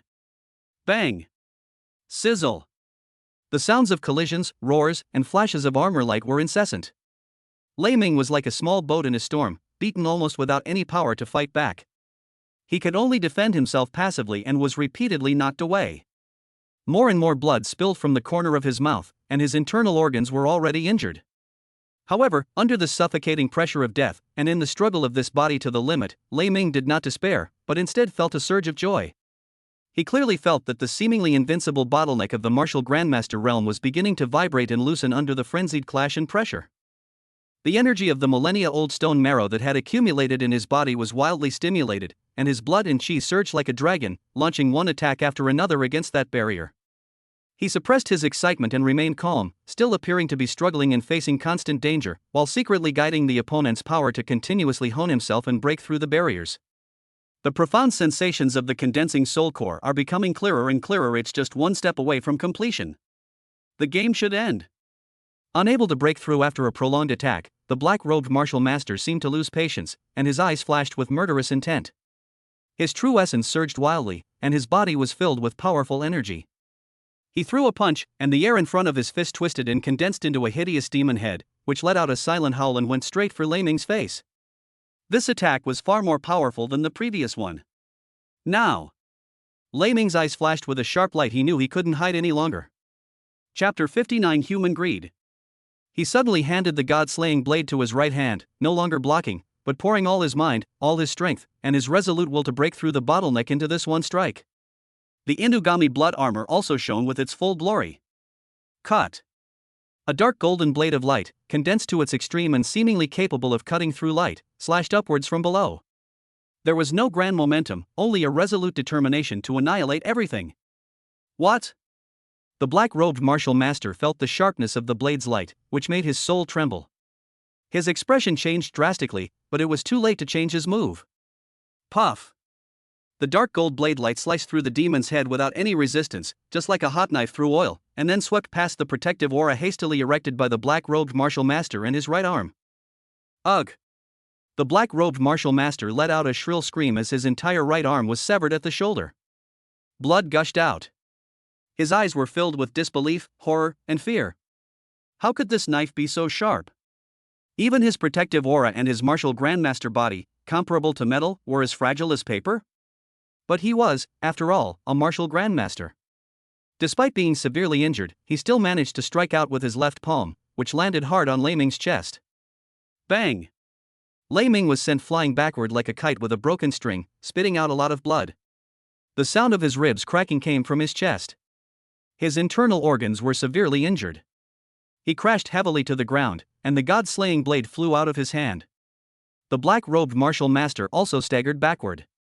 The excruciating pain from his severed arm and the destructive power of the strange sword energy invading his body greatly reduced his combat strength and weakened his aura. He glanced at Lei Ming, who was lying motionless on the ground, and was shocked, angry, and even a little scared.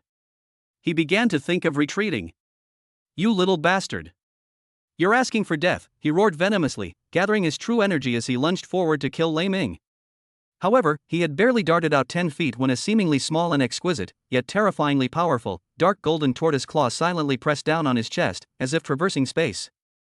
Boom! An irresistible force, like an entire mountain crashing down, came. The black-robed martial master felt a sudden darkness before his eyes, as if countless bones in his body had shattered, and his condensed true essence was instantly shattered.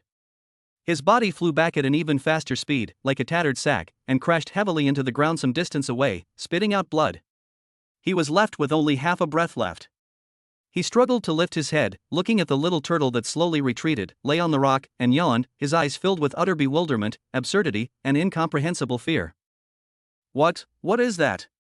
Inside the warehouse, Zhao Qian, lying on the ground, and Wu Zong, a black-robed warrior trapped in a pit and barely clinging to life, briefly met each other's eyes in the air.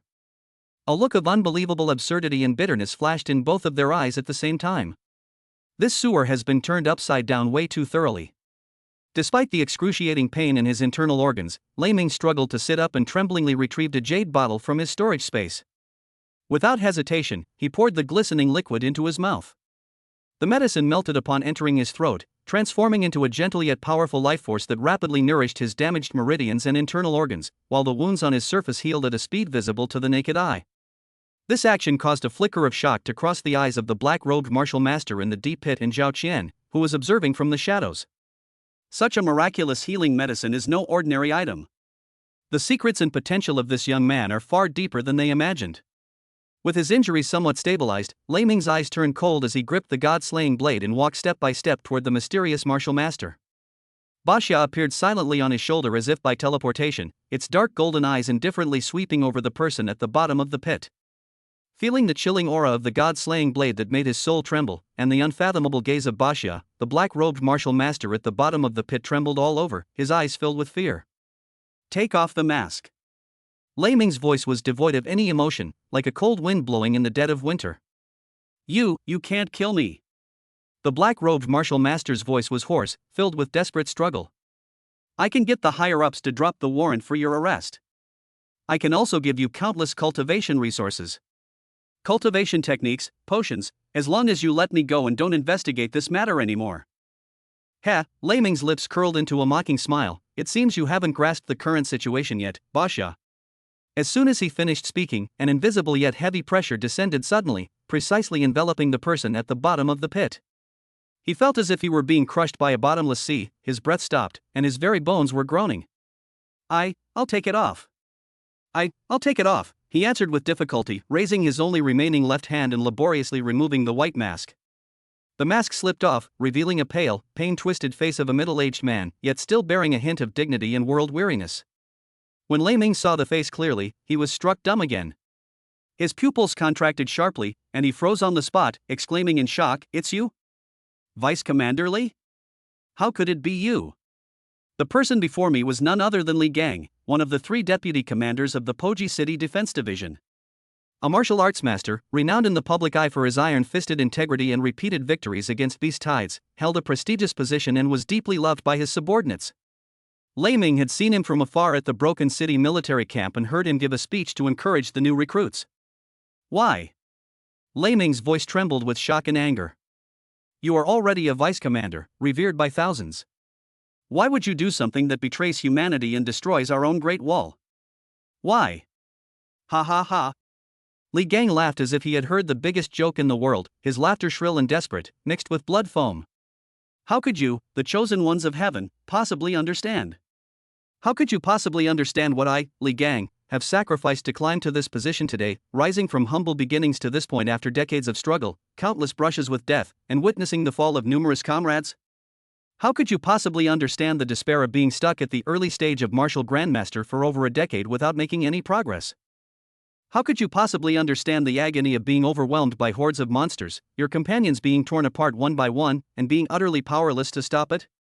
He roared like a madman, his eyes bloodshot. "Resources. The front lines need resources. More powerful alien beasts require more resources to fight.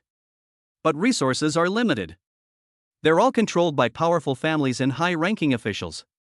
For those of us without connections, if we want to increase our strength faster, if we want to hold this line of defense, if we want to survive, sometimes we have to resort to extreme measures. Do you think I want to? So, this is your reason for colluding with alien beasts and framing your own people?" Lei Ming's voice turned cold. "For your so-called resources and advancement, you're willing to send several elite squads to their deaths? You're willing to silence your comrades at Black Wind Outpost? Were they wrong? A defensive line? Humph." Li Gang retorted, panting heavily. "Do you think this is the front line? This broken city is only the 4th line of defense. There are 3 more ahead, each 100 times more devastating than this. The beasts there are stronger and more terrifying.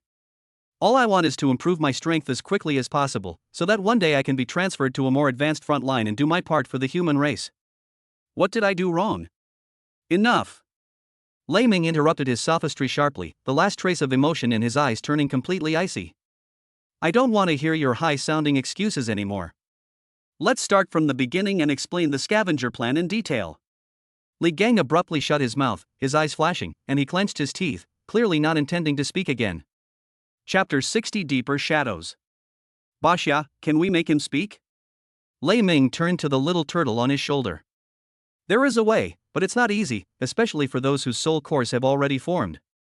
We can only control their minds briefly, and the time cannot be too long." Baxia's thoughts came through, carrying a hint of solemnity. Its dark golden eyes suddenly lit up, and a profound and domineering spiritual power, like an invisible tentacle, pierced into Li Gang's sea of consciousness. "Ugh!" Li Gang let out a muffled groan of extreme pain, his body convulsing violently. He instinctively tried to resist by channeling his energy, but under the absolute crushing power of Baxia, his newly formed soul core was like a candle flickering in the wind, and his resistance collapsed instantly. His eyes quickly became empty and dull, losing all their sparkle. "Ask away, hurry up." Baxia's voice revealed a hint of barely perceptible fatigue. Lei Ming took a deep breath and said in a deep voice, "Let's start with the scavenger program." Li Gang's gaze was blank, and he spoke mechanically like a puppet. "The Cleaner Plan is a secret operation formulated by the military to wipe out specific high-level alien beast tribes outside the city, seize resources, and eliminate threats. One of their targets was the Swift-Wind Wolf tribe, located 300 miles west of the city. Before the operation, I secretly leaked the operation plan, troop deployment, and route to the Wolf King through a hidden informant. The extermination team fell into a trap and suffered heavy casualties. I then sent people under the guise of rescue to secretly collect a large number of rare beast cores and spiritual materials promised by the Wolf King, in exchange. The operation failed, and someone had to take the blame. Coincidentally, you fell into the canyon at that time and may have died, so everything was pinned on you since you're dead and can't testify. Unexpectedly, you not only came back alive, but also became a martial arts master. Raven was intercepted by the Black Wind Outpost commander, a storage disk containing encrypted communication records between my men and the alien beasts. He noticed something amiss and reported it, which I then learned of. I dispatched the Dark Blade Squad to massacre the outpost overnight, creating the illusion of a beast tide, but Raven was not found, it has disappeared. Laming fell silent as he listened to this cold and cruel confession. For their own selfish interests, they did not hesitate to betray their compatriots and frame loyal and virtuous people, causing countless soldiers to die unjustly. Their crimes are too numerous to count. Looking at the deputy commander who once symbolized protection but had now degenerated into an existence more terrifying than a monster, he felt an endless sense of sorrow and anger. Why was I chosen as the scapegoat for the scavenger program? Laming asked, voicing the biggest question that had been lingering in his mind for a long time. He wondered why he had been drawn into the center of such a conspiracy, having kept a low profile since entering the city. Li Gang's gaze was blank, his lips moving mechanically, as if he were about to utter that crucial name or reason. That's because someone designated you. Without warning, the moment he uttered the word you, a seemingly ordinary black metal pendant worn around Li Gang's neck suddenly emitted a dazzling red light. An extremely violent and chaotic energy surge erupted from it instantly. Not good. Laming's pupils shrank sharply, and he instinctively activated his protective chi at full power, retreating rapidly. Boom! A dull yet extremely penetrating explosion. Li Gang's head, along with half of his upper body, exploded like a ripe watermelon right in front of Laming. A mixture of red and white, along with bone fragments, splattered outwards in a radial pattern, covering Zhao Qian's head and face. The headless corpse twitched violently once, then remained completely still. A pungent smell of burnt bits mixed with blood instantly filled the air. Laming was thrown back a few steps by the massive blast of air. After regaining his balance, he stared blankly at the sudden and horrific scene before him, his mind blank, utterly bewildered. What happened? Self-destruction? Or silencing them? Zhao Qian, already on the verge of death and mental collapse, was terrified by the nearby explosion and flying debris. He let out a scream that sounded inhuman, his eyes rolled back, and he fainted. A necklace? Laming reacted instantly, his eyes fixed on the broken metal pendant fragment at the remains of Li Gang's neck, its edges still glowing red. A miniature crystal core bomb? Who detonated it? His hair stood on end. Such a sophisticated bomb, which requires a specific signal to trigger, could never spontaneously detonate without cause. The only explanation is that the detonator was nearby. There are spies secretly monitoring everything here. Seeing that Li Gang was about to reveal the core secret, he immediately detonated the bomb remotely. There are still people outside. Baxia! Laming roared in his mind, a chill running from the soles of his feet straight to the top of his head. Without needing to say more, Baxia, who had been on high alert, had a terrifying glint in his dark golden eyes. Its divine sense, like an invisible giant net, swept across every inch of space within a radius of several miles centered on the warehouse with unprecedented speed and precision. In the next instant, its small figure disappeared from Laming's shoulder, so fast that no afterimage could be seen. Just 2 breaths later, a dark figure burst through the broken window of the warehouse. It is Baxia. Its eyes were cold as it tossed the limp, black-clad corpse it was carrying in its mouth in front of Laming. This person is hiding in the treetops about 500 meters to the southeast. When he realized I was close enough to catch him, he knew he couldn't escape, so he immediately bit into a poisonous bite and committed suicide, and I couldn't catch him alive. Baxia's thoughts carried a hint of barely perceptible anger. The other party reacted too quickly and decisively, giving it no chance to stop. Laming crouched down and quickly examined the body. His entire body was shrouded in a tight-fitting night suit, without any markings. His face was ordinary, with blackish-purple bloodstains remaining at the corner of his mouth, and he was completely lifeless. Lifting its lips reveals a tiny, ruptured venom sac near its molars. A standard assassin setup. Looking at the 2 corpses on the ground, one headless and the other poisoned, Laming's heart sank to the bottom. A tremendous sense of powerlessness and a deeper chill enveloped him. The annihilation was carried out swiftly and decisively, even resorting to the use of hidden assassins and miniature bombs. The ruthlessness, power, and meticulousness of this mastermind far exceeded his imagination. Li Gang, as the deputy commander, is probably just an important pawn, not the real player in the game. An even bigger mastermind is yet to come. Laming slowly straightened up, wiping away the bloodstains splattered on his face, his eyes becoming more solemn and sharp than ever before. He felt as if he were caught in a vast, bottomless net. Chapter 61 The Truth Revealed. He took a deep breath, suppressed his turbulent emotions, walked to the unconscious Zhao Qian, and kicked him lightly with his foot. Zhao Qian slowly woke up, and the first thing he saw when he opened his eyes was Lei Ming's cold face and Li Gang's headless and miserable state next to him. He was so frightened that he trembled all over, and his crotch was wet and hot. Lord Zhao, Lei Ming's voice was as cold as ice. It seems that the person who wants you to shut up is more efficient than I imagined. Now, can you cooperate properly? Zhao Qian's face turned ashen. Looking at Lei Ming's murderous gaze and glancing at the unfathomable little turtle beside him, he completely broke down, tears streaming down his face as he kowtowed repeatedly, "I'll talk. I'll tell you everything. Don't kill me. I'll go back with you. I'll confess everything." Lei Ming said no more and picked up the limp Zhao Qian like a chick. He took one last look at the devastation inside the warehouse, especially the shattered fragment of the pendant, and carefully put it away. This may be the only physical clue. Let's go. Having said that, he picked up the ashen-faced Zhao Qian and, together with Baxia, quickly disappeared into the night outside the warehouse. All that remained was a scene of devastation and bloodshed, silently recounting the harrowing events and unsolved mysteries that had just unfolded. The darkness before dawn had just faded, and the eastern sky was beginning to lighten, gradually revealing the massive outline of Broken City in the morning light. Lei Ming escorted Zhao Qian, who was ashen-faced and limp, through the dew, to the tightly closed city gate. He had already secretly passed the message to someone he trusted. At this moment, outside the city gate, several figures were waiting anxiously. Leading the group was Captain Li Chang, whose face was still somewhat pale, but whose eyes were sharp as an eagle's. Beside him were Yu Tai, who had insisted on coming despite his injuries, and Zhang Lu and Zhang Lin, whose expressions were complicated. Apart from Lin Jian, who was still recovering from serious injuries, everyone in the Wind Blade Squad who could come did. Further away stood two middle-aged men with profound auras, dressed in the uniforms of Dawn Base instructors, their expressions serious. When Lei Ming's figure appeared in the morning mist, especially when they saw the dying Zhao Qian he was carrying, everyone's eyes lit up with disbelief. Thunder! Brother Lei! Li Chang and the others excitedly rushed forward, their eyes quickly sweeping over Lei Ming. After confirming that although he was travel-worn, his breathing was steady and he was unharmed, they breathed a sigh of relief. Then they looked at Zhao Qian, their eyes filled with doubt and anger. "Captain, everyone, I'm back." Lei Ming looked at his teammates who had fought alongside him and who had defended him after his death, and a warm feeling welled up in his heart. "It's good that you're back.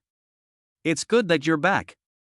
Li Chang patted Lei Ming's shoulder hard, his tiger eyes slightly red, 1,000 words condensed into one sentence. Yu Tai said in a gruff voice, "Kid, I knew you wouldn't die so easily." The two instructors from the Dawn Base also stepped forward, carefully examined Lei Ming, and a hint of surprise flashed in their eyes. One of them said in a deep voice, "We came immediately after receiving your message.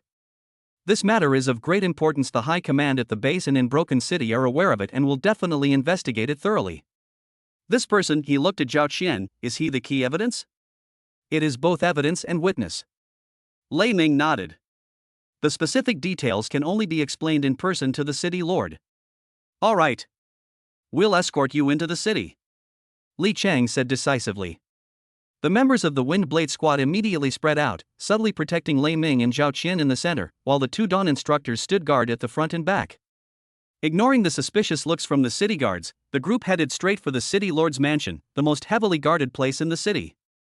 The soldiers guarding the city must have just received their orders. They didn't make things difficult for the people, but just looked on with puzzled expressions. Seeing Zhao Qian in the group, in particular, left everyone puzzled. The streets were rather deserted in the early morning, but this small squad, carrying a high-ranking military police officer and exuding a tense atmosphere, still caused quite a stir. The news spread like wildfire. The city lord's mansion, the council hall. Upon receiving the urgent message, City Lord Ling Tianzong, a middle-aged man with an imposing presence and an aura as deep as the ocean, was already seated in the main seat. On the left and right side sat several powerful military officers, as well as Zhang Chuang, the military police commander who had rushed over upon hearing the news. He was Zhao Qian's cousin. At this moment, Zhang Chuang's face was so gloomy it was almost dripping with water. When Lei Ming escorted Zhao Qian into the main hall, all eyes instantly focused on him, and the atmosphere became so heavy it almost froze. "Student Lei Ming greets City Lord Ling," Lei Ming said respectfully, bowing respectfully. "No need for formalities. Ling Tianzong's gaze swept over Zhao Qian like lightning, finally landing on Lei Ming. Lei Ming, the matter you sent concerns your injustice, the safety of the city's defenses, and the honor of a soldier. It is of utmost importance. Now, here you are, tell me everything you know and everything you have encountered, truthfully and without a single falsehood. Yes. Lei Ming took a deep breath and gathered information from the anomaly discovered at Black Wind Outpost, the ambush, and the forced counterattack. The key events, including the investigation, the eventual identification of Zhao Qian, the appearance of Deputy Commander Li Gang, his subsequent silencing, and the emergence of assassins, were clearly and calmly recounted.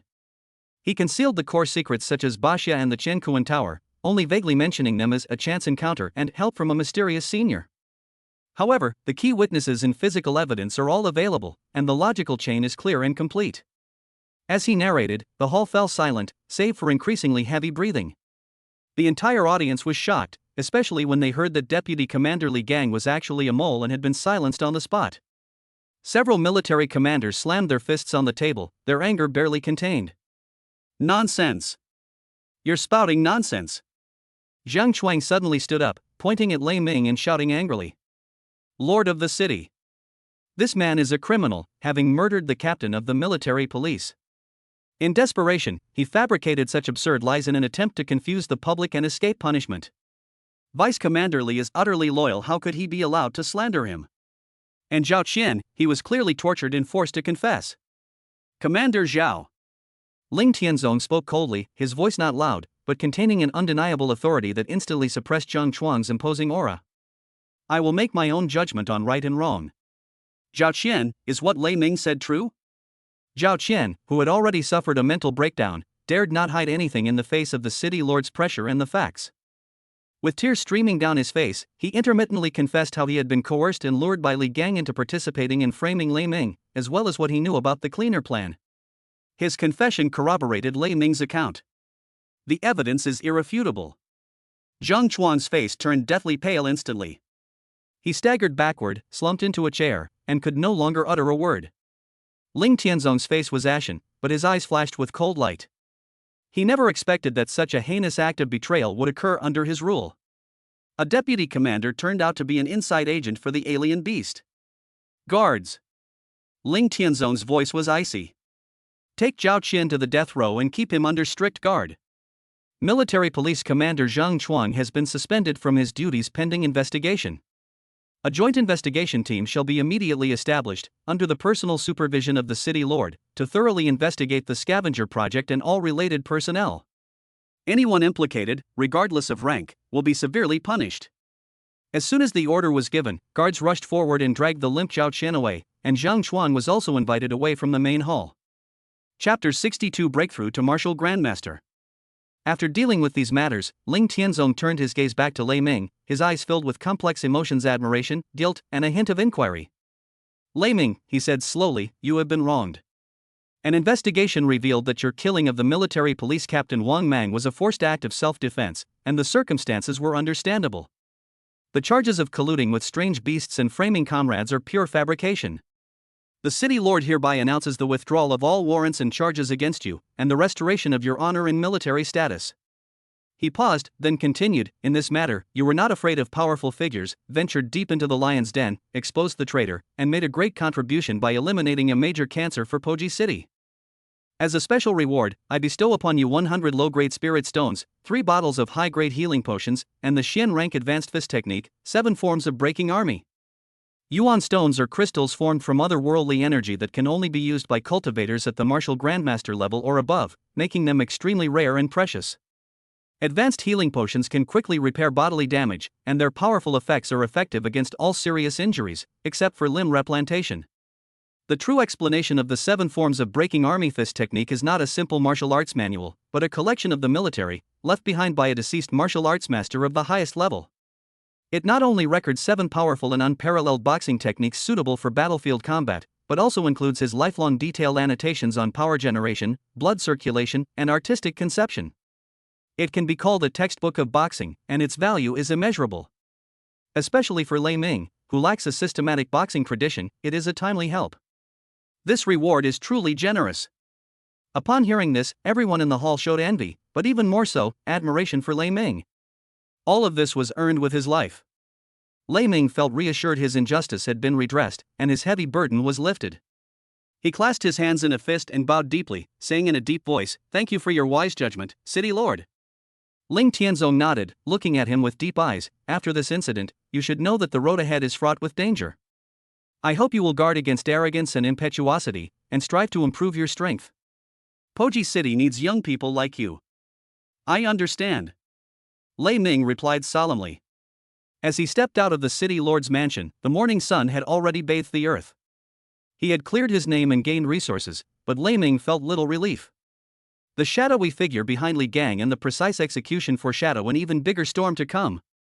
However, at this moment, he was no longer the martial artist who could only flee in panic. He clenched his fists, and a fiercer fire ignited in his eyes. The road ahead may be more treacherous, but he is ready to fight his way to a future. After bidding farewell to everyone, Lei Ming quickly returned to his temporary residence in the city.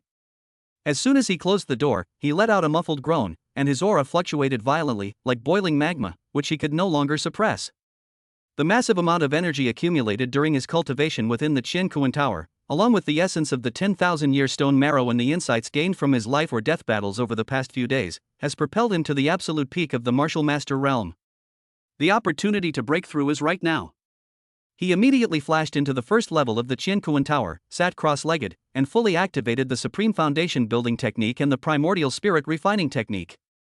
Within his dantian, his internal energy had condensed like mercury, surging and flowing, constantly impacting that invisible barrier. Within his sea of consciousness, his spiritual power was also highly concentrated, swirling like a vortex, attempting to construct the soul core that represented a qualitative change. However, for a martial master to break through to the martial grandmaster level is a leap in life level. The key lies in the unity of spirit and chi, and condensing the soul core is extremely dangerous. Lei Ming felt as if he were in a chaotic void, with massive energy and spiritual power surging left and right, but he could not find the perfect balance point and core. The nascent soul core gathered and dispersed, but could not be stably formed. The bottleneck was as solid as a rock, and the backlash caused his meridians to swell and his soul to feel a tearing sensation. Just one last bit, the most crucial spark of inspiration, the anchor to stabilize the soul. Fine beads of sweat appeared on Lei Ming's forehead, his heart filled with anxiety. Time flies by at 100 times the normal flow rate. If this attack fails, it will be severely damaged. At this critical moment, he had a flash of inspiration and remembered the 3 mind-concentrating flowers that had been transplanted from a mysterious cave and had been growing for hundreds of years in the medicine garden on the first floor of the Qiankuan Tower. This flower has the remarkable effect of nourishing and stabilizing the soul. Although it cannot be enhanced by the system, its medicinal power over the years is already quite considerable. With a thought, a concentration flower was captured in his hand. The pale purple petals are crystal clear and exude a refreshing and pleasant fragrance. Without hesitation, he consumed the entire plant. The flower melted in his mouth, transforming into a cool, sweet torrent that penetrated deep into his soul, surging into his turbulent sea of consciousness. In an instant, the raging mental energy seemed to be injected with a calming agent, becoming docile and orderly. That cool sensation, like the most precise carving knife, aided his will, guiding his vast divine power towards the center point, slowly condensing, compressing, and shaping it. Buzz. After an unknown amount of time, a soft hum, as if from the very beginning of the universe, resounded deep within the sea of consciousness. A pale golden crystal soul core, the size of a grain of rice yet radiating brilliant light and containing all of Lei Ming's spiritual imprints, finally took shape and floated steadily in the center of his sea of consciousness. The moment the soul core took shape, Lei Ming felt his perspective explode. It is no longer just sight and hearing, but a kind of divine perception that is all-encompassing and insightful from every angle. Within a radius of 100 feet, the falling dust, the flowing energy, and even the faint vibrations of insects crawling inside the walls were all clearly reflected in my heart. My thinking speed, reaction ability, and control over my body have all improved dramatically in an instant. At the same time, the surging internal energy within the dantian, like hundreds of rivers flowing into the sea, rushed wildly into the newly formed soul core, merging with it and completing the final qualitative change. A loud booming sound emanated from within his body, not a real sound, but the Taoist cry of a leap in life level. Martial Grandmaster Realm, achieved. A surging power, like a tidal wave, erupted from his soul core and dantian, washing over his limbs and bones. His meridians widened and strengthened during the transformation, becoming more resilient. The bones were as white as jade. With a sudden increase in density, the blood flow carried a faint sound of wind and thunder, containing even stronger vitality. His pores opened up, and the primordial energy between heaven and earth spontaneously gathered, forming a tiny vortex of primordial energy that was continuously absorbed into his body and transformed into a more refined and condensed true essence. His cultivation level was still climbing at an astonishing rate. The energy of the 10,000-year stone milk marrow stored in his body had not yet been exhausted. The momentum of breaking through the first and second levels of Martial Grandmaster was slow to stop until the fourth level of Martial Grandmaster, and finally he stabilized at the fourth level of Martial Grandmaster.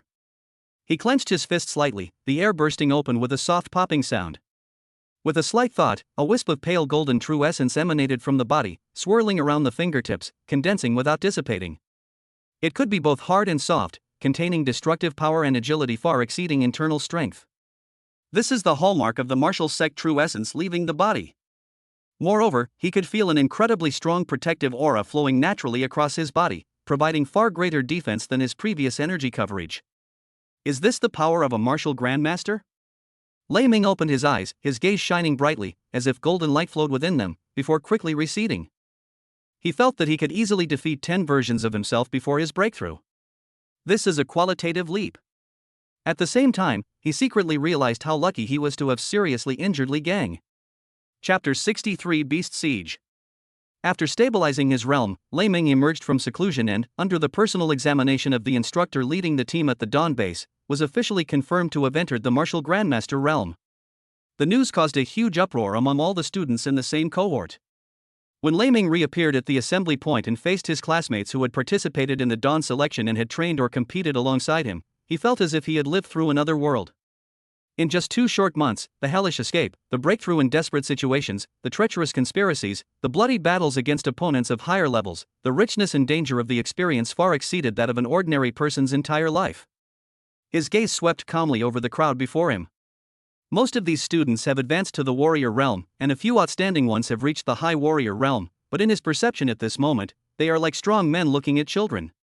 He stood there, without needing to deliberately show it off. The aura naturally emanating from his martial grandmaster realm was like a crane standing among chickens, exceptionally outstanding.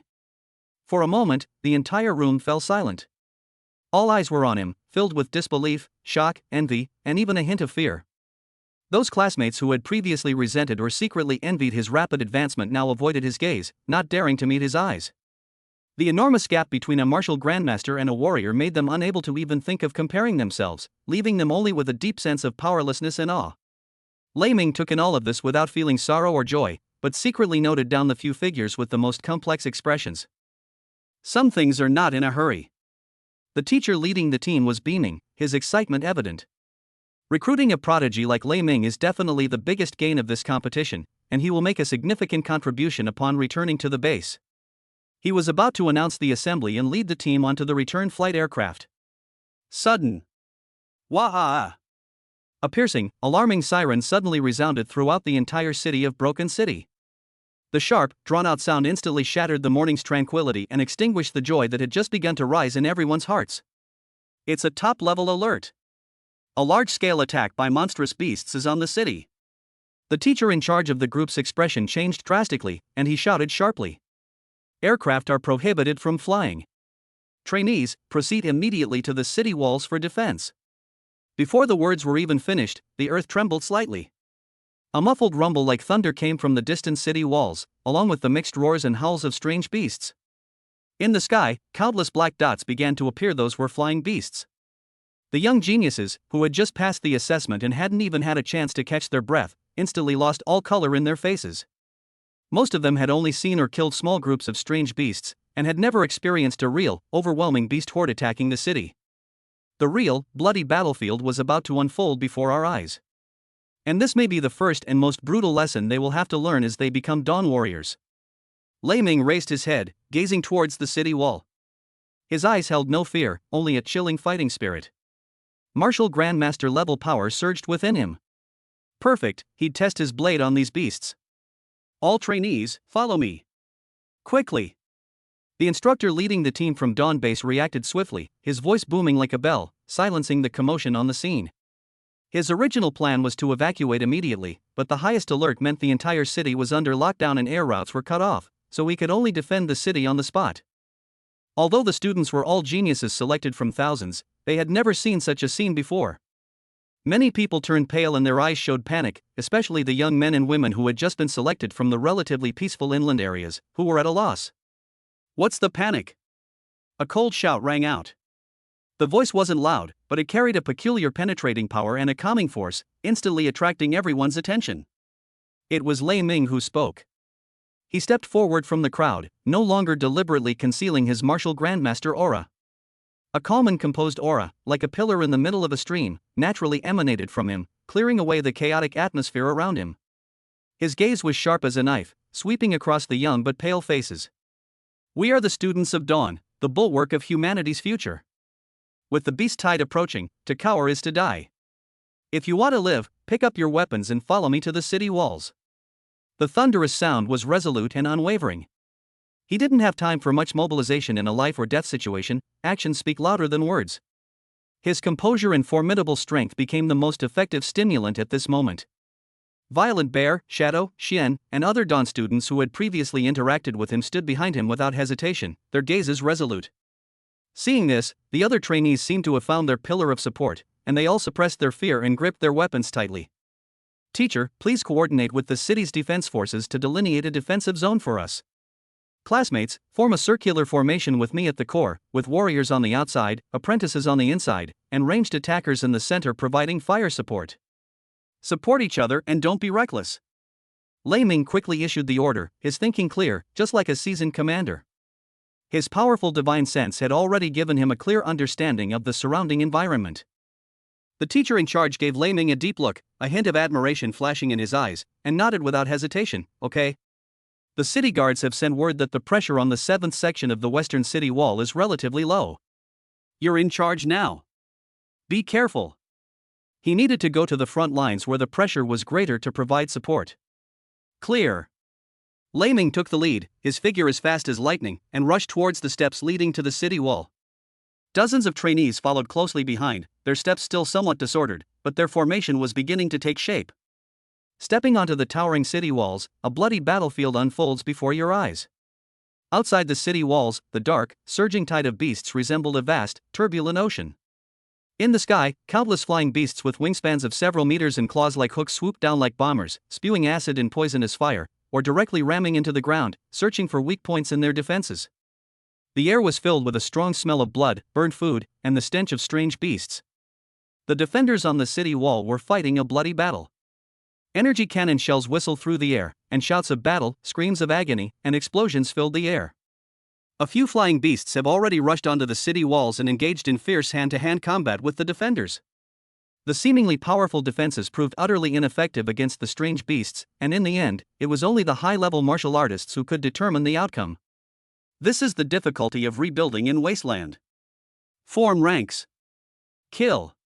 With a thunderous roar, the meteor blade was drawn from its sheath, transforming into a bolt of cold lightning that cleaved a vulture like third-tier flying beast into mid-air. The foul-smelling blood was spilled. "Hold on. Viper, lead the men to defend the left flank. The Shadow unit is firing at the flying units that have broken through from the right flank. Xian, I will face the enemy head-on. The rest of you, hold the line and eliminate any stragglers." Lei Ming's voice could be clearly heard on the chaotic battlefield. His figure moved like a ghost across the city walls, and with each flash of his blade, a strange beast would perish. His strength at the martial grandmaster level was on full display. Ordinary second and third tier flying beasts were nothing more than lambs to the slaughter in front of him. Chapter 60 for the powerful martial grandmaster. The trainees turned pale from the shock of the bloody scene, but seeing Lei Ming's bravery, they were also inspired and roared as they charged at the enemy. The bear, carrying a giant shield, blocked each attack as solid as a rock. The shadow arrows never missed their mark, accurately shooting down the low-level flying beasts that attempted to ambush them. The other trainees also used their skills, engaging in fierce battles with the strange beasts that charged up the city walls. There was some chaos at first, but under Lei Ming's effective command and his leading by example, this student army withstood the first wave of attack and steadily defended this section of the city wall. Lei Ming not only slays the strange beasts himself, but also frequently rescues his classmates in danger. His sharp blade always appears at the most critical moments. Thunder! Watch out above, a student exclaimed. A massive blade-wing eagle, its aura reaching the advanced 4th rank, burst through the gap, its wings like blades, swooping down on Lei Ming's head with a piercing shriek. A 4th-tier beast, comparable to a top human martial arts master. Well done. Lei Ming's eyes blazed with fighting spirit. He was just about to use you to test his skills. Without dodging or avoiding, he used the shadow breaking step to perform a mysterious movement. With a sway of his body, he easily dodged the sharp wing blades. The newly replaced god-slaying blade, carrying fierce true energy, slashed upwards in reverse. Put! Like a knife cutting through butter. The god-slaying blade was as sharp as ever, instantly splitting the fourth-tier blade wing eagle in two, spraying blood everywhere. A brief silence fell over the battlefield as the students stared in disbelief at Lei Ming for easily eliminating what they believed could have wiped them out. Well done. Awesome. Realizing what had happened, the trainees exclaimed in surprise, their morale soaring. The look in his eyes as he looked at Lei Ming was filled with sincere respect and trust. Having been tempered by blood and fire, these talented young men and women finally began to resemble warriors. Lei Ming's sharp gaze continued to sweep across the battlefield. He knew this was just the beginning. The main force of the beast tide has not yet been fully committed, the real test is yet to come. He stood atop the blood-stained city wall, his god-slaying blade pointing diagonally at the endless sea of beasts beyond the city, his voice echoing throughout the entire squad. Stand firm. Let these beasts see the brilliance of the pride of our human race. In the ensuing battles, Lei Ming did not pursue personal kills but instead focused on supporting his fellow students. His sharp gaze swept across the entire battlefield. He would only suddenly step in to save a classmate when they were on the verge of being seriously injured by a monster. He wasn't simply acting as a babysitter, he was using this dangerous method to help his classmates develop their on-the-spot reaction skills, teamwork, and courage. His rescues were always perfectly timed, averting fatal crises while simultaneously making the students truly feel the pressure of life and death, forcing them to grow up faster. The fierce air raid lasted for nearly an hour. Under the intense energy fire of the defenders and the fierce fighting of the defenders' soldiers and warriors, more than half of the flying beasts were lost. The surviving beasts finally let out unwilling screams, rising high and circling above the city walls, temporarily ceasing their attack. However, the real crisis on the ground is yet to come. Just as the defenders' attention was diverted by the air, a massive army of land-based beasts, braving the city's defensive fire and suffering heavy losses, finally reached the foot of the towering city walls in the open fields outside the city. All sorts of bizarre and ferocious land beasts roared, fearlessly ramming the city walls with their claws, horns, and even their bodies. Bottom firing port, fire, the commander shouted hoarsely. At the base of the city wall, rows of hidden firing ports opened instantly, revealing the thick barrels of heavy energy machine guns that spewed out deadly flames.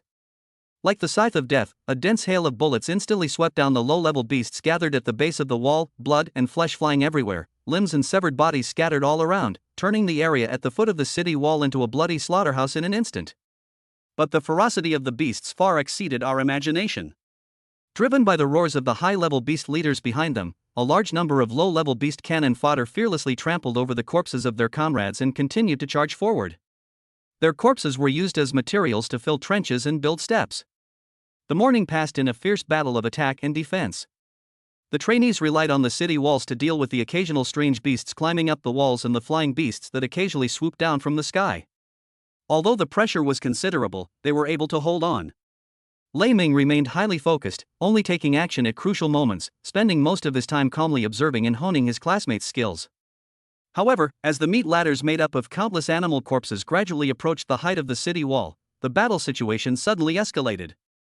Roar! Awah!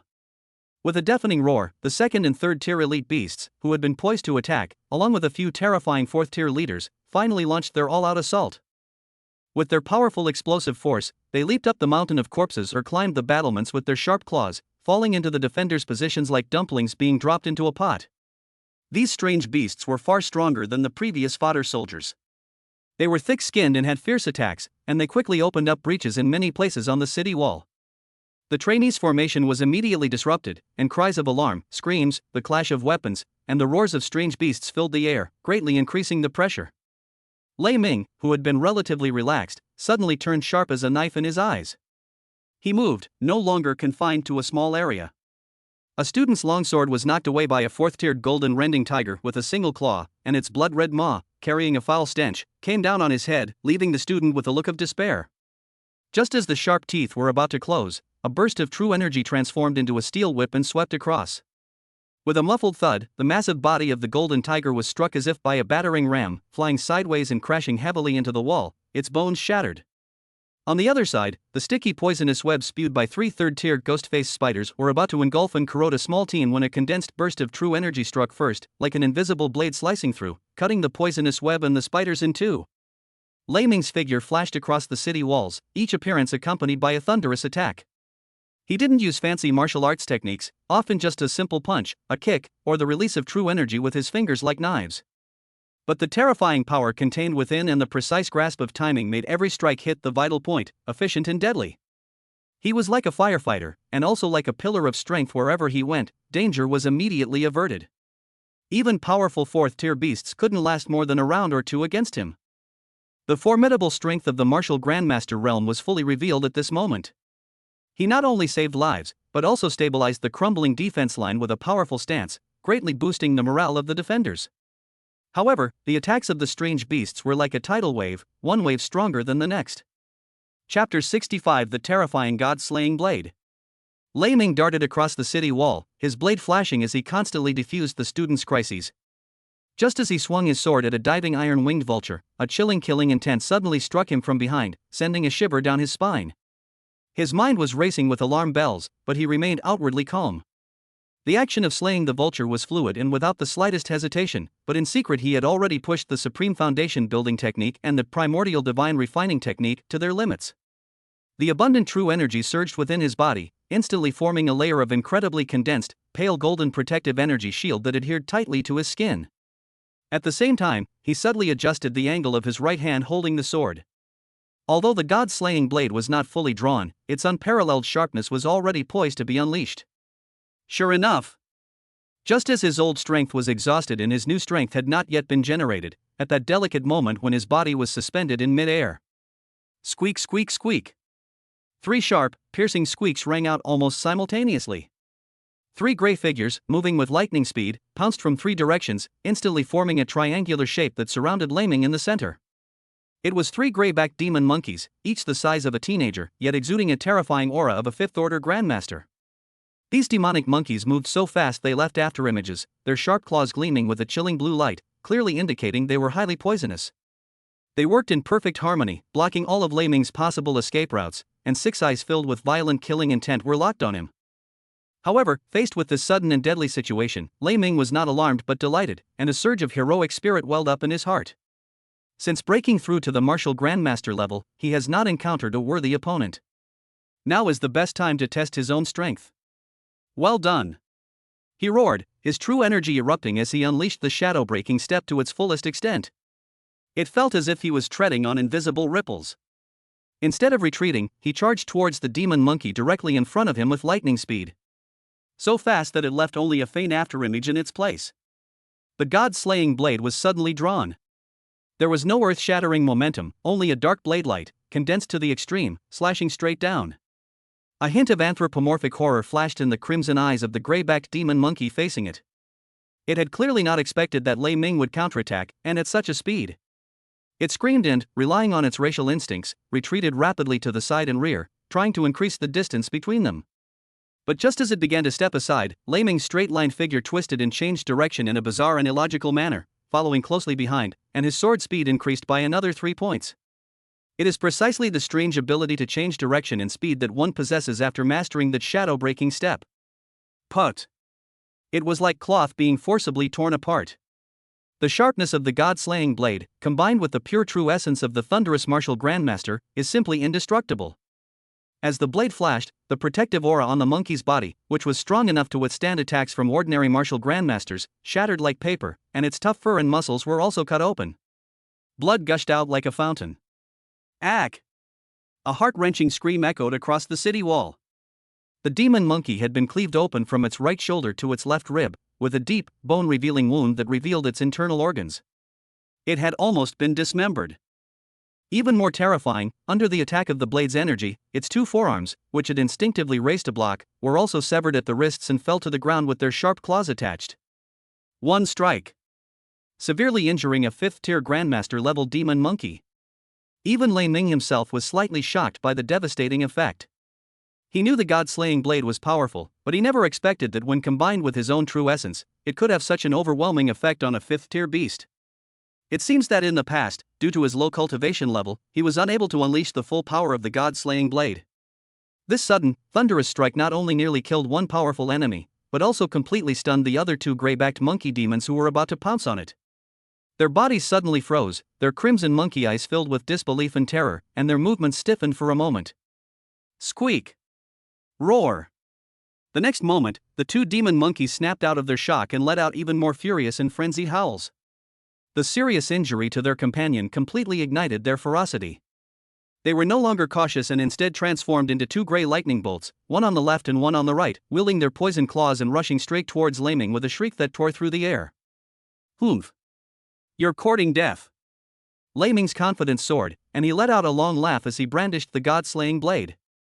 As he unleashed the earth-rank wind-breaking blade technique, the blade light instantly transformed into a blooming lotus of death, completely protecting his body. Moreover, streaks of condensed, pale golden true essence sword energy shot out from the blade from time to time, like living venomous snakes, precisely slashing at the 2 demon monkeys' most vulnerable spots. Clang! Clang! Sizzle! The demon monkey's sharp claws collided with the sword energy, producing a metallic clang and sparks flying everywhere. The true essence sword energy was incredibly sharp. Although it was barely dispersed or dodged by the demon monkey, the scattered energy still left deep marks on the city wall. This forced the 2 5th-level demon monkeys, who were known for their agility, to be flustered and unable to get close to Lei Ming. Despite fighting 2 opponents alone, Lei Ming gained the upper hand thanks to his divine weapons and exquisite swordsmanship. The might of Emperor Wuzong is beginning to show. However, the 2 monkeys' agile and swift movements gave him a headache, and he was unable to kill them in a short time. Lei Ming then had a sudden idea. He deliberately slowed down his attack pace, luring the 2 demon monkeys into close combat. The 2 demon monkeys, thinking that Lei Ming was exhausted, became excited and came close to fight. For sharp claws swung wildly, leaving behind trails of eerie blue afterimages that tore through the air. Poison permeated the air, and the attack was like a storm, frantically attacking from both sides like thunder. Good timing! Lei Ming was overjoyed to see the 2 monkeys attacking him at close range, and he quickly pushed the shadow-breaking step to its current maximum potential. Their figures transformed into elusive afterimages within a small space, narrowly avoiding fatal claw strikes. The god-slaying blade in his hand brought out the full force of the wind-breaking blade technique. The blade light was no longer a simple way to block and defend, but transformed into deadly arcs that precisely slashed at the gaps and weaknesses in the demon monkey's attacks. Caught off guard, the 2 monkeys were caught off guard and had no way to defend themselves. Lei Ming seized the opportunity, pushed the shadow-breaking step to its limit, and with a strange turn, appeared in front of one of the demon monkeys. Before the monkey's terrified eyes, he raised his knife and brought it down. Sizzle! With a flash of light, the demon monkey on the left let out a painful shriek as one of its arms was severed at the shoulder. But its ferocity remained undiminished, and it used its remaining claw to claw even more frantically at Lei Ming's face. Die! Lei Ming's eyes were cold. He neither dodged nor avoided the attack. He poured his true energy into his left fist and delivered a straight punch that, though without any fancy moves, was delivered with all his strength. The punch landed hard on the monkey's chest. With a dull thud, the demon monkey's ribs shattered, and its internal organs were instantly turned into a bloody pulp by the violent true energy. Its eyes bulged out, and it flew backward like a broken sack, crashing into the wall and sliding softly to the ground, its breath gone. Almost at the same time, the venomous claws of the demon monkey on the right had already touched Lei Ming's clothes in the back of his heart. The Inugami blood armor shimmered with light, easily blocking the attack, but the Inugami blood armor's counterattack of the soul caused the attacking demon monkey to freeze for a moment. A great opportunity. Chapter 66: Assassination and Breaking the Army. Lei Ming used the momentum to spin around, and the god-slaying blade drew a perfect arc of light, like a full moon. The air itself seemed to be sliced through where the blade passed. The demon monkey had just come to its senses and tried to dodge with its speed, but the blade was too fast and too swift, and it didn't even have time to turn its head. Puff! Blood shot into the sky. A hideous monkey head flew up with an incredulous expression, while the headless corpse continued to lunge forward for several steps before crashing to the ground. In the blink of an eye, 2 of the 3 ferocious 5th-tier demon monkeys were dead and 1 was seriously injured. On the city wall, the soldiers and students who witnessed the scene erupted in thunderous cheers. The powerful thunder greatly boosted morale. However, just as Lei Ming's old power was exhausted and new power had not yet arisen, and his mind relaxed for a very slight moment due to the instantaneous burst of energy and the cheers around him. Whoosh! A barely audible yet extremely sharp sound of something cutting through the air, mixed with the deafening shouts and roars of beasts, shot out silently from an extremely hidden corner below the city wall, like a venomous snake flicking its tongue. The target was Lei Ming's exposed right rib area, exposed by his sword swing. It was a crossbow bolt that was completely black, without any reflection, but the arrowhead shimmered with a ghostly blue light. Its speed far exceeds the speed of sound. What's even more terrifying is that the arrow itself seems to absorb light and conceal killing intent. Only when it gets close enough to him does the deadly sense of danger suddenly erupt, making Lei Ming's hair stand on end. Not good. Lei Ming's pupils contracted sharply, and a warning screamed in his heart. He tried to dodge, but his body was in a brief state of stiffness after exerting force. It was too late to parry with a sword. In his haste, he can only frantically circulate his protective chi while twisting his body with all his might. Put. Despite his best efforts, the crossbow bolt was simply too fast and too tricky. The protective aura was instantly pierced through as if it were made of paper. The arrow tore through the armor, its tip slanting as it pierced Lei Ming's muscles before being wedged by his ribs. The Inugami blood armor was unable to completely withstand the terrifying penetrating power concentrated at a single point. A bloody hole appeared, and blood gushed out instantly. Furthermore, a chilling and vicious aura crept into his body through the wound, attempting to erode his meridians. Ugh! Lei Ming groaned, a trace of pain and paleness flashing across his face. He staggered back several steps, using his knife as a crutch to steady himself. Master! Basha's anxious voice came through the phone. It's all right. It's just that the arrowhead might be poisoned. Lei Ming endured the sharp pain in his ribs and the corrosive chill, and suddenly turned around. He pushed the primordial divine refining technique to its unprecedented limit, and the martial sect level soul core emitted a vast divine consciousness that spread out like an invisible giant net in an instant. In an instant, it pierced through the chaotic energy fluctuations and deafening battle cries on the battlefield, locking onto the figure that was rapidly disappearing into the crowd.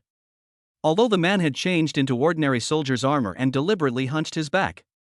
But the fleeting glimpse of his profile and the somber aura unique to those in power caused Lei Ming's pupils to contract sharply. It was him. Zhang Chuan. The military police commander who should have been suspended from his post and investigated, or even imprisoned, because of the Li Gang case. How did he end up here? And why was he dressed as a soldier and ambushing me? What is his purpose? Who instructed him? Moreover, what kind of divine weapon did he use that could break through his dog-god blood-slaying armor? A huge doubt swirled in my mind, but then a sense of relief washed over me. What he feared most was the true mastermind hidden deep within the fog, ruthless in his methods, who could easily silence even Li Gang. Now that the attacker has been discovered to be Zhang Chuan, an old acquaintance, although things are still strange, at least the enemy's identity is clear. Retaliation from a known enemy is always easier to deal with than from an unknown shadow. It seems that Li Gang's downfall did not completely sever this viper's vital point. Zhao Qian's confession probably did not touch the core issue either. Zhang Chuan was either killed after sacrificing himself to save the king, and came here to seek revenge out of resentment. Or, he himself is another pawn planted by the mastermind behind the scenes. Lei Ming's mind raced, several thoughts flashing through his mind in an instant. He took a deep breath and forcibly suppressed the urge to rush over and capture or kill Zhang Chuan immediately. The beast tide has not yet receded, and the strange beasts are still attacking the city walls. Countless soldiers and students are fighting a bloody battle. Personal grudges must never supersede the crucial duty of defending the city. I'll let this arrow incident slide for now. Zhang Chuan. I'll settle the score with you after this battle. A cold glint flashed in Lei Ming's eyes as he etched that figure deep into his mind. He quickly circulated his true energy, using the medicinal power of the medicine he had taken to suppress the cold energy at the wound, and once again swung his sword to kill the strange beasts surging onto the city wall. In the ensuing battle, although the beast's offensive remained fierce, no more elite leaders of the 5th rank or above appeared, suggesting that the beast tide was losing momentum. Just when Lei Ming thought the battle to defend the city was gradually entering its final stage of mopping up the remaining enemy forces. Boom! A series of earth-shattering explosions suddenly erupted on the distant horizon outside the city. It looked as if several mountains were collapsing. Immediately afterwards, powerful energy fluctuations that sent shivers down one's spine swept in from that direction like a tsunami. Even from a great distance, everyone on the city wall could feel the slight tremor of the wall beneath their feet. What's going on? Such terrifying energy fluctuations. Are they reinforcements from the alien beasts? The defending troops were in turmoil, and their morale was low. Soon, the message arrived through the military's high-privilege battlefield intelligence sharing channel. This wasn't a beast reinforcement, but rather a mysterious team that happened to be passing by and made their move. They are the elite Broken Blade Pass, the third line of defense for humanity, and the Broken Army Special Operations Team. In the blurry footage captured by high-altitude reconnaissance equipment, 8 figures can be seen, like 8 sharp blades drawn from their sheaths. With incredible speed, it cut into the rear of the Beast Tide, heading straight for the Beast Tide leader, which was as huge as a mountain and exuded a terrifying 6th-order aura, the Tyrant Tiger. These 8 people all possessed extraordinary auras, with the weakest among them being at the mid-stage of the Martial Grandmaster realm, and 5 of them being at the late stage or even peak of the Martial Grandmaster realm. The captain, who was burly and wielded a giant blade the size of a door, possessed such powerful aura that it subtly resonated with the surrounding heaven and earth energy, clearly a mark of a great martial sect expert. Their teamwork was impeccable, their attacks were fluid and ruthless. Faced with the Tyrant Tiger's earth-shattering roar and attacks powerful enough to tear the earth apart, they dodged and weaved, combining offense and defense. Various powerful combat skills and spiritual weapons shone brightly, actually making that arrogant 6th-tier Beast King roar repeatedly and be covered in wounds. Finally, with the earth-shattering blow from the Grand Martial Grandmaster Captain, the giant blade transformed into a beam of light that tore through the heavens and earth, forcefully severing the ferocious head of the Overlord Ferocious Tiger. The leader was killed, and the several elite 5th-tier beasts guarding him were also swiftly wiped out by the rest of the team. With its leader dead and high-ranking guards almost entirely wiped out, the massive Beast Tide instantly lost its unified command and backbone, plunging into chaos. Chapter 67 Revenge should not be waited until tomorrow. The previously organized attack collapsed instantly, and driven by their instinctive fear, the beasts began to scatter and flee. The pressure on the city walls has suddenly decreased. My God, is this the strength of the third line of defense? 8 people single-handedly killed a 6th-tier Beast King. That's incredible. Pajun. It's the Pajun Squad. I've heard of them. The legendary squad. Exclamations of surprise and admiration echoed from the city walls. All the defenders, including the proud Dawn cadets, were captivated and filled with fervor. This is the true pinnacle of human combat power. This is the ultimate goal that martial artists should strive for. Lei Ming gripped the god-slaying blade tightly, gazing at the gradually calming energy storm in the distance, his chest filled with an indescribable passion.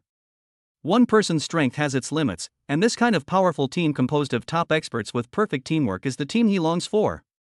Pei-Jun, he murmured the name, his eyes shining with unwavering determination. As the Beast Tide completely collapsed, deafening cheers resounded throughout the entire broken city. Humanity has once again defended its home and won a hard-won but glorious victory. The afterglow of the setting sun shone on the city walls, which were covered with the marks of battle, and also reflected Lei Ming's resolute profile. The city was defended, but the enemy lurking in the shadows and the path to greater power were only just beginning to unfold before him. After a fierce battle to defend the city, almost all the students who participated in the defense were injured. Although their lives were not in danger, they needed time to recuperate. After careful consideration, the instructors leading the team from Dawn Base decided to stay in Broken City for a few more days until everyone's injuries stabilized before setting off back. After settling in temporarily, Lei Ming stayed alone in the room he had been assigned, closed his eyes and focused his mind, carefully reviewing the lessons learned and warnings from the battle. Through real-world testing, he gained a clearer understanding of his current abilities. With the sharpness of the god-slaying blade, the strength of the dog god blood-slaying armor, and the profoundness of the shadow-breaking void step, he was confident that he had no rivals below the Martial Grandmaster realm. Even when facing a Martial Grandmaster several levels higher, he believed he had a great chance of winning thanks to his many trump cards. The real challenge lies with those high-level Martial Masters level 7 and above who have been immersed in the Martial Master realm for many years, possess abundant true essence, and are skilled in combat techniques. It will surely be a bitter battle. The god-slaying blade's performance in battle once again exceeded his expectations. At the Martial Master level, he was like a child wielding a heavy hammer. He knew its benefits but could not unleash its true power. Now that I have entered the martial sect realm, the quality of my true essence has leaped forward, allowing me to begin to wield the blade's edge. Where the blade passed, the formidable defense of a 5th-tier beast was as fragile as paper, filling him with anticipation for the future potential of the god-slaying blade. At the same time, he also recognized his own shortcomings. Close quarters combat skills, particularly fist and foot techniques, remain a significant weakness. The techniques I learned before are no longer suitable for the combat level of a martial grandmaster. Once I lose my weapon or get into close combat, my combat power will be greatly reduced. Thinking of this, he took out the 7 Forms of Breaking Army Fist Technique Manual, a gift from the city Lord Ling Tianzong, from his storage space. The manual was made of special animal hide and exuded an ancient aura. The book is thick and sturdy to the touch. It contains not only text written with special ink, but also a large number of detailed diagrams of the human body's meridians, breakdowns of force exertion postures, and dense annotations from predecessors. He intently flipped through the pages, his gaze following the illustrations and text. This is not a simple record of moves, but a complete, systematic, and extremely sophisticated combat system. The opening outline clearly states the main theme: a punch that never returns, an enemy, or I concentrate your strength at one point, and you can break through an army and destroy a city. Between the lines, one can sense an iron will forged in the crucible of mountains of corpses and seas of blood, a will purely born for slaughter and destruction.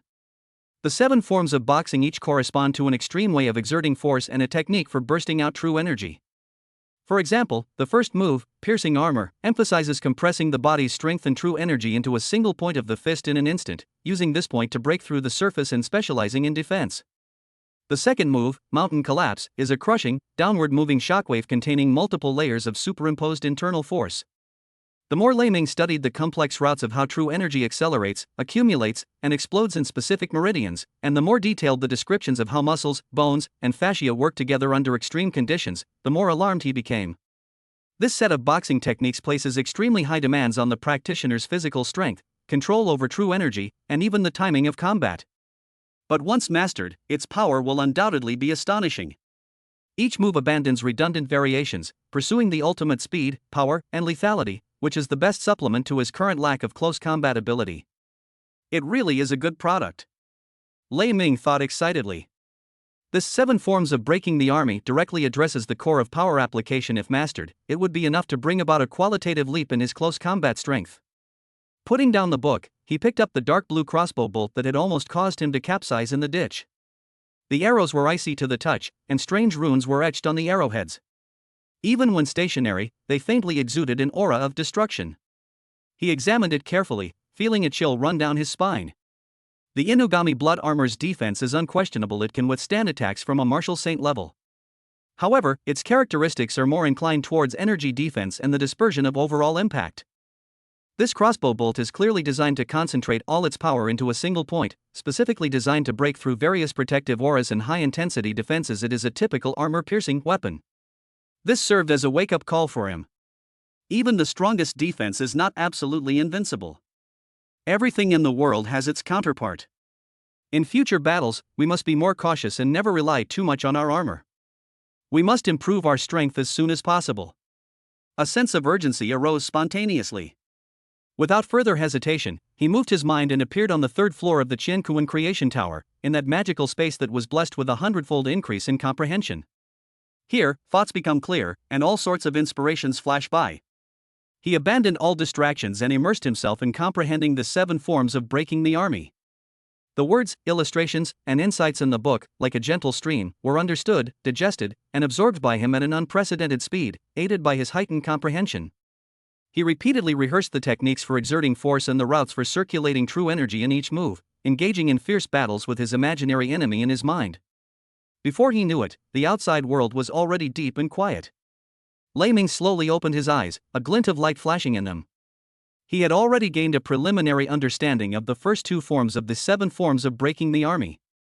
With another thought, the Baxia on his shoulder opened its dark golden eyes. Baxia, Lei Ming transmitted telepathically, his voice icy, go find Zhang Chuang. Find him alive or dead. Find out his hiding place and current situation, but don't alert him for now. Revenge should not be delayed overnight. This is his guiding principle. Zhang Chuang's sneak attack must pay the price.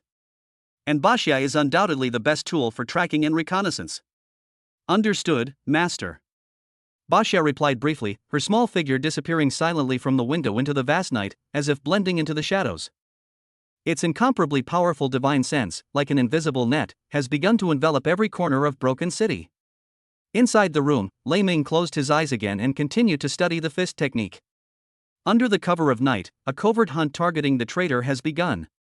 Chapter 68, A Dead End, Shadows Looming. Having spent an unknown amount of time meditating within the Qin Tower, Lei Ming was completely absorbed in the exquisite power generation techniques and fierce fist intent of the 7 forms of breaking the army, his mind resonating with it as if he were personally standing on a bloody battlefield. Suddenly, a clear and urgent wave of thought startled him from his deep comprehension. It's Ba Xia. He immediately composed himself, instantly leaving the Qin Tower and returning to his room in the real world. The night was deep, and the room was completely silent. Master, Ba Xia's thoughts entered his mind directly. We found that guy. He is hiding in that abandoned old airport in the western suburbs. He is weak, as if he is healing. I haven't touched him yet. I'm waiting for your decision. An abandoned airport? A cold glint flashed in Lei Ming's eyes. They know how to find a place to hide. Let's go meet them. Without the slightest hesitation, Lei Ming put on a dark combat suit, exchanged a glance with Ba Xia on his shoulder, and the two of them, like ghosts blending into the shadows, silently slid out of the window and disappeared into the deep night. With their superb agility and Ba Xia's almost precognitive ability to avoid danger, they skillfully bypassed squads of night patrolling soldiers and moved at high speed through the ruins. About half an hour later, the outline of a huge complex of buildings, desolate and shrouded in darkness, appeared at the edge of the field of vision. It was the West City airport that had been abandoned for many years. Ba Xia skillfully guided Lei Ming through the collapsed wall and over waist-high weeds, finally stopping in front of a low building that looked like a former restroom for ground crew. The windows were broken, the door was askew, and the inside was pitch black, with an ominous air permeating the deathly silence. It's inside, in the innermost room on the left, Ba Xia transmitted telepathically. Lei Ming nodded, signaling Ba Xia to stay on his shoulder for support, while he himself silently slipped into the building like a raccoon dog. The corridor was filled with a strong smell of mildew and dust. He arrived at the target room and listened for a moment. Inside, there was only a faint, slightly disordered breathing sound. Bang! Without a word, Lei Ming kicked open the rotten wooden door and, with lightning speed, instantly rushed into the room. Inside the room, Zhang Chuang, who was lying fully clothed on a simple wooden bed in a half-dream state, was startled awake by the sudden loud noise and murderous aura and sat bolt upright. He opened his eyes wide in terror, and by the faint moonlight filtering through the broken window, he saw Lei Ming standing in front of the door like a demon, the dark golden tortoise on his shoulder staring at him with icy eyes. It's you? Kid, how the hell did you find this place? Zhang Chuang was filled with shock and fear, his voice shrill and distorted with terror, but it was quickly replaced by a desperate frenzy. Fine. You've chosen the path to hell but refused to take it. Since you've come here to die, I'll grant your wish. Prepare to die. He roared, his martial grandmaster level 6 internal energy erupting outwards. Ignoring the unhealed internal injuries on his body, his right palm glowed with a grayish light, and with a sharp whistling sound that tore through the air, he slammed it into Lei Ming's face. This palm strike was unleashed with anger, its force immense and heavy, clearly intended to kill with a single blow. However, things are different now. Faced with the fierce palm strike, Lei Ming's eyes remained cold, showing no sign of panic. The shadow-breaking step was used instantly, and the figure swayed slightly to the side and back like a ghost, narrowly avoiding the fatal blow. The palm strike grazed the hem of his clothes and blasted a shallow crater into the wall behind him. What? Zhang Chuang's pupils shrank, unable to believe that Lei Ming's movement technique was so strange. Just as his old strength was exhausted and his new strength had not yet been generated, thunder roared. The god-slaying blade was drawn silently, leaving a chilling, cold light in the darkness, aimed straight at Zhang Chuang's neck. Before the blade even arrived, its extremely sharp and concentrated aura made Zhang Chuang's hair stand on end and his soul tremble. He let out a strange cry and desperately leaned backward, while simultaneously stomping his feet against the ground in an attempt to create distance. But Lei Ming's blade followed him like a shadow, and his footwork was exquisite. The blade flashed and blocked all his escape routes, forcing him to retreat repeatedly. His back slammed heavily against the cold wall, leaving him with nowhere to go. Seeing no hope of escape, utter madness flashed in Zhang Chuang's eyes. You little bastard, let's die together. He stopped defending and gathered all the remaining internal energy in his body, lunging forward and striking out with both palms, intending to perish together with Lei Ming. However, just as he lunged out, a dark golden shadow shot out from Lei Ming's shoulder at a speed that was difficult for the naked eye to detect, arriving first after being delayed, and crashing into his chest like a cannonball. Bang! A deafening, muffled crash. Zhang Chuang felt as if he had been hit head-on by a speeding truck. His sternum cracked with a teeth-grinding sound, and he was thrown like a kite with a broken string, spitting blood as he crashed through the thin wall behind him and fell onto the weeds outside the house, rolling a long way before finally stopping.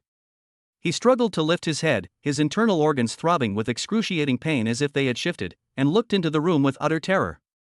Basha's heavy blow landed squarely on him, making his already injured condition even worse, and he was unable to stand up for a short time.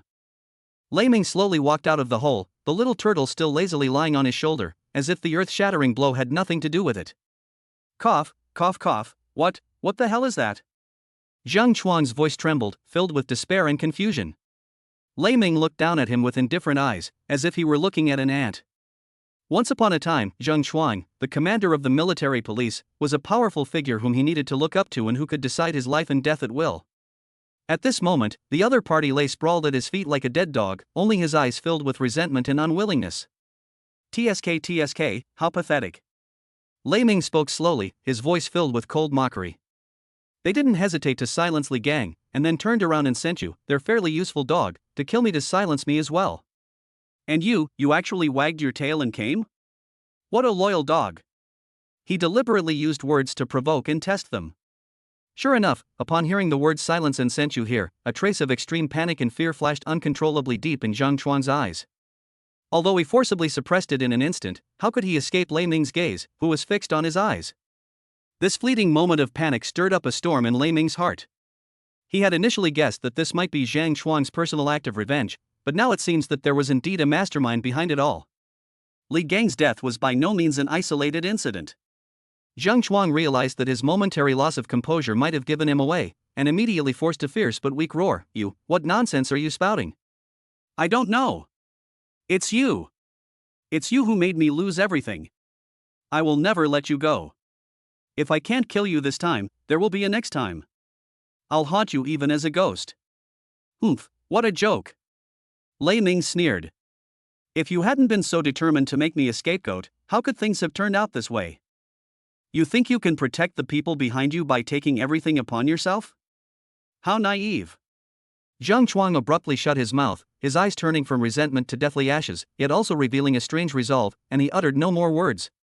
A sense of foreboding washed over Lei Ming, and he immediately communicated with Baxia. Stop him. Keep him alive. Baxia moved. However, in that split second, a twisted and eerie smile appeared on Zhang Chuang's face as he collapsed to the ground. He suddenly threw his head back and let out a shrill and desperate laugh. Ha ha, you, don't even think about it.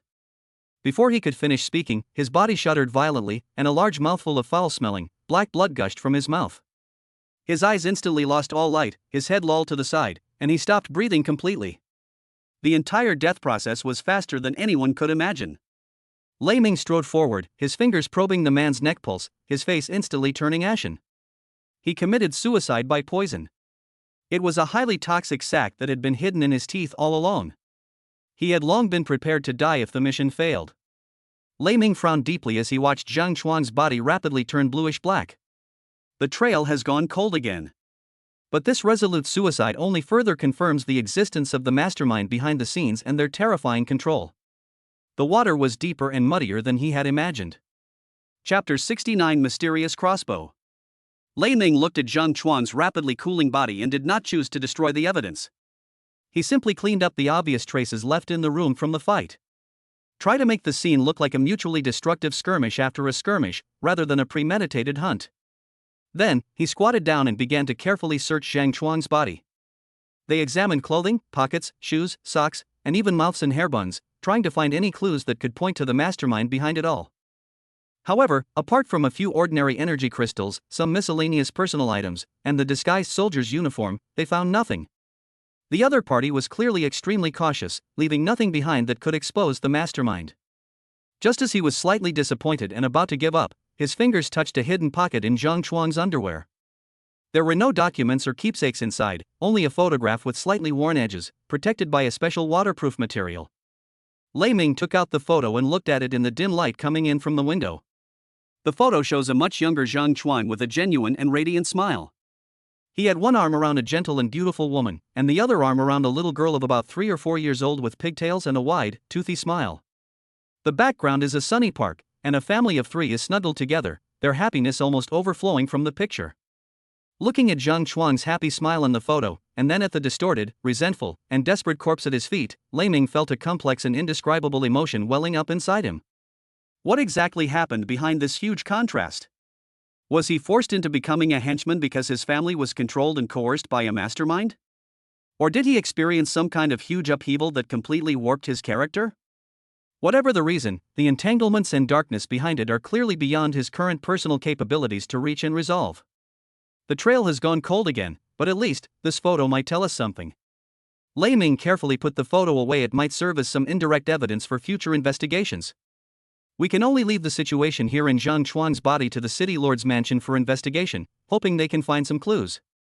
At the same time, he also noticed that apart from the severe internal injuries and fractured sternum caused by the impact of Baxia, Zhang Chuang had no other significant external injuries. The injury he suffered was strange. It seemed to be a hidden injury caused by some kind of insidious internal energy or poison, which might be related to his experience after the mission failed. After finishing everything, Lei Ming stood in the dilapidated room, feeling as if he had overlooked something important. A vague unease lingered in his heart, but he couldn't quite put his finger on it. Master, Baxia, who had been quietly perched on his shoulder with dark golden eyes that gleamed faintly in the darkness, suddenly sent a message: "Find that crossbow." A crossbow? Lei Ming was struck dumb, and suddenly everything became clear. Yes. That armor-piercing crossbow that almost killed him. With such a powerful weapon, how could Zhang Chuang not carry it with him at all times?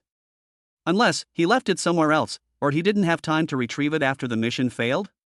But this is his last hiding place. He immediately began a more thorough search of the room. Under tables and chairs, under beds, in wall cracks, on the ceiling, leaving no corner unchecked. However, after searching for a while, the crossbow was still nowhere to be found. Could it be that he didn't bring it back? Or is it hidden somewhere else? Lei Ming frowned, his doubts deepening. Zhang Chuang did not use this crossbow when he fought back desperately, which is illogical. Perhaps he arrived too suddenly and did not have time to take it out. This is the most likely explanation.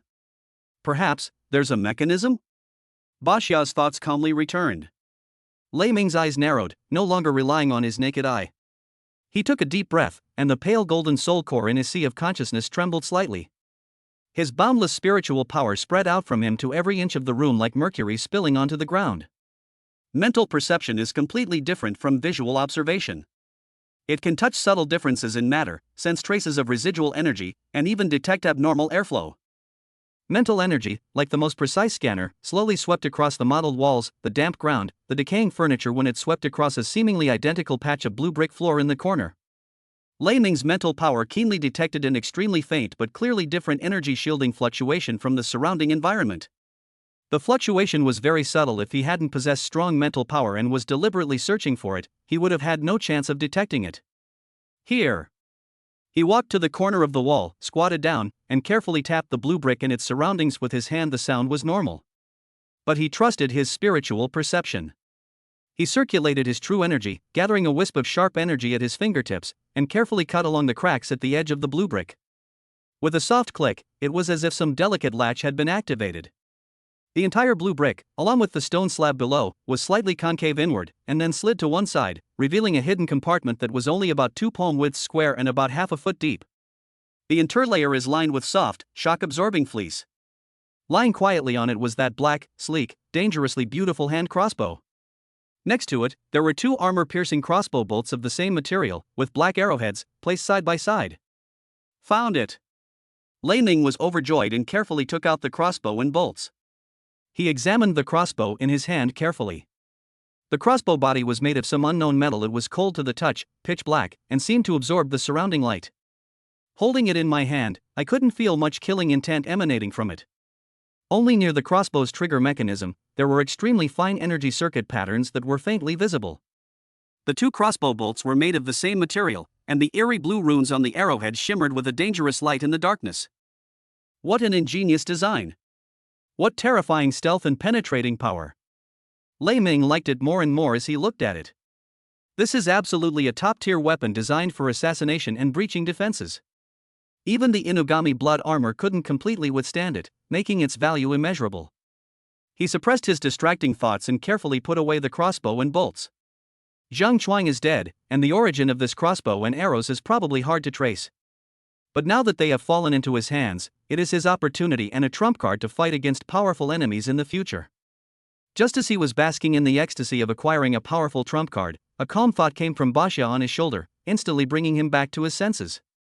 "Master, you can go and take a look at that abandoned hangar next door. There seems to be something unusual there." "Next door?" Lei Ming was taken aback, snapping out of his elation and a hint of doubt rising in his mind. Basha never speaks without a purpose. He suppressed his excitement, carefully put away the crossbow and arrows, took a deep breath, concealed his presence, and silently slipped out of the hut like a ghost, heading towards the tall but equally dilapidated arched hangar next to it. The massive iron door of the hangar was rusted and warped, revealing a gap large enough for a person to squeeze through sideways.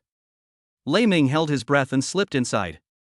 When his eyes adjusted to the dimmer light inside the hangar and he could make out the outline of the enormous thing in the center of the warehouse, he was struck dumb. He froze on the spot, his mouth involuntarily agape and his pupils contracted sharply. Holy crap! An uncontrollable gasp escaped from his throat.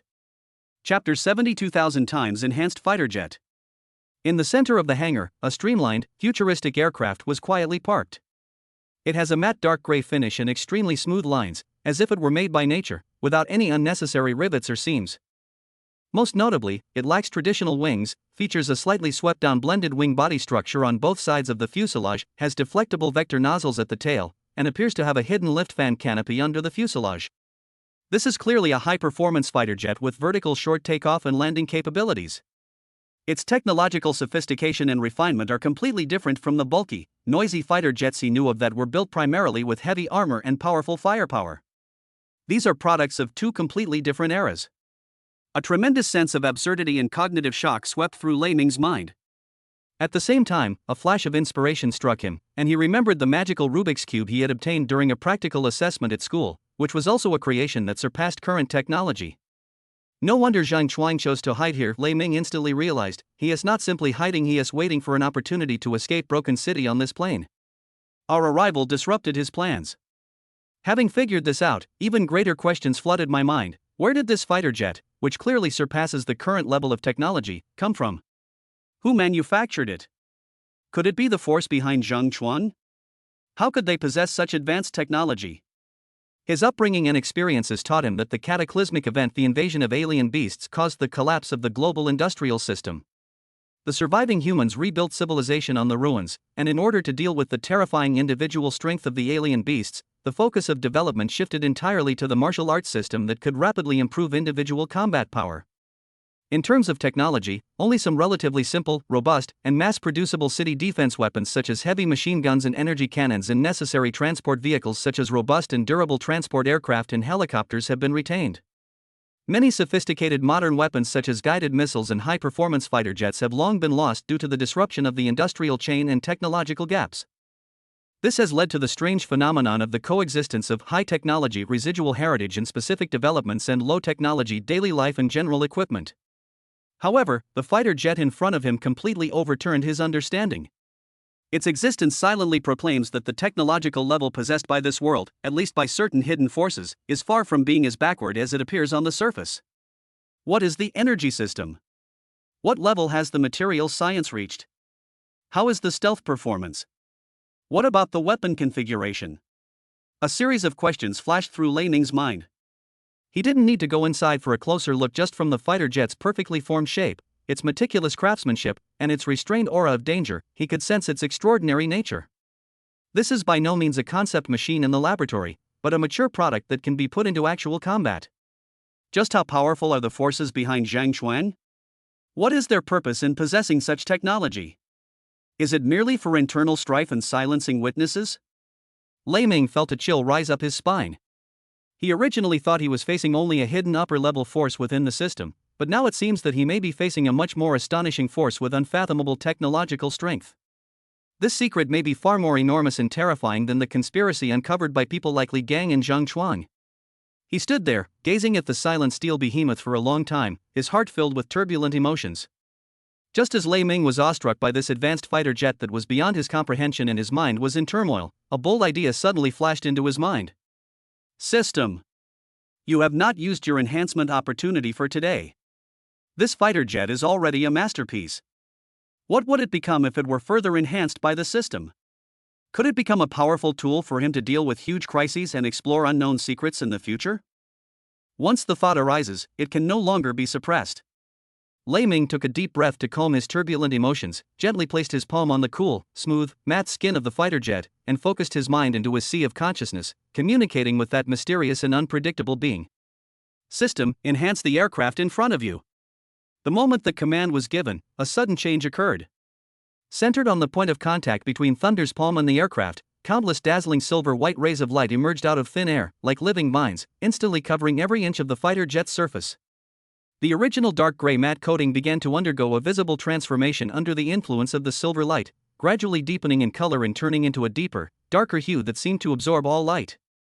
The texture has also changed from the coldness of metal to a warm and restrained feel, with a subtle energy flowing within the material. The overall outline of the fighter jet was slightly distorted and adjusted in the light, making the line smoother and more ferocious. The blended wing body structure on both sides seems to integrate more perfectly with the fuselage, and the shape of the vectoring nozzle at the tail has also undergone subtle changes, making it appear more efficient. The most obvious change is at the bottom of the fuselage, where the cover that was originally thought to be a lift fan has completely disappeared and merged with the bottom skin, making it as smooth as a mirror. The entire enhancement process was eerily quiet, without any deafening noises, only a low, humming energy that seemed to come from the depths of the void. The silver light grew brighter and brighter, illuminating the entire abandoned hangar until the fighter jet was enveloped in a giant silver cocoon of light. Ding! Enhancement successful. Triggered a 2000x critical hit. The aircraft has been upgraded to Flying Dragon Shuttle. As the system notification sounded in his mind, the silver light suddenly receded, being completely absorbed by the now transformed aircraft, like a whale sucking in water. At this moment, what was presented to Lei Ming could no longer be called a fighter jet. Its entire body is a deep, dark star blue, quietly suspended half a foot above the ground, without any support, as if it has broken free from the constraints of gravity. The ship is about 15 meters long, 3 meters high, and 5 meters wide. Its lines are sharper and more aggressive than before, yet it also has a natural elegance. The ship's surface has no visible portholes or weapon ports. It is as smooth as a mirror, yet it reflects the holes in the warehouse ceiling. An extremely restrained yet terrifyingly powerful energy fluctuation, like a sleeping dragon, lurked deep within the ship's hull. Anti-gravity levitation. Just as expected. Lei Ming's heart pounded. He suppressed his excitement and, following the instructions from the system, placed his palm on a slightly warm area on the side of the ship. Bioinformation scanning in progress, unique host confirmed, binding successful. A cold, neutral, and emotionless synthesized electronic voice rang out directly in his mind, rather than being transmitted through his ears. Chapter 71: The Shocking Shuttle. Immediately afterwards, a massive flow of information flooded into his consciousness. Energy core, elemental stone energy matrix. The stable energy supply system, built with high-purity elemental stone energy, has a huge and long-lasting output power, far exceeding that of conventional chemical fuels or fusion reactors. The ship's internal storage compartments need to be equipped with high-quality elemental stones. Stealth system, full-band optical camouflage and energy fluctuation concealment. Once activated, it not only disappears completely visually, but also distorts light and absorbs radar waves and energy detection signals. Most importantly, it can form a special force field that isolates mental perception. Even Marshal Saint-level experts or beasts of the 7th rank or above who are good at perception will find it difficult to penetrate or detect its existence with their divine sense. Weapon system. The bow is equipped with an adjustable elemental energy main gun. It can fire a highly concentrated and penetrating elemental energy beam, and its power, range are adjustable. System assessment. If directly hit by its maximum power beam after energy storage, it would pose a fatal threat to a great Marshal Saint realm expert. Each side is equipped with one elemental cannon. With an extremely high rate of fire, it is used to intercept and clear close-range targets or deal with groups of enemies, and the power of the elemental bullets it fires should not be underestimated. Defense system. When necessary, it can activate a meta-energy shield covering the entire ship. The shield is incredibly strong and, according to assessments, can withstand several attacks from a great Marshal Saint realm expert with all their might, buying the ship valuable time to retreat or counterattack. Power and speed. Utilizing a combination of anti-gravity and vector propulsion, its maneuverability far surpasses that of conventional aircraft. At maximum speed and full burst, it rivals the speed-oriented Tier 8 flying alien beasts. Whether it's a long-distance raid or a short-distance maneuver, it's truly exceptional. Control system, bound to host biological information. Lei Ming only needs to concentrate his mind to connect with the ship's intelligence system. Without any manual control levers or complex commands, he can control all the functions of the shuttle ship, such as flight, stealth, attack, and defense, as if it were his own arm. The intelligence system has clear logic and reacts extremely quickly, making it arguably the most perfect assistant. As Lei Ming digested this shocking information, his breathing became rapid, and his eyes blazed with an unprecedented intensity. 2,000 times critical hit. Flying Dragon Shuttle. It's no longer a fighter jet, but an atmospheric shuttle. This is no longer just an advanced aircraft, it is a strategic mobile fortress that integrates stealth, protection, firepower, and speed. It is a super trump card that allows him to attack or defend when facing higher level threats, and even explore many forbidden areas. With a slight thought, a portal of light silently slid open on the side of the dark star blue ship, revealing a soft glow from within. Lei Ming took a deep breath, calmed his wildly beating heart, and stepped inside. A hatch closed quietly behind him. The abandoned hangar returned to its deathly silence, with only Zhang Chuang's cold corpse silently recounting the escape and conspiracy that had just ended. But a true new chapter had quietly begun to unfold with the birth of the transformed flying dragon. The expected mechanical noise or smell of fuel did not appear. All that reached my ears was a barely audible low-frequency hum, like the steady breathing of a sleeping beast. The air was fresh, with a faint, ozone-like smell, but it wasn't unpleasant. The interior space of the ship is not particularly spacious, but the design is extremely refined and efficient. There are no complicated dashboards or joysticks, only a huge, semi-transparent, curved viewing window directly in front, offering a clear view of the hangar outside. Below the viewing window is an ergonomically designed suspended seat, made of soft yet supportive material. Surrounding the seats are smooth, mirror-like control panels with occasional flashes of pale blue data streams. The overall style is futuristic and technological, yet it exudes a strange sense of life, as if the ship were a living organism. "Welcome aboard, host." That cold, neutral AI voice rang out in his mind again. Lei Ming sat in the driver's seat as instructed. The seat automatically adjusted to perfectly fit his body's curves. He subtly tried to experience the so-called mind control. The instant this thought arose, he felt as if his consciousness had merged with the entire ship. Without words or actions, the entire Flying Dragon shuttle's status, energy level, and the operation of each system module were clearly presented in his mind, as if he could see the lines on his palm. He felt that he was the ship, and the ship was an extension of his consciousness. Activate the anti-gravity system, maintain levitation, and activate full-band stealth. He tried to issue the command in his mind. The moment the command was given, the ship did not even vibrate in the slightest, but Lei Ming could hear the subtle adjustments to the energy matrix's output power through that strange empathy. The deep, dark star blue coating on the ship's surface seemed to ripple slightly. An indescribable force field spread out from the ship's center, subtly distorting, absorbing, and deflecting light, energy fluctuations, and even possible mental detection. Through the viewing window in front of him, he was shocked to see that the view of the hangar began to distort and fade, as if through a layer of flowing water. Finally, everything outside the window disappeared, replaced by a deep, absolute darkness and silence, as if he were in a vacuum of space. However, through the ship's sensors, he could clearly see every detail of the hangar outside, including Zhang Chuang's corpse on the ground and the dilapidated walls, only everything was covered by a filter representing invisibility. Stealth mode activated. Current stealth level, highest. It is expected to circumvent known conventional detection methods and divine sense scans below the level of Great Marshal Saint. The intelligence system calmly reported. Incredible. Lei Ming was shocked the stealth effect far exceeded his expectations. He carefully tried to control the warship's movement. With a slight thought, he imagined moving smoothly forward 10 meters. The Flying Dragon shuttle responded immediately, gliding forward silently and stopping precisely 10 meters away. The entire process was so smooth that it was as if time had stood still, and not even a glass of water inside the cabin would shake. There is no inertia, no noise, only pure and ultimate control. Lei Ming grew bolder. He piloted the Flying Dragon shuttle, which was in a state of absolute stealth, like a true ghost, silently gliding out of the dilapidated hangar and rising to a low altitude of several meters above the ground. The abandoned airport was desolate and silent under the cover of night.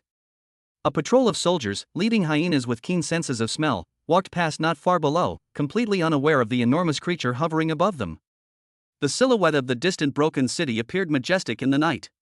The searchlights on the city walls occasionally swept across the area, and when the light touched the airspace where the Flying Dragon shuttle was located, it seemed to pass through the air without leaving any light spots or traces. Lei Ming even tried to get close to the edge of the energy sensing barrier of the city wall defense system. When that invisible energy fluctuation came into contact with the warship's stealth force field, it only caused a barely perceptible ripple before being perfectly simulated and assimilated without triggering any alarm. Perfect. Absolutely perfect. Lei Ming felt an overwhelming surge of excitement. This flying dragon shuttle was not only a powerful means of transportation, but also an unparalleled platform for reconnaissance, infiltration, spying, and strategic maneuvering. With it, he could go anywhere in the world. Many previously seemingly insurmountable dangers and many secrets hidden in the shadows seemed to have opened their doors to him. Chapter 72 6,000 times enhanced crossbow. After a brief sea trial, Lei Ming silently maneuvered the flying dragon shuttle back to the abandoned hangar, deactivated its stealth mode, and hovered steadily in place. The entire process went unnoticed and left no trace. After the trial voyage, he put several high-level elemental stones that he had just successfully enhanced in the past 2 days into the ship's storage compartment, but unfortunately he failed to enhance them into top-grade elemental stones. Stepping out of the ship, Lei Ming looked back at the quietly floating dark blue warship, his eyes filled with confidence and anticipation. Zhang Chuang's body was still cold, but the threat and mystery it brought no longer seemed so suffocating. Because he already possessed the key to breaking the deadlock. The initiative regarding how to proceed from here on out has finally partially returned to his hands. After successfully binding and becoming familiar with the flying dragon shuttle, the lingering joy of the enhancement still echoed in my mind. Lei Ming did not stop. His gaze fell on the armor-piercing crossbow bolts in the storage space, which had just been taken out of the hidden compartment. The bolts were completely dark and had almost taken his life. The aircraft has been reborn, so how could we neglect this crossbow that has made such a great contribution? Besides, there is still one more chance to strengthen it today. With a thought, he took out the ancient-looking yet dangerous hand crossbow, along with 2 armor-piercing bolts that gleamed with a cold blue light, and placed them flat in front of him. The crossbow was icy to the touch, yet the arrowhead still exuded a chilling sharpness. System, Lei Ming took a deep breath, a hint of anticipation in his voice. Could you enhance the entire crossbow set? A suitable host. Lei Ming was overjoyed and immediately issued the enhancement command. The moment the command was given, another anomaly occurred. This time, however, the commotion it caused was completely different from when the flying dragon shuttle was being upgraded. Instead of flowing silver light and energy, there is an ultimate stillness and condensation. The light around the crossbow bolt was swallowed up, instantly creating a miniature absolute darkness. Immediately afterwards, the aura of annihilation originating from the end of all things silently spread. The aura wasn't violent, but it was icy and deathly still, causing even the flying dragon shuttle to tremble slightly, as if it sensed a threat. The crossbows and arrows changed shape strangely in the darkness. It is no longer a simple material form, but has transformed into a carrier of the concept of annihilation.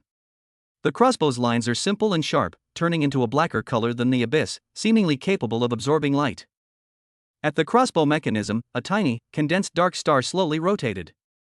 The crossbow bolts transformed into slender, twisted, ethereal shadows, their arrowheads displaying points of light that appeared and disappeared. The strengthening process is silent, yet more chilling than anything earth-shattering. The surrounding darkness dissipated and the light returned, but the lingering, soul-chilling atmosphere still lingered. Ding! Enhancement successful. Triggered a 6000x critical hit. The armor-piercing crossbow has been upgraded to Annihilation Soul-Chasing Crossbow. The system's notification tone remained cold, but the information it conveyed was like a thunderclap, exploding in Lei Ming's mind. A critical hit of 6,000 times. Far exceeding the 2,000 times of the previous flying machine. He forcefully suppressed his wildly beating heart and focused intently on the massive amount of information transmitted by the system. Material and form, the composition of the Annihilation Soul-Chasing Crossbow has undergone a fundamental transformation. Its crossbow body is made of an unknown high-density alloy that cannot be analyzed, and it incorporates an extremely complex microscopic energy circuit and gravity regulation device. The crossbow bolts were also reinforced with an unknown high-density alloy. Core features. Absolute penetration. The crossbow bolt contains a trace of the true meaning of annihilation, and can ignore most energy shields, physical defenses, and spatial barriers. The system determines that beings at the Martial Saint realm, including Great Martial Saint and below, without a treasure of equal level to protect them, have no defense against this crossbow bolt. Lock on. Before activation, the host's consciousness can lock onto the target's aura and soul fluctuations. Once the crossbow bolt is fired, it will automatically track the target, ignoring conventional evasion methods, until it hits the target or runs out of energy. Annihilation erosion. When a crossbow bolt hits, it not only causes physical penetration damage, but also releases annihilation energy, which frantically erodes the target's vitality, energy, and even the essence of their soul. If the person struck by the arrow does not have special means to resist or dispel it, they will be completely annihilated in a very short time, leaving no trace of their existence, and their soul will be destroyed. Silent and undetectable, when activated, it produces no light or shadow, and no energy fluctuations leak out, perfectly blending into the environment, making it a top-tier assassination weapon. Power assessment: extremely high lethality against martial saints ranks 1 to 9. Even against a great martial saint realm expert, a fatal blow can be inflicted if a vital point is hit or the opponent is caught off guard. Usage limitations: each time a crossbow bolt is condensed, it consumes a large amount of mental energy and true essence. With Lei Ming's current cultivation level of the early stage of martial grandmaster, even if he exerts all his strength, he can only condense and fire one bolt in a short period of time, and there will be a short period of mental weakness after firing. The power and range of a crossbow are positively correlated with the strength of the spiritual power and true essence injected into the host. As Lei Ming processed this terrifying information, he felt as if he could barely breathe. Fine beads of cold sweat even appeared on his forehead. It wasn't fear, but rather extreme shock and lingering dread. 6,000 times critical hit rate. The Annihilation Soul-Chasing Crossbow. Capable of killing even a great martial saint. This has completely transcended the category of weapon. It is a forbidden weapon that touches upon the level of laws. Its value and danger may even surpass those of the flying dragon shuttle. With a thought, the dark crossbow silently appeared in his hand, light as a feather yet heavy as a star. He could clearly sense the terrifying power contained within, a power capable of ending everything. At the same time, he also understood why Zhang Chuang did not carry the prototype of this crossbow with him. It wasn't that he didn't want to carry it, rather, the original crossbow itself likely contained some kind of taboo he couldn't control, or there was a risk of being tracked, so he hid it. Silent soul chaser, Lei Ming murmured to himself, slowly concealing the crossbow. Following the joy comes a heavy responsibility and a sense of vigilance. Such a heaven-defying object, once used, will surely cause a sensation and attract unimaginable attention and disaster. This is not only a trump card, but also a double-edged sword. It can harm the enemy, but it can also harm oneself. He glanced at the flying dragon shuttle beside him, then sensed the Annihilation Soul-Chasing Crossbow within his body. One is an ultimate platform for mobility, survival, and comprehensive combat capabilities. The other is an ultimate single-target finishing move. From this day forward, his foundation and the level of combat power he can reach have undergone earth-shattering changes. But what may follow is a deeper vortex and a more powerful enemy. He cast his gaze at the dark night sky outside the hangar, his eyes becoming incredibly profound. Chapter 73: Farewell to Wan Bailu. Just as the soul-chasing crossbow of annihilation was completed, Basha, who had been firmly gripping Lei Ming's shoulder and clothes, let out a very slight, yet uncontrollable, tremor throughout his small body. For the first time, its usually calm, dark golden eyes revealed an undisguised sense of fear and extreme vigilance, and it even let out a low, threatening hiss. As a seventh-tier beast that has survived for a long time and carries ancient memories in its bloodline, Basha's perception of danger far surpasses that of ordinary martial artists. It clearly smelled the destructive intent emanating from the newly formed crossbow bolt and the transformed dragon shuttle next to it, an intent that posed a deadly threat to it. Lei Ming immediately noticed the abnormality of his companion on his shoulder. With a thought, the newly enhanced soul-chasing crossbow was instantly stored in the Qiankuan Tower, and the chilling aura completely disappeared. He reached out and gently stroked Basha's cold and hardback armor, conveying a reassuring message: "Don't be afraid, this is my new weapon, it won't hurt you." He sensed the peace and trust in Lei Ming's mind, and that the source of the deadly threat had indeed been contained. Basha's tense body slowly relaxed, but his eyes still held a trace of lingering fear. Seeing Basha's alarmed appearance, Lei Ming felt both moved and heartbroken. Thinking that if Basha hadn't intervened in time to track down and suppress Zhang Chuang last night, he might not have been able to find this place so easily and obtain this great opportunity, a warm feeling and gratitude welled up in his heart. "Thanks to you this time." Lei Ming smiled and took out the jade bottle containing the 10,000-year-old stone marrow from his storage space. He was generous, using a jade needle to draw out 5 drops of milky white marrow fluid, radiating boundless vitality and mellow energy, and offered them to Basha's lips. "Here, this is a reward to calm your nerves." Basha smelled that familiar and alluring scent, and his dark golden eyes lit up instantly. His previous fear was replaced by great joy. Without any hesitation, it poked its little head out and sucked 5 drops of the ancient stone marrow into its mouth. As the marrow fluid entered the abdomen, its purest energy rapidly dissolved, nourishing the mind and spirit that had been depleted by tension. A warm current flowed into the bloodstream, bringing an indescribable sense of comfort. Mum. Basha let out a satisfied moan, affectionately rubbing its head against Lei Ming's fingers, conveying a feeling of gratitude, dependence, and complete peace of mind. Clearly, these 5 incredibly precious drops of marrow fluid, along with the care shown by Lei Ming, completely dispelled its unease and deepened the trust and bond between them. After settling Basha in, Lei Ming took a deep breath, his gaze sharpening and resolute once more. As the eastern horizon began to lighten with the first hint of dawn, night was drawing to a close. Without further delay, Lei Ming recalled the Flying Dragon shuttle to his storage space to ensure that not a trace of its presence was leaked. He gently patted Basha's shoulder, who was drowsy from drinking too much stone marrow. His figure moved like a wisp of green smoke, and with the exquisite skill of the shadow-breaking step, he skillfully avoided several patrols that were changing shifts at dawn, and returned to his temporary residence without making a sound. With the door closed and the outside world shut out, the excitement from last night's series of astonishing gains still surged in my chest, difficult to fully subside. He sat cross-legged and regulated his breathing for a while before he could barely suppress his churning blood and qi. At the same time, Basha indicated that it would fall into a deep sleep to digest this precious ancient stalactite. Lei Ming understood and immediately sent it into the first layer of space, using the power of time to help it quickly absorb and refine it. After the sky brightened, Lei Ming strolled downstairs and had a simple breakfast in the hotel lobby. Today he plans to go for a stroll in the city and, while he's at it, sell off some valuable exotic beast materials he's accumulated to exchange for some useful resources. He casually picked up an inconspicuous cloth bag, filled it with some average quality, not too eye-catching, exotic beast claws, teeth, and furs, and then, with a leisurely air, slowly walked towards the most bustling commercial district of Broken City. Stepping onto that renowned commercial street, even someone as composed as Lei Ming couldn't help but gasp slightly. The street is over 50 meters wide, with tall buildings and signs lining both sides. Pharmacies, weapon shops, armor stores, curio shops, all kinds of businesses lined up one after another, bustling with people and noisy with activity. The sounds of vendors calling out in various accents, haggling, and wheels rolling over bluestone slabs mingled together, filling the air with a unique blend of medicinal herbs, metal, and leather. This scene, with its prosperity and vitality, far surpassed any commercial center he had ever seen in his previous life, and was full of the ruggedness and energy unique to this world of high martial arts. As he strolled along, a familiar gilded signboard suddenly caught his eye. Wan Bailu. Lei Ming trembled violently, and his steps froze instantly. A complex emotion, difficult to describe, welled up inside me, a mixture of surprise, nostalgia, and warmth, spreading out like a warm current. The image of that beautiful, wise woman who had given him tremendous help when he was at the bottom of society reappeared clearly before his eyes. The words of Su Wan, that mysterious woman from the capital, who helped me, still echoed in my ears. Su Wan, are you all right in the capital? He murmured to himself, his eyes filled with complex emotions. After a moment's hesitation, Lei Ming composed himself and stepped into the branch building of the Broken City.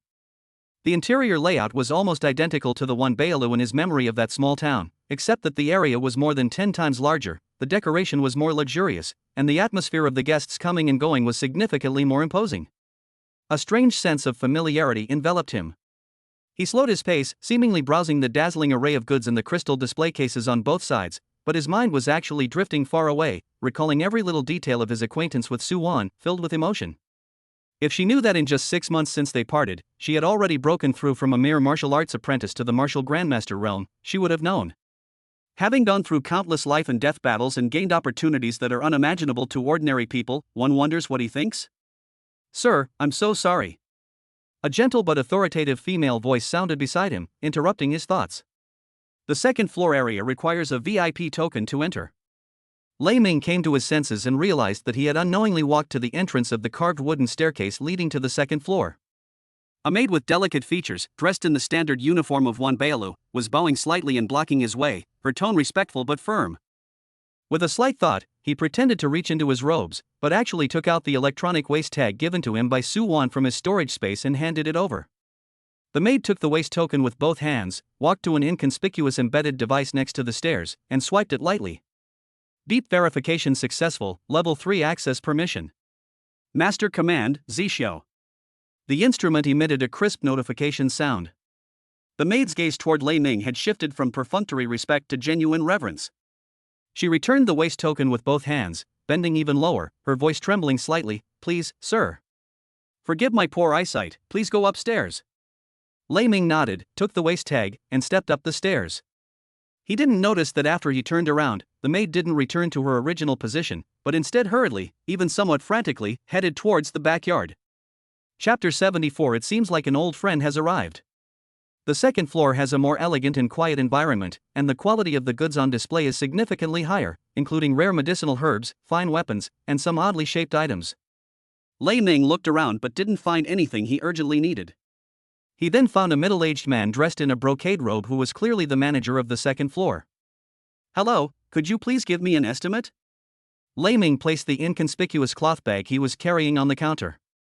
The supervisor didn't pay much attention at first, but when he opened the bag and saw the exquisite beast materials inside, which were shimmering with a faint energy glow, his expression changed drastically. These materials are not something that ordinary warriors, or even ordinary martial arts masters, can obtain. His attitude immediately became incredibly warm. "Honored guest, please follow me. It's too noisy here. Let's go to the VIP room to discuss this in detail." Lei Ming was led into an elegantly decorated VIP room, where fragrant tea and spiritual fruits were served. The manager then quickly invited an elderly appraiser with white hair and beard and sharp eyes. The old man carefully examined each material, occasionally marveling at its quality, and offered a very fair price, even slightly higher than the market price. Lei Ming was satisfied. It seemed that one Bailu was as fair as ever. He felt relieved and stopped hiding. He calmly began to take out more and higher quality exotic beast materials from his storage ring, which soon filled half a room. When the supervisor and the appraiser saw the antique-style ring on Lei Ming's finger flash with a faint light and a large amount of material appear out of thin air, their eyes widened in uncontrollable shock. Storage ring. This is a rare item that even many martial saint-level experts may not possess. Looking at Lei Ming, who is so young, yet able to produce so many high-level materials, his background is simply unfathomable. The two became increasingly respectful and humble, daring not to be negligent in the slightest, and even less daring to harbor any wicked thoughts. Finally, after all the materials were inventoried, the supervisor and appraiser gave an extremely generous price. Lei Ming thought for a moment and then requested that all of them be exchanged for yuan stones. The supervisor looked hesitant. Yuan stones were strategic resources and rarely used in ordinary transactions. However, after weighing the options for a moment, especially considering the meaning represented by the storage ring and the purple cloud token, he gritted his teeth and agreed. In the end, Lei Ming obtained 500 low-grade elemental stones that were crystal clear and exuded pure energy. Although it is only of low grade, its value is immeasurable, which shows how precious yuan stone is. The transaction was completed. Lei Ming put away the spirit stones, politely declined the manager's offer of a farewell, and walked out of the VIP room alone, preparing to leave. However, just as he reached the bottom of the stairs leading down to the second floor, he heard hurried yet polite footsteps behind him, followed by a soft, melodious voice. "Sir, please wait." Lei Ming turned around and found that it was the same maid who had stopped him at the bottom of the stairs on the first floor and then checked his badge. She was slightly out of breath, her cheeks flushed, and her eyes held an indescribable urgency and respect. "Sir," the maid said with a graceful bow, her voice low yet perfectly clear, "my mistress requests your presence." "Miss?" Lei Ming was taken aback at first, and then a name flashed through his mind like lightning. In this one Bailu, someone who can be called a miss and might even know him. An overwhelming surge of joy instantly dispelled all doubts, and my heart began to pound uncontrollably. Could it be her? She's come to Broken City? He suppressed his excitement, kept a straight face, and nodded to the maid, "Please lead the way." The maid visibly breathed a sigh of relief, dared not say anything more, and turned to lead the way. This time, instead of going downstairs, we walked along the wide corridor towards the more heavily guarded staircase leading to the higher floors. After passing through 3 floors, the environment became increasingly quiet and luxurious. Finally, the maid stopped in front of a heavy wooden door carved with intricate cloud patterns and exuding a faint sandalwood fragrance. Above the door is a plaque with 3 large, elegant characters, "Chairman's Office." Lei Ming took a deep breath. His guess was now about 80–90% correct. He straightened his clothes, suppressed his myriad emotions, and followed the maid into the room that symbolized the highest power of one Bailu in this place. A maid gently knocked on the ornate wooden door, and a clear, melodious voice, tinged with languor and authority, came from inside, "Come in." The maid pushed open the door, stepped aside, and gestured for Lei Ming to enter, while she herself stood respectfully outside the door with her head bowed. Lei Ming took a deep breath, suppressing the surging excitement and a hint of indescribable unease in his heart, and stepped into the excessively spacious office. The interior decoration was extremely luxurious, with thick carpets of exotic animals on the floor, ancient paintings with profound artistic conception hanging on the walls, and the air filled with the elegant fragrance of sandalwood. His gaze was instantly drawn to the figure behind the desk, and the luxurious decorations failed to attract his attention in the slightest. The person was looking down at the documents, her long, dark hair simply tied up, revealing her beautifully shaped, fair neck. She was wearing a well-tailored business suit made of expensive fabric, which accentuated her slender figure and exuded a capable and sharp aura. Hearing footsteps, she slowly raised her head. The moment she looked up, Lei Ming felt his breath catch in his throat, and his heart felt like it was being squeezed by an invisible hand. What came into view was a face that bore an 8/10 resemblance to Su Wan, with equally exquisite features and snow-white skin, truly a beauty capable of captivating a nation. But upon closer inspection, however, it was completely different. The beauty of Jiangsu and Anhui lies in its gentleness, imbued with a wisdom and serenity that understands the ways of the world, like a secluded orchid in a deep valley. The woman before him was even more strikingly beautiful, her eyes and brows revealing an undisguised pride and scrutiny, like a thorny rose, gorgeous yet aggressive. It wasn't her, it wasn't Su Wan. A tremendous sense of disappointment washed over me like ice water, instantly drowning out my previous anticipation and elation. Lei Ming stood there, stunned, and for a moment forgot to speak. The woman was also sizing up Lei Ming, her delicate eyebrows slightly furrowed, seemingly dissatisfied, but more so with a condescending scrutiny. Her red lips parted slightly, her voice still melodious, yet carrying a hint of obvious arrogance and doubt. "You're Lei Ming?" She glanced at Lei Ming from head to toe, her eyes revealing a hint of smugness. "My sister described you in her letter as a young prodigy with unparalleled potential. I thought you were some kind of superhuman, but you don't seem like much at all." However, halfway through her sentence, her tone suddenly changed. Those bright eyes suddenly widened, and her sharp gaze fell on Lei Ming as if it were a tangible thing, as if she wanted to see right through him. "No. Wait, your cultivation level? Martial Grandmaster realm? How is that possible?" The slight disdain on her face was instantly replaced by deep suspicion. She leaned forward slightly without realizing it, staring intently at Lei Ming, as if trying to find a flaw in him. "I knew it," she said, as if talking to herself, yet also to Lei Ming, her eyes shifting. "How could a mere martial arts apprentice be so favored by my haughty older sister, who even sent a special message asking me to take good care of her? So she was hiding her cultivation level? That's quite interesting." Upon hearing the words sister, favored, and especially sent a message to take care of him, Lei Ming was filled with mixed emotions. "Su Wan, so you've been keeping an eye on him all along?" He composed himself, suppressed his surging emotions, and calmly answered the woman's scrutinizing and questioning gaze. 6 months ago, I was indeed only at the martial apprentice level." These seemingly ordinary words struck like a thunderclap in the quiet office. "What?" The woman suddenly sat up straight from the large animal skin chair, the movement so forceful that it nearly knocked over the delicate teacups on the table. She placed her hands on the table, leaned forward, and stared intently at Lei Ming with her beautiful eyes filled with anger and confusion at being deceived. 6 months ago, a martial apprentice? Now, a martial grandmaster? Her voice trembled slightly with anger. "Boy! Do you know what the consequences will be for deceiving me, Suing? Wan Bailu's intelligence network is not just for show. Speaking carelessly will have consequences." A powerful aura emanated from her, carrying a sense of oppression. Clearly, her cultivation level was also extremely high, at least at the mid-stage of martial grandmaster. Faced with this sudden outburst of anger and questioning, Lei Ming's expression remained unchanged. He simply met the other party's sharp, knife-like gaze and calmly said, "I have no reason to lie to you." Chapter 75 News from Jiangsu and Anhui. "Since you know my name, you must be able to find out about my situation 6 months ago. You can send someone to verify it. Rock City isn't that big, it's not difficult to find out." His composure, on the contrary, made the woman who called herself Suing falter. She stared intently into Lei Ming's eyes, as if trying to find even a trace of guilt or hesitation in those deep eyes, but all she saw was a calm and composed demeanor. The air in the office seemed to freeze. Su Ying's chest heaved slightly, clearly indicating that she was experiencing an internal struggle. In just 6 months, he went from a martial arts apprentice to a martial arts master? This is simply unbelievable for an ordinary person. Even with some support from her sister, the leap between these two levels is just too great. Even the most elite families and sects she knew, who secretly cultivated prodigies, could never have such a terrifying speed of advancement. Unless there is an extraordinary adventure, or one is carrying a shocking secret. After a while, Suing slowly sat back down in her chair, but the shock in her eyes did not completely fade away. Instead, it turned into a deeper exploration and scrutiny. If this is all true, it seems that my sister's judgment is as sharp as ever. If Suwon knew what her younger sister was thinking, she would definitely feel a little embarrassed.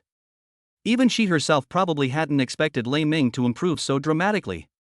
Taking advantage of the moment when the other person's mind had calmed down slightly, Lei Ming asked the question that had been bothering him. "You are Miss Suwon's sister?" Suing seemed not to have fully recovered from the shock just now. Hearing the question, she glanced at Lei Ming absent-mindedly and subconsciously replied, "Yes, Suwon is my older sister. My name is Suing, and I am temporarily serving as the president of the Wonbaelu branch in Poji City." As expected, she is Miss Suwon's sister, Lei Ming thought to himself. Suing picked up the slightly cool tea on the table, took a sip, and seemed to be trying to calm her mind. Her gaze remained fixed on Lei Ming with a complex expression, as if she were reassessing this young man whom her sister had shown special favor to. The atmosphere in the office seemed somewhat stagnant. "Then how is Miss Suwon doing these days?" Lei Ming asked tentatively. Suing scrutinized Lei Ming with a complex expression, then spoke again, her tone much gentler, yet carrying an indescribable heaviness. "Let me formally introduce myself. My name is Suing, and Suwon is my older sister, born of the same mother." She paused, her fingertips unconsciously tracing the warm teacup, her gaze drifting towards the window, as if organizing her thoughts, or perhaps hesitating about how much to reveal. "Regarding my sister's recent situation." She stopped there, her lips parting slightly several times, only to swallow back her words, her delicate brows furrowed, a hint of struggle flashing across her face. Lei Ming's heart jumped into his throat. From Su Ying's unusual expression and her hesitant, troubled demeanor, he keenly sensed an ominous atmosphere. Had something happened to Suwon? This thought made his chest tighten.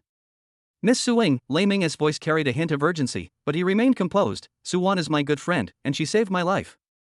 Please tell me the truth about her current situation. No matter what, I, Lei Ming, am by no means an ungrateful person." Suing turned her head and looked deeply into Lei Ming's clear yet firm eyes. Thinking of what he had just said about reaching the martial grandmaster realm in half a year from the martial apprentice realm, she finally made a decision.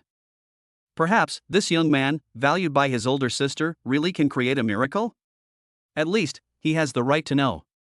She sighed, her voice lowering. "Fine, since my sister trusts you so much, and you are indeed extraordinary, it won't hurt to tell you. But you should be prepared that this matter involves far more serious implications." She stood up, walked to the window, and looked down at the bustling crowd below. Her back view revealed a hint of desolation. My Su family is a powerful and influential family with deep roots in the capital. For families like these, the most common and effective way to maintain their status and interests is through marriage. My sister, she is exceptionally talented. Her exceptional beauty and talent, making her the most dazzling gem of the family in this generation, naturally made her the best bargaining chip for a marriage alliance. A year ago, her family wanted to marry her off to the eldest son of the Pang family, which was also a first-class family in the capital. My sister didn't want to be controlled, so she made an excuse to leave and went to your remote rock city. I thought I could finally have some peace and quiet, but who knew? Su Ying's voice was bitter. "A few months ago, the family sent someone to deliver a message, falsely claiming that the ancestor who loved my sister the most was critically ill, and tricked her into returning to the capital." "And the result?" Lei Ming's heart sank. "The result?" Su Ying sneered, turning around with eyes full of resentment. "After returning home, she was placed under house arrest and unable to move an inch. The ancestor was perfectly fine, it was all just an excuse to force her to submit. The family is determined to use her to secure an alliance with the Pang family." Lei Ming clenched his fist tightly, his knuckles turning white. He could imagine Suwon's anger and disappointment at that time. The family was pressuring us, and the wedding date was already set. But on the eve of the engagement ceremony, my sister actually ran away again. Suing said, her tone filled with a mixture of admiration and worry. This time, she didn't hide in a small town, but went straight to the most dangerous place, the first line of defense. First line of defense. Lei Ming's pupils contracted. That was the very front line of the battle between humans and alien beasts, a true grinding mill of flesh and blood. Even martial grandmasters were nothing more than cannon fodder with low-level combat power there. The level of danger there was 100 times greater than that of Broken Tribulation City. She actually went there. These are letters my sister had someone deliver to me. One of them specifically asked me to give it to you when I meet you in Broken City. Su Ying took out a sealed letter from her body and handed it to Lei Ming. Lei Ming took the letter, his fingers trembling slightly. Upon opening the envelope, familiar, delicate handwriting came into view, carrying a faint, unique ink fragrance characteristic of Jiangsu and Anhui. As Suing said, the letter was full of encouragement and optimism for him. Her words revealed absolute confidence in his potential, hoping he would not slack off, grow quickly, and join her at the first line of defense once he was strong enough. She spoke in a deliberately light tone, without mentioning any of the hardships and dangers she had encountered, but Lei Ming could read the difficulties deep within those seemingly plain words. The letter also concealed a deep, subtle concern and a faint hint of apology. Especially when I saw the words, "Because of me, I fear that my actions may have added many obstacles to your future, and even unpredictable dangers, I felt deeply ashamed. I broke my promise to the capital, but it was truly beyond my control. I hope you will forgive me." As Lei Ming read these lines, it felt as if an invisible hand was gripping his heart tightly, the pain almost suffocating him. At the same time, Lei Ming's suspicions about what he had encountered in recent days were also corroborated. As intelligent as she was, she had already anticipated that her escape would anger her family and the Peng family. Their vast network of connections must also know that Suwon favored her, and they might very well take their anger out on her. She was reminding him in this way. She herself was in a life or death situation, her future uncertain, yet she was still thinking of him. The strong sense of helplessness is almost palpable through the paper. A mouthful of blood surged up his throat, but Lei Ming forced it back down, though a trace of bright red blood still seeped from the corner of his mouth. His heart felt as if it were being cut by 1,000 knives at once, causing him excruciating pain.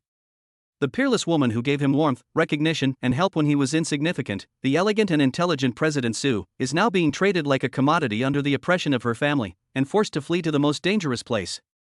But he was powerless to change anything, and he couldn't even see her face. This feeling of powerlessness made him feel more suffocated and angry than facing a massive army. He realized once again that in this cannibalistic world, force is everything, and everything else is meaningless. But he also believes that given enough time and his own strength, he will be able to crush all his enemies. Chapter 76. Such a destroying army squad. Suing was startled when she saw the blood at the corner of his mouth and his eyes, which had suddenly turned bloodshot. I'm fine. Lei Ming's voice was terribly hoarse.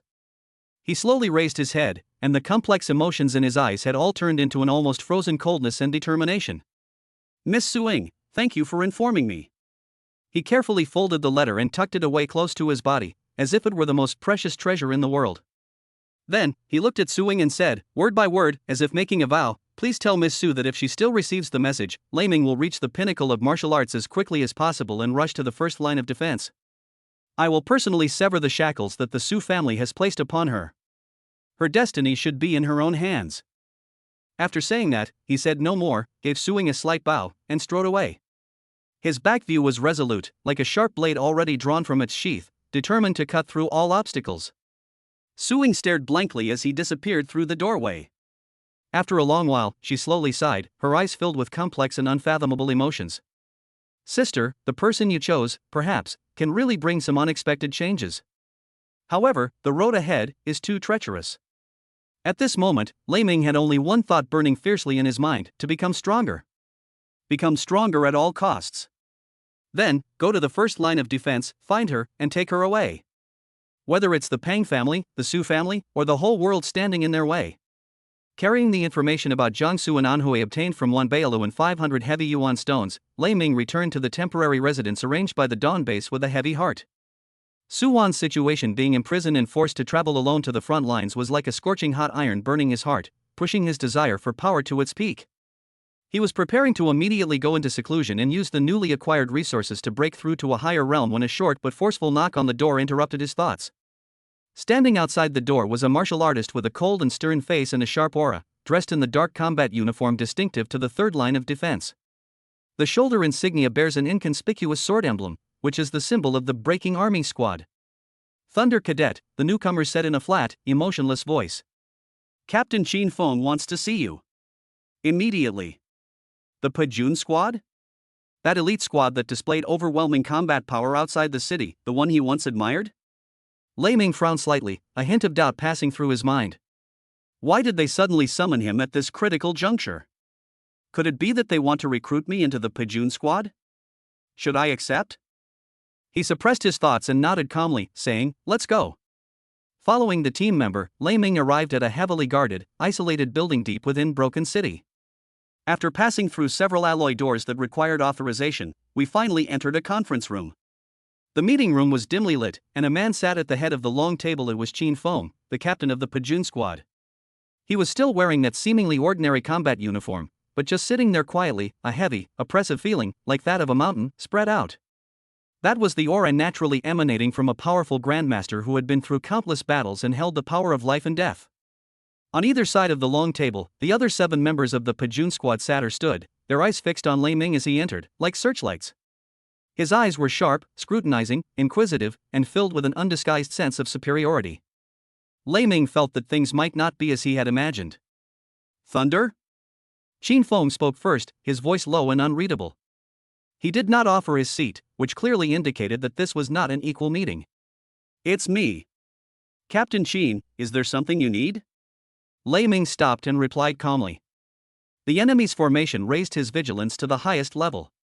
Qin Feng didn't beat around the bush and went straight to the point, his tone matter of fact. I heard that City Lord Ling Tianzong bestowed upon you the true explanation of the 7 forms of breaking army? Lei Ming's heart skipped a beat. It seemed that this was why they had come to him. Yes, he replied succinctly. As soon as he finished speaking, a vice captain sitting to Qin Feng's left, with a sinister face and an aura that had reached the peak of the martial grandmaster level, snorted coldly and said in an undisguisedly coercive tone, the 7 forms of breaking army is the result of the life's work of the first captain of my breaking army squad. It is the secret of my squad and a precious asset of the Dawn system. How could it fall into the hands of a student with little experience? If you provide the correct solution, we can offer you appropriate compensation. This will benefit your future development. These words sound grand and noble, but in reality, they are nothing short of blatant extortion and plunder. It directly broke through Lei Ming's defenses. The fist technique, which was originally kept by the military headquarters of Broken City and left behind by a deceased Martial Saint-level grandmaster, had become the one of their first captains. It was truly speechless. This is Ming Xiang, this is blatant extortion. In an instant, the glorious image that the Pajun squad had once built in Lei Ming's heart collapsed and shattered completely.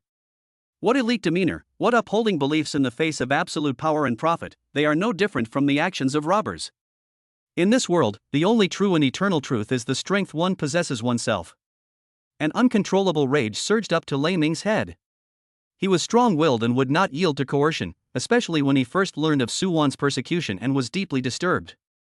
The other party's contempt and domineering words completely ignited his fury. His aura instantly became incredibly sharp, and his internal energy, which was at the early stage of martial grandmaster level, surged slightly out of control. His eyes flashed with a cold light as he stared directly at the vice captain, his voice icy and chilling. The City Lord's reward is perfectly legitimate. You want it? Fine. Have City Lord Ling take it back personally. Or. He paused slightly, his gaze sweeping over everyone present, including Qin Feng, who sat expressionlessly in the main seat, before uttering each word clearly. You can try to take it by force. Insolence. Arrogance.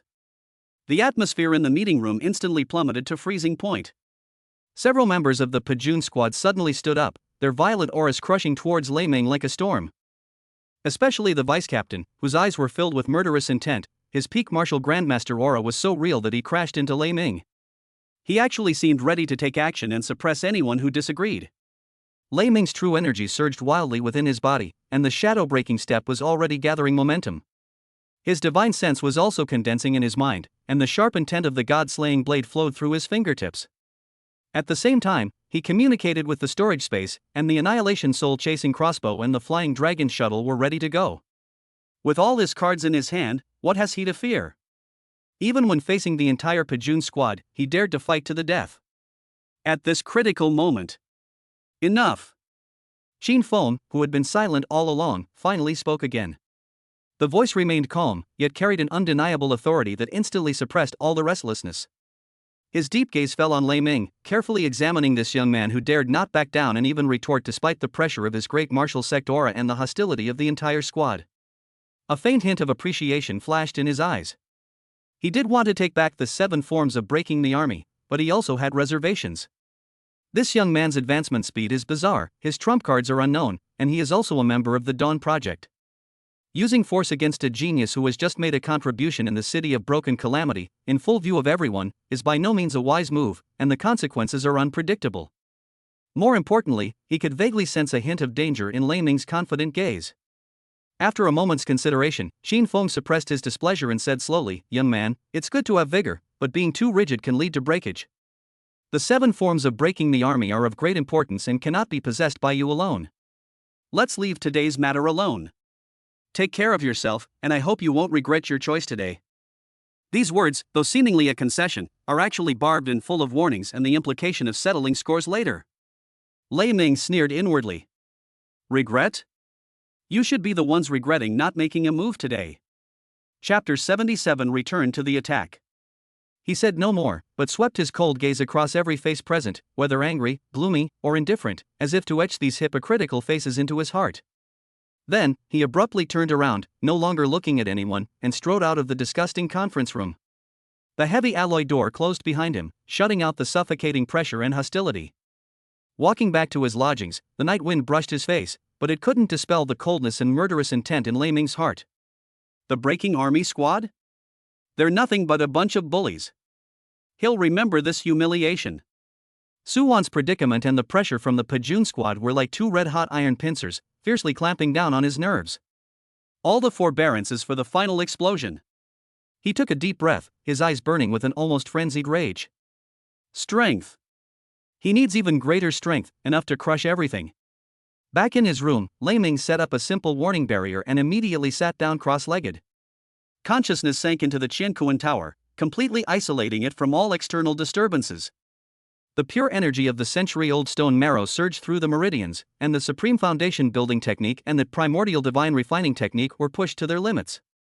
He wants to break through the bottleneck. He wants to possess, as quickly as possible, the absolute power to control his own destiny and protect those he wants to protect. In this world, only strength is the sole passport.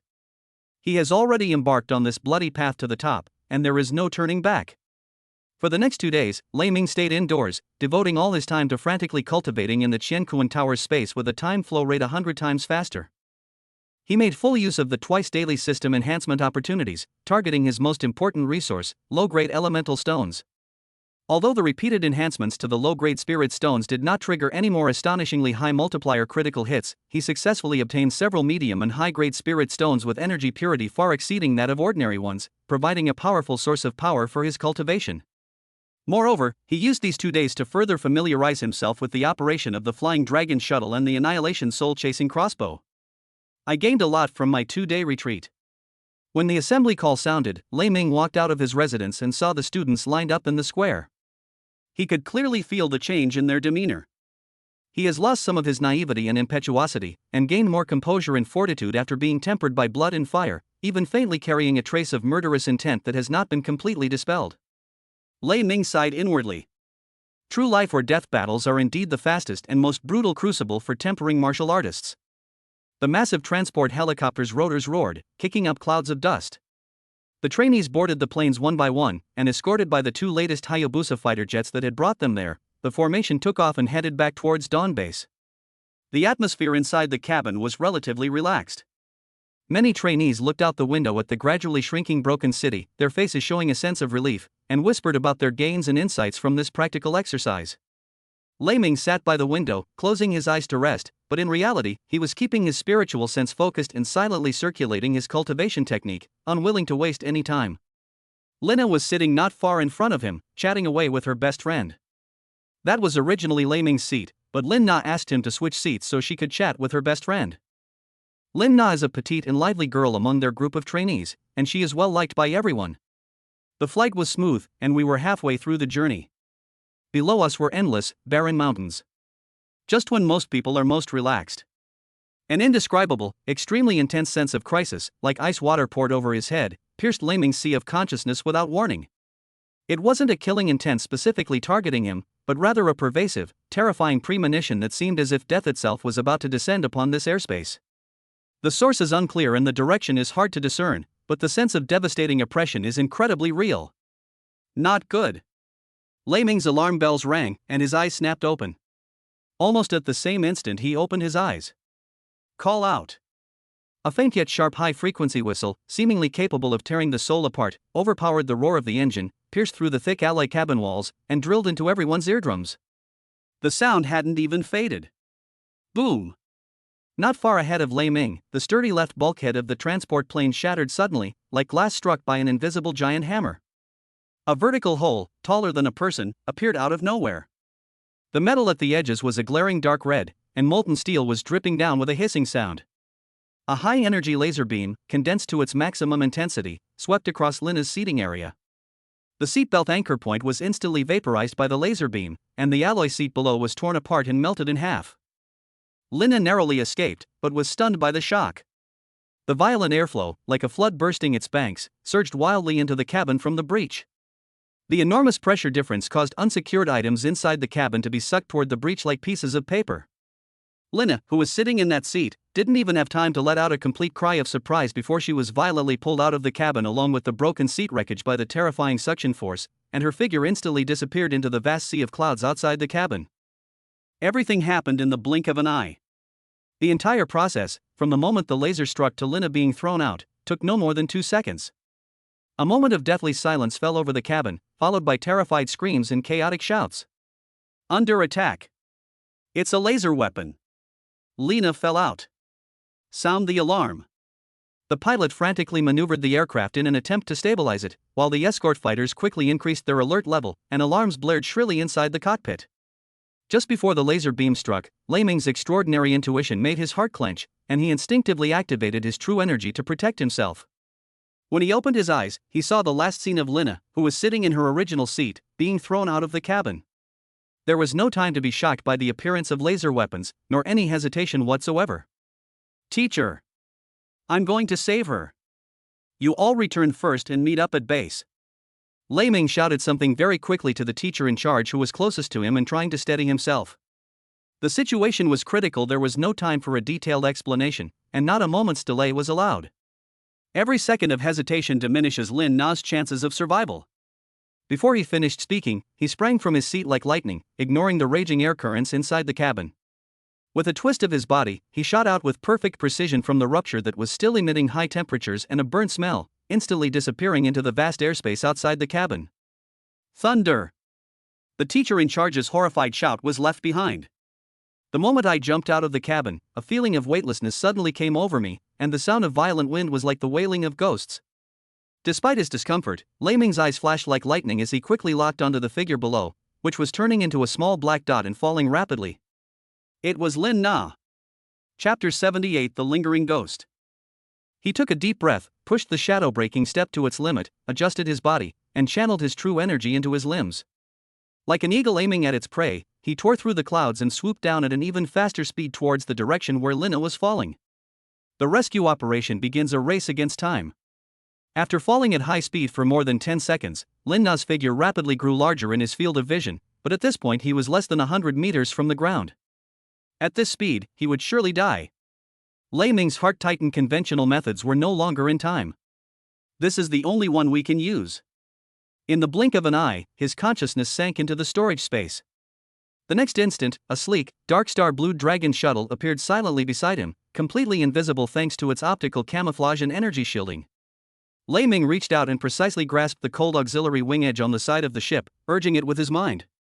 Whoosh!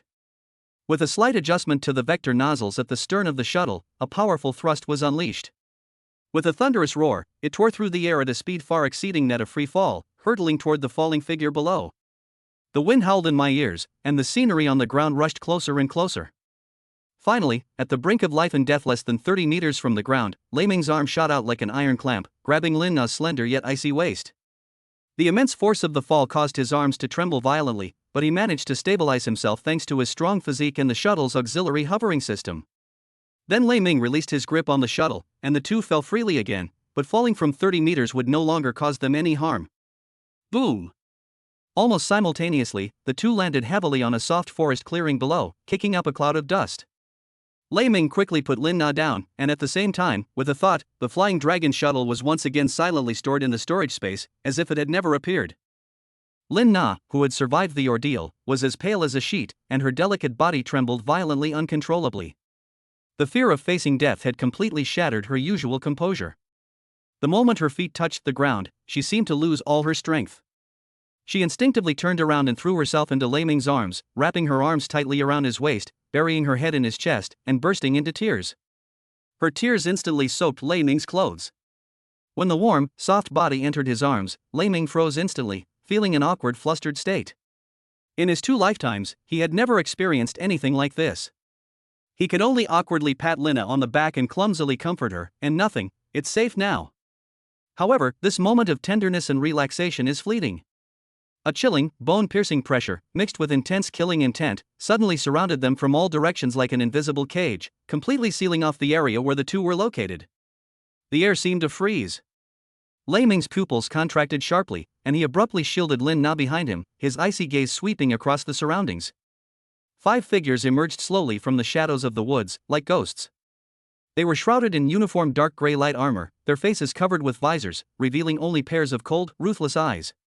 Each person held a gleaming weapon in their hand, a variety of knives, swords, and spears, but without exception, they all exuded powerful energy fluctuations, clearly indicating that they were all high-quality items.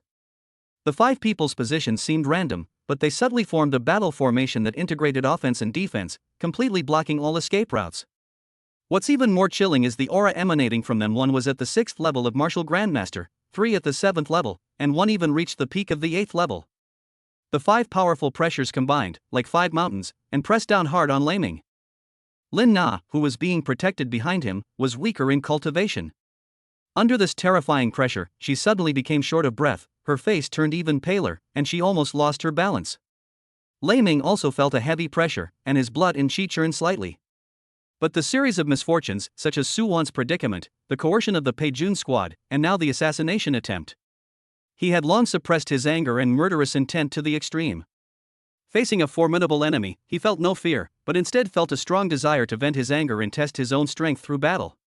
His sharp gaze swept over the opponent's superior equipment and well-trained killing intent, and he knew perfectly well that this was no accident, but a meticulously planned and determined killing spree. As for the mastermind behind it all, perhaps it is. The 5 martial artists seemed to be aware of their status, or rather, their target was clearly Lei Ming, and they did not target Lin Na, who was obviously in poor condition. The group locked onto Lei Ming with their auras. The leader, a martial grandmaster at the 8th level, said in a hoarse, cold voice, "Kid, you're really lucky to be alive. But now you'd better obediently accept your death, and I might leave you with a whole corpse." "Humph, you cowardly rat hiding your head and tail, do you dare to speak so arrogantly?" Lei Ming sneered, the god-slaying blade already quietly in his hand, its dark golden blade exuding a chilling aura. He did not immediately use his 2 trump cards, the Flying Dragon Shuttle and the Annihilation Soul-Chasing Crossbow. He wanted to use this life-or-death battle to see where his limits were without relying on external aids. "Kill!" the leader shouted without further ado. 5 figures suddenly sprang into action. A flurry of sword and blade light enveloped Lei Ming like a torrent of water. The sword energy was sharp, the saber energy was domineering, and the spear light was like a dragon. They coordinated perfectly, sealing off all his room to dodge. Good timing. Lei Ming's eyes blazed with fighting spirit, and he instantly pushed the shadow-breaking step to its limit. His figure moved like a ghost, flashing and weaving through the gaps in the dense attacks. The god-slaying blade transformed into cold, deathly arcs, sometimes blocking, sometimes counterattacking. When the wind-breaking saber technique was unleashed, the saber energy crisscrossed, and even though he was fighting 5 opponents at once, he was not at a disadvantage for the time being. Clang, clang, clang, clang. The sound of metal clashing together rang out like popping beans, sparks flying everywhere.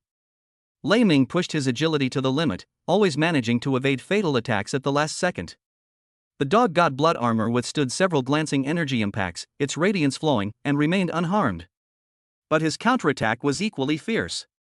His god-slaying blade was incomparably sharp, and occasionally when it clashed with the opponent's weapon, it left clear marks on the opponent's fine weapon, which made the opponent very scared. However, the opposing side was numerous, powerful, and their teamwork was highly skilled. A prolonged defense is bound to fail. A slight delay in dodging allowed a martial grandmaster level 7's longsword to strike from the left like a venomous snake, aimed straight for Lei Ming's ribs. Lei Ming's attempt to parry was too late. Put! The sword tip grazed the Inugami blood armor, making a piercing scraping sound. Although it did not break through the armor, the sharp sword energy contained within penetrated the armor and left a wound about an inch deep on Lei Ming's left side, from which blood immediately gushed out. This was actually an armor-piercing weapon specifically designed to target his armor. The enemy really went to great lengths. Despite the excruciating pain, Lei Ming didn't utter a sound. A ruthless glint flashed in his eyes, and ignoring his wound, he swung the god-slaying blade around, bringing with it a tragic aura, and slashed straight at the face of the martial grandmaster level 6 who had slightly relaxed due to the successful attack. Windbreaker Shadowless Blade. This strike was as fast as lightning, ruthless and decisive. The 6th level martial grandmaster clearly hadn't expected Lei Ming to be so fierce, and hastily raised his sword to block. Snap! The god-slaying blade sliced through the opponent's longsword in two as easily as cutting through rotten wood. Its momentum undiminished, the blade plunged fiercely into the opponent's head. Ugh! With a short, painful scream, the 6th level martial grandmaster died on the spot. Chapter 79: The Power of the Annihilation Soul-Chasing Crossbow. Having landed a successful blow, Lei Ming immediately used the momentum to retreat and create distance. His left rib wound was bleeding profusely, but his momentum only increased. His cold gaze swept over the remaining 4 enemies who were both shocked and furious. In a one-on-one fight, he killed one person, sustaining minor injuries himself. But this was just the beginning. The real battle was yet to come. The remaining 4 enemies, especially the 8th level martial grandmaster leader, are the real threat.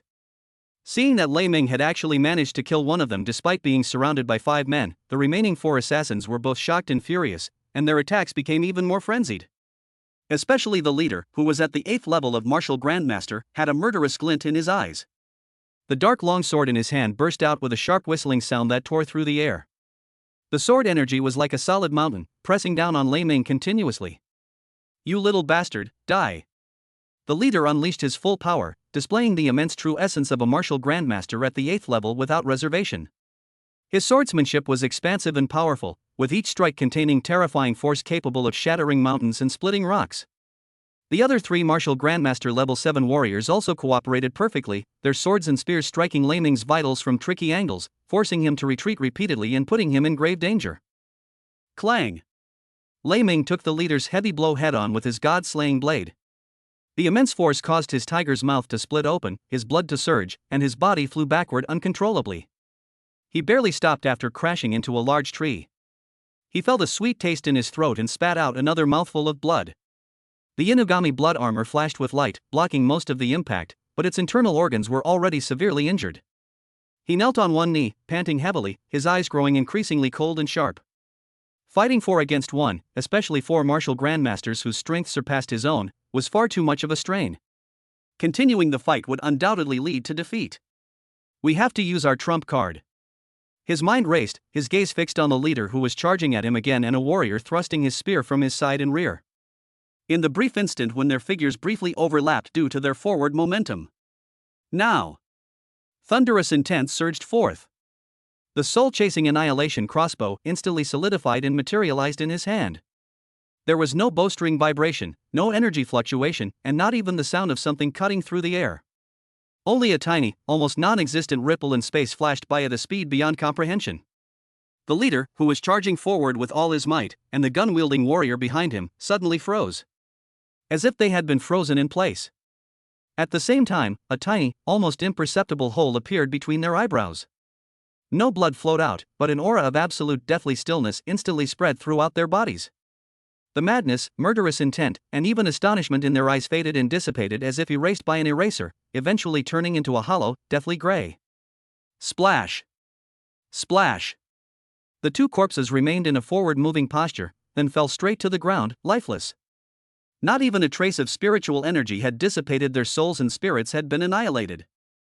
The Annihilation soul-chasing crossbow, revealing its true power for the first time, kills 2 enemies in a single strike, instantly annihilating 2 formidable foe.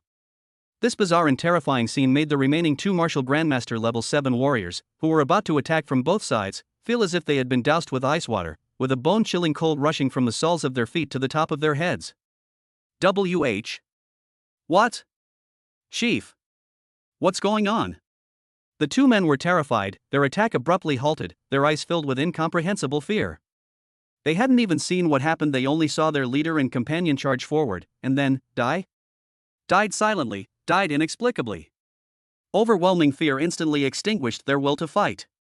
The two looked at each other and saw the same word in each other's eyes escape. Trying to leave? Too late. How could Lei Ming let such a golden opportunity slip by? Suppressing his injuries, his eyes flashed with murderous intent. He pushed the shadow-breaking step to its limit, his figure closing in like a ghost. Die! The god-slaying blade drew a cold arc, aiming straight for the neck of one of the warriors who was slowed to move due to fear. The man panicked and raised his sword to block, but his mind was in disarray and his strength was insufficient. Clang! The swords clashed, and the longsword was easily deflected. The sharp cone formed from condensed mental energy instantly pierced the opponent's brain, causing the opponent to freeze briefly. Thud! A flash of light, and a head flew into the air. The last martial artist was so terrified that he turned and tried to run away. Lei Ming's left hand had already extended the sharpened blade, which, like a venomous snake spitting its tongue, precisely pierced into the back of his heart. Ugh! The martial artist froze, collapsed to the ground, twitched twice, and then fell silent. In the blink of an eye, the situation reversed. All 5 formidable enemies were annihilated. Lei Ming leaned on the ground with his knife, breathing heavily. Several more deep, bone-revealing wounds appeared on his body, and blood stained his clothes. The continuous use of the Annihilation Soul-chasing crossbow and the burst of attacks greatly depleted his strength. But at this moment, standing in the center of this devastated battlefield, covered in blood, he looked like a god of death from hell. Not far away, Lin Na, who had been covering her mouth tightly and not daring to breathe, was now completely dumbfounded. Her delicate body trembled slightly, and her beautiful eyes were wide open, as if she had seen a ghost. From Lei Ming being trapped in a desperate situation, to that unpredictable instant kill, and then to the swift elimination of the remaining 2 as if cutting melons and vegetables. This dazzling and mind-blowing change left her mind blank. She stared at the blood-soaked, murderous-looking youth, finding it utterly impossible to reconcile him with the slightly inexperienced student from before. This really Lei Ming? Lei Ming slowly straightened up, his cold gaze sweeping over the corpse on the ground, finally landing on Lin Na's pretty face, which was filled with shock and fear. He spoke in a hoarse voice, tinged with weariness, yet leaving no room for doubt. This place is no place to stay any longer, we must leave immediately.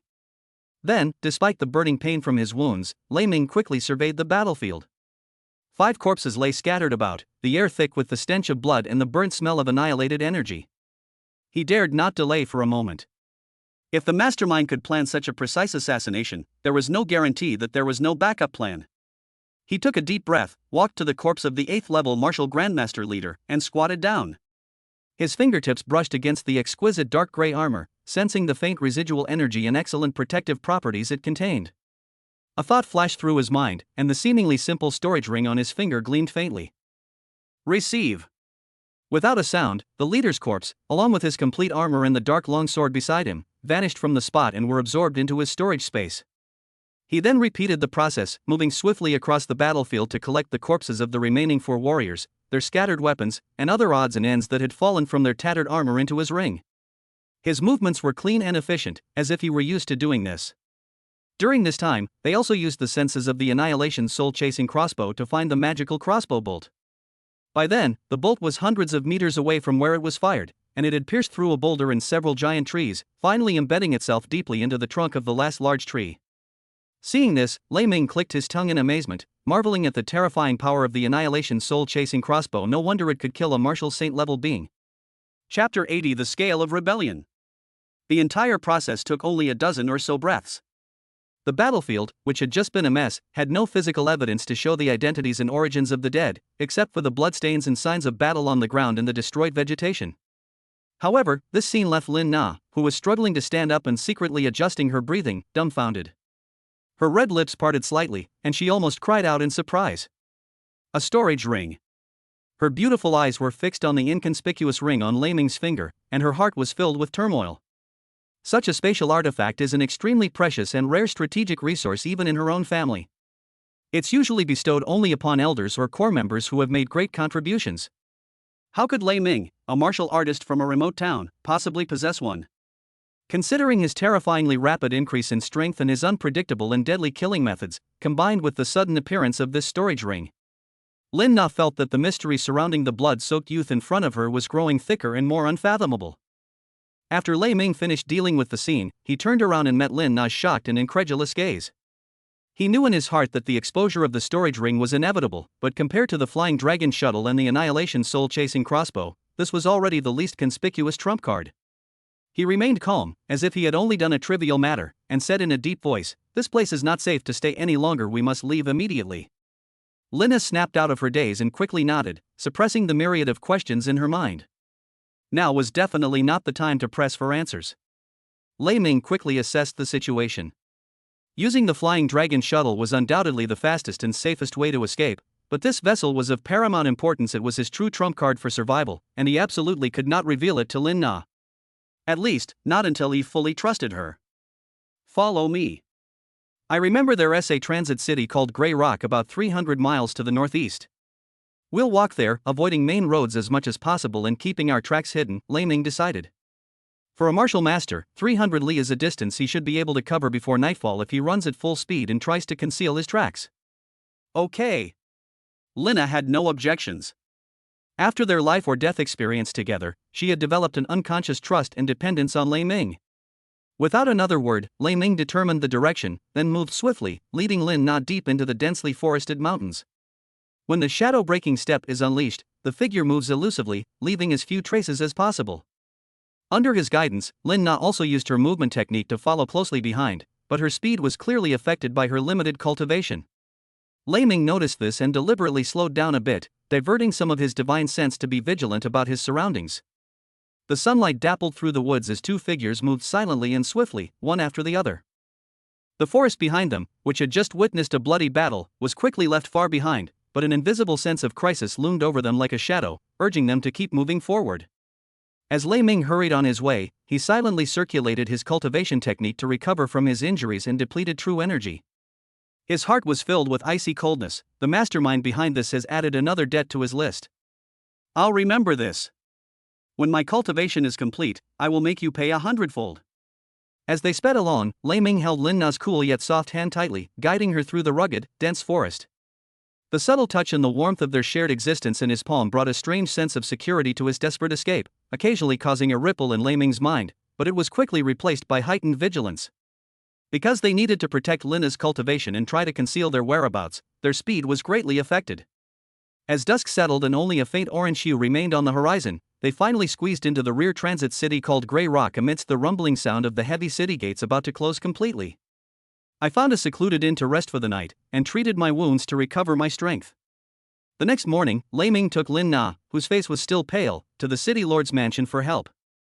The journey to Dawn Base was long and treacherous, lacking official transportation and safe routes, making it almost impossible for the two of them to return safely. The Lord of Greyrock City was a middle-aged man with a refined appearance and piercing eyes. After carefully examining the Dawn identity badge presented by Lei Ming and hearing about their thrilling experience of being ambushed and separated from the main force, his attitude immediately became extremely warm and solemn. "So you are the talents of Project Dawn." The city lord stood up, his tone serious. "To encounter such a terrible incident near my jurisdiction is due to negligence on the part of the garrison. Rest assured, I will immediately dispatch a team of my most capable personal guards to escort you to the Western Airport and board the special transport plane bound for the base today." Sensing the respect in the city lord's words and his decisive action, Lei Ming felt somewhat relieved. The Dawn Project certainly carried considerable weight in the eyes of the powerful figures behind the scenes. Guided by 4 fully armed and imposing city lord guards, the two traversed the increasingly bustling streets and headed west of the city. The relief of being temporarily out of danger eased Lin Na's tense nerves, and some color returned to her face. However, just as he was crossing an intersection, Lei Ming's usual step suddenly froze on the spot without warning. His neck stiffened slightly, and his gaze was drawn to him as if by a magnet, instantly locking onto a simple roadside stall selling groceries. No, to be precise, he stared intently at the old, unassuming gray canvas hat on the head of the stall owner who was squatting on the ground arranging goods. The hat was plain, but inside the brim, a tiny, unique mark embroidered with dark brown silk thread, resembling an intertwined lightning bolt and hammer, exploded in his mind like a thunderclap. That was his father Lei Hao's emblem. It was embroidered by his mother herself, stitch by stitch. His father always wore his hat, treasuring it like a precious jewel. With a buzz, blood rushed to his head, and boundless rage mixed with bone-chilling cold and panic instantly drowned out the thunder. His eyes were instantly bloodshot from the extreme emotional impact, his fists clenched so tightly that they cracked, and his knuckles turned pale. The Pang family. Still those cowardly scum. They actually dared, they really dared to lay a hand on my family. A violent killing intent surged within him like a ferocious beast out of control, almost breaking free of the cage of reason. His family was his root, his untouchable taboo. He forcibly suppressed the urge to immediately lash out and tear the vendor in front of him to shreds, his chilling gaze piercing the other man like a sharp blade. The vendor seemed to sense something, slowly raising his head to reveal a plain-looking face. But his gaze toward Lei Ming was eerily calm, and a barely perceptible, provocative smile even appeared at the corner of his mouth, as if to say, "You finally saw it? Come with me."